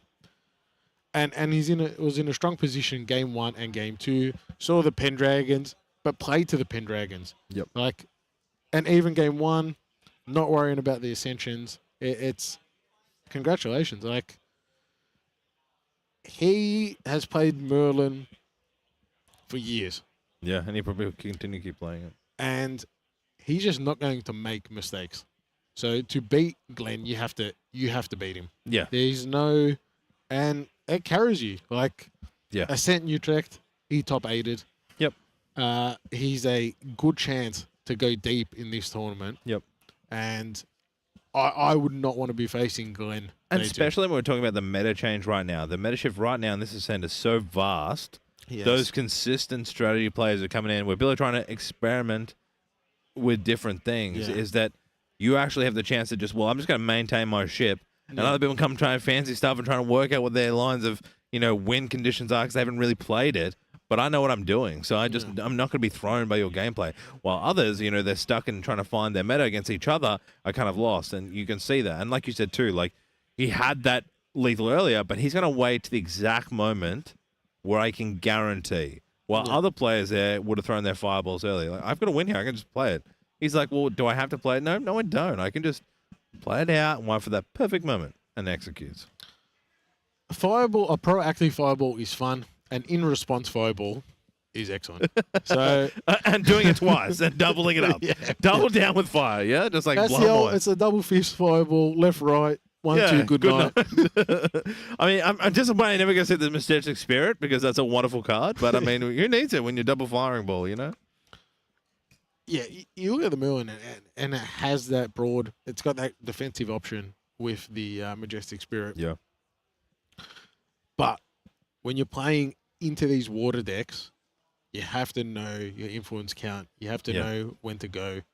And it's hard. So you ask, why is it Merlin more meta? It's hard to win consistently with it. It's a great deck when everything lined up, and it lined up for most of that match. But there's decision points where it's not lining up, and that's what makes you a average Merlin player to a great Merlin player. When you don't see the Pendragons, when your hand is a Flame Rune Swordsman and an Honorable Vanguard. Yeah. I mean, let's talk about the card Honorable Vanguard. Like, what is a 1/1 floating? Like 1/2. How many people are playing that card? In this tournament today. Probably one. His name's Glenny Boy, right? His name is Glenny And he's Boy. utilizing these cards. We talked about this earlier again. I don't want to go back to that horse game, but there's some cards there. But utilize it, other people aren't, and it's doing impact in these kind of events.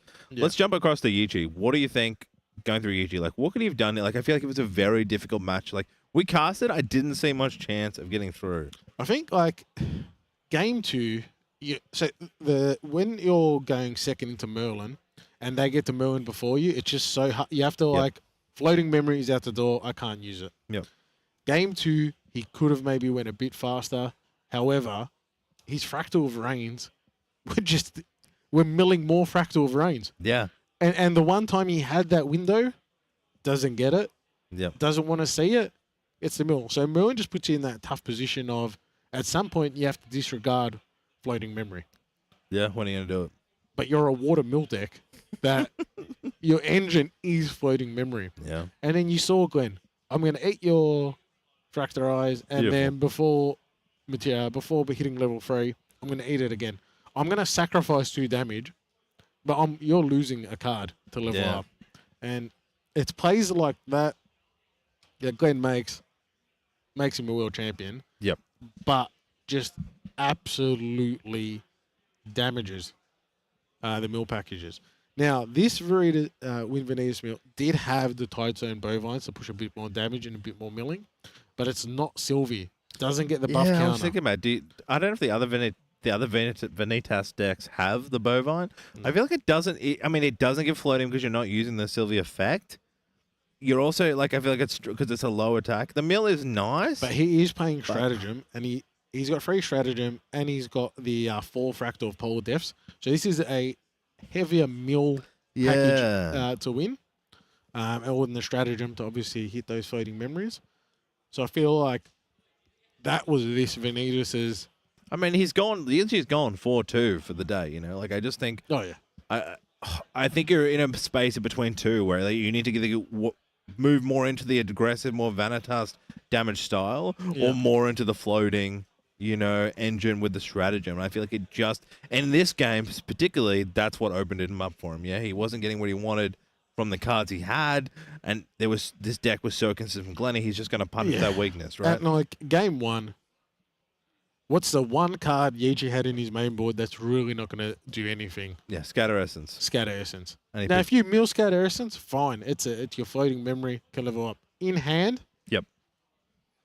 So slow speed, Glenn eats it. Yeah. It's wet noodle. You just don't want that. Yeah, it was definitely a rough, and we saw, and that's what we talked about. This Glenny being that consistent deck really shows up today. And that was, what is that, round 7? We've got one more round left. We have one more round. I guess you're saying that was 4-2. So does that now put him 4-3 for Leachy? I think 4-3 at Leachy. It's 5-3 will put him around that bubble space. Yeah. Potentially still in it, depending on how the other games have gone.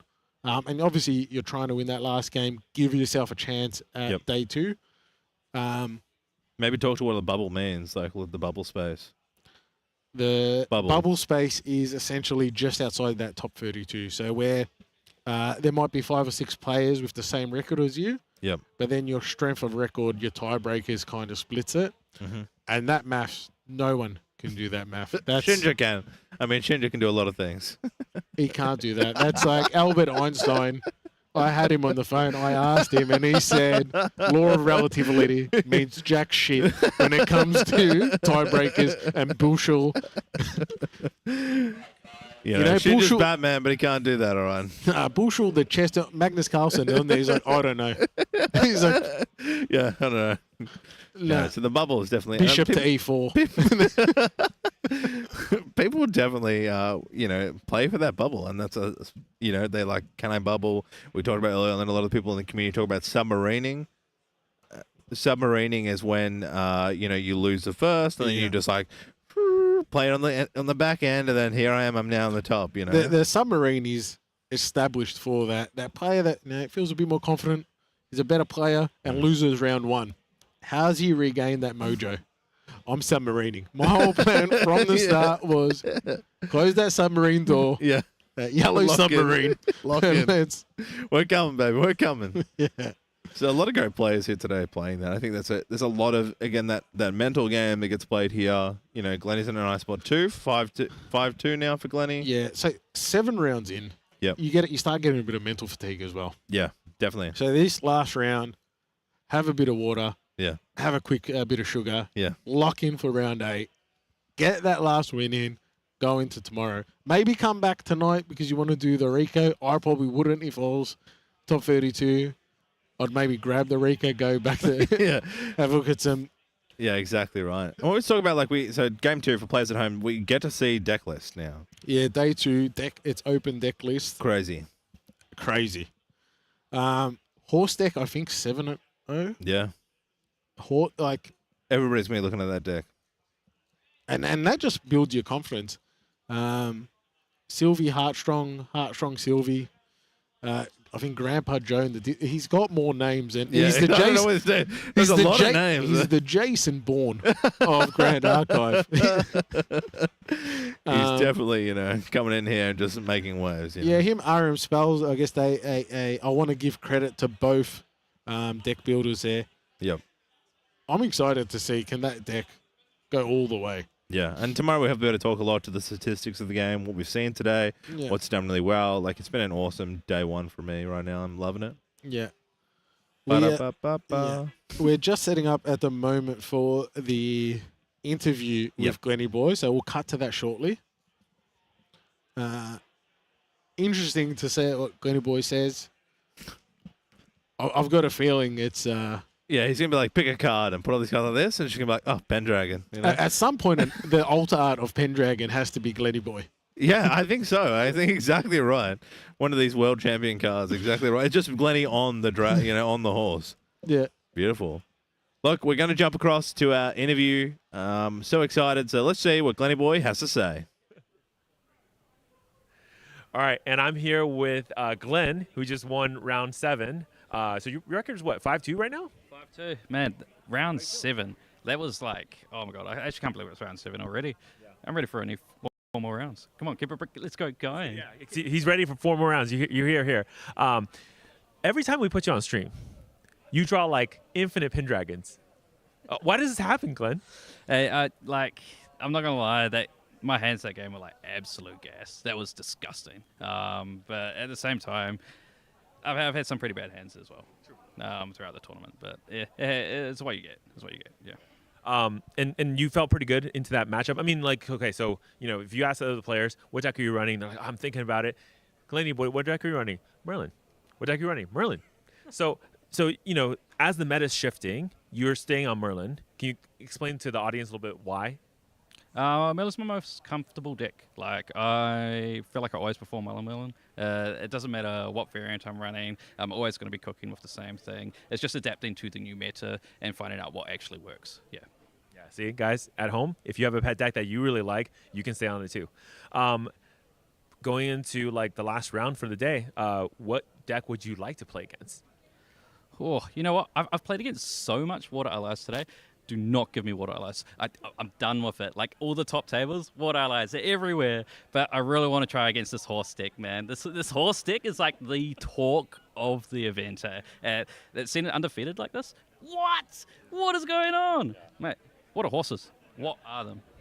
Everybody wants to unsaddle the horse deck, right? Yeah. Okay. And final question for you before we go to break. Is there any player that you haven't played against here at Ascent Melbourne that you really want to face?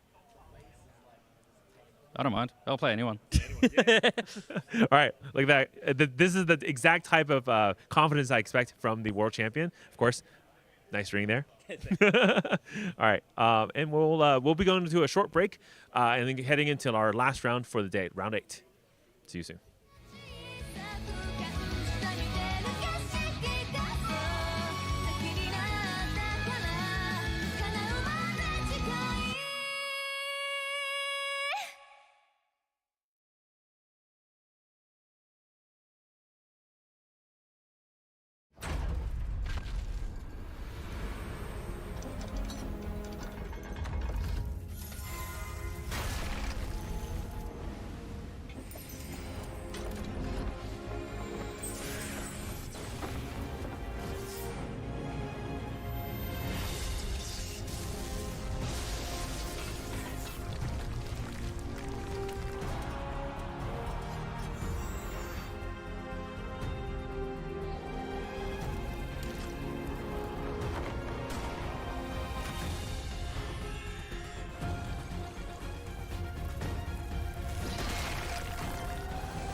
てしなく広がる空に失ったものを嘆く声迫られる選択の日々正しい道の方へ間違ってなかったと証明しよう行き詰まって邪魔されても先を読むさこの頭で全て手に入れる高く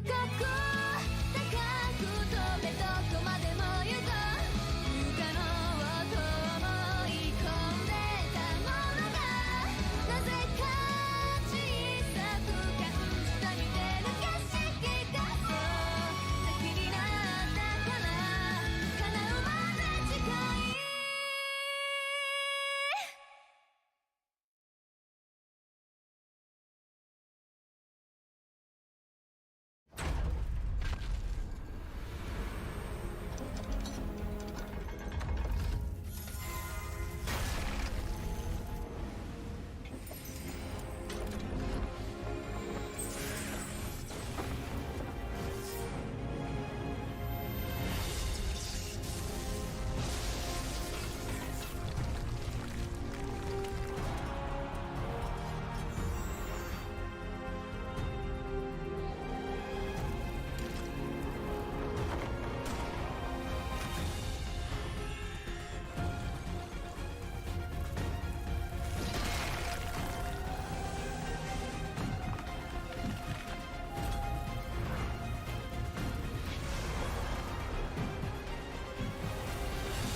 果てしなく広がる空に失ったものを嘆く声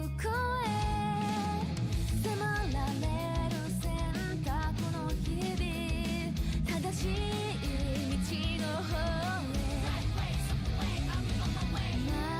違ってなかったと証明しよう And we are back for match 8, the final round of the day. And with me, the star, the wonder boy, the American star champion, Mark. How you going, Mark? I was going to say, we got to go grab Gaz. You're describing him. What are you doing? No, it's you. I mean, you were translating earlier. Like, me and Gaz were just astonished with your capabilities. Oh, hey. Linguistic, you know. We got really lucky on that one. Yeah. That was just like a luck of the draw. I happened to sit here and be like, oh, they're speaking Chinese. Yeah, great. Okay. Hey, here's the judge call, by the way. Gaz was astonished, though. Yeah. That was really fun. I mean, unfortunate game, of course, on that one. But, hey, Glenny Boy, that game, so exciting. I was like, because we were sitting over in the VIP room watching you guys cast, and it was like, oh, hey, yeah, he has 2 Pendragons. He's gonna draw a 3rd one. Okay, this game. He already has a fireball. Yeah. The stars align with Glenny Boy. Yeah, we're like talking about something, and then of course we look back and we're like, oh yeah, Merlin's level 7 now. He ate something, right? And then probably pass back. Oh, man. Level 3 on enter, eat something, get that level, then the level counter on Merlin. So yeah, he's like, yeah, 4 counters, draw a card. I have fireballs, and we probably can end this game. Yeah. It was great. definitely crazy. For you now, you've been to many Ascents. Yeah. Like, how's day one gone for you? Oh, it's great. And Yeah. actually, I think for me personally, we've seen 2 repeats of Nico decks. Yep. 2 repeats of Wind Vanitas. That's about it, right? Yeah. Everything else is kind of fresh, new, whatever. Correct. And even this late into the rounds, I think is really awesome. And of course, guys, if you miss round 5, just rewind. Okay, get a temporal spectrometer. Go back and watch round 5. You are missing one of the best games we casted on today. Right? Wonderful. Yeah, I think everyone's talking about it. Glenn's like, I want to go play against these horses. Everyone wants to dethrone, desaddle these horses, right? Yeah, So- exactly right. And it was just yeah. one. I think you're saying right. We're in game 7 there. We just saw Glenny on Merlin, which we hadn't seen today. Yeah. We've seen Fire Diana. We've seen the horses. It's memorable. Yeah, we've it's so seen good. Fire Allen. Yeah, Fire Allen. That's correct. Yeah, Yeah. with the squirrels. That was It's a wild. lot of cool stuff. Yeah. And just like Glenny Boy said during the interview, right? A lot of other players, every event, they look at the deck list, they look at the meta and say, what am I going to be running? What do I want to do, right? And of course, Glenny Boy's solution to all this is hey, look, I know my deck really well. Yep. Whenever this new card's printed, I see first, is it helpful for me? Yep. And then I say, okay, what is the field going to run? How do I adjust to that? It's just, and consistently, as you can see, you don't have to run the top tier 0 deck, right, to top events. No. Because sometimes familiarity with your own deck and getting to that point is actually very valuable too. Yeah. Yeah, it definitely, when we were talking about this earlier, it throws off. If you're thrown off by a different card because you're trying to maintain what you need to do, you haven't really tried it as much, you're playing the meta because someone, says it's really good, you don't know all the lines. You don't know what to do in tough situations. Yeah. On the opposite for Glenn, you master and you're a strategist, right? Yeah. You're not thrown off by that. Yeah. When you've come across, we were talking earlier about the horse deck, okay? That's probably won a lot of matches today because people don't know Mortal Ambition, people don't know how to interact, and I'm trying to work out how do I change my deck, what do I sideboard to counter this? Yes. Glenny Boy wouldn't have that. He's going to have that same consistency. Okay, I this is new to me, but I'm quickly able to adapt. Yeah. Yeah, and it does help also to be in Merlin. Merlin is one of these decks where basically the play is fairly consistent. You're going to be like, hey, here's my lines, here's my outs. It's Fireball Finisher, Pendragon, everything to fuel me all the way up to that point. And it's inevitable, right? So Merlin has built-in inevitability just because every turn you're going to get 1 extra level, makes everything a little bit more powerful, unlocks a bunch of other things. Yeah, it's over time. It's just you have to deal with it. So yeah, it's pretty good. I guess from tomorrow, this is our final sesh for tonight before we start in game 2. Yeah. What do you think happens tonight? I know there's Recollection side events, but for players who are in top 32, what's that night look like? A lot of we'll have open deck lists. I forget when those get released. Yep. Back when I played at Ascent Houston, we got the deck lists around, I think it was a pretty late night, so I think we got it around 11-ish. Wow. And then I was frantically reviewing them and figuring out what I want to do against it, because the thing about day 2 is because you kind of know your seeding, you kind of know your pairing for day 2. So ahead of time, you kind of know where you're going to be about, and then you can start figuring out what you want to do about your possible opponents. But realistically, the deck list only really matters once you hit top 8 with single eliminations, where one plays 8, and it goes down like that. So it's a little bit more consistent there. But yeah. And of course, you don't have the time as well. It's a lot of decks to go through that you may not see. But just getting a general, taking a gander at, what's available in the pool. If there's, half the players are Wind Vanitas day 2, or half are, water allies. Okay, here's what I do, right? Yep. You make small adjustments. You can't change your cards or deck, of course, but you can change the way you play your opening hand. Yeah. Yeah. Yeah. No, I'm super keen to see day 2 now. I just love these Ascent events. It's been really cool. I know talking to the community and walking around, I know you've done the same. People are super happy with the venue they've come up with. It's been really calm, really chill. People are excited what they're playing against. It's been a wonderful day, and really, thank everyone for putting the effort in. The judges, Shinja, production crew, everyone's put a lot of effort in. It's been really good. Yeah, the judges have been great too. I think we have. The judges has been working really hard. One of the judges from NorCal, came in this morning right? Yeah, So it's wow. like no rest, right on the floor, judging. Yeah, wow. Hey, whatever it takes to make sure every player has a great Grand Archive experience, right? Exactly right. Yeah. I guess from you, was there any decks that you think we haven't seen? I mean, or been talking that you think should have turned up today? Where's or? Jin? Yeah. Where's Where's Wait, Jin? okay, guys. Chat. Channel. I don't. Okay, so I haven't looked at the event, but I don't think there's a Jin left, unfortunately. Wow. But if there is one in top, please pray, Jin. What I need it. I mean, need there it. was Tenor. We talking about like Tenoris. I don't think we had any Tenoris players. Maybe we'll have seen. Yeah. Yeah, We'd that's true. See, we'd see tomorrow's Stick, Tenoris, Jin, and even Kong Ming. Like Razor Go Coming. Yeah, maybe. I mean, but Or any other Coming. Yeah, but even people were playing. I was like looking at statistics before coming to cast this. You know, when Coming was still played in a lot of instances. Like, why do you think maybe it's not shown? Like, I don't think it's that far out. You know, to raise the I guess more people are playing Scatter Essence, and that's kind of the engine for it. So maybe it's quickly gets removed. Yes. What do you think? Scatter Essence is where we see everywhere on the Wind of Vanitas. Yeah. And any deck that doesn't run it, as you saw earlier with Glenny Boy, right?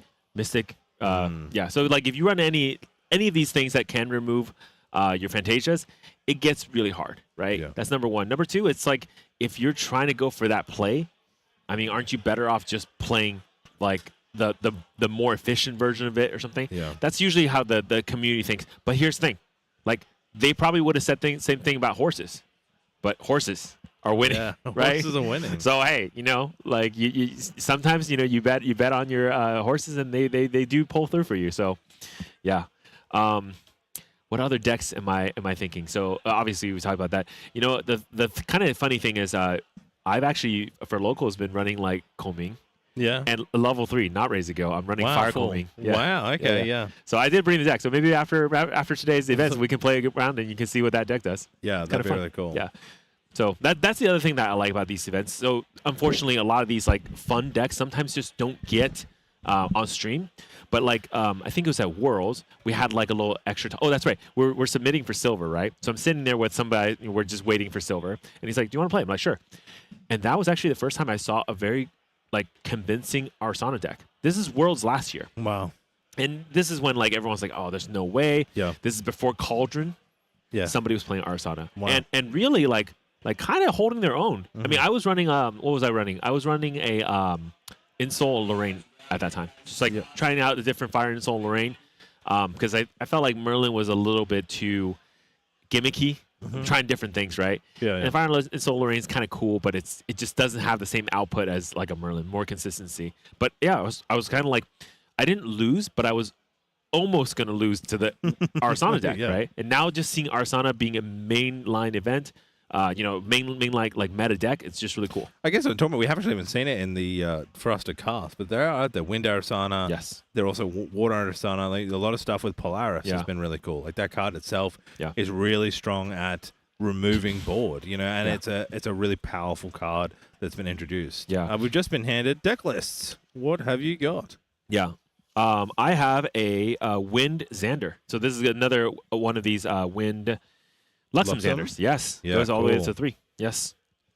I've got a bit of a Water Tristan going on here, which looks like a bit of a Water Allies, which is really cool. Yeah. Sadie, you've got Lurking Assailant. Yeah. Incapacitate. Extraction, Incision is an interesting one that gets played sometimes. Not many of those. Otherwise, Frostwind Paladin, Juang the Shadow Mare, Lunette. So kind of the Water Assassin kind of build, which I think is pretty cool. Okay, so you got the Water Assassin. I got the Wind Assassin. So we're going to figure out if who's better. Yeah, is it Wind or Water? Wind or Water. Chat to come home now to vote for Wind or Water. You That's know? right, yeah. W's for both, I guess, for Wind and Water. My side is actually kind of interesting, too. I mean, this is the first deck I've seen 4 Turbocharge. So we really want to 4 Turbocharge. No really way. want to make sure you get it, right? Okay, wow. Also, I have Sirocco Operative is back. This is a That's way the to robot one, believe yeah, it's a way to kind of get your it's a way to get your prep counter. Yeah. But it's a little bit like suboptimal, so people usually haven't really played this card. This is the one that's included in the Tristan Recollection deck, right? But otherwise, the rest of it looks fairly standard. Like, you know, a lot of allies, and it does go 3, and it has Lightweaver's Salt, but because they're heavy on allies and such, it's really just Lightweaver Assault to end the game. There's no like Luxem Sight. There's no Gleaming Cut. That's not really part of the plan here. Yeah. So both looking, and I think that's might be hard here. You know, you've got the water, you've got Lynette, which is really going to slow the game. Oh, Lynette, yeah. You know, Lynette's a really interesting card we sort of played earlier. Like just putting in a rested card is so, and you know, getting that balance for 1/4, and it also sits nicely with Gildas. You know, 3 Gildas again. Gildas, what an ally card. Honestly, a 4/3. It was good in DOA. Yeah. It was good in FTC, and it's still good now. Yeah, God, it must be 2 like, years later. if there's any statistics on actual like cards playable, like next to like GCR, Gildas must be up there. Like Gildas, Pendragon. Yeah, Cards like this. Yeah, for sure. No, so super exciting. Which we have Daniel, and I can't see what you've got over there. JJ playing, which is cool. Yeah. Oh yeah, so interesting game to end the day. Yeah. So should be pretty fun. Also, the other interesting factoid on my side, the Wind Xander is running 61 cards. Wow. Yeah. So I guess maybe like at the end, just say, hey, there's not anything I specifically want to cut. So. Yeah. It's actually, here's a fun fact. JGR actually played a few times against this guy. Okay. A Fire to Norris player every time. So What? after this, I'm going to be like, what is going on here? I'm like, where is the fire? Actually, all regionals I've played against him over the last 4 matches, he played Fire to Norris. Fire to Norris? Yeah, I don't know what's going on here because this ain't no Fire to Norris. Yeah, that's right. That's not what it is. Yeah, it's not what it is. That's not what it is. Sadie's coming out. Great opener. What a wonderful card. Doesn't have the class bonus, but still a strong card, 2/3. Yeah. Yeah. Now, you can start getting prep counter generation on Sadie too. So, given this deck does probably want to, do some shenanigans with slice and dice, getting those prep counters early game is absolutely key to the victory condition for Jera. Kohazi Trapper coming out.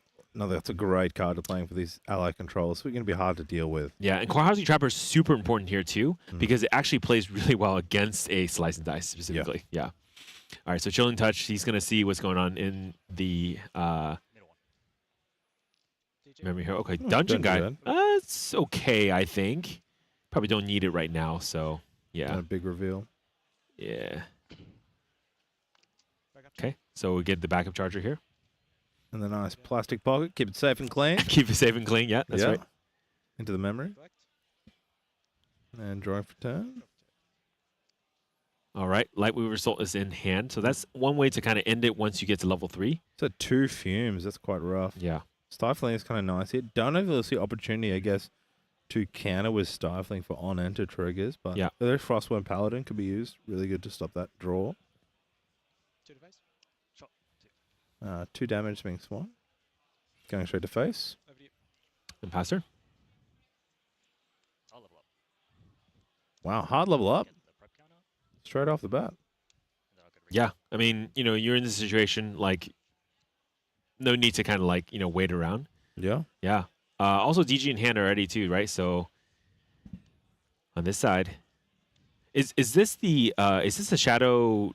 Yeah, Reaver? he does have a Shadow's Claw, and he does run Shadow Dancer. So it looks Okay. like a level 3 strength as well. Okay. Does he run Shadow Reaver as well? Shadow Reaver, no. Just Shadow Dancer. Okay, cool. Just Shadow Dancer, Yeah. Okay. Now, I'm assuming is naming Xander. Very likely. Tristan one, sorry.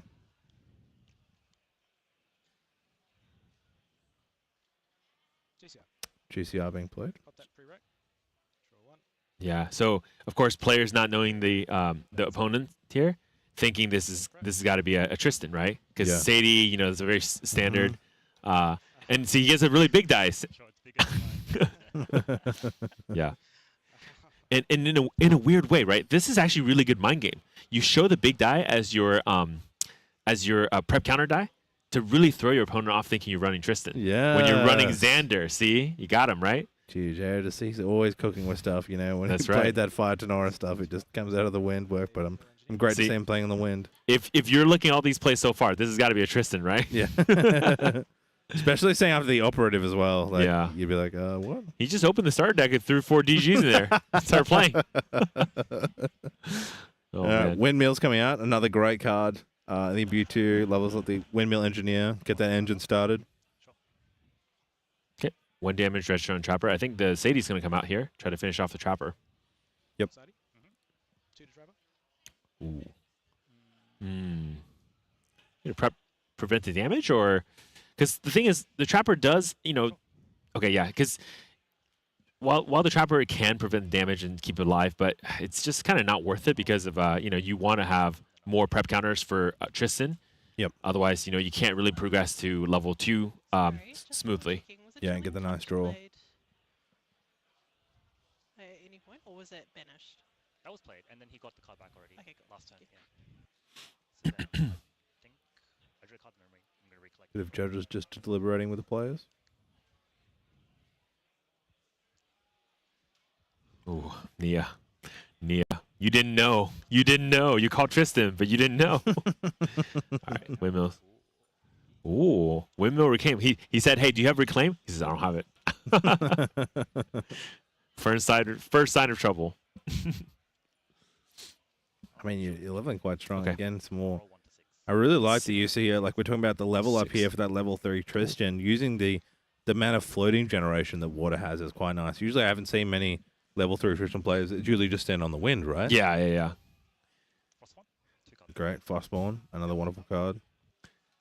Yeah, I mean, this kind of Tristan play is going to be a little slower, right? Because you can do things like Frostborn, go a little slower with your prep counter, but you do still have to get there somehow to get your prep counters, all squared up. So, all right, turn is passed. Back to Jer.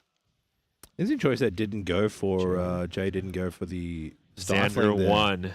Yeah, Xander won. He doesn't want to see it, but it is what it is. DG. Oh, and banishing a DG, which means. Wait, was that the only DG? Did he? No, that was the second DG. He has one in hand. Yeah. It was Okay. the alternate art. That's right. Yeah. So he's good. Okay, one top, one bottom. Pre-rec, I will Return Sadie. pay 2 to bounce 80. Yeah. Yep, get that prep. Oh. You know what 3 means, right? Slice and dice. Slice baby. and dice. I mean, how much damage is it to slice and dice? 9? It should be 9, yeah. 3 and 6. 10 with Mercenary Bullet. It would actually be, yes, correct, 10. Oh, but he needs an extra prep counter to bring it down. Yeah. Couldn't quite do it, though. Unless, I mean, you could play this, Sicario, Sirocco. But yeah. But again, honestly, at this point, like, he doesn't need to even do that because, like, just having the prep counters there is a big threat, right? So he can spend them for anything, essentially. Chamber is quite nice here. Can get rid of that Paladin. We saw this effect of this last time. Oh, yeah. That is a... Does he play it? Oh, okay. Yep, Yes, there it is. Yep. Nice. Great play of the wind. Let's see what counterplay can be done here. In cap, but that's it, yeah. Goes to memory. Nice. One to face. Go away and step. Surveil comes back. Sure.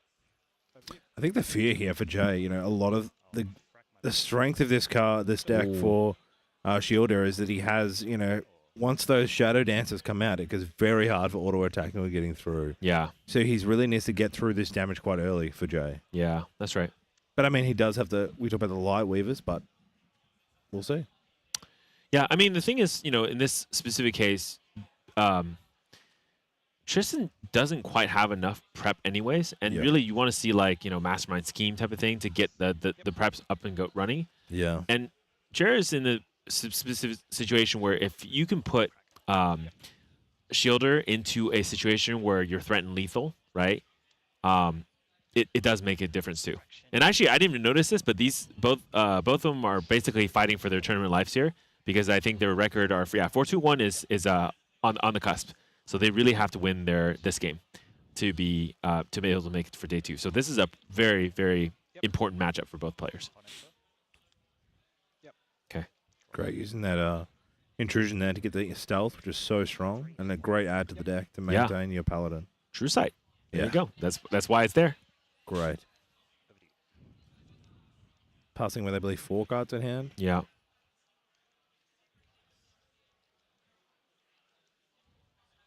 With the in cap and I will see it. I will see it eventually. Yeah. Moving so quick. Yeah. I mean, 4 cards, like, it's really hard to go all in, which is kind of what you want to do with this J deck. Like, he's got the prep counters now for that slice. It's like, what do I play next? I mean, Viridian, do I get at the blade to try and make some more damage? Poison. I'm not really got enough allies to really play it. Yeah. Daffering. Okay. Gonna try and slow the game down. Yeah, I mean, maybe in this specific case too, yeah, just slowing the game down is actually kind of safer or feels good. Yep. Now that's like 2 Sirokkos in hand, right? Okay, yeah. Yes, scatter the Fantasia. Yep. Nice. And floating memory. Don't forget that part. That's this value.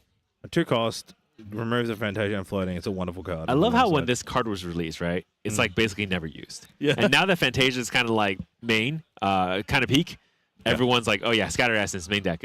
This is your new like fast cure, right? It's like, hey, I'm gonna have it, I'll use it, and I'll do something, and then I'll get a floating memory. Especially with the HVN cards coming out as well. Yeah. You know, a lot of Fantasias are coming onto the field. Yeah.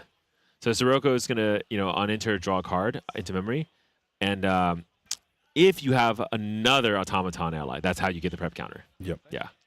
Okay. So unfortunately, that's not true here. So yeah. See your face. Yeah. So, on JR's side, he really wants to hold enough for both, ability to do incap and also stifling trap as well. So yeah. Oh, and dagger. It's threatening quite a bit. Okay. Tower frame ring popped. Yeah. I mean, you only have 11 damage, right, left on board? Yeah, 11 for Xan to deal with. A slice and dice already put you so close. Yeah. You're threatening lethal here already. Has to pop the tariff. Yeah, three prep counter, man. It's like a really scary number to see. Yep. Yeah.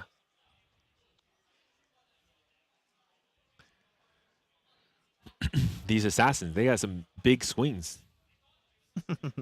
They can assassinate you with unprepared. Sometimes do it twice. Yeah. Okay, Kohazi. There you go. That's the 4 prep counter. Okay, went to 2, but I believe it should have gone to 4. Maybe I read it wrong. Was it 1? Before? No, I definitely read it as 3. Okay. Okay. All right. Well. Yep. Crosley Trapper, and then pass turn back to sure. Oh, I went down 1 instead of up 1. There you go. Fixed. Good. That's quite important for the double draw. I mean, yeah. I was like, hey, that's strange. Kohazi Trapper on enter. Remove a prep counter from your champion. What the heck? This card is terrible. I'll never play this card again. Always thank your judges, chat. That's the moral of the story. Yeah. Helping you out. That's right. They want to make sure you're having a fun time. That's the aim of the game. Gotta follow the rules, man. The cards, reading the card explains the card. I'll go for a Ripper. Okay. Sure. Ripper. Ooh. Okay. So here's the problem, right? So with a Mercenary Blade, it's not that much damage, but with a Ripper, that's a lot of damage. Yep. Yeah. Okay. Surveil the Wind. That's the 4th prep counter, and you're gonna draw a card. Yeah. So now the nice thing is, of course, the Trapper is out, so that is pretty good, right? Because you can reduce the damage from Xander on the Trapper. Which is actually kind of interesting, right? So if you can get it to the case where you can reduce damage from if you can force your opponent to use the prep counter to reduce damage from Xander, that makes it so that when you level up your Tristan on the back turn, maybe you can't draw like enough. So Ensnaring Fumes and return allies to the hand. Yeah. No response. Nice. Oh, he has a response. I think he's gonna do this is the incap. There you go. He has to incap this. Yeah, he wants to. He's losing. He's losing way more. Yeah, on this, and there's a dagger turn coming up, right? So it's tough because you're then going to stop the next point of damage. Like,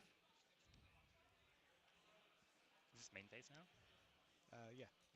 You have 5 cards. the Snaring Fumes comes through. Say it comes through. What are we dealing with here? You've got 19 damage to the board. He lets it. He still can counter the next one though. If he does choose to, hopefully it's gonna be double incap pulled out by Joe here. Oh, he's gonna fracturize the. So we're gonna send an incap on this side. Yeah, because originally the plan was gonna be Ensnaring Fumes followed by Slice and Dice with the Ripper prepped. Yeah, so he knows it's coming. That's why he's setting up this up right now. Yep. So regardless of what you do, I'm just gonna reduce the damage and then of course now return. The other option too would have been also, hey, just run the Kohazi Trapper. and then before it goes to Ensnaring Fumes, you didn't have to really like maybe even like Frostbind it. It's another option. That way you reduce damage for the turn, and then move forward. Slice and dice. Yeah, still gonna do the slice and dice. Oh, now. Yep. Goes. Yeah. Still the double incap. Well, decision to make there. He let it through, right? Sorry. You can't incap a attack. Yeah, so that's an attack card. Attack card is not an action card. Yeah, correct. Yes, I made this mistake before, and then my locals thought I was scamming some noob. It's really bad. It's not good on me. Okay, they're letting the Frostbind go through. Okay. That wasn't prepared either. No. Yeah, attack skills. You can be very clarified on the reaction. The cards are always specific. You said before, read the cards. Yes. Yeah, it's very explicit. So. Instinct still chose to use. I think he wanted the board's clear. Still wants to go for the slice dice, even though he had like 4 cards in hand. You know that Shielder probably has the counter or the negate. He didn't do it prepped because he has another slice and dice in memory, so he could send one through and then bait out whatever on the other side, and then send the second one through for the real damage. The key was to make sure that the Ripper does not get removed, because the Ripper adds, like, I kid you not, like basically it's game ending. Difference between so it's a 3 damage for both, so 6+ damage. So 6 onto the 9, so 15 damage. 15 instead of like 9 damage. Yeah, because you basically get that Ripper twice. Yeah, and that's lethal, straight to 19. But Tristan's going here for the level up. Yep. DG. Does he have 3 counters? Unless we get another counter. So dagger, and then 5, 6 total. Yep. And taking for the level up. Draw a card. What's his influence? He's got quite a few cards, though, so this could be pretty scary. I mean, yeah. He only needs 5 damage, so that's going to come in for 2. TG for 2. Oh. And slice and dice back. That's it, yeah. Yeah. Whew. Yeah. Yeah, I was like, yeah. You rushed that last turn a bit. I'm like, We talked to wind and water here, both that slice and dice and the rippers and the daggers, like so much power. We've actually seen a lot of poison daggers today. Yeah. Wonderful card. It doesn't get much better for me. Yeah. Because if you're Right. as well, you can just do the same thing to me. What do you think? I think it's actually very similar, right? So they're playing basically a very similar setup. Obviously, one in water, one in wind. But the major difference actually here is that if you look at it, because you're playing wind, a lot of your allies, unless you get your Ascent protectors out, you can't push the same amount of damage as what the water can push with a beefier like allies like the Frostborn Paladin. Yep. So that game, in a lot of ways, really rested on things like the Frostborn Paladin being out there, ready to go, and then of course seeing things like the dagger turn. Like you have to prepare for that situation. On Shielder's side, I mean, honestly, having Korhazi Trapper, being able to reduce damage, right, reduce attack against Xander, really prevents slice and dice. And unfortunately, on the wind side, you don't really have anything equivalent to that. Right, you can't reduce that kind of damage. No. When Slice and Dice comes in, it's going to come in for 9. In the case with a dagger, it's going to come in for, 11. So, yeah, it's really strong. And don't forget, too, it also generates a prep token as well. It's giving a prep counter. Yeah. When it comes in, which you may or may not use, right? He uses that, too, to have that 3 pregnant, so he can do a Slice and Dice. So it's got both that double wedge of aggression, specifically in this deck. Yeah. Sideboards, I have... on the side of Shielder, Nulmira, Quicksilver Grail, your favorite, Mystify Purify, Scavenger Raccoon, Glacial Evocation. Not much probably swapped in there. On my side, we have Nullifying Lantern, 1 more Incap, 1 more Dream Fairy, 1 more Searing Fumes, 1 more Stifling Trap, 2 Gleaming Cut, and 3 Luxem Sight. So this is really interesting. This deck is built in a way that with a sideboard, it can actually transfer into a late game Xander, doing the Luxem reveals and then kind of go from there. Now it's not full like 4 Gleaming Cut, 4 Luxem Sight, but it's halfway there, right? So it has a little bit of option there. Also has 3 Guan Yu, but I don't. I guess you can kind of like maybe potentially do something there too. Yeah. I think like those Ensnaring Fumes are very high cost card. Replace them out for a few Jam Fairies at the same effect for a lower cost. Yeah. More movability maybe. Yeah, it's exactly. The unfortunate part, of course, is that Shielder has Incision, so having the True Sight easily can remove Dream Fairies as well. So now that he knows what he's facing against, he's going to definitely hold those Incisions. Yep. Yeah. Yeah, because getting we saw in the a couple games ago, having your paladin Dream Fairy for the entire game is kind of game ending. Yeah. It definitely brings tears to the eye. Yeah. All right, looks like Jay opting to go first again. Did play first last time, but I believe passed around turn. So let's see, good imbue here for the windmill. Good strong opener. Shielder's thinking it's kind of cold right now, but hey, this is what you get for playing the water deck, right? You got to cool down. Yeah, exactly right. All right. All right, jokes aside, we're gonna get right into this game. No fun here. Serious time. Serious time. Serious okay? time. Round 8. Serious time. Serious water versus serious wind. Serious players. That's right. Okay. Okay, it is coming out this time. Now it's gonna call the right one, right? Yeah. Reclaim. Yeah. I'll name. What's it gonna name? Xander level 1. Yeah, he almost said Tristan again. It's just like an auto response, right? It quickly changes. Okay. Pivots to Xander. Windmill, wind element, Tristan. I mean, Xander. Yeah, okay. You know what'd be really, really hot right now? If he had put in his side deck Tristan, and then on the swap, put Tristan in to swap it to stub the Neo. Oh, yeah. For mind games. Oh, yeah. You know what I mean? Just a bit of flavor. That is kind of crazy, right? This is how you game them. Yeah, exactly. Round 1 Xander, round 2 Tristan. Oh boy. That's going to be even tougher. We thought that in the round 1 didn't get the benefit of Nia, but now getting it. Another great card. I think it's a wonderful, one of those first introduced card that it's can name any card. Wow. And I believe there's more of that coming in more in the HVN set. Oh, yeah. Backup charger or turbocharge. You were saying he ran 4, correct? He has 4. So he's almost always guaranteed to make sure this play goes through. Yeah, for sure. I mean, you saw quickly, right? Let's talk about, unfortunately, he got, stopped by the water and the gate cards that Shielder had. But in that turn, with the Ensnaring, he had so many cards to execute with the Ripper to do so much damage in one turn. The turbocharge is paying off. Oof, aggressive slice dice straight off. Yeah. Why not? Why not, right? Like, threaten the Nia, go to Xander 1 next turn. Yeah. Give yourself some breathing room. Yeah. Backup charger, power cell, draw, recollect, draw for turn. Yeah. And what water is, that's 3 DGs, by the way. I think that's, Oof. Yeah. Oh, my. Here comes the Quasi Trapper. But let's see. So he's going to have 9 influence right now total. Yeah, just put 3 down. It's fine. Like, what are you going to banish? Yeah. One of them? There you go. Yeah. For game 1, did Shielder take the agility on the Tristan, or did he take the prep counter? Prep counter, right? Prep counter. Okay, that makes sense, yeah. Because it's actually much harder to get prep counters in water, so kind of probably have to do that for the level up. Yeah, Quahazi.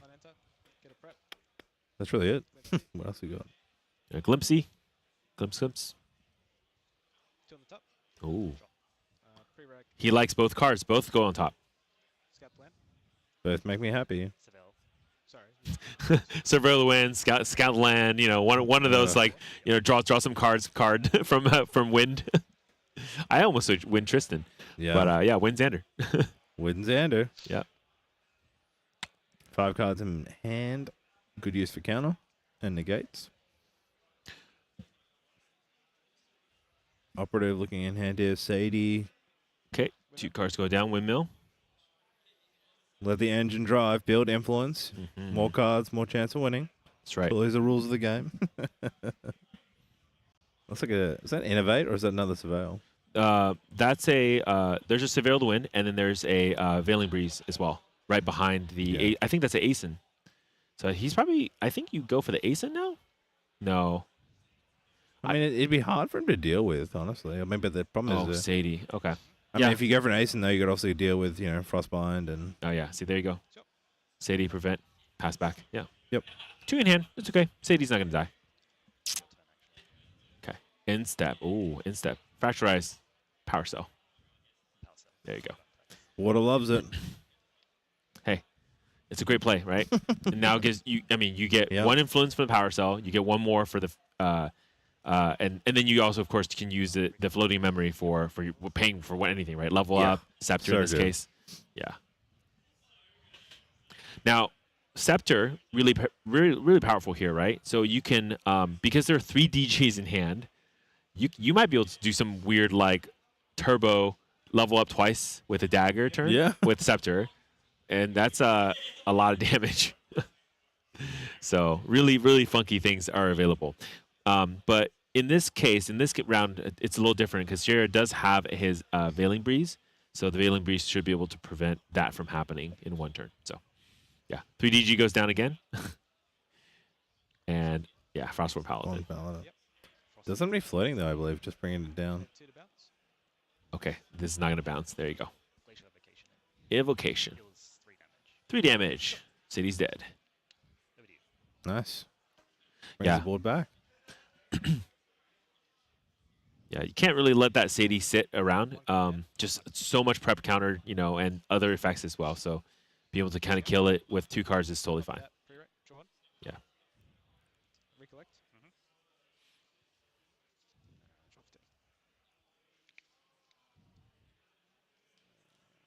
I feel like 0 damage played on both players. This is a good chance now. All cards are down. Yeah. You got a Frostmourne. He can't tap. This is where you can deal. If you can deal 15 damage, yeah, this is the time. I don't know if it's possible, but this is the time to either do face or get some board control back. Yeah, I mean, part of the challenge here is for Wind, if you're playing Wind, Xander, or Tristan, essentially, you almost always want to save some place for that prereq as well.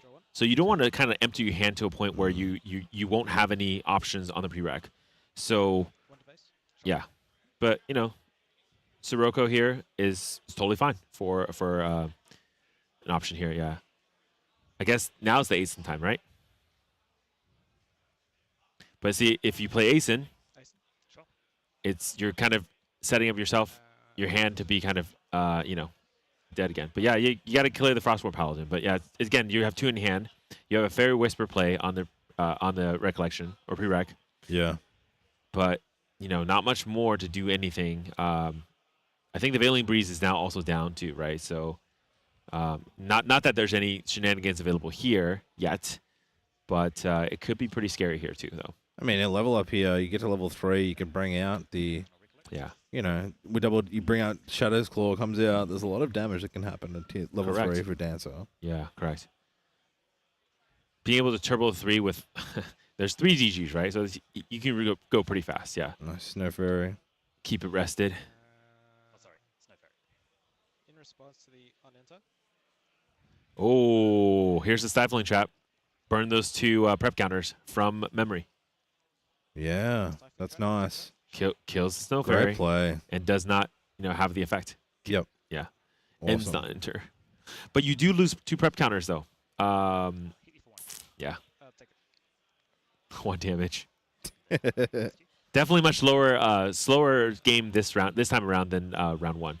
But both players also staying kind of low on their levels as well. Yeah, so Trinket comes out. I mean, for Jay, losing first round, you might be trying to mix it up. Let's try and play slow this time. I played a little aggressive. I saw that I found it more difficult this time. Yeah. I'm trying to use my protector, try and build more of a board state. Dream Fairy, and I think was that yeah. Cool.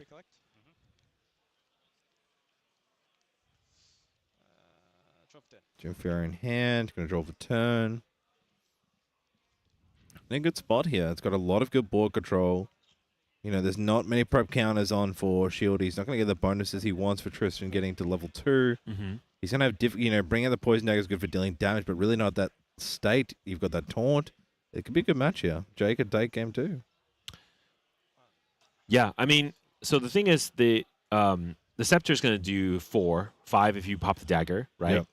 And you can do it again. So essentially, I mean, if you, let's see, if total influence is at 6, 7 on the draw, yeah, he wouldn't be able to do both. But oh no, there is a hold on, 2, 1, 2. Okay, well this is dead anyway, so it doesn't matter. 5,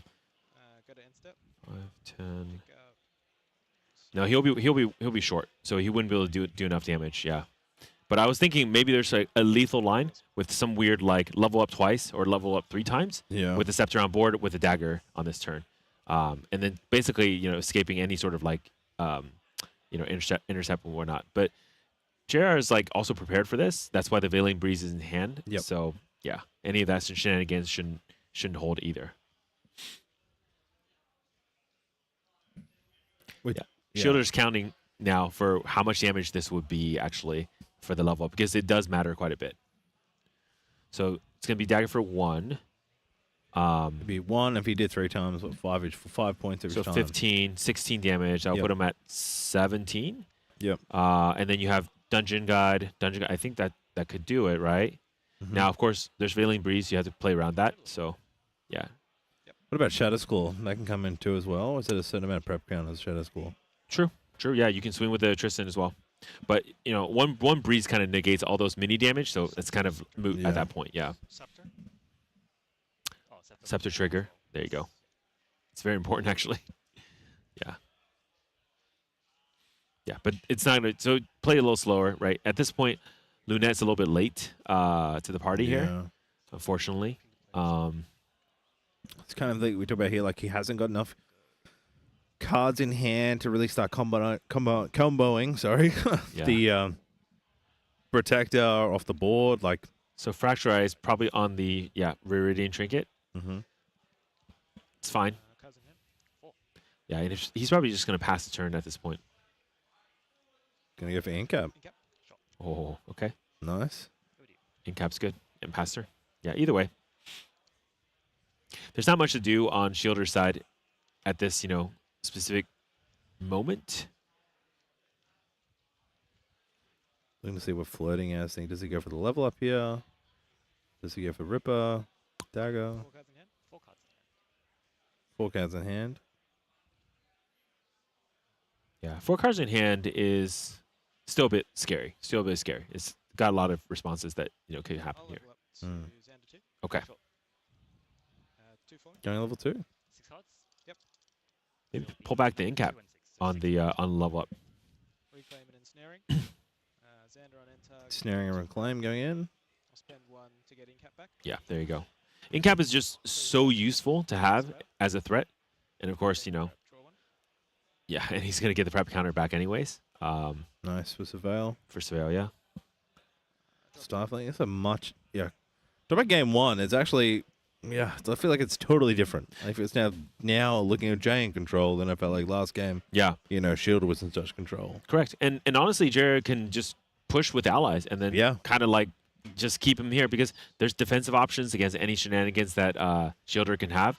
And the thing is, if Shielder doesn't respect the protection, when he goes for those kind of kill turns, he could actually just lose the game. Yeah. So, not much that shared exactly, and just pass turn with all cards in hand. Man, he didn't see a Veiling all of game 1, right, to play in. No. But he has to think that there's Veiling. I mean, it's one of the best defensive options that a Xander deck has. So, yeah.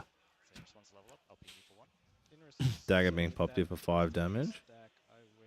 He's gonna Veiling it here. But he's gonna do some sort of like reclaim first type of thing, right? Yep. And then Veiling at the end. Maximize, yep. Yeah, maximize it. There you go. Why not? And for 3. Okay. So this is the problem, right? So yeah, the dagger was supposed to be dagger for 1, so puts him at 6. The scepter then does 5, 11, and then you dungeon guide, right? Yeah. And then that's gonna put him at 16. Yep. And then you dungeon guide swing puts him at 18, right? Yep. But yeah, I think he has double Frostbind in hand though. Yeah, but if you do it, then you kind of screwed over your lane, your plan. Yep. Yeah, exactly. And Incap coming to use it. And Incap allowed more win cards to be put down. There you go. 4's down. Sure, 5. Why not? Yeah. You know I have it. Yeah. Yeah. 5 cards. So this basically prevents all damage that could be possible this turn. Unfortunately, yeah. This is very similar to when, if you recall, a couple games ago when Sean was using Safeguard Amulet against the Scepter of Illumina. Yeah. Like, just prevent all the damage and then move on. Yeah. I mean, is it too early to call it here, right? You know, these games go for a long time. You're at Yeah. 26 minutes. In the sense of Shielder, does he look for a... So like I missed it. 4 Did cards influence? Shielder pay 2 extra for the Frostbind? No, you're right. Maybe. I don't think so. I don't know. Maybe he did, guys. I know he did have Handicap. fractals. Yeah. Yeah, but it looks like they're gonna. Yeah, he's gonna give it Yep. up.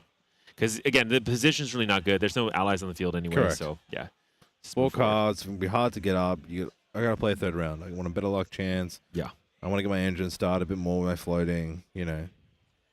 Game 3 begins. Yeah. I guess choice from here to Shielder go turn 1 or turn 2. Mhm. You know, both times Jay has gone first, but both times 1-1, 1 loss. Yeah.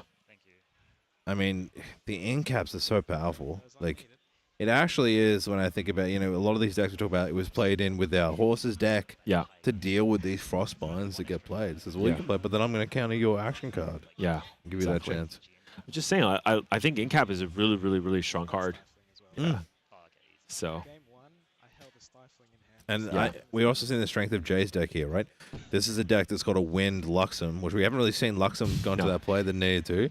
But that turn was really played around his allies, right? It was Yeah. with Protector. Yeah. It was with, you know, he's Yeah. using his Dream Fairy. Yep. And in game 1, he's got that lethal. So it's kind of like 3 lines of play here. He's got this Yeah. huge aggressive Xander play. He says, well, if I get my prep counters up, next minute I'm going to slam you Yeah. with this huge slice and dice. I'm going to use my prep counters to counter, you know, I'm going to negate abilities with Stifling or you stop my on enter. Yeah. Or I'm going to build allies on the board. Or eventually, with some combinations, we're going to play some Luxem. Yeah. You know? And it has so many levels here. On Shielder's side, you know, we talk the same thing. He hasn't really had the chance to, but, you know, he's got Lynette in there. If he can get that out early, you know, Lynette with Yep. Yuing, with Frostborn, he can also build that board. Unfortunately, hasn't had that opportunity to really make that. You know, in that game, he said he drew 3 dungeon guides. Yeah.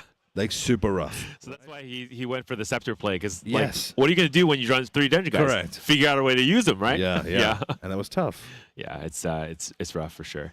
And I mean, honestly, if the game plan is working, right, you don't really need to do the full Luxem package. I mean, the Lightweaver result is really just at the end, like slap on some damage and then try to end it. Yeah, like Correct. you said, look at this, Lunette, turn 1, great. Great. I mean, really kind of slows down everything on this Yep. side, right? So. And you know, Jared's gonna have like a bunch of allies, so Yep. like the Sadie's turned off Yep. now, like you know, Siroko's turned off now, like everything. Gosh, it feels really bad when you have to play like a Ascent Protector hindered essentially. So Yeah, and I mean, this is like, with its balancing too with Lynette, it's 4 health. Like, yeah, so rough. yeah. Sadie's not too bad, right? Because obviously you can still return hand for the prep counter, but yeah. Back up. Go for the resource play. Econ Always. play. Econ play. Econ play. Make investments. Banking. Yeah, he's gonna return Sadie now before any other shenanigans prevents him to do it later. Exactly right. Yeah, deal while the whole hand is down. Yeah, because you know Glacial Evocation. There's many things that Shielder could do, so you really have to be careful about that. Yeah. Nice. Once again, both players are playing for their day 2 injury essentially here in this match. So it's very, very important on both sides, and we're at 1-1. So I mean, this is the game. It's going to count for not only this round, but it's going to also count for who's going to go to day 2. Backup charger. Pop that pre-rec 3 down. Draw 1 to memory and make. Backup charger coming out. Oh, okay. Recollect. Get the draw. Get the draw. The golden power cell. And you see the turbocharge, right? He's ready to go. Turbocharge. Turbocharge. It's kind of fun, right? So, like, for someone who runs 4 turbocharge, he always has one in hand, but he doesn't have more than one. Yeah, So correct. it's like you know, enough to be useful, but never too many. So it's pretty good. Pretty good. Pretty good. Is that how it works always? I don't know. That's not how it works for me. Yeah. Whenever I play it never works this way. Yeah, scatter Essence last turn with 3 in hand, 3 DGs That's for right. Shielder, but That's right. some That's people just lucky. That's right. Glenny boy luck. I was gonna say, that's the luck of the Irish, not the luck of the Aussies, right? No, the New Zealanders, yeah? Glenny's luck, yeah. Yeah, that's true. Let's go I guess like my problem right now, right, is that we can get a powerful and draw, but he's got now Lunette, he's got Lurking Assailant, you know, at least Ensnaring Fumes is a card that we talked about that he used earlier. Maybe he's not worried about that threat yet because he knows you keep building that board, I'm going to Ensnaring Fumes. Yeah. Yeah, and I'm going to put all your cards back to your hand. Yeah. He does have now like two Veiling Breezes, so it's kind of cool. But by and large, you have to figure out a way to deal with this Lunette. It's really going to be really annoying to have this Lunette sitting around and not be able to deal with it. So.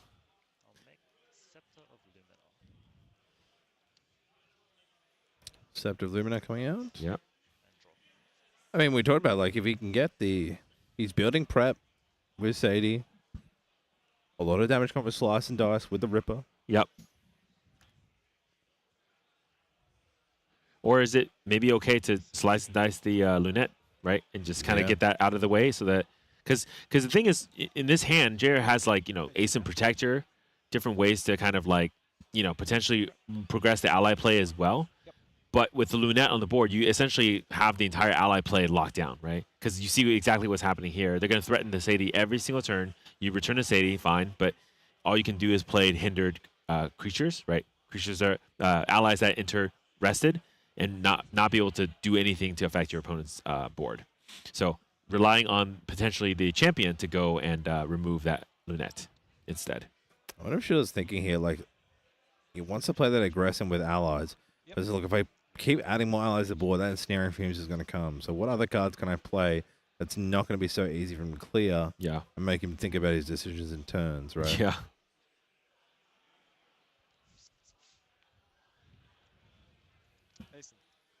Asen being picked? Oh, Asen.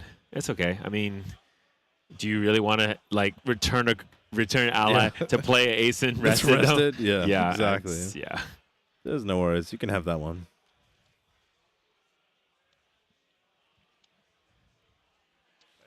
A Trapper, yeah. So this is really, you know, it's getting further and further, right? Trapper is going to further reduce more damage. The Scepter's already out to be able to start threatening some damage. 4 damage has already been registered against Jer. He's kind of pushed against potentially just having to level up here. I mean, yeah. It's not optimal. It's still crazy with, like, right now, he has 2 cards. Like, you can still do a decent amount with Slice and Dice here. You're running still a level 1 Spirit. You can remove that Kohazi reduced damage, but yeah, he needs to either level up because the board's building, he needs to clear the board, or he's trying to play for this finesse and just go for face. Yeah. And get around. Yeah. I think you can't let this board continue to develop. If Lunette is the problem, then you have to deal with it. Yep. Yeah. Okay. Sadie gets banished. Sure. Prep counter. We're at 3 now. Clips 2. I think that's an Asen and something else. But okay. I believe that Asen is on the bottom. Yeah. Don't want to know though. Okay. Guan Yu. Guan Yu's on top. Guan Yu is an interesting ally for this deck, right? So it's a little bit of that like surprise mechanic as well. And because Jared's allies can get killed, Guan Yu can come in for cheaper with, you know, at fast activation and be able to potentially do something. Yeah.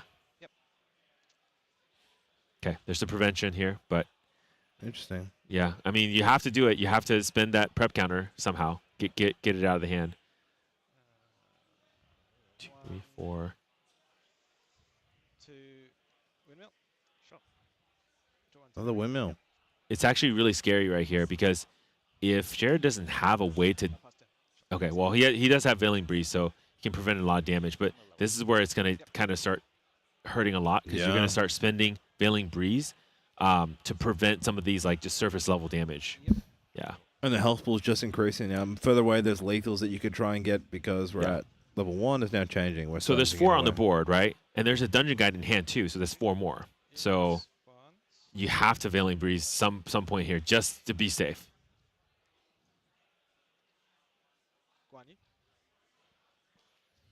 Nice. Gong Yu coming out for the surprise.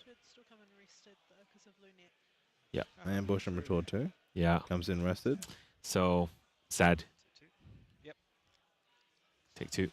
Still Guan Yu. Still Guan Yu.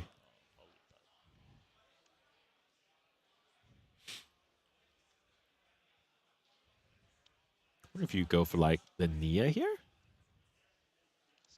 Snow Fairy. Okay. Yep. Keep it rested. Yep.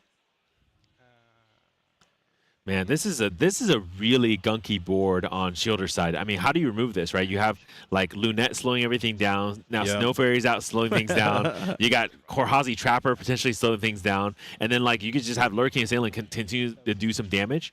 But I mean, realistically, this is also really scary because he's threatening he's threatening lethal. Well, so okay, next turn then. Yeah. Yeah, we talked about like before, these games have been really just like seesaw, right? The variations of, we had a really good Lunette opening. We talked about, like I said again, to game 2, bringing that Lunette early can change the game, and it has. Yeah. It's just really slowed down his capacity to control the board as a wind ally player. I think early on, I know Jared definitely wants to hold the slice and dice, but Yeah. maybe another possible option here would be to slice and dice the Lunette earlier. Yep. Yeah, and kind of go for it because now you can see the problem. Like keeping the Lunette on the board here has really slowed everything down quite a bit. Yeah. So Terrafring, of course, very defensive, but at this point, you can't even slice and dice anymore because Lunette's kind of out of reach with the Korhazi Trapper on board still. Yeah. Not balanced though, so all you need to do is a little bit of damage and you can get through. Yeah, but what are you going to do with it? You have to spend a big card. Like, you're going to have to swing. Yeah. You can't play allies. Lynette's there. Yeah. Snow Fairy. He's not running Intrusion either, like the Shielder does on his to deal with invisible units that are going to take out the Snow Fairy. So this one with you, Exactly. See, he just has to do it. Dice. Yeah. Again, earlier, right? then the Ascent play is available. Then the Sadie plays are available. I mean, it really enabled a lot of things differently. But now instead of forcing it to do this pretty late, it hurts a lot. Yeah. Okay, Sadie. Okay. He's also got 2 turbochargers in hand. Rough. So I think so this okay, maybe not that lucky. Just the luck of the New Zealander, not the luck of the Australian. But yeah, Mirror comes in, and this is key, right? This is solid. Mirror disables the Valen Priest. This is definitely rough. Yeah. He has to do it now. Look at my cards. Yep. Okay. Terrafring. Okay, Terrafring. Yeah, it's fine. But let's see. So you need 3 for the DG. Right? Yep. Does he have the? Sorry, am I wrong? Does he not have the DG? I thought for sure he had it, but maybe I'm like. I know that Jay had a DG. I thought Shielder also had a DG, but I could be wrong. This is why I was thinking like there's a line for lethal. Okay, Snow Fairy. Okay, Second Snow Fairy. Yep. Great. Here we go. Last turn. Last turn. Yeah. Don't need to attack. It's fine. Why spend that extra, influence? Just hold it. We talked about earlier though. Ensnaring Fumes was a card played earlier. Hasn't seen it. Like that picks up all, 5 allies off the field. Yeah. And then keeps you in the game. Go for a GCR here. GCR. Pop that pre-rec. Sure. Draw 1. It's really about making sure you're getting. Fairy Whispers. Yeah. Fairy Whispers. I think he's looking for it, right? Like he's only out here. Oh man, this is going to be hard to disassemble this board, and I mean, this is Fairy Whispers. Yeah, just keep going. Just keep going. Just keep going. Just find it, baby. Sadie, Dream Fairy. Okay, Dream Fairy's not bad. Yeah. Dream Fairy's not bad. Potentially returning like, oh man, but everything is. See, the thing is, because everything is rested, right? You kind of have to go to next turn, but there is no next turn at this point. You have to do something this turn. Scout the land. Yeah, to make He's a huge just digging here for it. Yeah.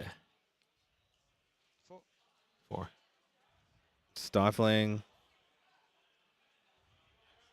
Another scout the land. Drawing 1. Yeah. Recollect. Okay. Wow, a lot of cards moving just then. And drop it. I mean, if you Dream Fairy Lynette, I mean, comes in rested, but at least you can play another card following it. Yeah, maybe. I'm thinking, what if you Dream Fairy the Korhazi Trapper, Mm-hmm. and then you try to slice and dice like, oh, but that's a lot of damage. You're gonna take a lot of retaliation too, so that's not good. Yeah. Yeah. And your Veiling Breeze kind of like at this point is a little bit turned off because of the mirror. It's a great board step for Shooter right now. Yeah. And unlucky that we didn't get this ensnaring fumes after all that as well. Yeah. Dream Fairy Lunette. Okay. So Dream Fairy's coming out. Lunette is the target. Oh, it feels bad. Okay. All right, Lunette's back in. And Lunette can't be played for now, so a little bit of breathing room here. Be proud of me. No. All right. Go 1, 2. 3 for Sadie. I mean, that's the only reason why you're Dream Fairying Lunette, right? So you Yeah. can play some ally to potentially do some sort of... Okay. Slice and Dice Trapper. Not prepped. Okay, yep. All right.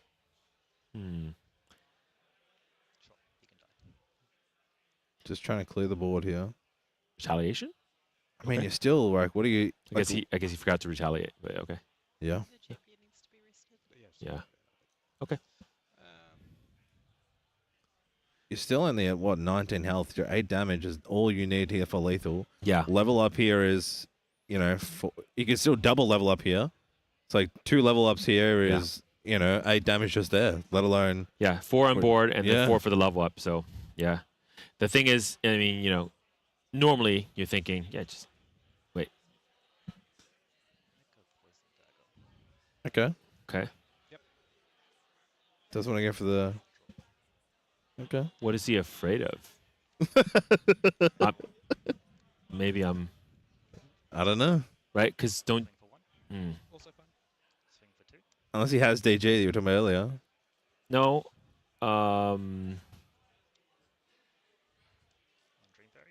Okay. So he's playing really carefully. Again, remember, like this is tournament life on the line here, though. So people are going to be a little bit slower. And the thing is, Shielder is in a pretty commanding state, so maybe he doesn't have to rush it. But yeah. Okay, incapped.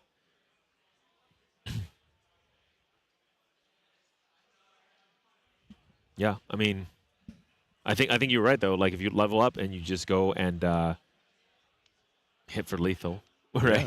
I think that would have been okay. All right, Paladin. I mean, there's again many ways to get there, right? So Paladin's here protecting.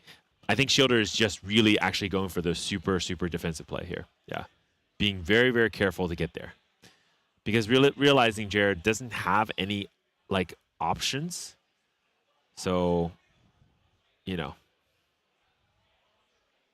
Well, yeah, no, the damage is going to be too far ahead. Even if he gets a Ripper out, it's, Level up? yeah, he's going to level up instead. Okay. Pick 2 for me, please. Pick 2. Shuffle. I don't think he has another slice and dice either. He can get it back.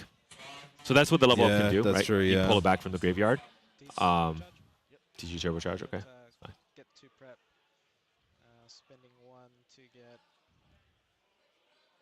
Slice and dice or incap? Yeah, sure. Slice and dice. Yeah, for sure. He still needs that ensnaring fumes to get rid of some allies. Yeah, Like- actually, that's a great ensnaring fumes, right? Yeah, that's what Yeah. he needs. So Does he draw? Does he draw? Does he draw? Oh, that's a scout. Wait, hold on. But scout the land. Good 4 cards. Could potentially get the ensnaring fumes, right? Yep. It's still not enough damage though, regardless, right? The slice and dice for 15 works only if you have the Ripper. Correct. Yeah, and you have to have 4 prep counters, Yep. which I guess he does have He 4 does. prep. He does have 4, but you have to have the Ripper out already. Okay. 3 play this 80 and then try to get the intercept. I mean, you can try and get the lurking off the board, but you still got so much strength there. Okay.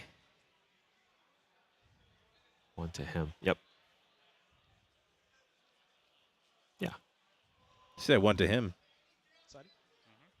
2 to Loki. Trigger Jilly to 3. Sure. Yep.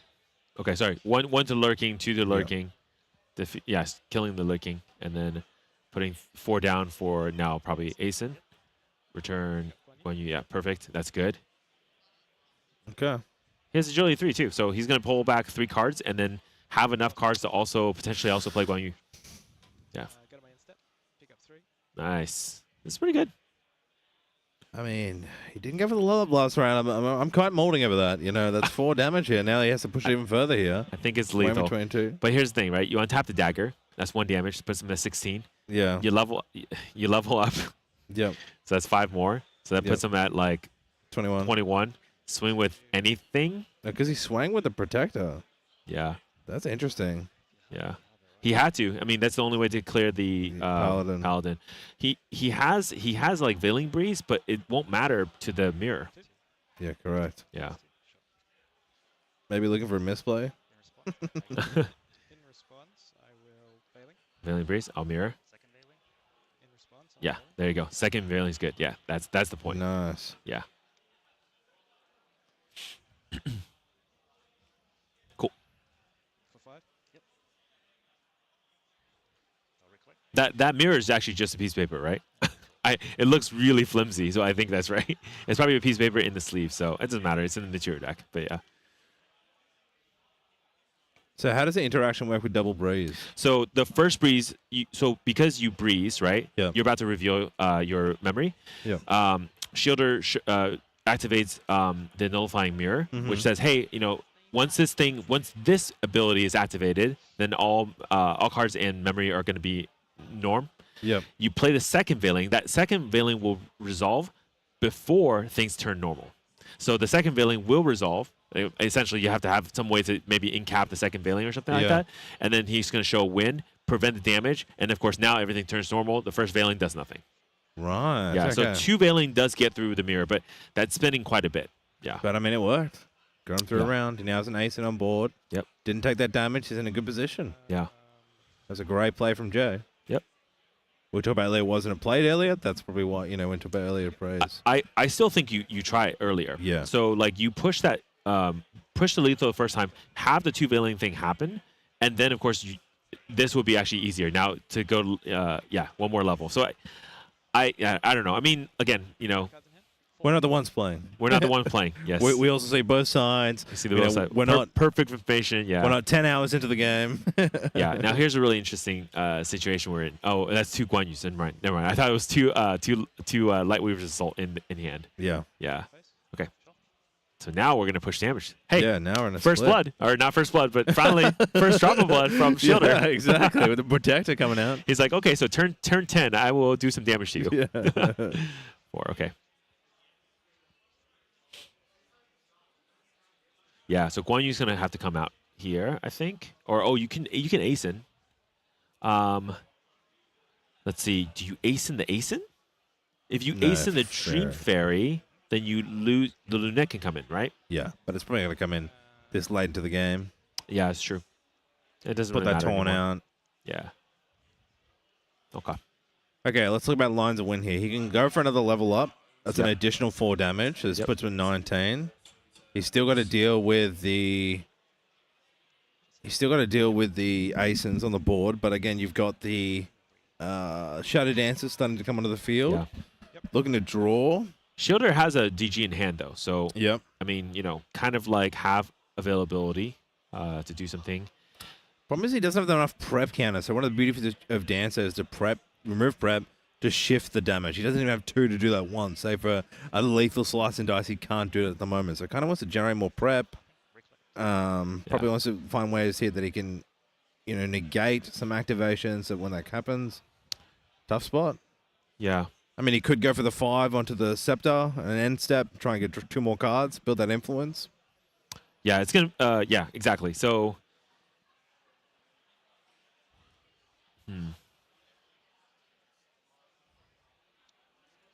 I mean, we're coming also, too. It's 1:52 left in the round. Yeah. Overtime is coming as well. Okay, there's DG. Stifling Trap. Oh, boy. Here's Frostbind, though. There you go. Nice. Okay. Yeah, but it's a little more riskier on the level up here. Not going to be as guaranteed. Yeah. 19, From 21, 4 from 22, Scepter. 23. Shadow Dancer. Shadow Dancing, prep. Do you have to also banish for Dungeon Guide Tours too? Are we going to banish for Dungeon Guide? Yeah, hopefully. soon. It's a free DG, man. That's a Heavenly Guide. Yeah. Yeah. So.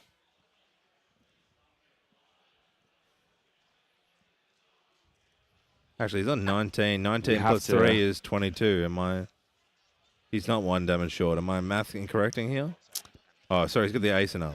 He's got the ace and up, so Yeah, you can yeah. just ace and block, ace and block, ace and block, right? So yeah, it's not gonna quite work. Yeah, there you go. Thank you for banishing. Does have the 2 pro counters, which is good. Yep. Yeah, Yeah. just disappointing here. I mean, yeah. I mean, Shielder is pretty far away from losing now. I mean, he's at 21 life essentially. Yeah. So again, it's his game to lose at this point. So I think he's in a lot of control. He doesn't have to be, play faster. And he's also burned out 2 of the Veiling Breeze from Jarrah's side. He doesn't know this, but Jarrah is only running 3 Veiling Breeze, and he doesn't have a Veiling Breeze. He does not have another Veiling Breeze in hand. And realistically, to kind of work around the nullifying mirror, he would need 2. Right. Yeah. So we could are be a time here. Like you've got 2 protectors he could just sit up. You've also got I believe I just saw Shielder has Terrafring as well. Yeah. That's huge. Yeah. Still in play to just stop around. You're in turn 0 now, so you only have 0, 1, 2, 3. So you've only got 2 turns now to try and get lethal. He has to get through 21 points plus he has to get through the Shadow Clones for 1 turn. Ugh, it's gonna be tough. Yeah. But this has been a great performance of Tristan Zander right now. Yeah. Yeah, and it's really fun just to see I love so when I play video games, right? I like to play the characters that have some sort of generation. You generate a resource and then you spend the resource, right? Yeah. I feel like if you like that kind of style, the assassins definitely feel that way, right? You kind of play some things that are a little bit slower that generate a resource, and that resource can be spent for a really big attack, for some other effects, right? Or like what we were seeing earlier, literally trapping people from your memory. So it's really cool. It's great. Yeah. Dream Fairy. Shadow, yeah. Get rid of some shadows while we can do it. And Shielder, of course, pulling out some really fancy shadows here. Yeah, wonderful cards. Yeah. Okay. Yep. Shadow's Call comes in. Yep. Of course.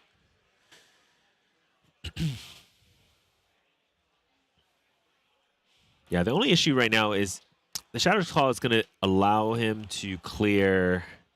Man, it's really hard to clear the Asins, to be honest. Yeah. That's a lot of it's a lot of beef. That's a lot of beef to go That's through. what I mean. I just think it's there. Cards on hands. There's only 3 influence. Yeah. You can't draw more cards. I mean, you do have 1 fractal, but yeah, you're just not gonna be able to get through those 2 cards. I mean, an extra Snow Fairy gets rid of 1.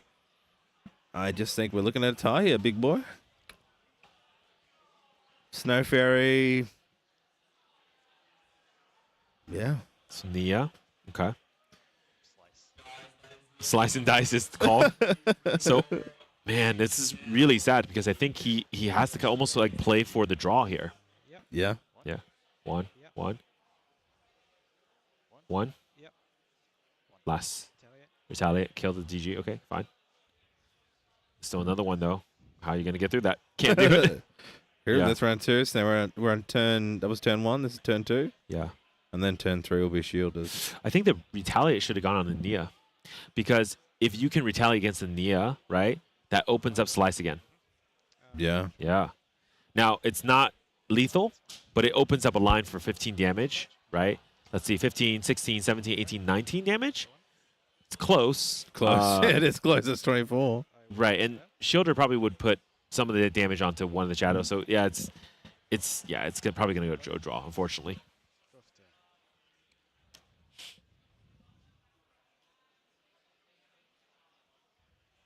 Okay.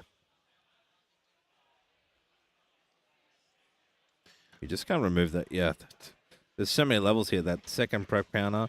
He also said he chooses to attack here and then uses his protector and then opens himself up from lethal himself. Wow, Wait a minute. DJing, what? Some Lux and Spice?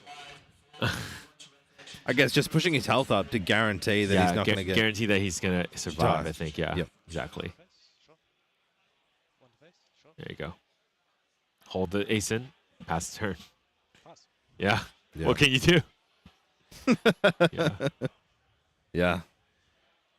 Daff ring. Yeah. Yeah. Tough game. Shielder, I have nothing left anyways in the material deck. Here it is. Lunette comes in. Yeah. Yeah. Okay. Pass turn. Game. Tie. Frustration there. Yeah, just two wonderful players. Like we're probably an awesome game to play in round 8. Yeah. Like both of these players, you can see why they've done so well today. Both really understanding their lines with their cards, and again, just pushing it to the limit here. Retaliate for 3.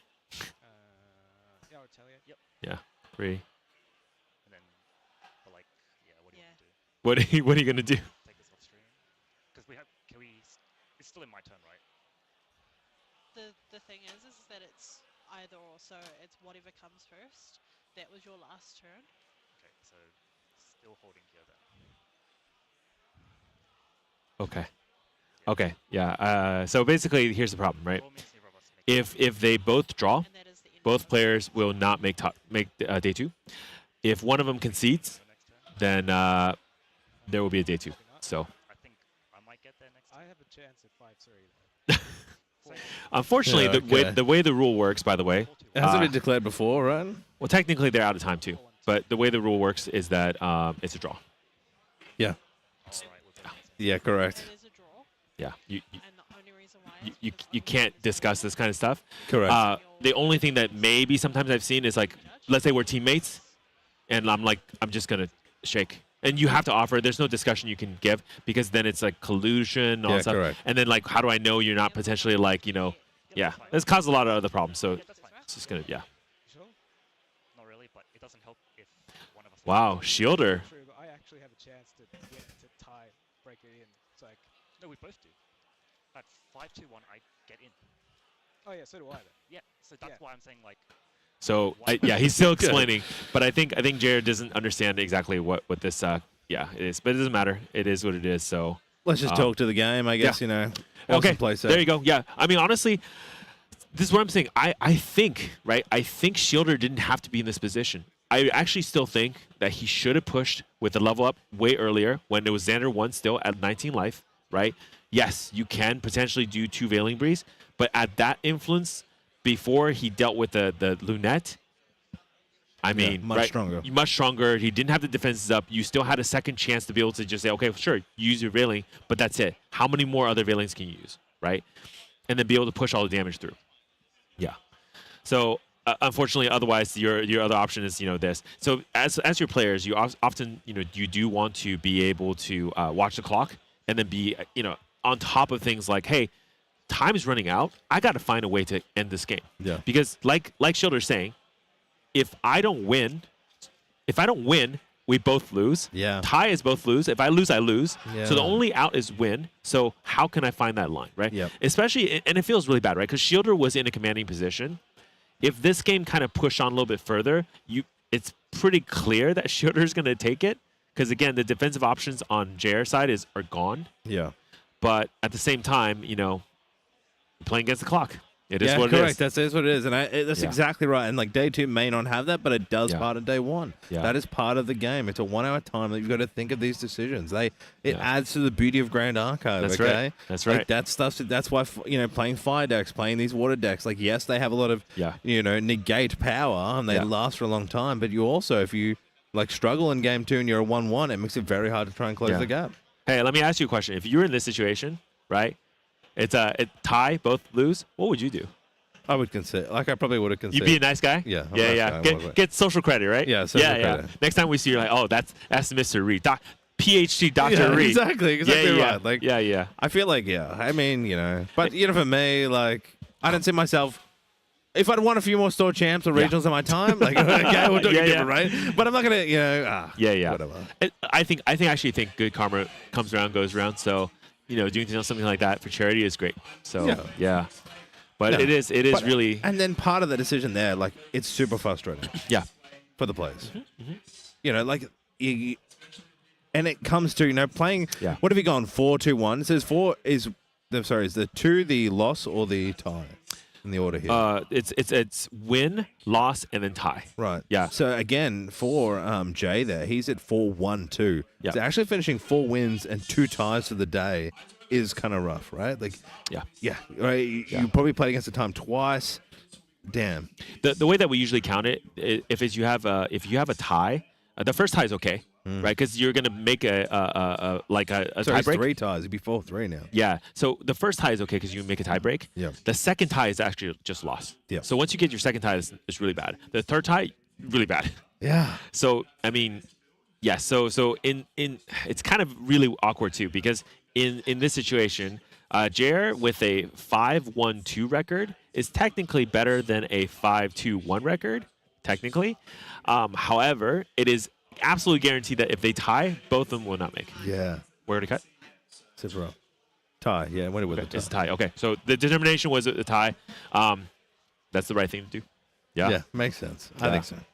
Wow, that is day 1. It's such a. I think everyone it looks like we're getting everybody ready for the Recollection event. So that's why we're trying to also speed through this process as well. Day 1, I think we're not gonna have a interview, but yeah, we're just gonna go directly into the next event. Anyways, thank you guys so much for joining us for day 1. It's been an exciting day. I'm pretty sure horse is made for day 2, so we'll probably be seeing more horses tomorrow. Stay on the stream. But thank you guys all so much at home for watching, supporting this game, and all the things. Yeah, thanks so much. Like, wonderful day 1 for me. Super keen to be working with you, Mark and Chinja. It's high, Keen. so keen. So happy to see you tomorrow for day 2. Yeah, of course. Awesome. So we're gonna be back on stream at 8 a.m. Australian time. AUD. Is all of Australia? AEST. AEST. Thank you. AEST. There you go. Yeah. And then we're gonna be great. So somebody probably already pulled a CSR. I'm hearing all the people are going the off roar. right now, so I'm assuming CSR Cool. has been All right. pulled. Okay. Thank you guys so much, and we'll see you tomorrow at 8 in the morning. 8 in the morning. Cool. Peace. All right. See ya. 正しい